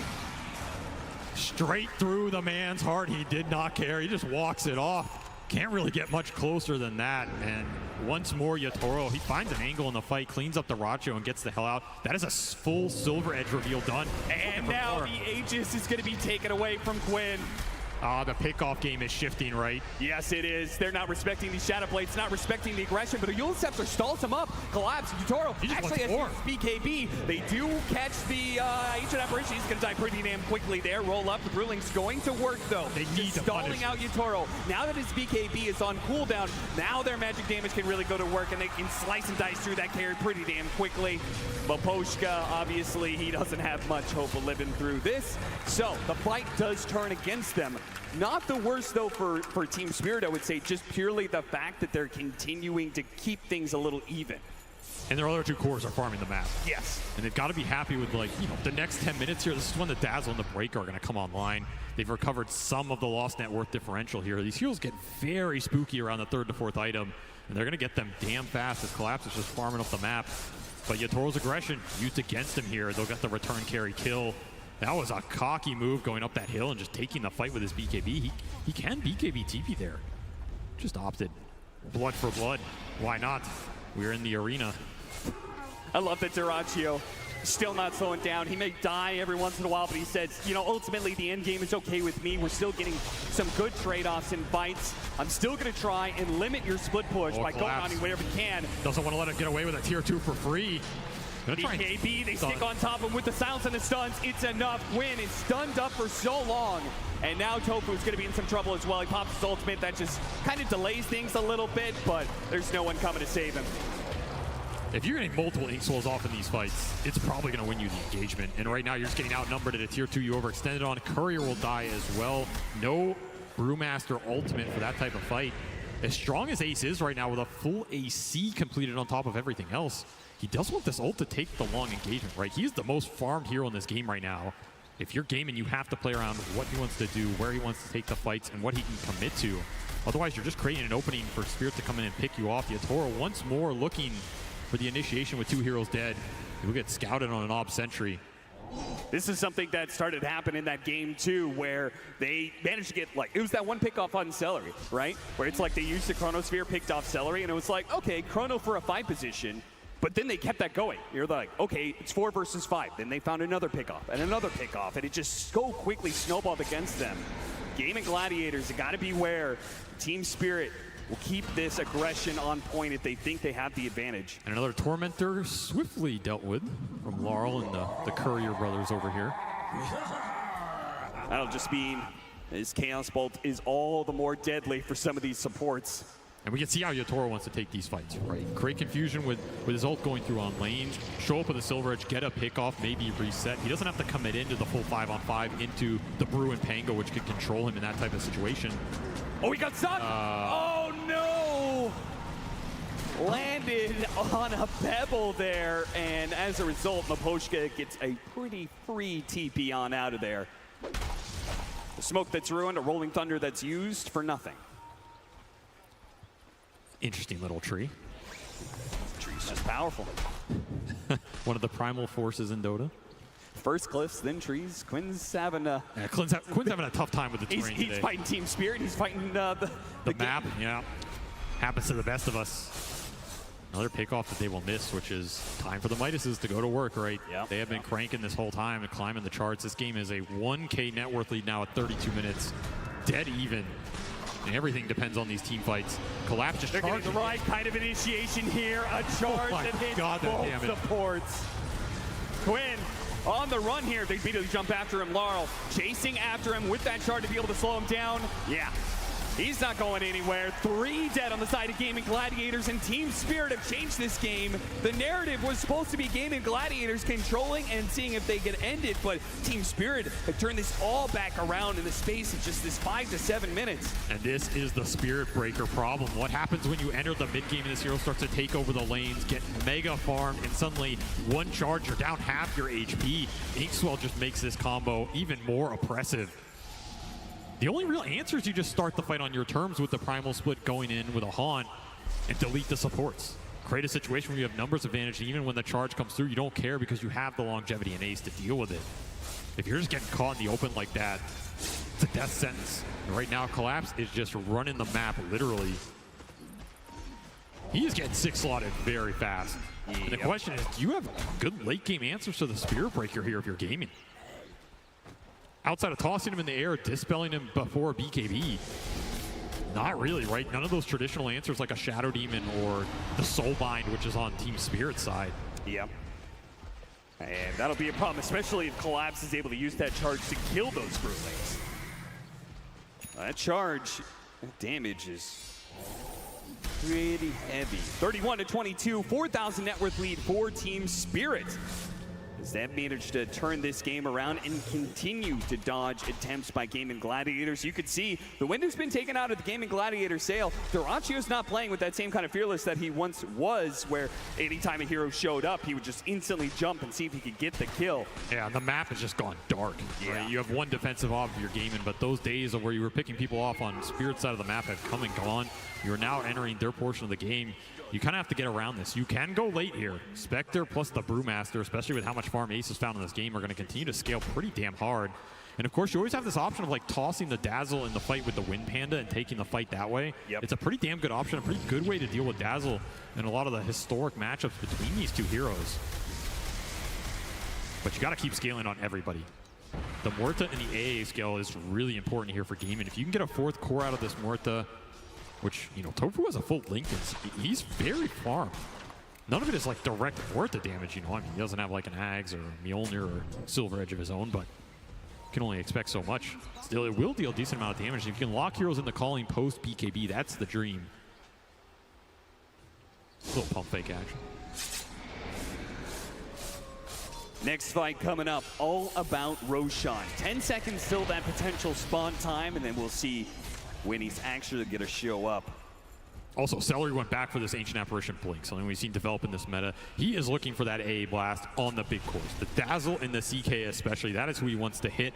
Cannot get snowball dodged. You can't really just AA ult some random supports. It's not going to be good enough to win the fight. Need to connect this ult on a big target and collapse. He's just going to lead the charge with Bulldoze here. Not afraid of too much while both carries on the other side of the map. Look at him just running in there.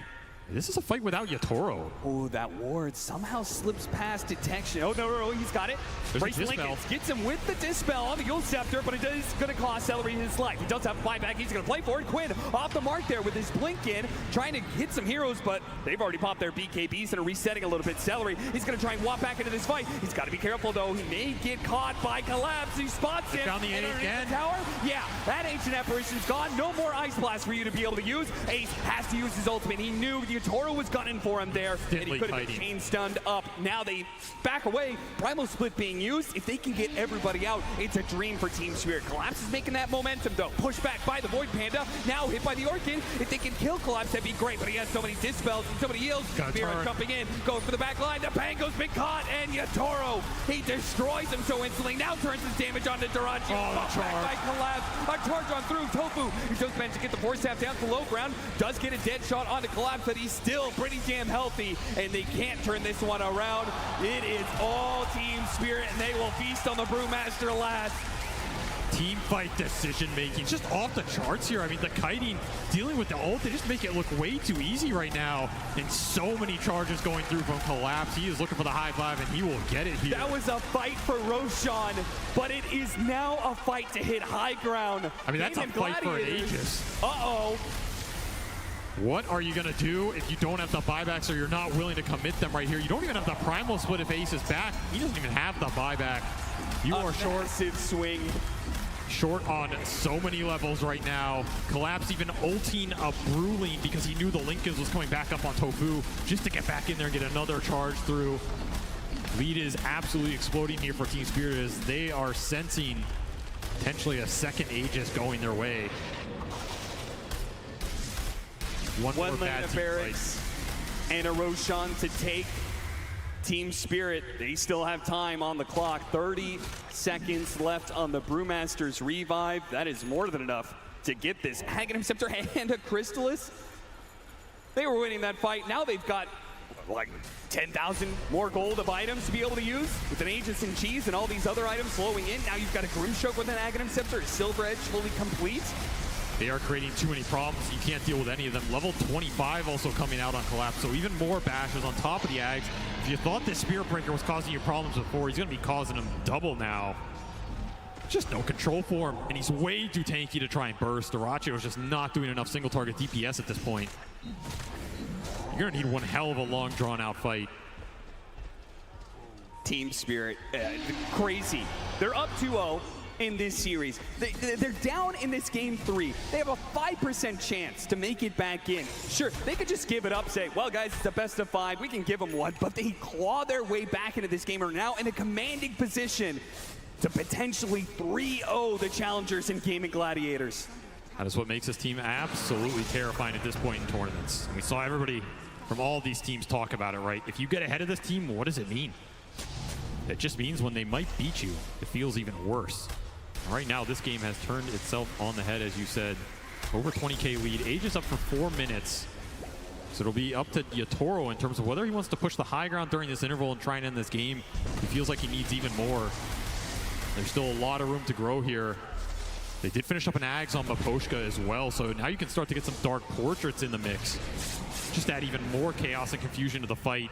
More damage sources. Yatoro. Quinn, blink it away. No fear. Can't get caught. Otherwise, that is welcoming Team Spirit into your base. Charge complete, half his health. Fuel Scepter is going to be used. Nicely breaking with that Linkens, but he didn't use that Bulldoze towards the end there. And these are just free. They have the ways to get Collapse out every time. There's a Linkens, there's a Swell, there's Four Staffs, Grave. Yatoro's going to take his chance to Big burst down. Oh, man.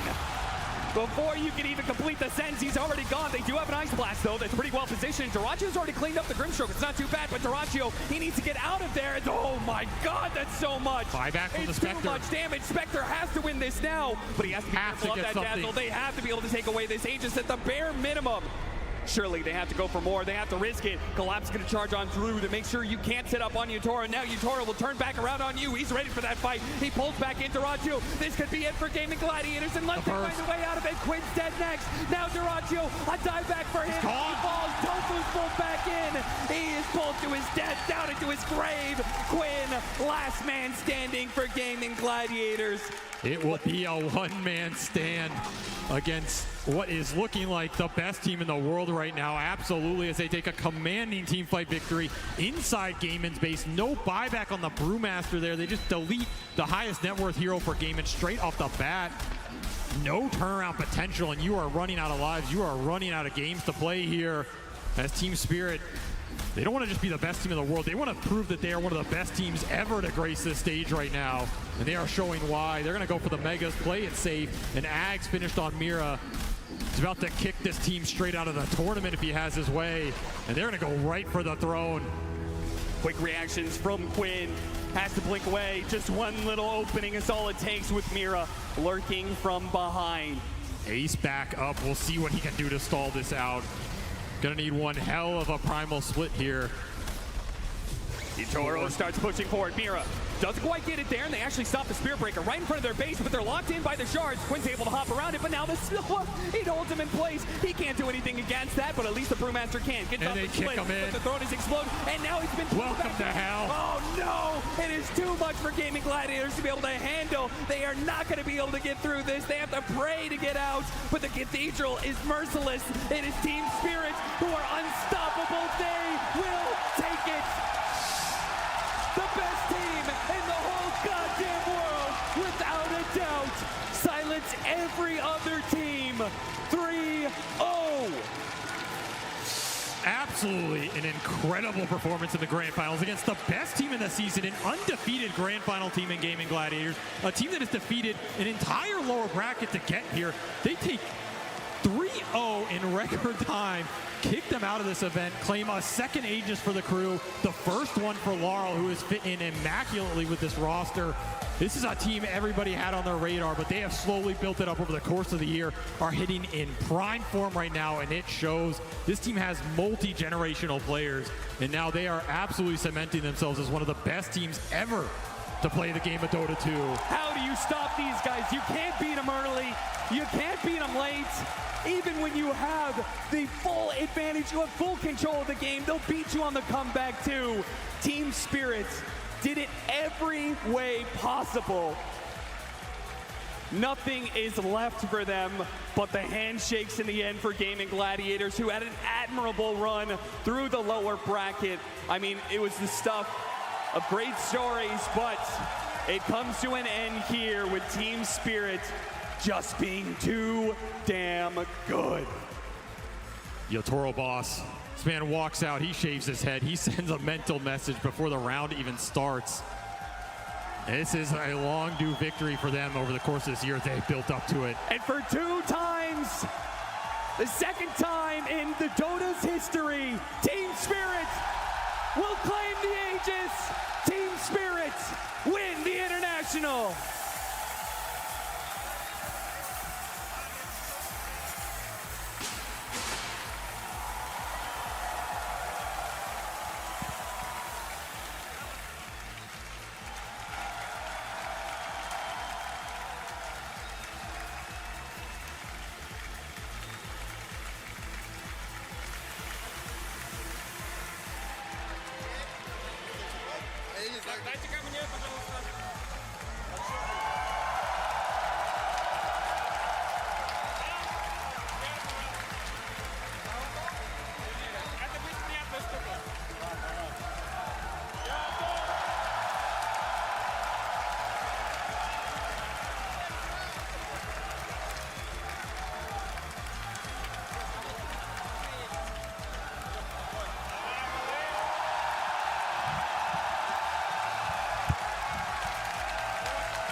All right. Sorry, gentlemen. Just a moment of your time. Congratulations, Laurel place to first, baby. How are you feeling right now? You have joined the club. You have won the International. I feel great. Thanks, everyone. Thanks, everyone. Thank you. Thank you for an unbelievable game. Miposhka, hello. I must interview you right now. Congratulations, led the boys again. You've joined the two-time club. Did you know you had a 5% chance, probability of winning that game? And you guys came back. How's it feel to be a two-timer, baby? It's a magic. Like, it's our team spirit. And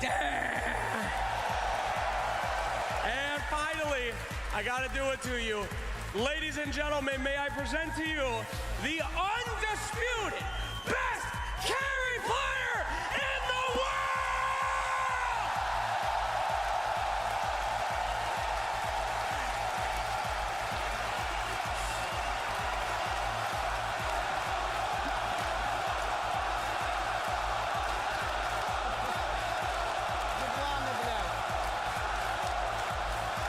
Thanks.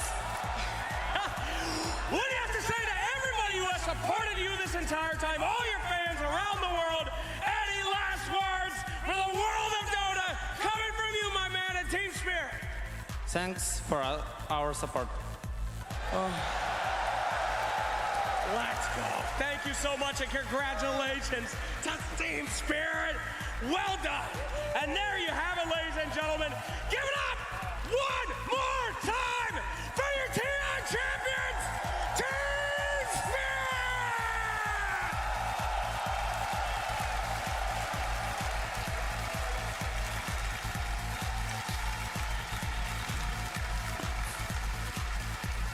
They have done it!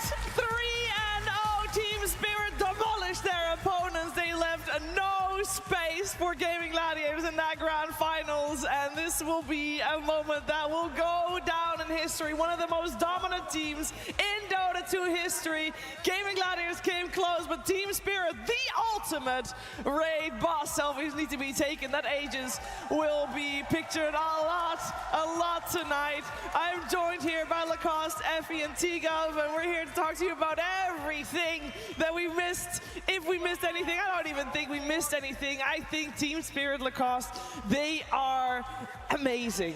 Absolutely. This is the team that, you know, they didn't get the chance to experience crowd at TI10 when they won it, and really glad that Seattle is cheering really hard for them. This is the team that had a bit of a rough year at the start, and they started to pick it up, you know, going into the Riyadh Masters, Dream League, they know when to power up. This is the team that enjoys playing on the main stage so much. You can see on their faces all the smiles.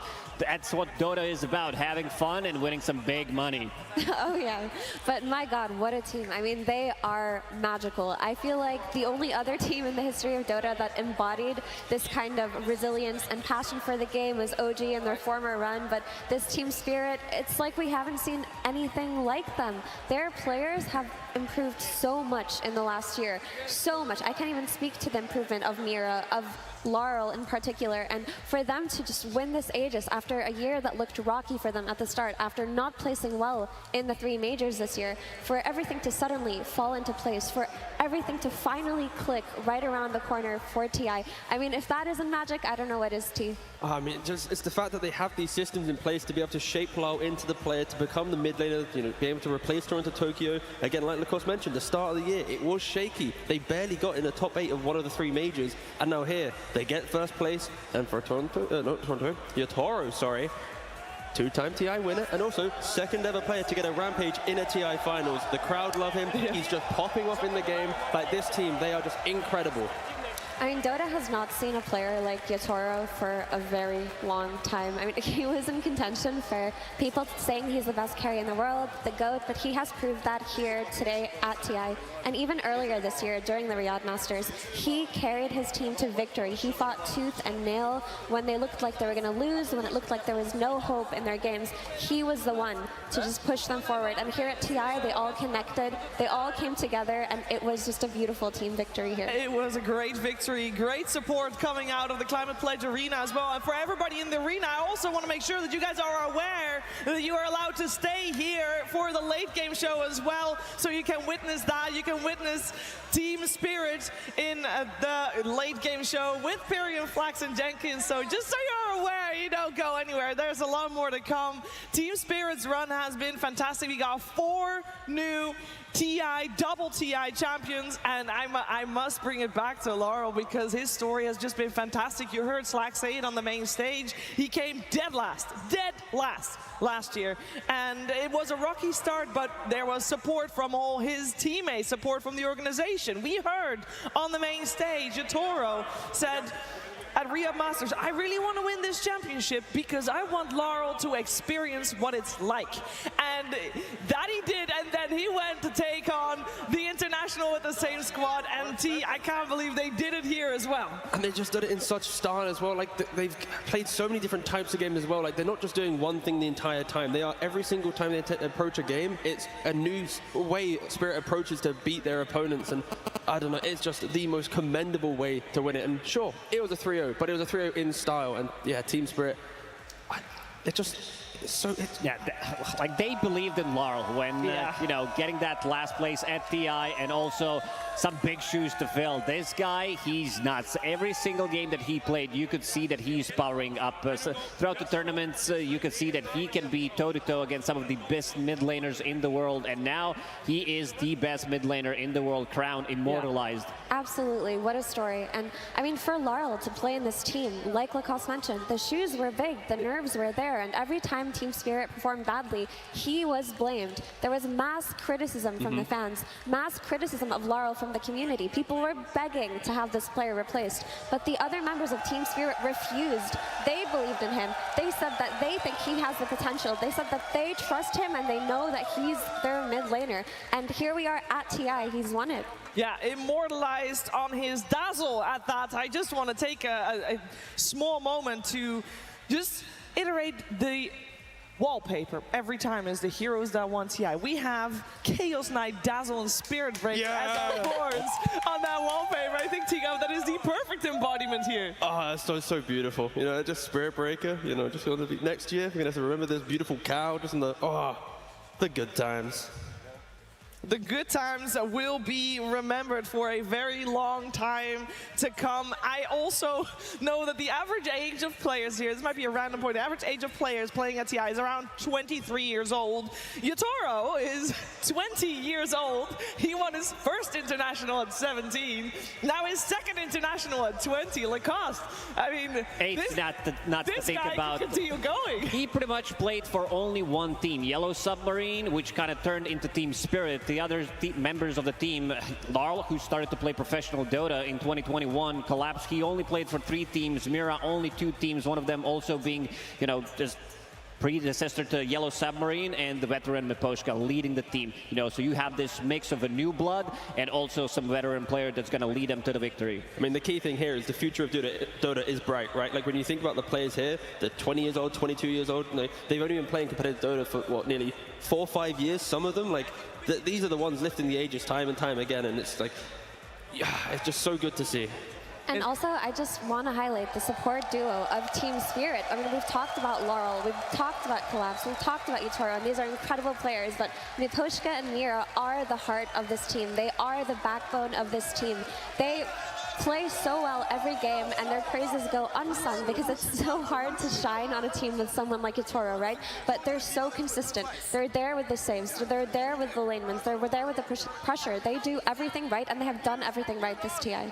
Yeah, and for Miposhka especially, we know that his first recorded professional results were in 2015, but he's been around for a very long time, Lacoste.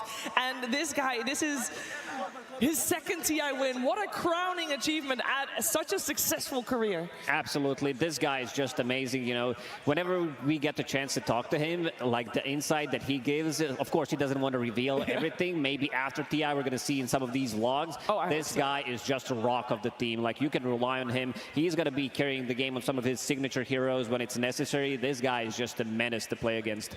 And he has that, you know, compassion that embodies a leader in a team like this. If you've ever interacted with him or heard him speak of his teammates, he views them so fondly. He's very calm. He's not the type of person to lead with anger, to lead with a form of aggression. He's one of those captains that just leads through friendship, and as cliche as that sounds, that is who he is. Yeah, and it bleeds into the team as well, because when they're even behind, when they're down, they're still smiling, they're still having fun. Like, how often do you see a pro team when they're, you know, backs against the wall, they're still enjoying the game? Like, team spirit throughout this entire journey, not only were they the best team, but they just enjoyed every single moment, and it's why they're able to be so successful. At TI10, they won first 2 games, then they lost 2 games, but this time around, TI12, they made it look very easy. 2 games were complete, you know, obliteration coming up from Team Spirit. In the 3rd game, 4%, and they still managed to come back. Dota Plus, not really. You know, Team Spirit, they're all against the odds. 4% it was, by the way. Yeah. 4% to win that. That is, whew.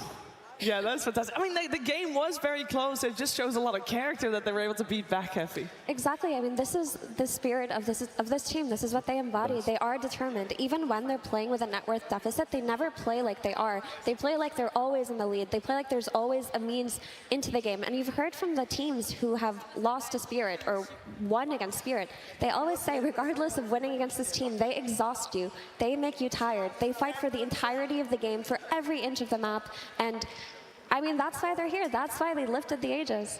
That is why they lifted the ages through hard work. They worked really hard this year to get to the point where they were on their team synergy and on their Dota, of course, as well. They went through the upper bracket. They only dropped this entire TI run, road to the international and all. They only dropped 2 games, T. Only 2.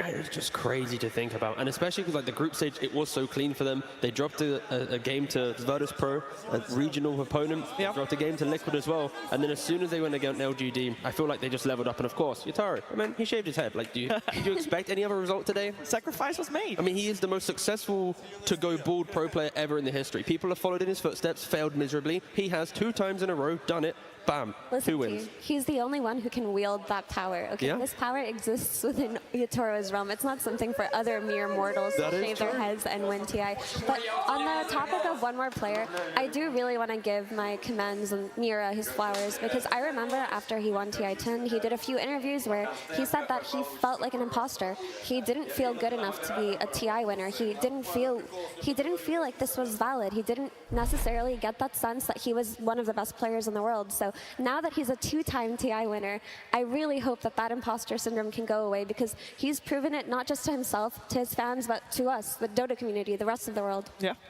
They need to update this picture. I'm sorry. This is unacceptable. They do. I mean, to be honest, I don't think... Well, we've seen other pros attempt to shave their head to embody a Toro's power, but let's be real, that power is his own. And it works for him. It works for the team. They have done it. They have taken the ages for the 2nd time round, which is an incredible achievement. So congratulations once again to Team Spirit for having their victory. I feel like we also need to give a little bit of light there to Gaming Gladiators, because they also had a fantastic run. They came 2nd at this international, and that is not something to be ashamed of. It might feel really rough right about now, especially after that 3rd game, which was a game they were very close, Lacoste, to be able to force out a next one. Absolutely. I mean, Gaming Gladiators, they were the team to beat throughout this year. But like all 3 majors were won by them throughout the upper bracket, and they look like a team that's not going to stop. But unfortunately for them, Team Spirit, they did power up at the right time. And also, Gaming Gladiators, they also had a really, really good tournament so far. You know, dropping down to lower bracket and making the magical run. Unfortunately, Team Spirit, they were too strong today. They were very much too strong today, and while we witnessed Team Spirit's victory, a lot of people around the world were able to cheer them on and revel in their victory. This is Moscow. We have so many pop songs happening around the world. I also want to say once again, late game is coming right after this, so you don't even have to leave. I know a lot of people were having their time slot booked out for a full best of 5. We might not have gotten that, but there is still more content coming on this very channel and in the Climate Pledge arena as well. So much love love coming from around the world here for Dota 2 and its World Championship. The International was taken by Team Spirit, but truly the real winners are all the fans. And I know that there are so many people already that can't wait for 2024 when there's a new hero in the mix. I also think that we learned a lot at this International that we can all incorporate in our own games. And I'm not talking about Desolate, although I think we might see that as well. Shave your head before queuing up some pubs. Oh no, there's new ways to take the Tormentor down. That's something that I learned. You can do it with Bristleback. With his Aghanim Scepter, you just turn your back. You can do it with Dazzle if you just have couriers around and you heal the couriers and get the armor low and everything. I just realized as well, technically Yatoro, he also won the Aegis, but he also won the most deaths to Tormentor this TI. So congratulations! Yay! I mean, Another one. Another win. Wait, if that's true, then that proves that the Tormentor is the ultimate villain. It's the hardest thing in Dota to beat because it beat Yatoro. There it is. The only thing that could beat him. The Tormentor. Yeah, Tormi is too strong. Nerf Tormentor. OP. OP. Now, I know I've said it a couple times, but I'll say it again. There is a late game show, and it will feature all of Team Spirit. You can watch it at home if you want to. That's fine. You can watch it in the arena if you want to, or you can watch maybe in Charlotte Martin Theater in Seattle, if you can find a seat, which I'm sure you're going to be highly confident, but if you get there in time, then kudos to you. But there's a lot of content in that one, and it will be a fantastic late game. So you better make sure you watch that one and take your time to do that. Oh my gosh. Oh, deep breaths, everyone. I mean, we still got all the confetti here and the memories that will stay with us for a very long time, but it's about that time. It is about that time. T, you want to go first? Dota's a beautiful game, connects the world, and yeah, thank you everyone for doing it. Without the fans, we wouldn't have all this, so yeah, good job, thank you. Dota is a part of me. Dota is part of my life for a good 20 years now, and I just want to say thank you to each one of you who attended. Thank you, Seattle. Thank you for each and every player, each and every person who managed to, stay up to 2, 3 a.m. to do the work, every single person behind the scenes to make this possible, because it's the most beautiful event, especially this one we've ever had. Yeah. And nothing can match the prestige of the International. We've seen it today. It was special watching the audience, special seeing everybody unite, coming from all over is special. And yeah, Dota is a magical game. I'm forever grateful to be part of this community. I'm grateful for the game, for introducing me to all of my new friends, and meeting everyone in the audience has been incredible. People have been so kind and so passionate, and what an experience. What an experience indeed. It's TI vibes, and we say that a lot. I mean, especially backstage, because TI vibes there is something special, because it's in the air. It's the people you see. Everybody is happy and passionate. T-Gov, there's just nothing like it. Yeah, nothing can replace it, and it's simple as that, and that's the joy of TI, and I look forward to the next TI, and the next one, and the next one, and the next players that come in and try and take the Aegis away from Team Spirit. Like, yeah, it's in a class of its own. It's in a class of its own, and I just want to give a massive shout out to everyone that's tuning in from around the world. I know, I mean, it's very special to be in Seattle. I mean, I also think back in Seattle, that in itself is amazing, but so many people tuning in from around the world, and as Lacoste said, time zones. Who cares? Everybody tuning in at awkward times just to make sure that they can witness the greatest Dota to have ever been graced. Lacoste, what were your favorite moments of this International? Hard to choose. You put me on the spot. I am. I don't know. It feels like, we just had so many things that, made this tournament special. Like there's like the shift in meta where we see like shifting each day pretty much, especially during the main event. It's what makes this game so beautiful. You'll think you know what it is, then someone shows you like a couple of hours later that you don't know what you're actually playing. Even these like top tier teams, they lose in 20 minutes because the other team is just better. Like they prepare, they don't sleep, and they show you how it's done. Yeah, it's also just really fun to watch the players come out on stage and really feel the energy, and you can see them just basking in their, own enthusiasm and their love for the game. And you see them clapping and smiling, and they feel like they're on top of the world there, and you can see that, and that is a special thing to see. But I guess my favorite moment would have to be VP versus Buttboom, that really long 75-minute game where Kira TPs to the racks and dies there, and whew, that was one of the good ones. A wild one for sure. The fall of Western European Dota. Finally, we get a bit of China love. We get a bit of, what else we got? We got Eastern Europe, and then also this Orc guy the entire time. He's been pretty good. There we go. Very much a lot of dedication coming out from. There we go. I will tell you mine as well, because I was walking around before the road to the international playoffs, walking around, and I took the wrong turn. We went for coffee. We did? You and me, T, we went for coffee, and I told you that I knew the way.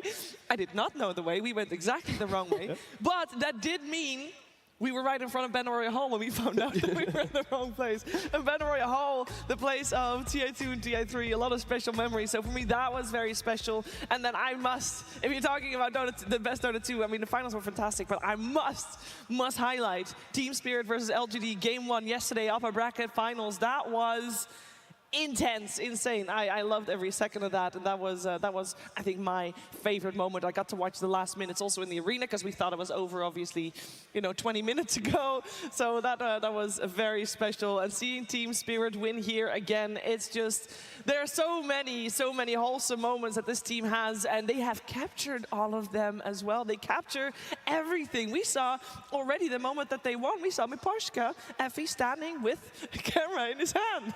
They vlog everything.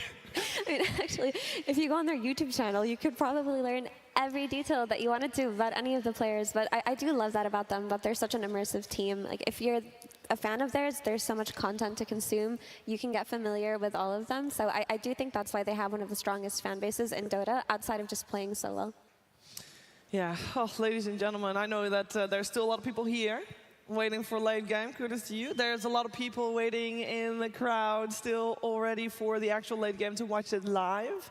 There's a lot of people still watching here because they're waiting for late game to watch it from their homes or from the comfort of pub stomps. But we're just getting ready with late game. We want to make sure that the moment we tune out, you're entertained with late game. So we're holding the fort down here as, well, this entire tournament. We talk about regions a little bit there, T-Gov. I feel like we have to continue talking a little bit more, mostly in regards to the Chinese region, because I felt like, compared to last year they came top fourth with Aster, and that was the only team that really did incredibly well. We had LGD still doing okay as well, but of course that was a different LGD. I felt like this was the resurgence of the region. No, for sure. And I think it was refreshing throughout the entire year at the majors and stuff. We had this like kind of just Western European dominance the entire time. It's why I was happy, that they maybe didn't do so well this time around, because I think once TI sets a statement to what region to look at, then the Western European fans and the kind of Western audience need to look elsewhere to absorb their Dota content. So I think for China specifically, LGD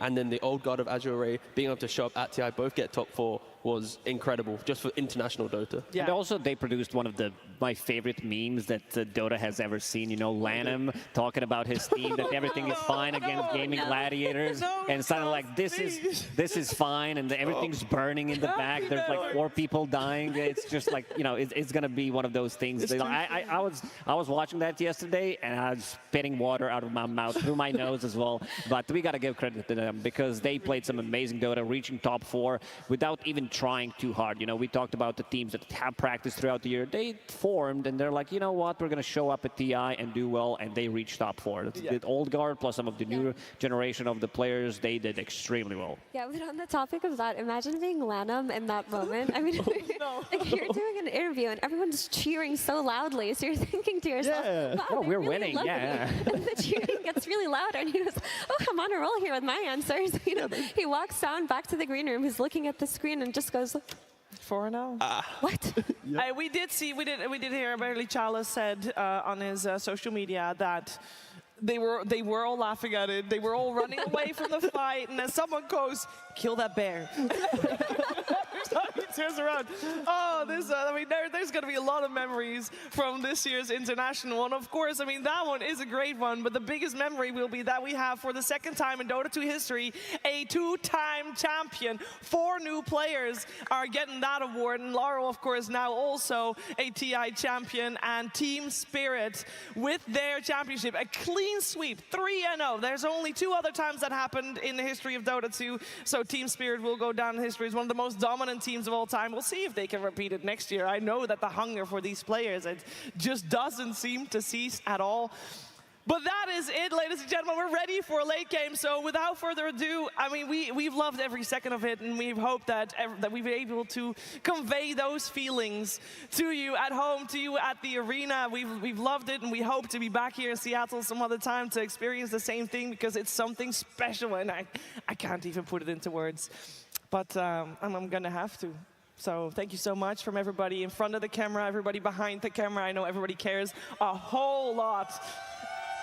And it is amazing to feel the love from everyone in the arena and online. So thank you so much for that on behalf of everyone involved. And ladies and gentlemen, your TI Champions of 2023, Team Spirit, congratulations. And we'll see you for the next one.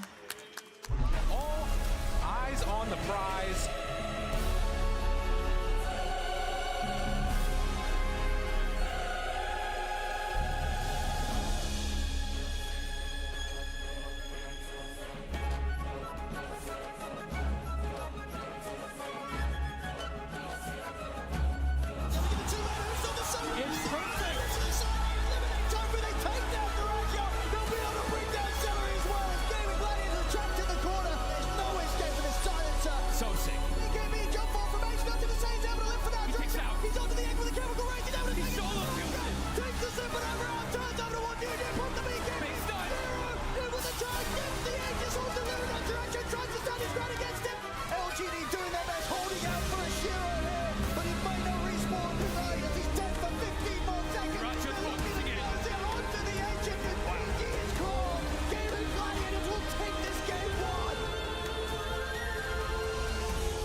What a display of dominance. This last pick queen of pain.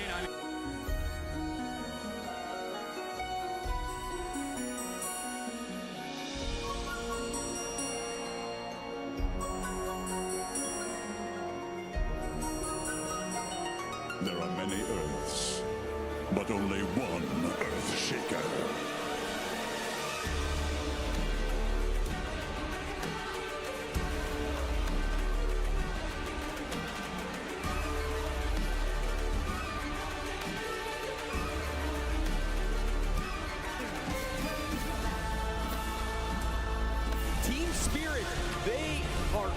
Absolutely outplaying Gaming Gladiators right now on the map. They just know all of these heroes are getting picked apart.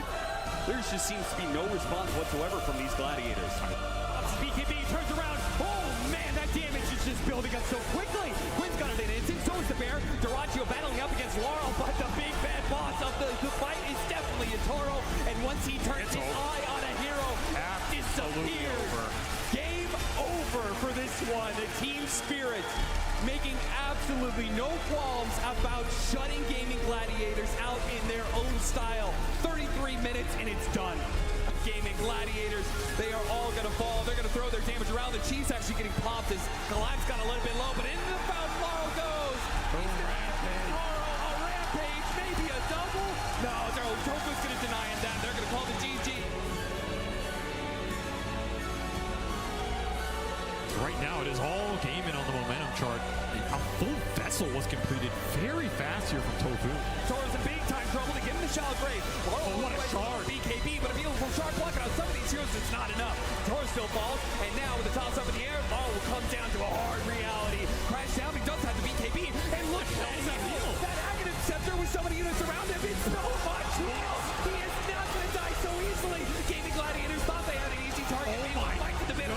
He'll bring down Dyrachyo before he finally falls. 3 dead on the side of Gaming Gladiators, and Team Spirit have changed this game. The narrative was supposed to be Gaming Gladiators controlling and seeing if they could end it, but Team Spirit have turned this all back around. And now it's been pulled back down. Oh no!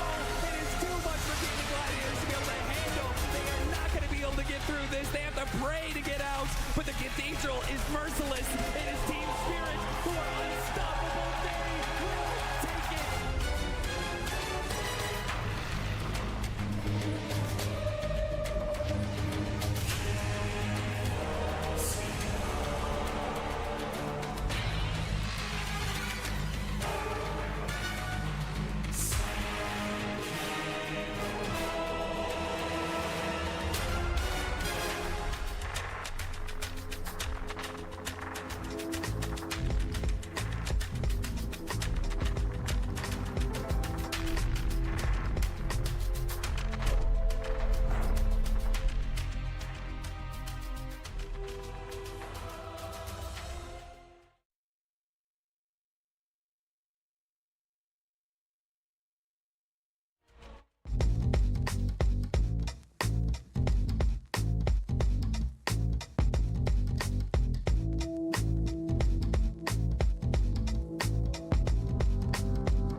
from the Charlotte Martin Theater in beautiful Seattle, Washington. It's Late Game with your hosts, Tyrion Flax and Jenkins.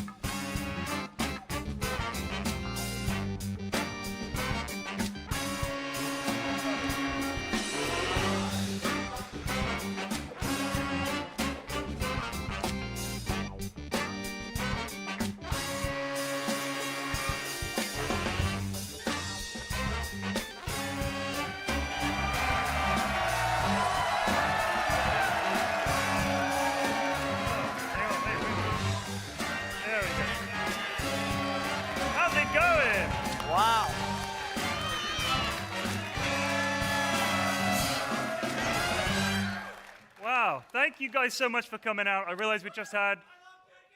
What we a all crowd. love Jenkins. We spread this event by word of mouth, so I'm surprised we have a packed crowd. All right, let me try something. I've always wanted to do this. Okay. Who's ready for the late show? Wait, I want to do another one. Okay. Who's ready for a new Dota patch? All right, hold on. We don't know anything about a new Dota patch. Next right? week, official. I'm just kidding. I don't know. Okay, yeah, there's no announcements, there's no reveals, it's just us and some guests. Who wants to see Team Spirit out here?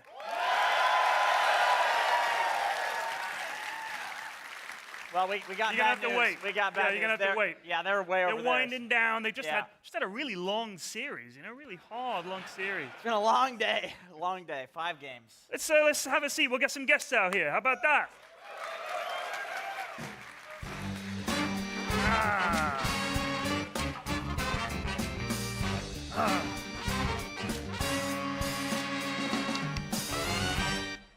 Thank you very much. That's our band for this evening, by the way. Eldridge Gravy and the Court Supreme.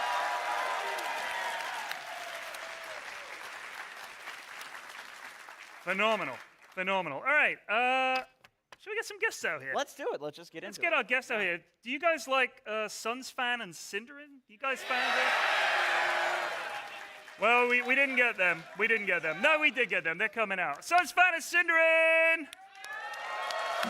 Somewhere.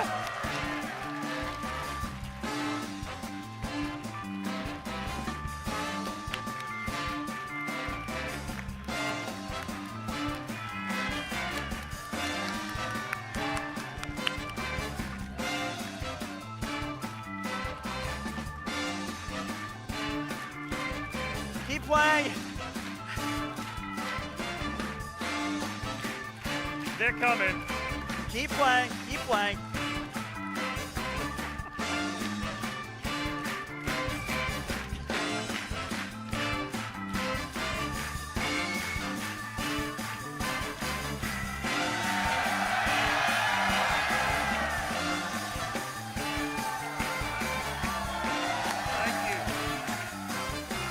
Thank you, brother. Have a sit down.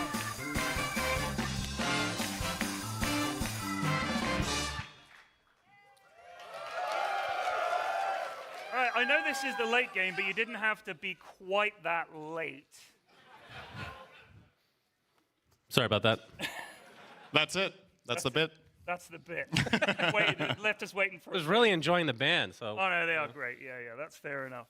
What did you think about TI? Great. This year? You've been to a few. You've been to a ton. Did you enjoy it? Yeah, I had a great time. I think it was a great tournament. I loved the arena. I loved the vibes. It was good. 3.5-hour flight for me. That's sweet. Seattle. Yeah. That was the highlight. That is his highlight. It was a short flight, so it was a good TI. Yeah, I think that's about right. Let's just talk about the thing you want to talk about. Let's put all the cards on the table here. The new hero. Shannon, what do you think about it? Suns fan? Yes. What do you think about this new hero? Is this Puppet Master? Or is it No. Okay. I see a belch sign in the audience. I appreciate you back there. We get a belch? No. He can't. I don't want to get fired. They've already denounced my voice line many a time. Anyway, yeah, a lot of people seem to think it's Puppet Master, but the reason they think that is because in the files it was called Puppet Master, but the skills are nowhere near the same as, for people that don't know, the Heroes of Newerth hero named Puppet Master, which was really cool. But I do have some inside information that's definitely fake. Go on then.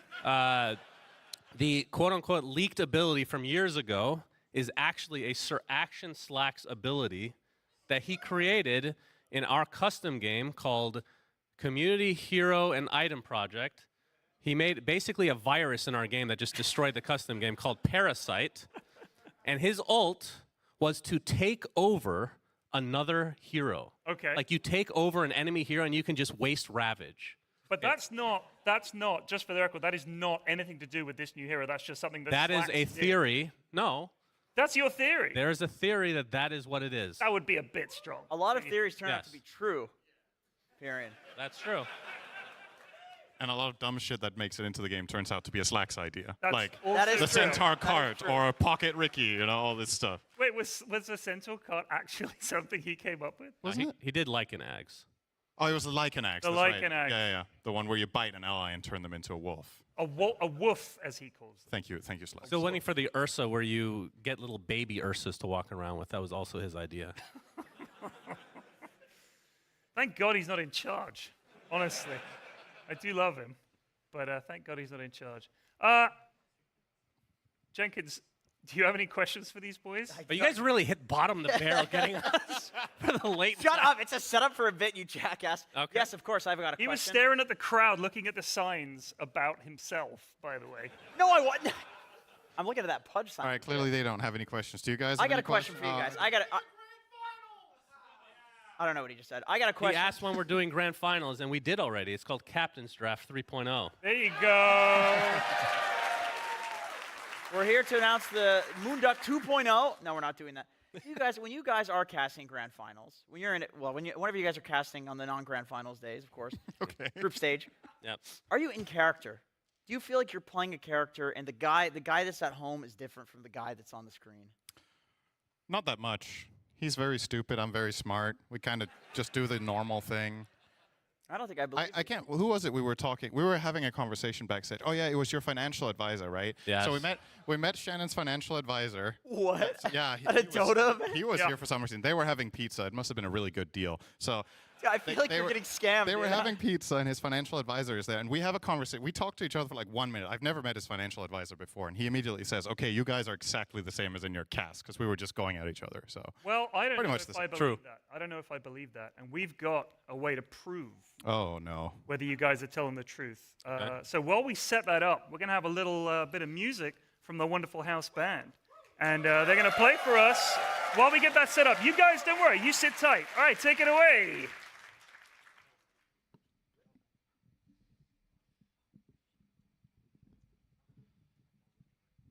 You don't get to keep sitting. Get up.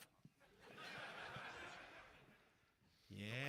We're Eldritch Gravy in the Court Supreme. If you didn't catch that before, this one's called Exceptional.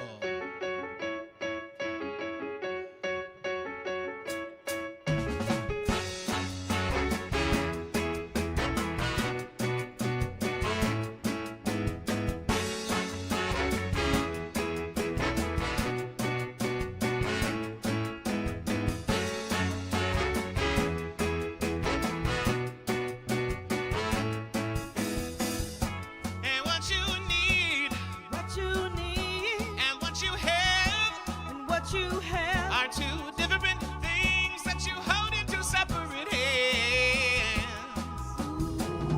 But when you bring them together, just like grains of sand, well, you will see what you have. It's truly exceptional, man.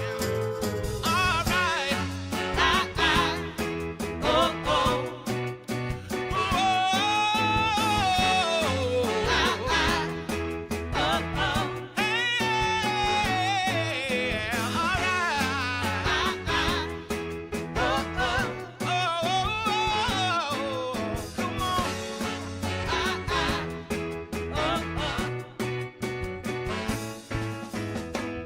Don't keep it a secret. We're all compelled to share. Do you surround yourself with many friends and still despair? You got to reach out and hold on to one another. Look around, see the smiling faces of your sisters, your brothers. Come on. Oh, oh.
one more time. You know what it's for, fellas? Stack. What's it time for? Time for that soul clap. Soul clap. Soul clap. Soul clap. Soul clap. One more time.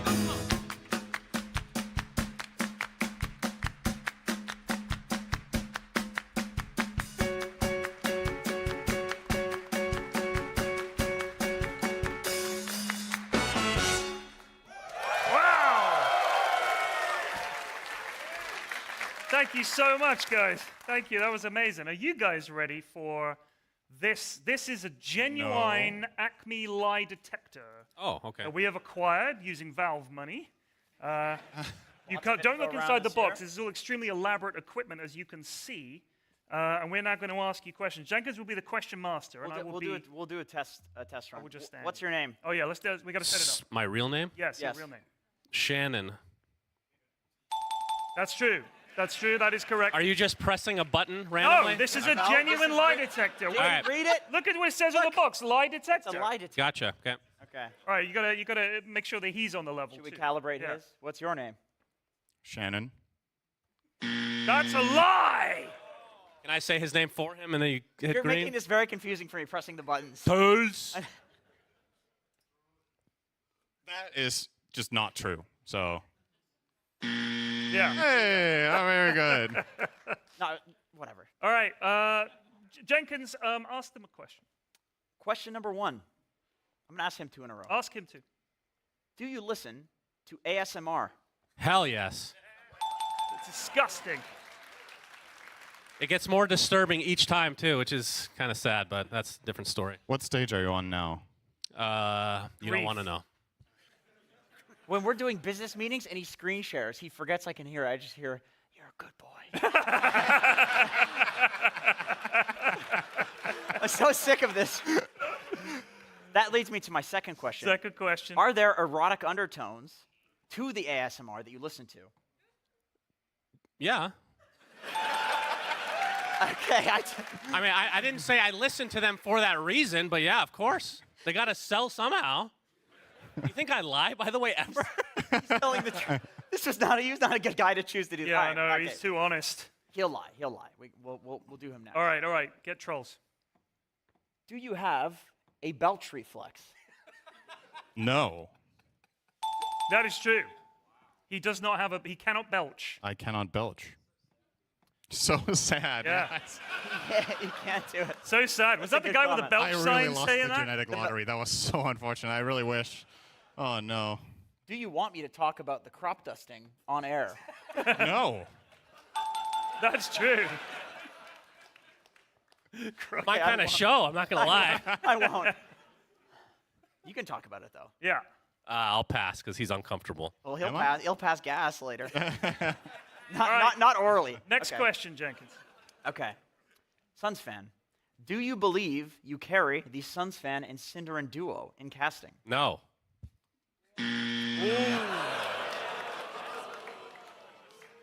Hit the other button, Jenkins.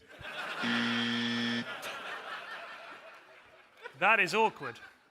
Okay. Very awkward. Yeah. Cinderin, you often decline events because you're playing World of Warcraft. Are you ever playing WoW and you just tell somebody, "I'm busy, I can't do something"? Am I ever playing WoW? Do you lie? Do you lie about it? No. Okay. Okay. Moving on. Next question. We didn't think that far ahead. What were you expecting? Shut up. You're not the guy anymore. It's him. When's the last time you sharded? Like 8 years ago? It's actually 8 minutes ago. Yeah. That's why I come equipped with diapers now, right? It's part of my contract. That's why they were late getting on stage. That's why. It's on your rider because it rides up. Do you ever get upset that he keeps mentioning he used to be a CSGO professional? No. Yes. Yeah. Well done. The machine does the work, Joel. You don't need to fill us in. This is 100%. What patch was it on that you're a pro? Not CSGO. I didn't say CSGO. Beta. Yeah, people call me that, but what patch? CS.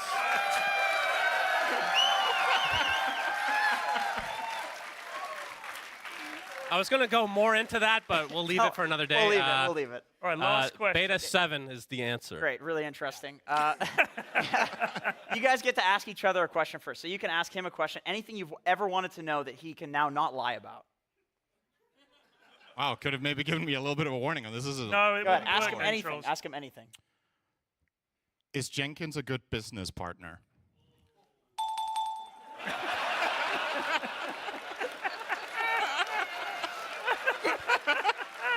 Yes. Oh. Does Jenkins make you feel very uncomfortable in general? No. But sometimes. Yeah, that's a lie. All right. Okay, that's it. That's Thank all I you got. guys. Great Give job. him a round of applause.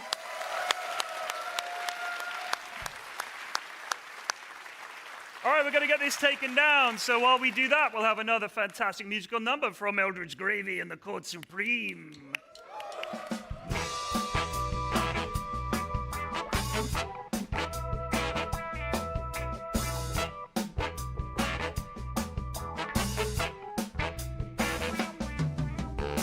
A pious pupil in parochial school, I always did what my headmaster told me to. But you know, some boys grow to be young men and gotta see the exterior of these four walls again. I've gotta leave Barbados for the mainland. I've gotta hop a ship and go, you know.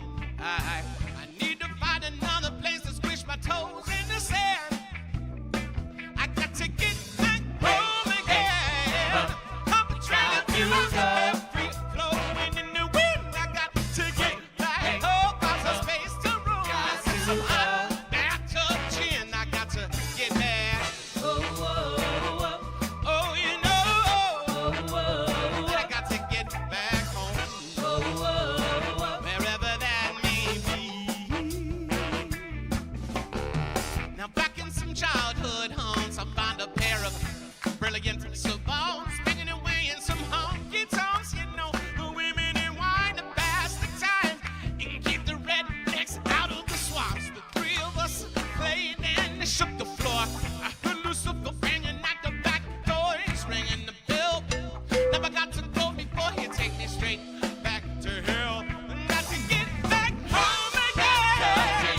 Hop a train and feel my hair blowing in the wind. I got to get back home. Lots of space to roam and sip some sit up on some. Never need some. I know you're calling me. It's time to go, but all I wanna hear is some of that baritone saxophone.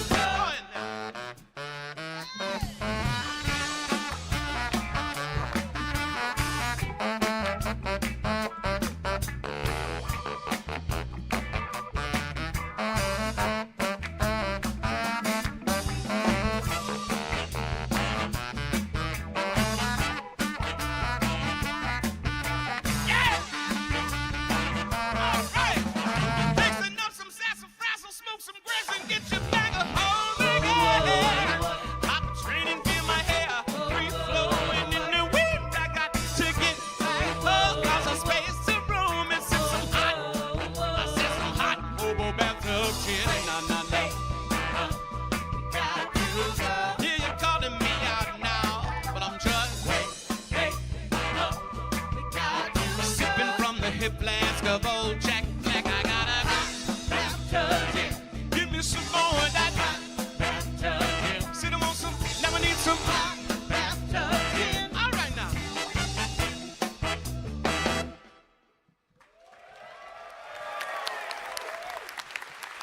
Thank you so much. That was amazing. Jenkins, we've got to get these two yahoos out of here because, frankly, they've overstayed their welcome. We want to get Team Spirit out here at some point, but I'm thinking we need an expert to do, like, an exit interview with these boys. Well, there's one guy. There's one guy. There's two guys, but it'll be the other one that you didn't say. Shall we get him out here? Shall we get him famous for his out-of-breath exit interviews at TI-10?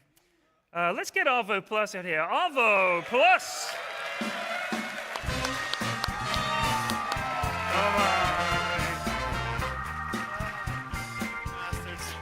You have.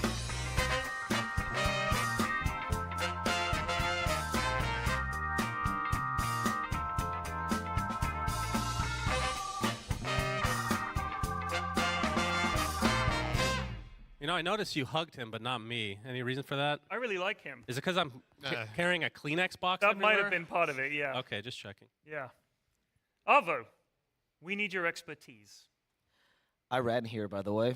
I know you did. That's good. Unrelated to the show. That's Just good, happened. but you've had a bit of time backstage to catch your breath. We have some apparatus on hand that will be able to recreate the TI-10 situation so you can do exit interviews with these guys. Jenkins, if you would please fetch the equipment.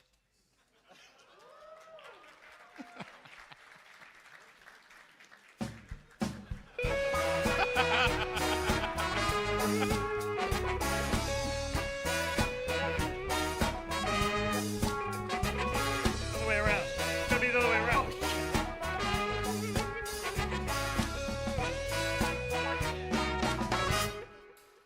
That's good. All right, Very Arvo. heavy.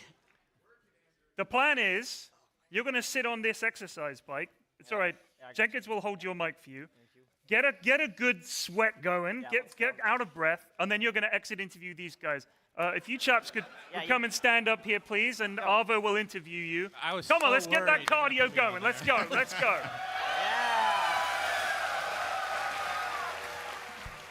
All right, Jenkins, you're going to have to hold the mic for him. Let's do Suns fan first. God damn it.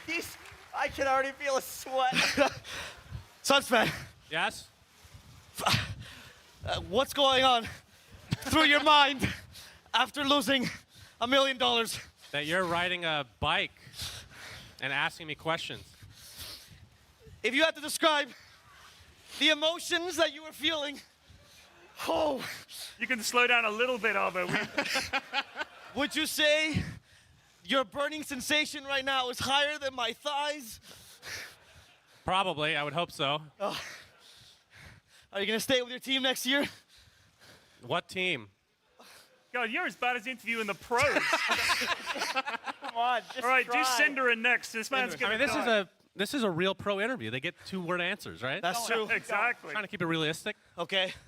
I'm still interviewing Suns fan. Oh, okay. Yeah. You're really in character. Oh my God. This is hell. Suns fan. Fat fly. Can you think of your best moment of the year and describe it to the audience so we can end on a very good note? And This moment right here, you in agony. All right, that's good. That's enough. Arvo, thank you. Should I leave? Yeah, you guys can all go. All right, goodbye. Hell yeah, I dodged the Thank you, Arvo. See you soon, brother. Get this man a glass of water. He's drenched. Oh. Bye, Arvo.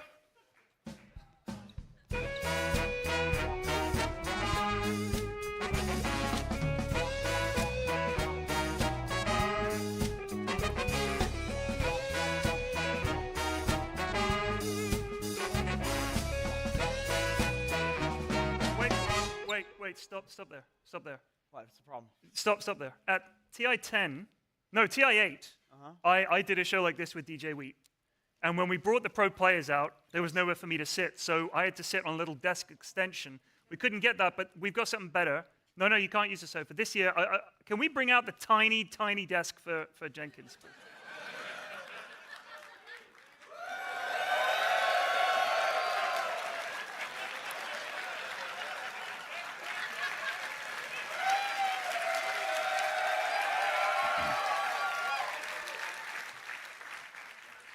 There you go. Look, I'll give you a few little bits of paper as well. Dude, I got a if you want to do herniated some disc, man. drawing. I'm an old man now. Well, that's Jenkins sat down. I've sat down. Who's ready to see the winning team of TI-12? All right, let's get them out here. Your TI-12 champions, Team Spirit.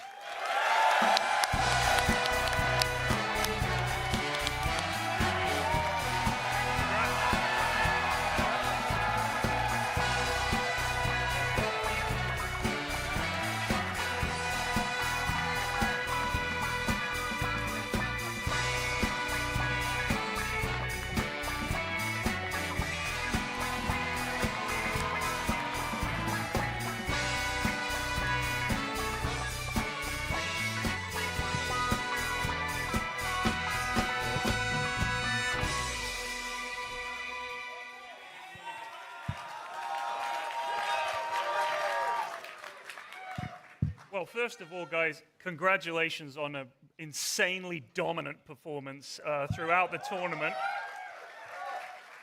Were you guys in a hurry today or something? Because that was a very quick grand final.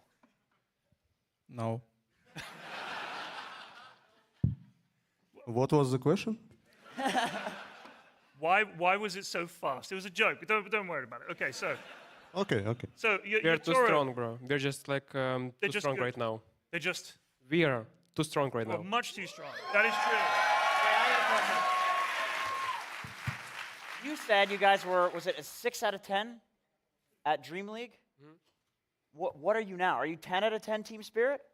No, not yet. I think like 9 out of 10. 9 out of 10. What else is there to improve? Maybe third ages? Maybe Yatoro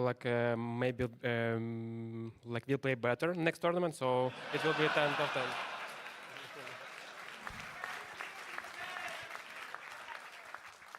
You've got the bold buff, Yatoro.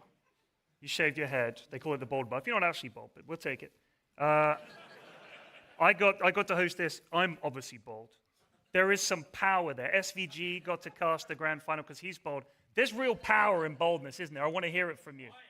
Yes. Yes! Oh, that means a lot to me. Thank you. I got a question for you, Toro, as well. You said Laurel is your son. He's your baby boy. Did he do it? Did he finally make you proud? Are you a proud father? Yes. I think I'm not his son, to be honest.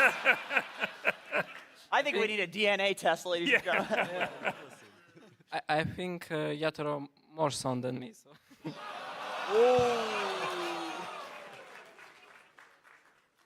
Okay, so I've been watching you guys do these vlogs on YouTube. They're very, very detailed, and you do a lot of stuff with your team comms and talking backstage and all the rest of it. Are you ever worried that you're giving too much information to other teams? No. Honestly, I don't think we are giving a lot of information for other teams because we are like, как сказать, фильтруем. We just give what we need to them to know. Right. We give them just a part of our information. They think about it, but we have a lot more. So we don't give something special, and anyway, I think we could give more, but it's. I understand it's very important for fans. Right. If I would be a fan, I would like to know how things works, know much more about teams. So I think it's an important thing, but you can't reveal everything. True, of course. Okay, speaking of the content, you guys did Smells Like Team Spirit, Right. Nirvana. Was anybody actually playing their instrument? Everyone. We get the lie detector back out. We can get the lie detector. We have instruments, actually. Yeah, we do. That's true. Team Spirit take over for the band. That'd be something. All right, let's talk about your guys' team chemistry, because you always look to be, I was just watching the grand final even, you guys never seem to be that far apart. You seem to know exactly what each other's doing. How much practice does that take? Or is it just, you just play together long enough, it just becomes second nature? Yeah, I think like your second version is right. Like we played a lot, like for 1 year, and at the start of our roster, our games was not really good, and we did kind of bad. But now, we had a lot of practice and probably some good patch, and also we found really good ideas how we should play with each other, how we should use each other, and yeah. Fair enough. Quinn said, and I don't remember if this was public or not, but whatever. There's going to be a new patch. He doesn't give a shit. You guys are a team that you kind of, no matter what the patch is, you play like the same roles in the game. You know, Collapse is playing like the Mars type heroes. You get in there, you do shit. Like, no matter what the patch is, you kind of do the same thing. And when the patch is yours, you're like really, really strong on it. Do you think that this is one of those patches for you? Like, first of all, is he right about that? That you guys just fit the same kind of mold on every patch? I think Collapse probably playing Impa Heroes, so if his role has Impa Heroes, we will win. Like Mars, Spirit Breaker. That's a fair breakdown. Bristleback, as you can see. As coach, I can say we're trying to use the strongest sides from our players. Just that's it. Okay. Well, honestly, I mean, yeah.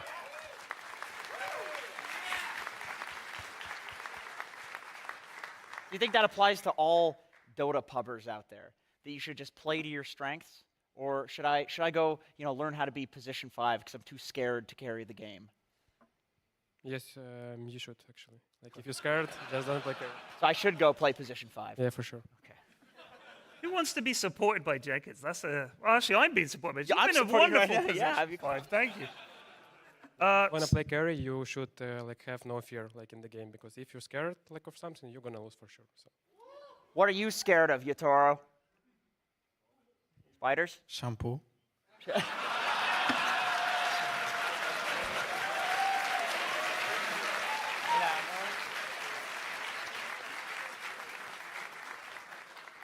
So I wanted to talk to Collapse very quickly. You're Magnus in most of those games that I saw. You're off lane in general.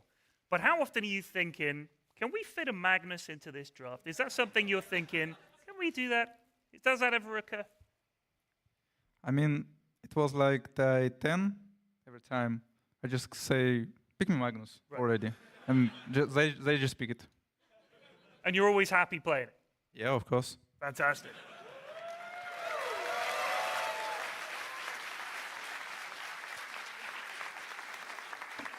I got a real one here for my boy Laurel. When you first joined, you were replacing a legend.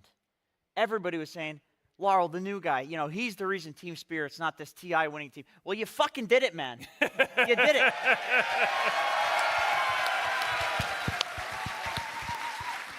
How did you go from Laurel, a year and a half back or whatever it was, to Laurel today?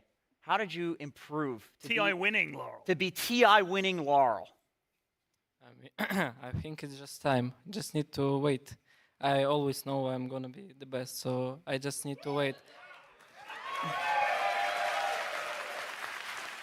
And you guys had faith in him too, right?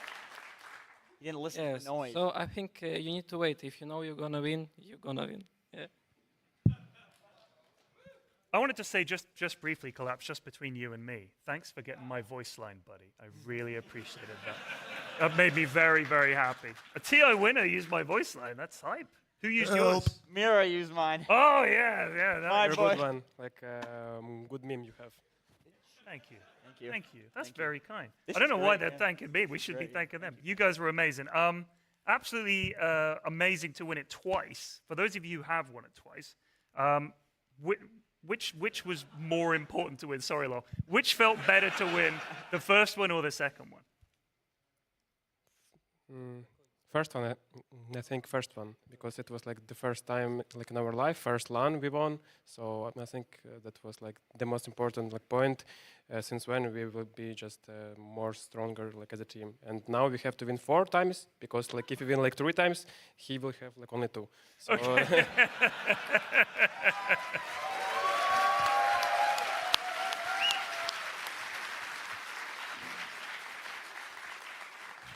I wanted to go through you guys, for those of you that watch anime, which I'm pretty sure is all of you, maybe minus a couple.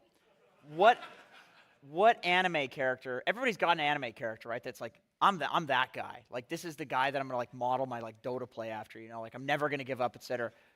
What's the anime character for you, Yatoro? We'll go left to right. That you're just like you're trying to be that guy to have the motivation to win twice. Once. I think it's Tanjiro Kamada from Demon Slayer. All right. To be honest, I don't know. I didn't think about this, but I think,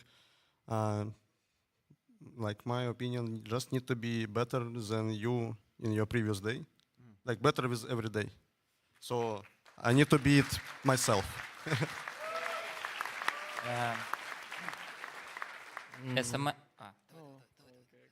My character, I guess, it's Himura Kenshin from Samurai X.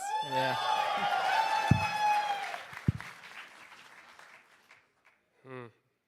No idea, but I would say it's Mugen from Samurai Champloo.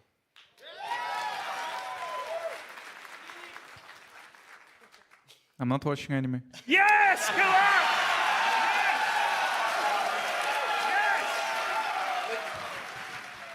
As a guy who is also not watching anime, I can explain how I feel like this team is already anime for me. I'm not watching, and I'm feeling like they are. I hope so. I hope they are main personage who can. I'm feeling like we can struggle and lose to not the best team, some middle teams, but when our enemies become very powerful, very strong, with like we are main character of anime, we are gonna win it. Fantastic.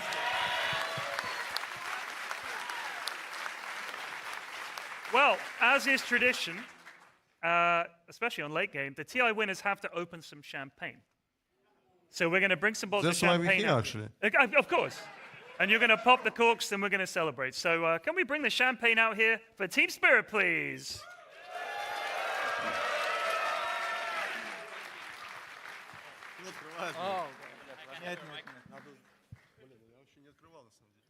You guys want to stand up? This is the fun part.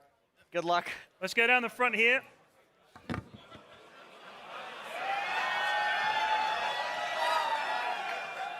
If you're in the first few rows, you may get wet.